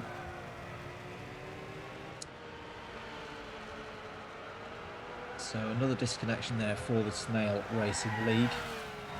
If you want to keep up with us whilst we're not on air, there's various ways you can do that. And the best way is to go into the forums, www.gtplanet.net, and you can get all the info there on what's going on. Driver change for Guitar 3 Rich. That is the driver in, let me just remind myself, it's in one of the Pro-Am cars. Start of the season, new drivers, new names, you need to catch up on them. SRT Racing, that's Guitar 3 Rich in the Storage Trunks SRT Racing team, who are going to make a pit stop, put a fresh driver in, and get back up and underway yet again. So sorry about that. My computer decided to completely freeze on me. That's fine. I thought it was me that had the problem because Skype started shouting at me, sir. But no, you're back. Incidents to tell you about. We've had another big one. The 95 had a spin coming out of the last corner, and through no fault of either driver's own, the number 48 came along and then creamed into the back of the 95. So they both had to pit. Didn't lose them too much time though, because they were pretty much next to pit entry, but it was a big hit for the 48. So that was the leader of the race. Is he still leading, or has he been overtaken by TNR then? He was in second place at the time. I don't think it's changed Was any he second? positions. Yeah, I think TNR Okay. was still in the lead, but it probably lost them about 30 or 40 seconds, I'm guessing, because it was Yeah, a that very computer freeze was unscheduled pit, very unscheduled pit stop for Reaper Online Racing. Right.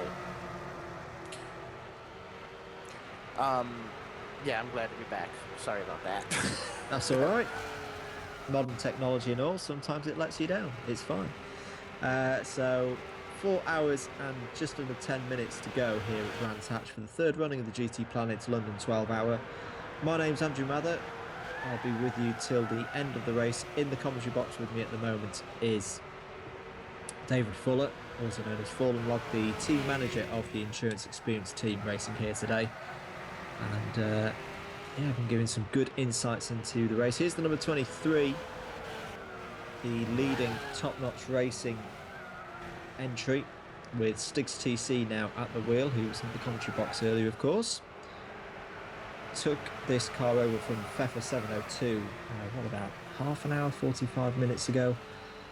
It's not been a plain sailing ride. They were involved in an incident through no fault of their own with the 91, which the 91's been given a penalty for. And they're just trying to recover now. So here's the 23 lapping the 76 Endurance Experience car. So just remind me, David, who's at the wheel of the Endurance Experience car at the moment?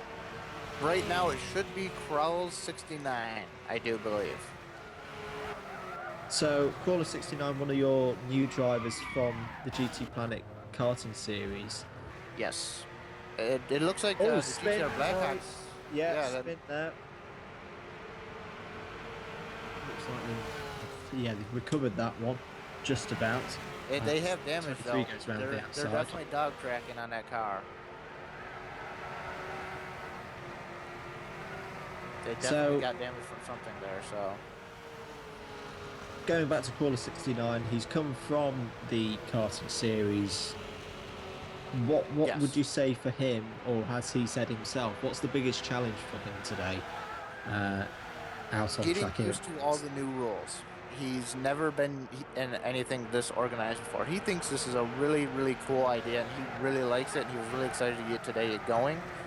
But he's really he was kind of stressed about the rules because there were so many of them. So, yeah, he's been doing a really good job. He found a tune that he really liked Friday, and it happened to be able to transfer over from the racing mediums that we have been practicing on to the racing hards with the new setup, which is really, really lucky for both me and him because we didn't have any time from Friday to Sunday to get our cars ready. I was really busy, and he actually had to work on Saturday, I do believe, so he didn't have that chance.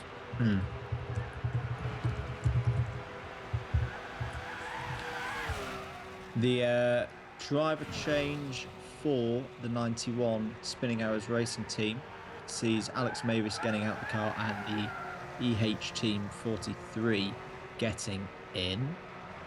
So we welcome back the Canadian driver. And we've got some fastest laps, I believe. I know it was asked about earlier. So here we go. Let's run through these. Fastest at the moment, Stiggs TC with a 51.994. Mono is second with a 52.271. Dolph a 52.510. Chris a 52.512. Peelster a 52.822. Zen a 52.875 and Cheery a 52.939. So that's very, very close between all of those guys. A little bit further, Mon a 53.118. Birds a 53.169, Scorpion a 53.242, John Jig a 53.508, GTMX Oscar a 53.916.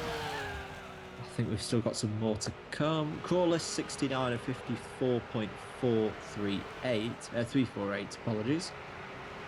He's definitely having a little bit of trouble with that car then, because he was running mid 53s on medium, so not surprised to see a little bit of time lost there, but still decent pace. yeah. Definitely faster than I could do.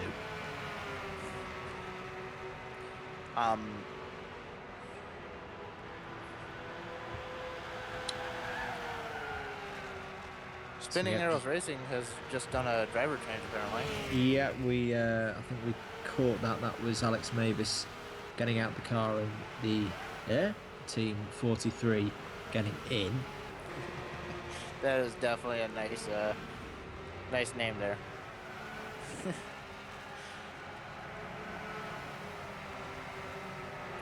So here's the number 7 of Haas Racing. First time for the franchise in, but very, very good drivers nonetheless at the wheel of that number 7. All classified as rookies at the moment, though. I don't think that will stay that way, though, through the course of the season. No, it's usually after the first or second race you get classified, so excited to see where these these rookies of this race will classify, if they get classified this race or next race that they do. I'm not 100% on how that works, but I know that I was classified after my first race. More Paddock Hill Bend drama. Looked like eScuderia GTMX were going slowly up the hill towards Druids, and there was another one of the black cars involved. Didn't make out the number, so I'm not going to guess and vilify who that might have been, but there was a 2-car incident there coming through Paddock Hill Bend, as here's a little battle between Turtle Racing League and, is that the number 48? Yes, it is the number 48, Reaper Online Racing. Car now still in second place with Ronno Thomas at the wheel after that crash with the 95 GTR Blackhawks, but going along quite well now and getting back into the rhythm of things. Yeah, right now, again, I'm going to probably curse this, but the race has gotten back into its pace for the last couple of laps, so hopefully these guys can hold it together for a few laps now, and we can actually get some consistent laps down.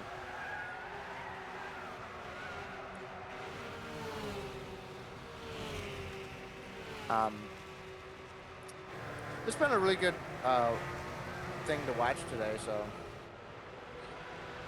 definitely been a good showing for the Volkswagen Beetle today.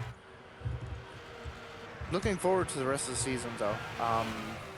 Our next race, like you said, is the Daytona 24, if I'm not mistaken, correct? Yep, next weekend at Daytona.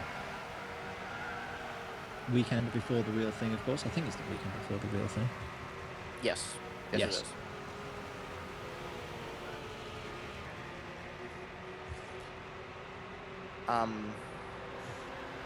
So we're just coming up to the 4 hours to go mark. We will keep you posted when we receive our next update of the provisional classification. So the provisional classification with 7 hours to go on the clock. And as soon as that comes through, we'll let you know.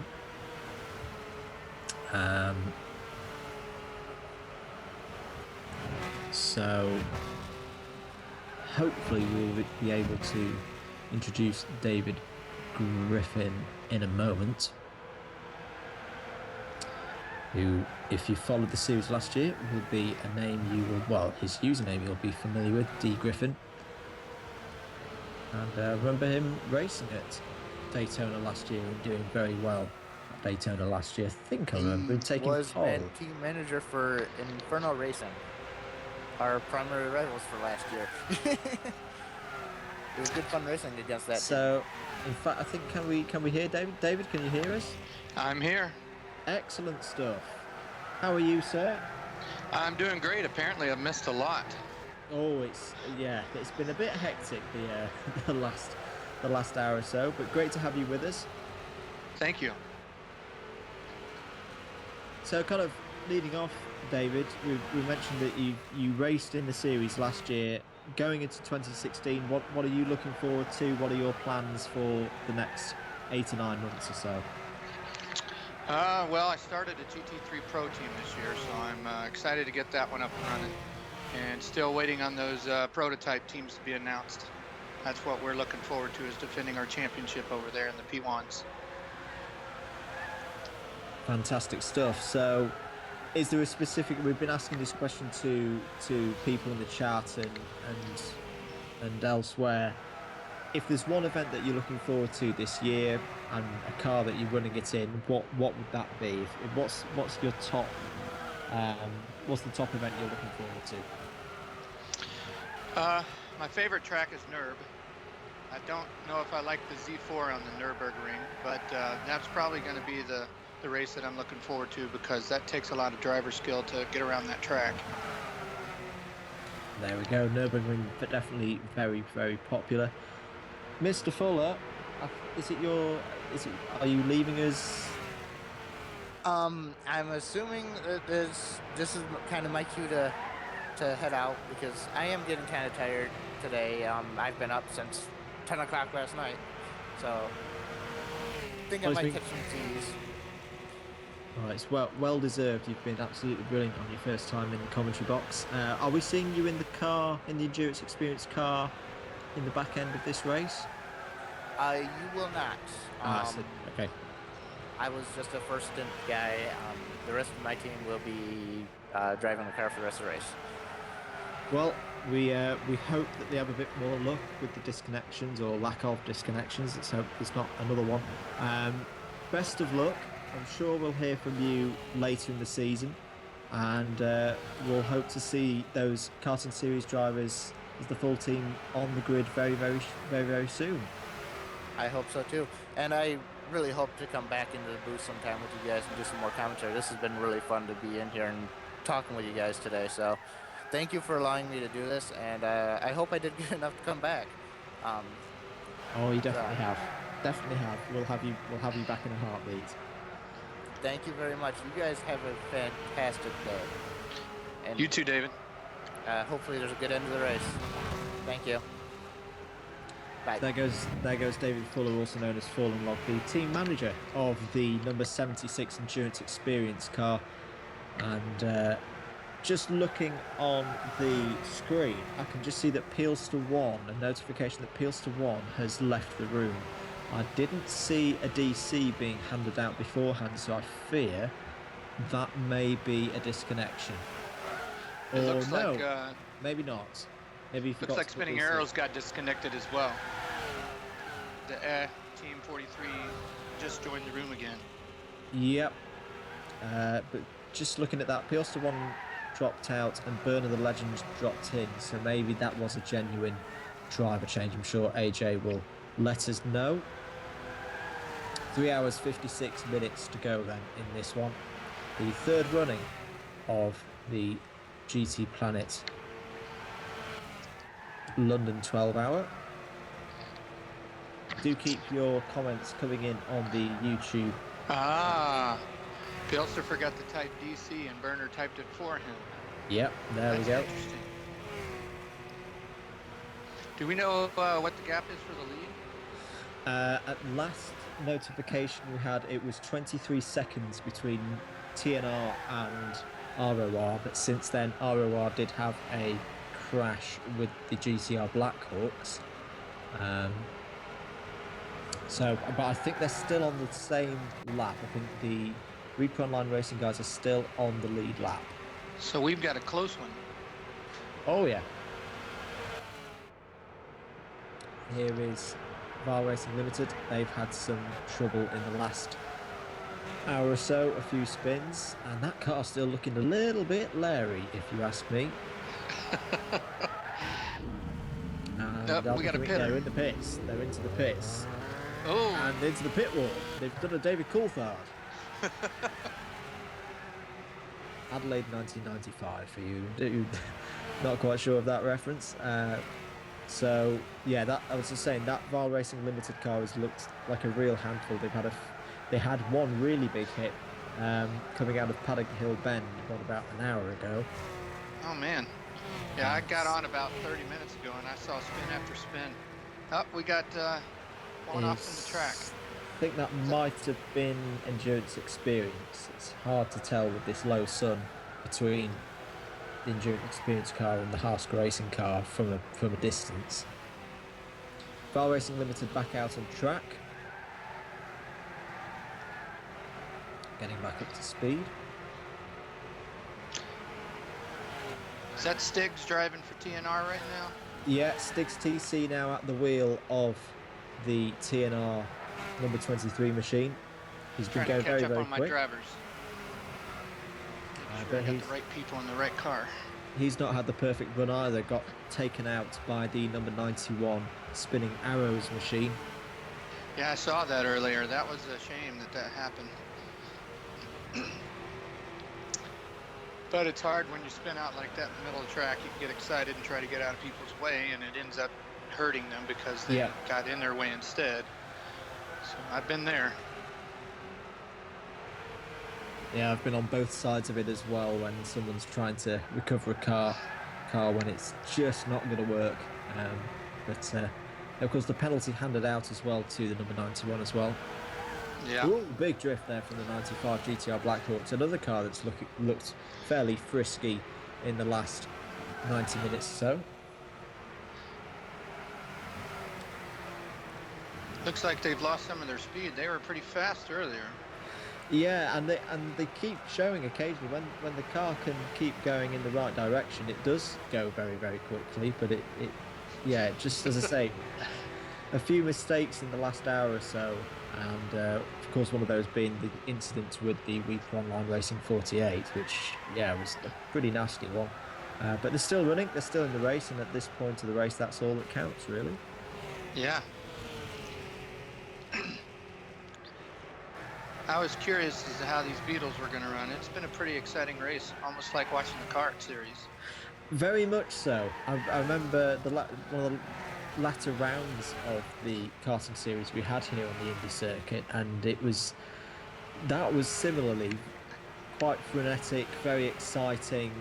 These cars don't have much mechanical grip at all, so it takes a lot of fighting the steering wheel to get them around this Indy circuit very quickly. As out the back end, this is not Formula Drift. Oh my goodness me, nearly taking out the number 23. And the number 23 and 95 now side by side as they're going down the pit straight. But once again, the back end of that 95 GTR Blackhawks machine getting loose. It looks like the TNR machine got kind of lucky there. Yes, that was a bit too close, if you ask me, for the leaders of the race. Here are the second place team. About half a lap behind at the moment. Yeah, they're definitely still in this one. All it takes is one accident.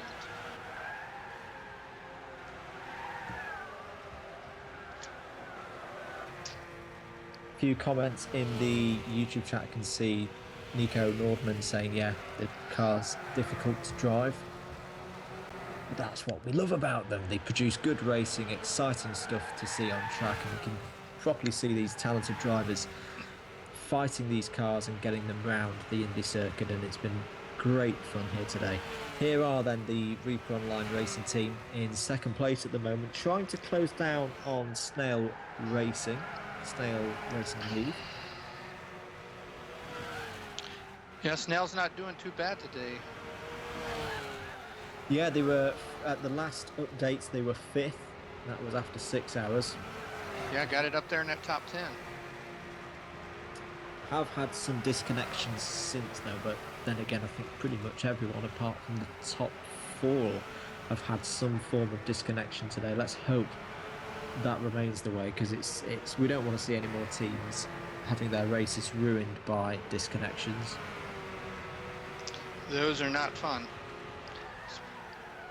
Lose a lot of time doing that. So the number 23 continues to pound round the Indy circuit, now going through Paddock Hill Bend. The 23 seeming a bit more secure on its wheels as well. We saw Pfeffer towards the end of his stint having a few interesting moments and exciting moments through Paddock Hill Bend. And right on cue, I think I'm about to open here the next updated standings after 7 hours. So just bear with me a second to get this in the right box. There we go.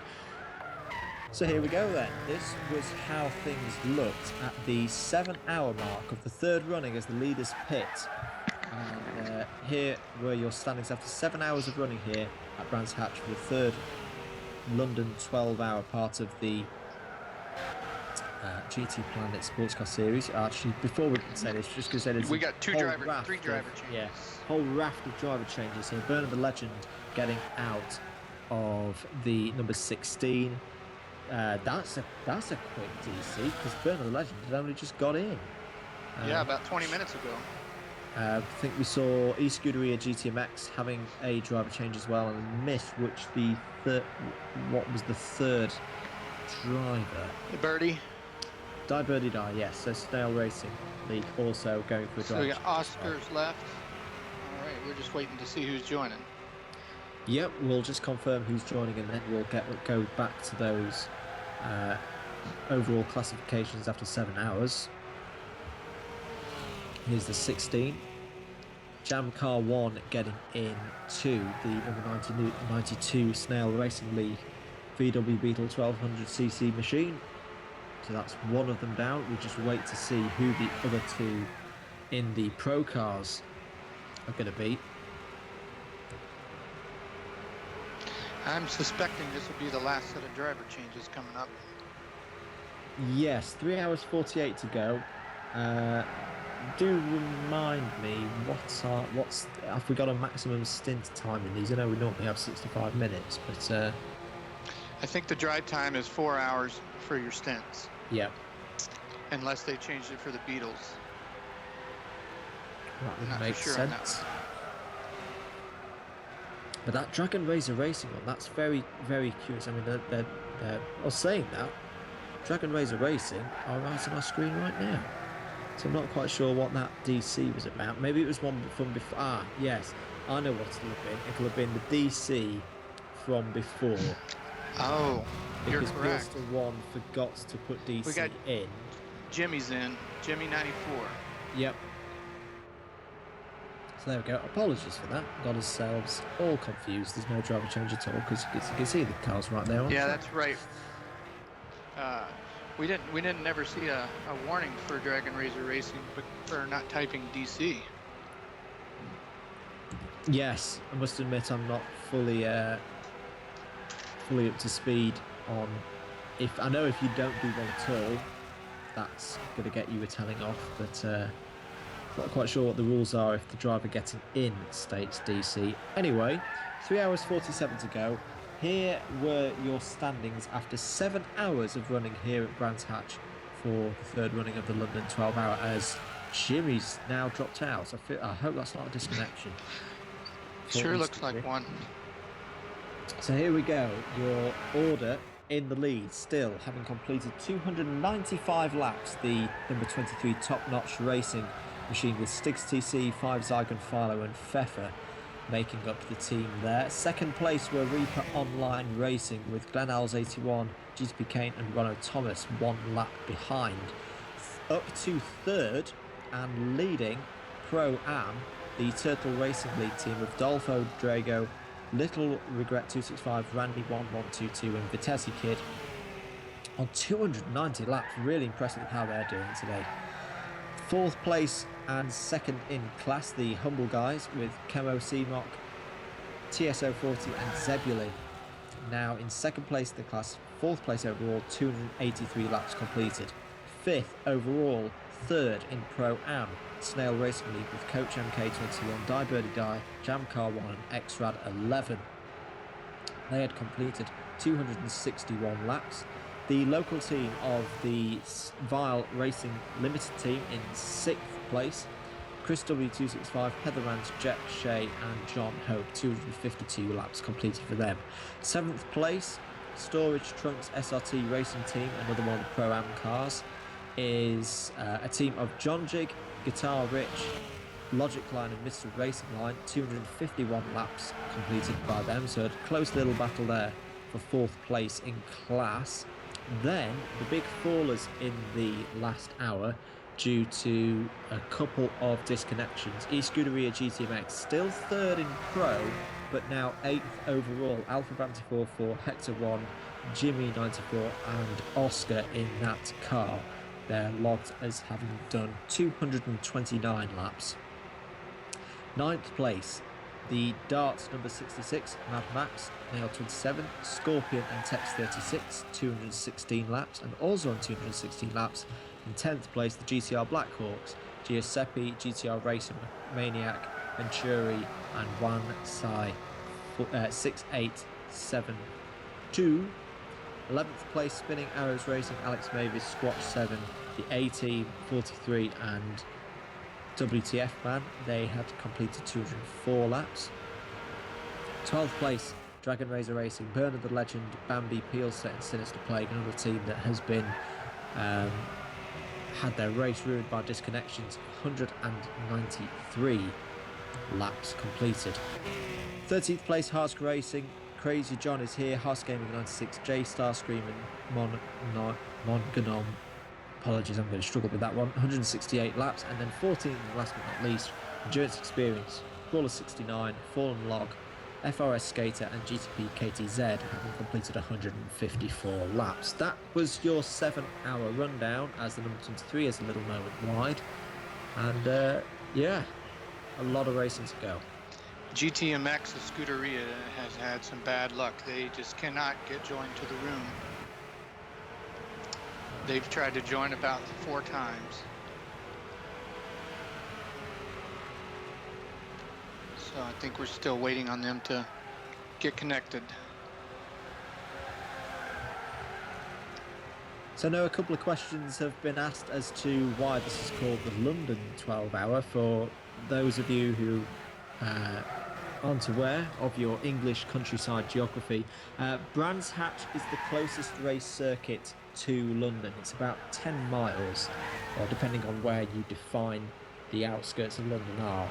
But we define it as 10 miles from London itself, so that's why we're calling it the London 12 Hour. I know there was a London course, a street course on the game, but imagine an endurance race around that would get a little bit hairy, I think. But here we are at Brands Hatch, just a short skip and a hop away from the capital of the UK. Former home, of course, of the British Grand Prix and European Grand Prix. And if you remember back to 2012, a big name in motorsport, Alex Zanardi, won Paralympic gold here in the cycling events held for the Paralympic Games. Yeah, we just lost Jimmy again. Oh dear, not good news then for E-Scuderia GTMX. More problems for them. They were running up in 3rd overall. As we said, now down to 8th after 7 hours, and it's not getting better for the number 39 machine.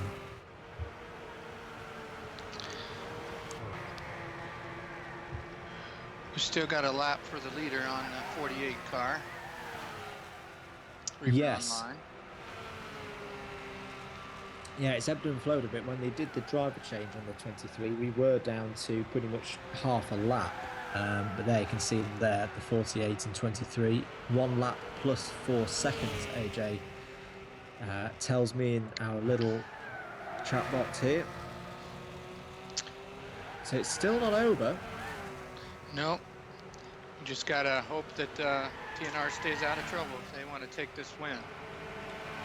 Yep, you've just got to keep things nice and steady. And we say 1 lap, it's a short lap as well. So what are we thinking? 55 seconds? I would say more like the 52, mid 52 second laps is what people are running right now. Yep.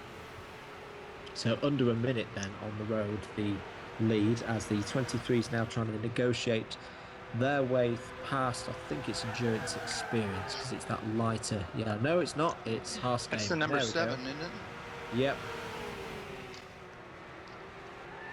Low lights making things a little bit difficult for me to distinguish those two cars apart here. I agree. I'm having that same problem. A little dark on my screen.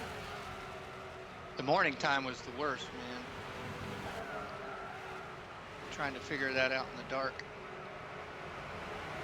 So the 23 make their way past another back marker successfully. Looking at the time, 3 hours and 40 minutes. So we'll be finishing this race around 6 o'clock, no, 7 o'clock. Oh, we got a spin who's on that the on? track.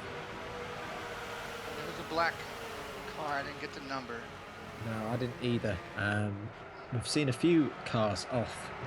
I'm wondering if that was the corner. Dart or GTR.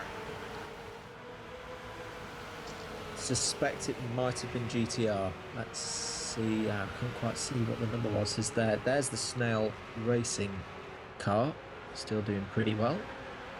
Up in the top 5, of course, after 7 hours, or at the last update, which we've just announced. If you want to go and review all those lovely numbers for yourselves, you can go across to the forum at www.gtplanet.net, find the forum section and find the Sportscar Series section. And AJ's posted all those timesheets up for your reading pleasure. As here's a 4-way battle now. As is this going to be 3 wide? Oh my goodness me, this could get interesting. The 76, 92, and oh my goodness, how on earth have they got through there? I don't know. I'm glad they got it sorted out before this turn. Clark's curve. And That's up a the tricky one. inside goes, who's that darting up the inside in another one of the black cars? How on earth did they get through 3 wide through there? I don't know. That was kind of nerve-wracking. So the humble guys being the real losers there, because I think they lost a couple of positions and got muscled out, and still can't quite make out of that black car which has just come flying through. My Skype's just decided to freeze, so apologies AJ, I can't read your little message. If you're listening, He wants us to ask viewers to leave feedback on the broadcast, on the blog yes. post, on the homepage. Yes, that's new for this year. You can go across to the website and leave us your comments. We're always looking to improve these broadcasts and provide you with a better service.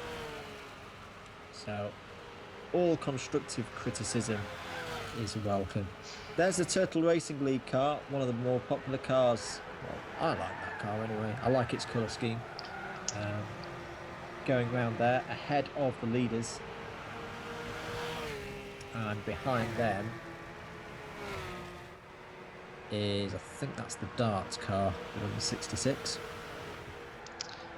You are correct, sir.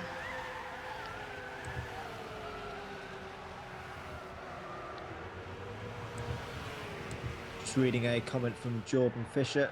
Turtles up front in Pro-Am, great start to 2016. It sure is. It's been a very, very good start for the number 68. With Dolfo Drago, Little Regret 265, Randy 1122 and Vitesse Kid making up the 4-man team there.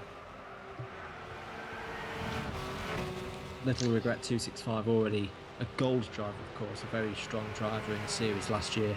I think he did a bit of the karting series as well, if I'm not mistaken. There's the 48, second place, Reaper Online Racing. From the looks of it, he might have gained a little bit on the TNR. He looks a little bit less than a half a lap behind. Yes, I'm just trying to see, are they... Yeah, there went TNR across the Yeah. finish. So this is getting close. Back with Real Racing Limited, number 72.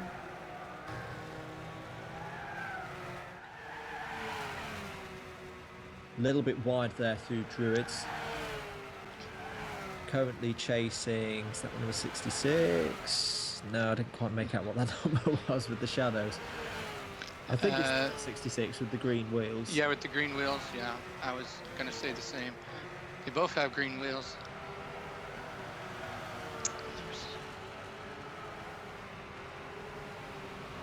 And Dart have been getting on pretty nicely. I mean, they're another one of the teams that have had connection issues.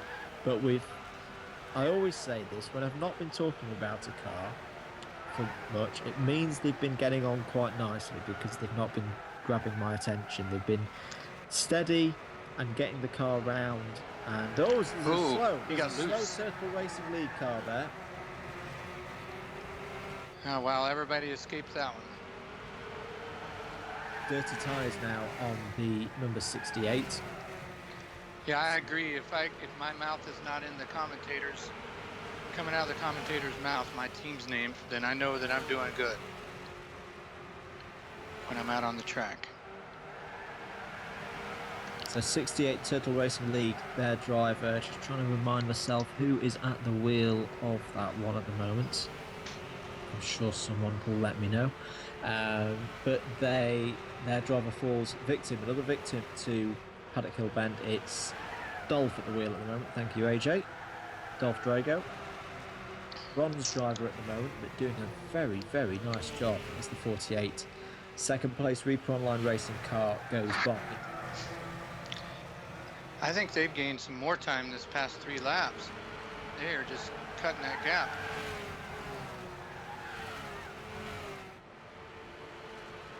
But as we said, over 3.5 hours to go, and we've seen earlier in the race when TNR had their incident, it can swing so quickly, and a 60-second gap is not really anything in a 12-hour race. So the 48 are going to keep pushing, and so they should. They can see TNR up in the distance, so it's 1 lap plus that gap to second place. GTP John Jig has left the room. Is that a disconnection or is that a driver change? That looks like a disconnection to me. It does look like a disconnection. That would be a real shame because SRT Racing Team have been going along quite nicely. Once again, another one of those teams we haven't talked about them much, so they've been keeping themselves to themselves and just getting the laps in. This is the 65, the bright pink Beetle.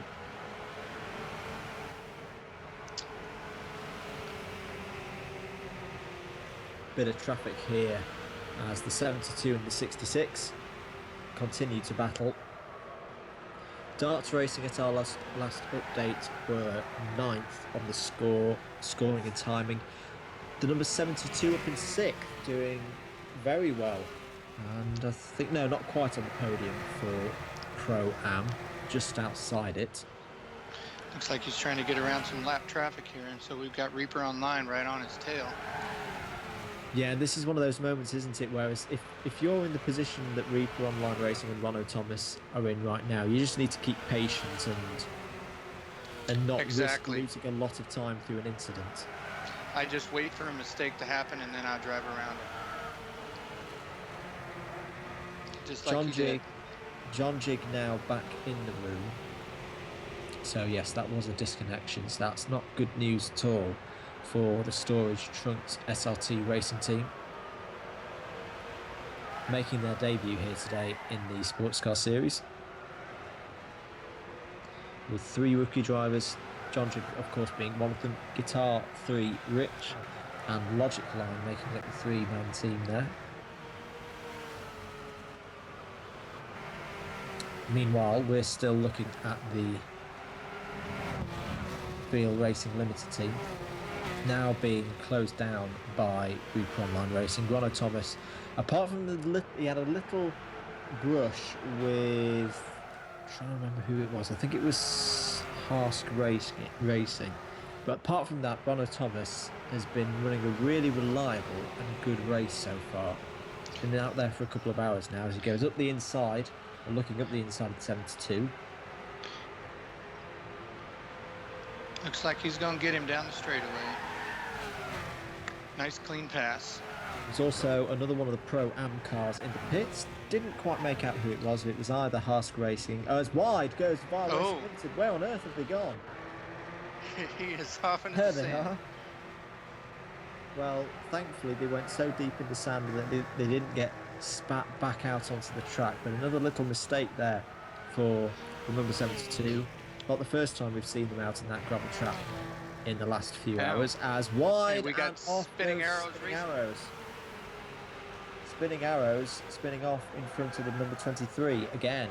I don't think Adrian's going to like seeing the back end of that bright blue number 91 machine, because the last time he saw it spin off, it took him out. Thankfully, Ooh, we oh almost had my a spin. goodness me! Adrian, steady on, son. That was a bit Larry. He keeps it going and keeps it pounding around. Is he aware? Is he aware of how close that 48 is? Oh my gosh, he's just about spun again. He's definitely pushing hard. Yeah, he's been lucky the past few laps. I mean, there's a lot of people spinning out in front of him, and it's just a matter of time. Somebody's going to collect into him if this keeps up. But he's keeping it on the black stuff now. The humble guys I can see are down there in the pit lane, having a routine service of their vehicle.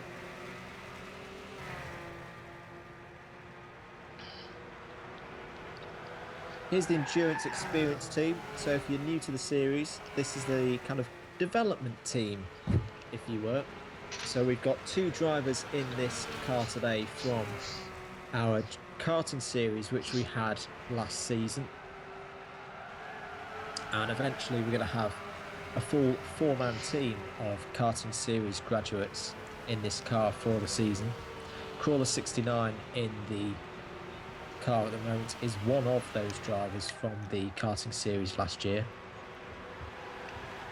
You got to give these guys credit. They've had a few disconnects today, and they're still out there running on that track. That shows some what do you want to call it? Spirit. Spirit. Yeah. Yes. But as Fallen Log, who we had here in the commentary box earlier, has said, they're not expecting anything from this race today. It's very much this is a 12-hour race. This is what an endurance race is about. This is how it's run. This is what you need to be aware of before they go to Daytona next weekend, which is a much bigger challenge, a 24-hour race, twice as long. And yes, it's a long race, but things can go very wrong very quickly, and you can potentially lose a good result.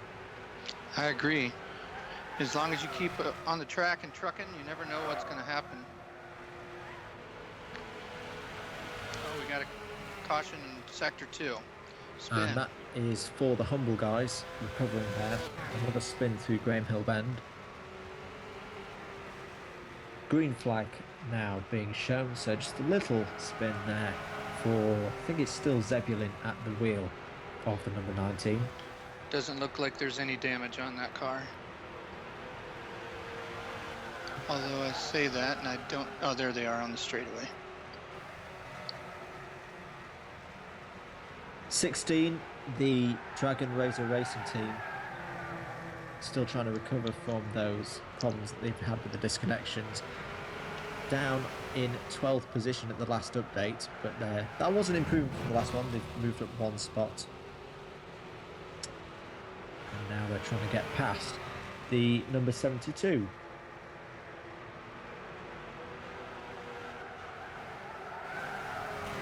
Going through the left and then the right. Number 72 doing a good job of holding the line and not letting the 16 through, but now look at the inside. Dragon Razor Racing look like they're going to take that position quite easily, and yes they do. Very nicely done there. And it's such a shame for them, because they have been, when they've been on track, they've been quick. It's just these disconnections have absolutely hamstrung them, and unfortunately they're probably not even going to get a class podium today unless things go really, really wrong for e-Scuderia GTMX. Yeah, they're a lot of laps down to those guys. It'll be interesting if they can catch back up. They've definitely got speed though.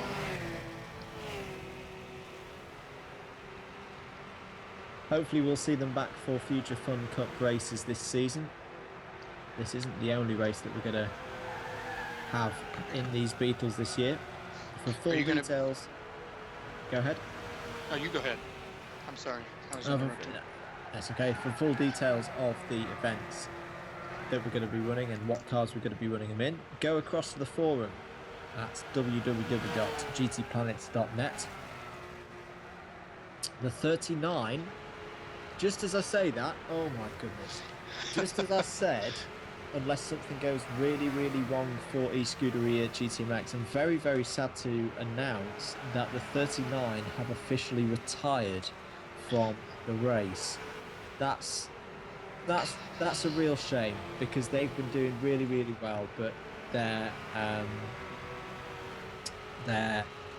problems have amounted to them pulling out of the race here today. So there we go. It's gone quite a long time, 3 hours 24 to go until our first retirement, but unfortunately it's the number 39 e-Scuderia GTMX Pro Class car is out of the race. It looks like Dragon Razor Racing is going to get a podium today.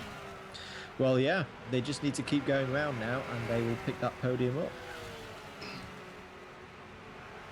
Oh, spin in the background there for the number 72, a full 360 for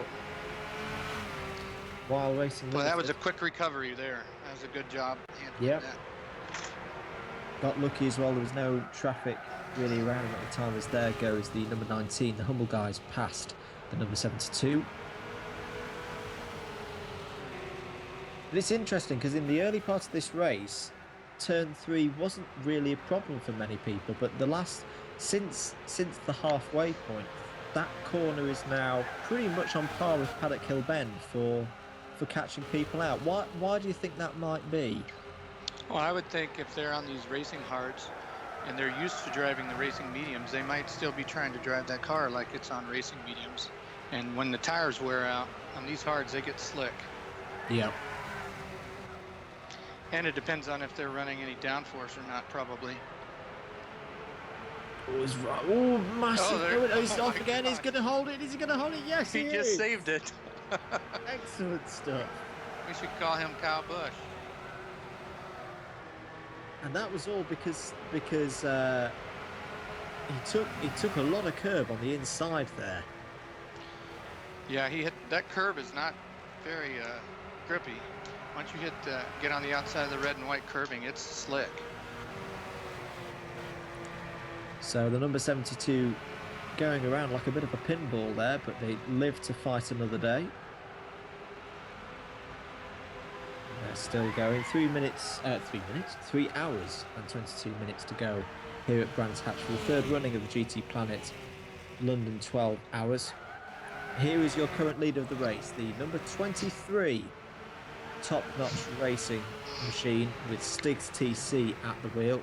Here's the second place car, the number 48 Reaper Online Racing car with Ronno Thomas on his home soil here today. Turtle Racing League, you can see in the background there's third place. That's worked out quite nicely. So the number 68, third overall, first in the Pro Am class. Just to do a quick explanation of the difference between the Pro and the Pro Am class. Same cars, identical machinery, but the level of driver and the combinations of driver levels that you can have is different. The Pro class, no restrictions at all. The Pro Am class, you have to have a certain number of bronze and silver rated drivers. So the rating being platinum, gold, silver and bronze. So you're restricted in terms of who you can have in your car, in your team for those guys. We have 4 pro entries, or we did have 4 pro entries. We now have 3. As we say, the number 39 e-Scuderia GTMX is put out of the race, and then 10 Pro Am entries in this race. Looks like we got a lot of rookie drivers in this Pro-Am class this year. Yes. This is a good class to level your driver up if you're looking to put him in a higher class this year. Absolutely, you're absolutely right. So it's good to see the number of rookie drivers that we've got in this class for the first race of the year, and I'm sure some of them will be sticking around and become very familiar names to us over the course of the next 12 months. Yeah, they're definitely showing their stuff out here on the track today, keeping up with these pro classes. So just to review again, if you missed our last hourly update, this is how things looked. Top Notch Racing first, Reaper Online Racing second, Turtle Racing League third. But as David just said, as there's a slow endurance experience car coming out of Druids, the leaders in Pro Am were only 5 laps behind the leaders. So 5 laps times what, a 55-second. So we're probably looking at about 4.5 minutes down on a full platinum team with top drivers in the series. They're only 4.5 minutes behind them after 7 hours of running. That's not bad if you ask me.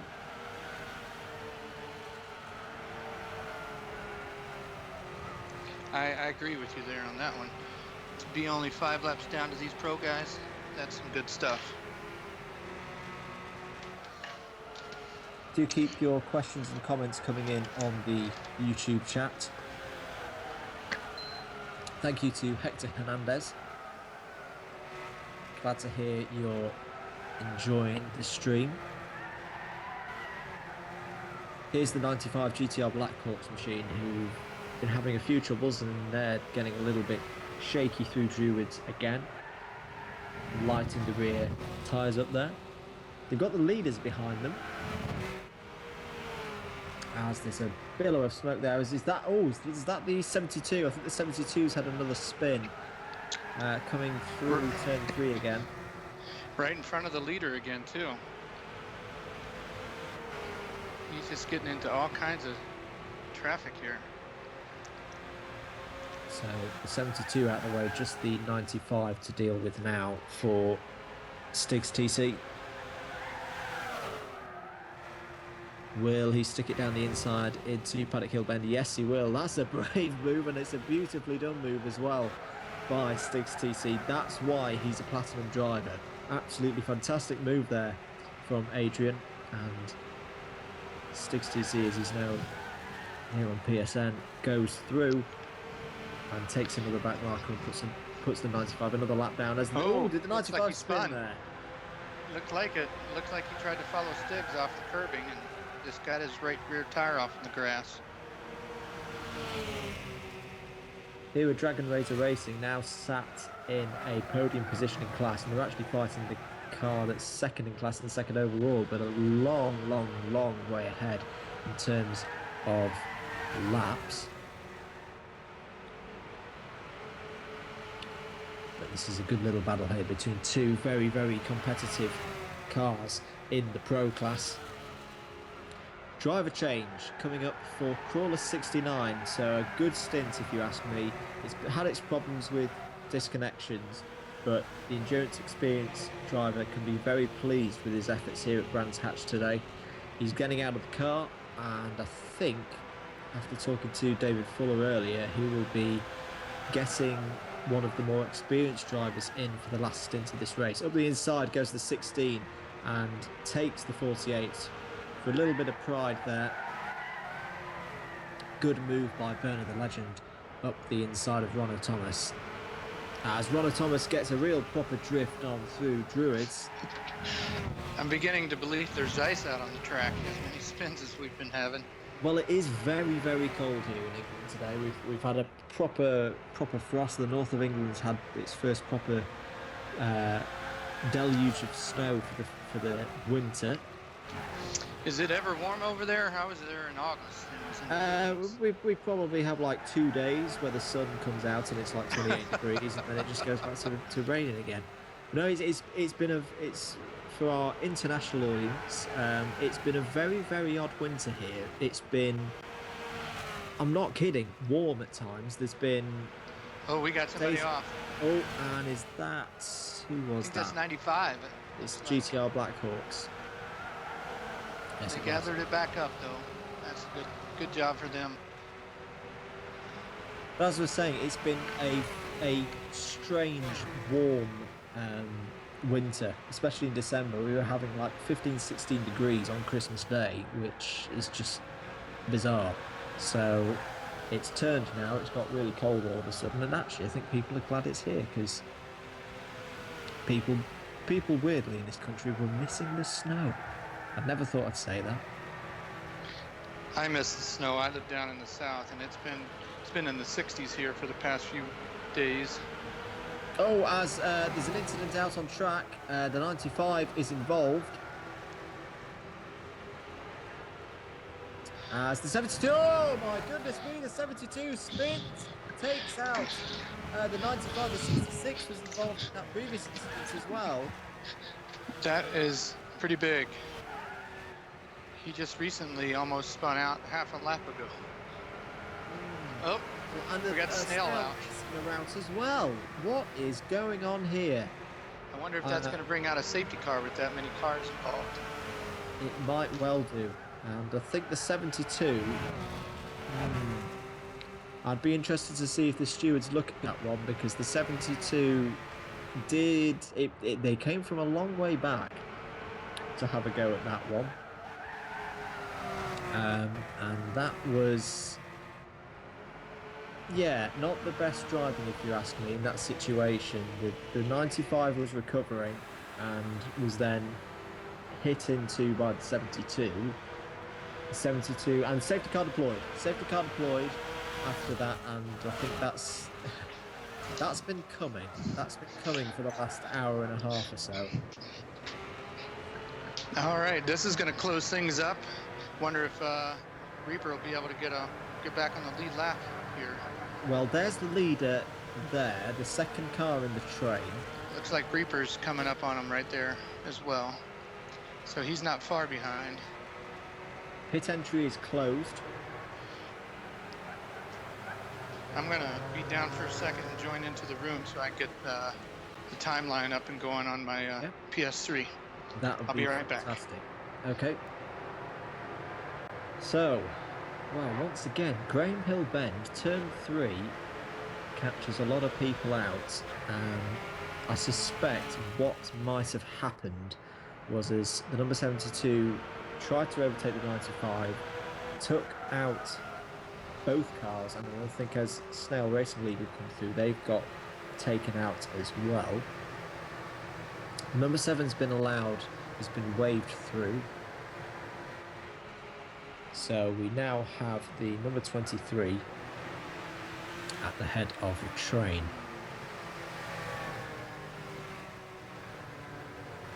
The Humble Guys second in the queue.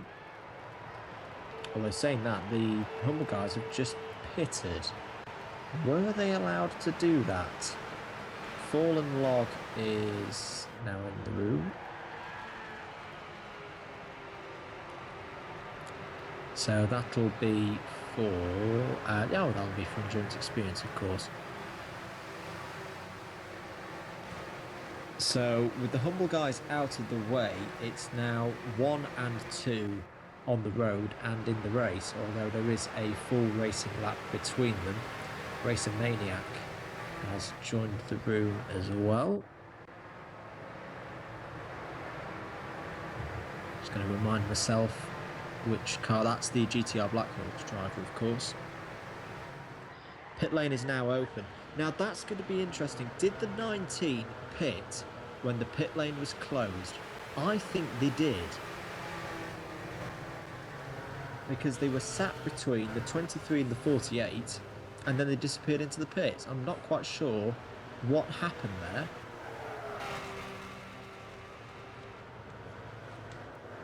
But 3 hours and just over 10 minutes to go. 3 hours and 11 minutes to go here at Brands Hatch, and we've got our first safety car in a while, or the first safety car since at least halfway. We did have a red flag earlier for, I think, lobby issues. But it's the 23, you can see on your screen, the the Top Notch Racing entry in the lead of this race from the car directly behind it, the second place Reaper Online Racing machine. As into the pits. Now that is interesting. Top Notch Racing are rolling the dice and coming into the pits. And they're going for a driver change as well. And I think the 48 are in as well. So this is very, very interesting. The number 72 are in. Chris W265 is going to be getting out of that car. Away again goes the 48. 5 Zygon in. 5 Zygon into the leading number 23. Now let's just keep track of this. Or was it the 48? See, I've said this already. Too many black cars in this race. Not quite sure what's going on there at the back of the field. Shadows again not helping me. There's the number 92, the Snail Racing entry. Is that a 48 or is that a 16? Can't quite make it out.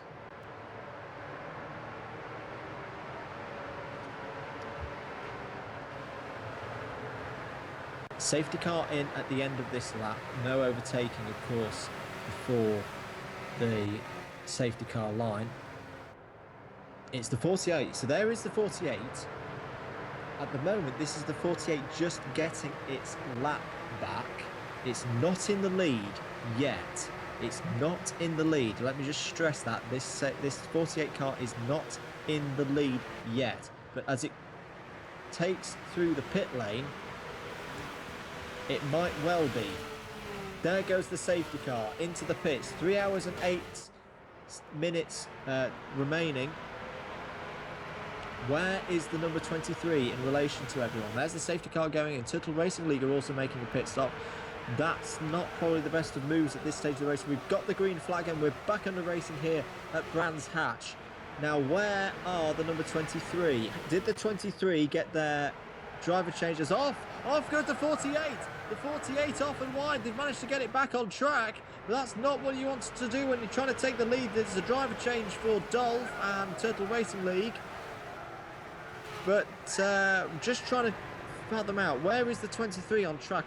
5 Zygon has joined the room, so I think he is back on track somewhere. So I think they may have been able to retain the lead.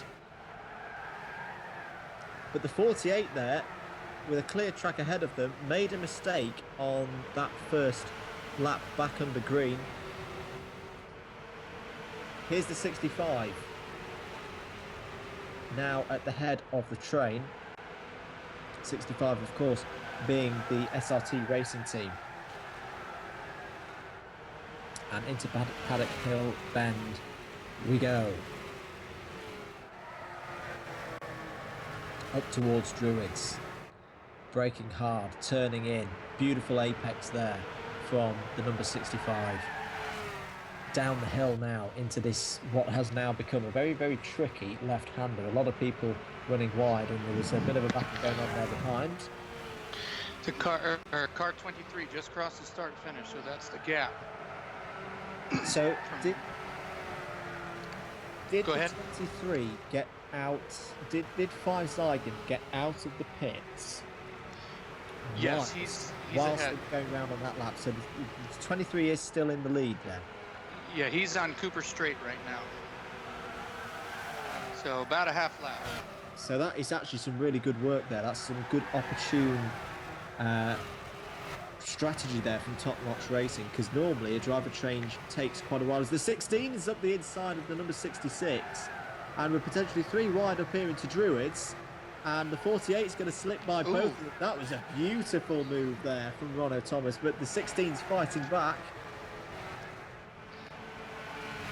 Oh, we got a driver change. Driver change for, I think that's one of the M cars. Let me just find where he is on the little tracker.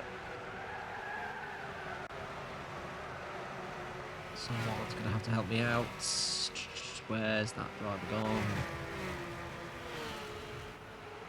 Can't quite see them where London Arm is on my tracker. But yeah, so the 23 we think is still in the lead.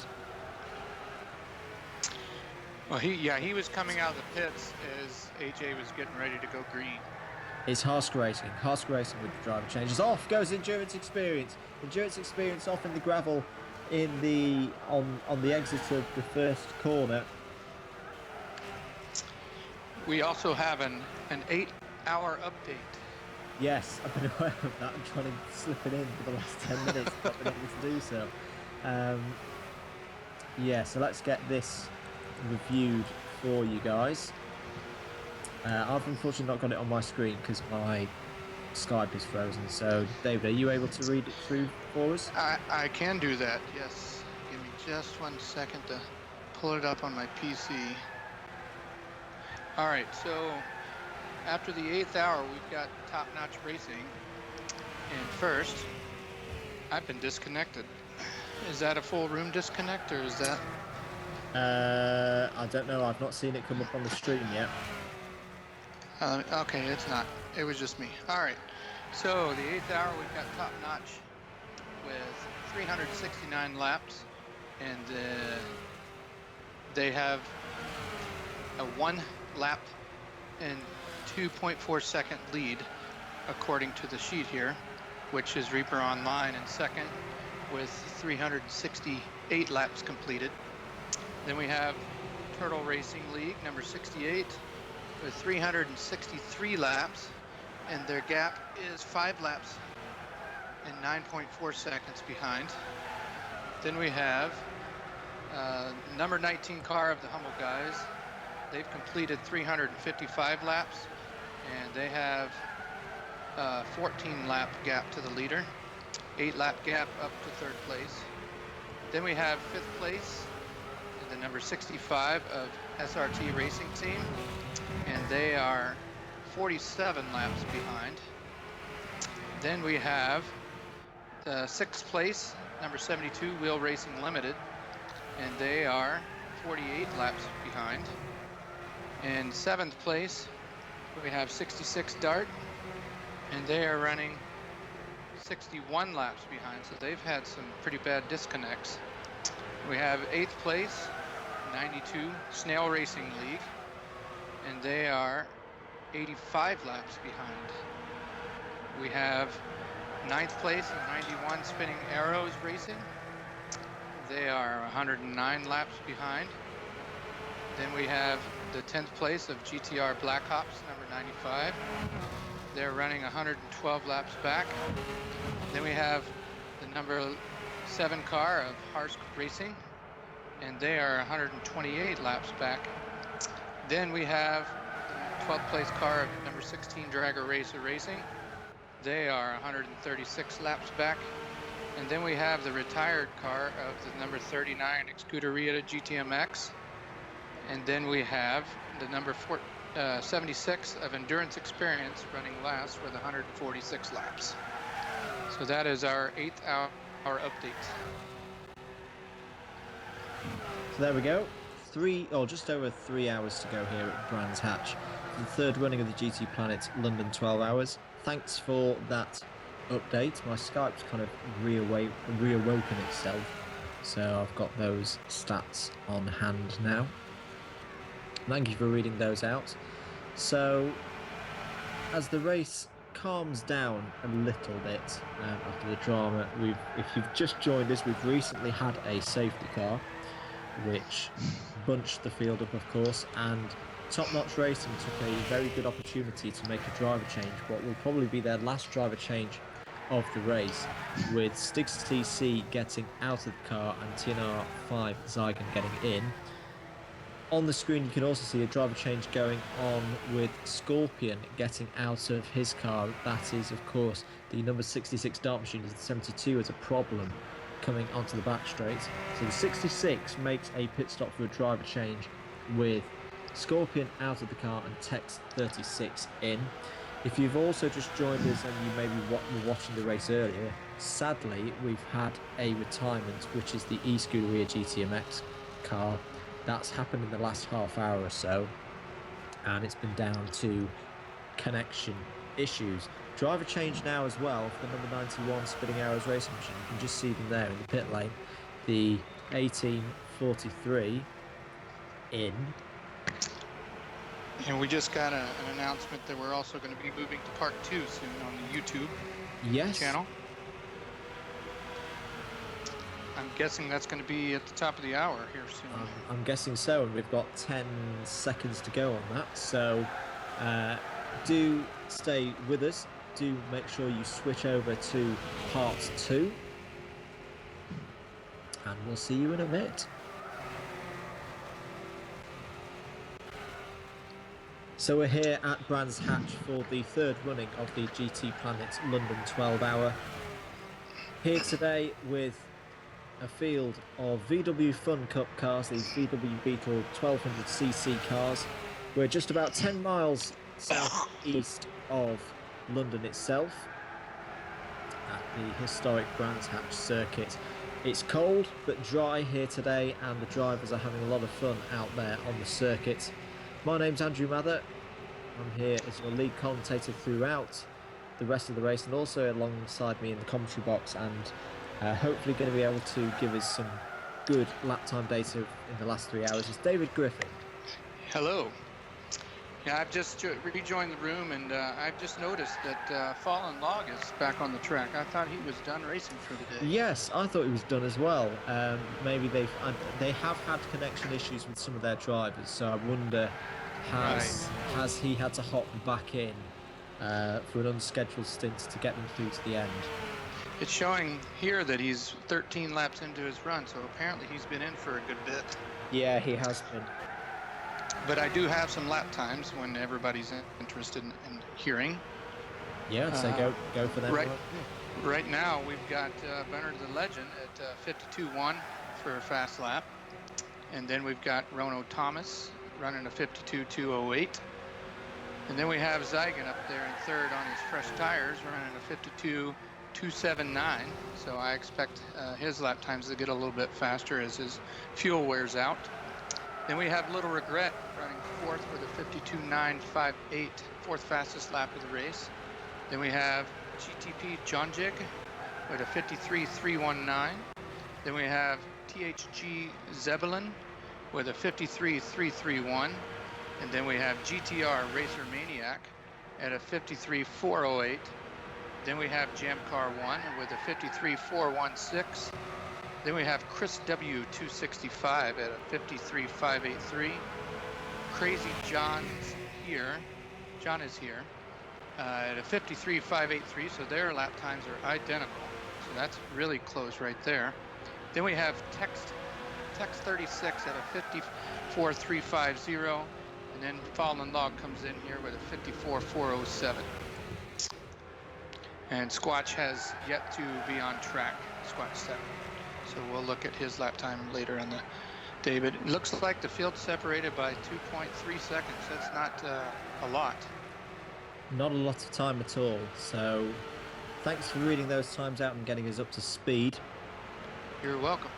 My Skype is frozen again. But anyway, welcome to part 2. I think we are now live on part 2. So if you're just joining us or watching this back on replay, welcome to live coverage of the third running of the GTPlanet's London 12 Hour. Andrew Mather and David Griffin in the commentary box for you. And welcome, of course, once again to Brands Hatch, 10 miles southeast of London for this race here today. It's cold but dry, and it's a beautiful winter's day here in the south of England. We've got these VW Fun Cup cars, these VW Beetle 1200cc motors roaring around the Brands Hatch Indy circuit of just under 2 kilometres, 6 turns, and so far we've had a fascinating race here today, currently led by the number 23 Top Notch Racing entry. and the 48 Reaper Online Racing car in second. Turtle Racing League in the number 68 are in third place overall and also leading the Pro Am class. Two classes here today, a fully Pro 4-car class and a 10-car Pro Am class. We've had just a single retirement so far, which has been the eScuderia GTMX 39 machine. That's one of our pro cars that has had to leave the race. And apart from that, we've had a fair few disconnections, a few incidents as well, with cars colliding and penalties along the way. But all in all, the driving standards have been pretty good, as they always are in the GTPlanet Sportscar Series. This, of course, is the first event for 2016 in the GTPlanet Sportscar Series, the second full season of the competition. Our second event, of course, is next week with the return to Daytona for the Daytona 24 Hours. So if you want all the news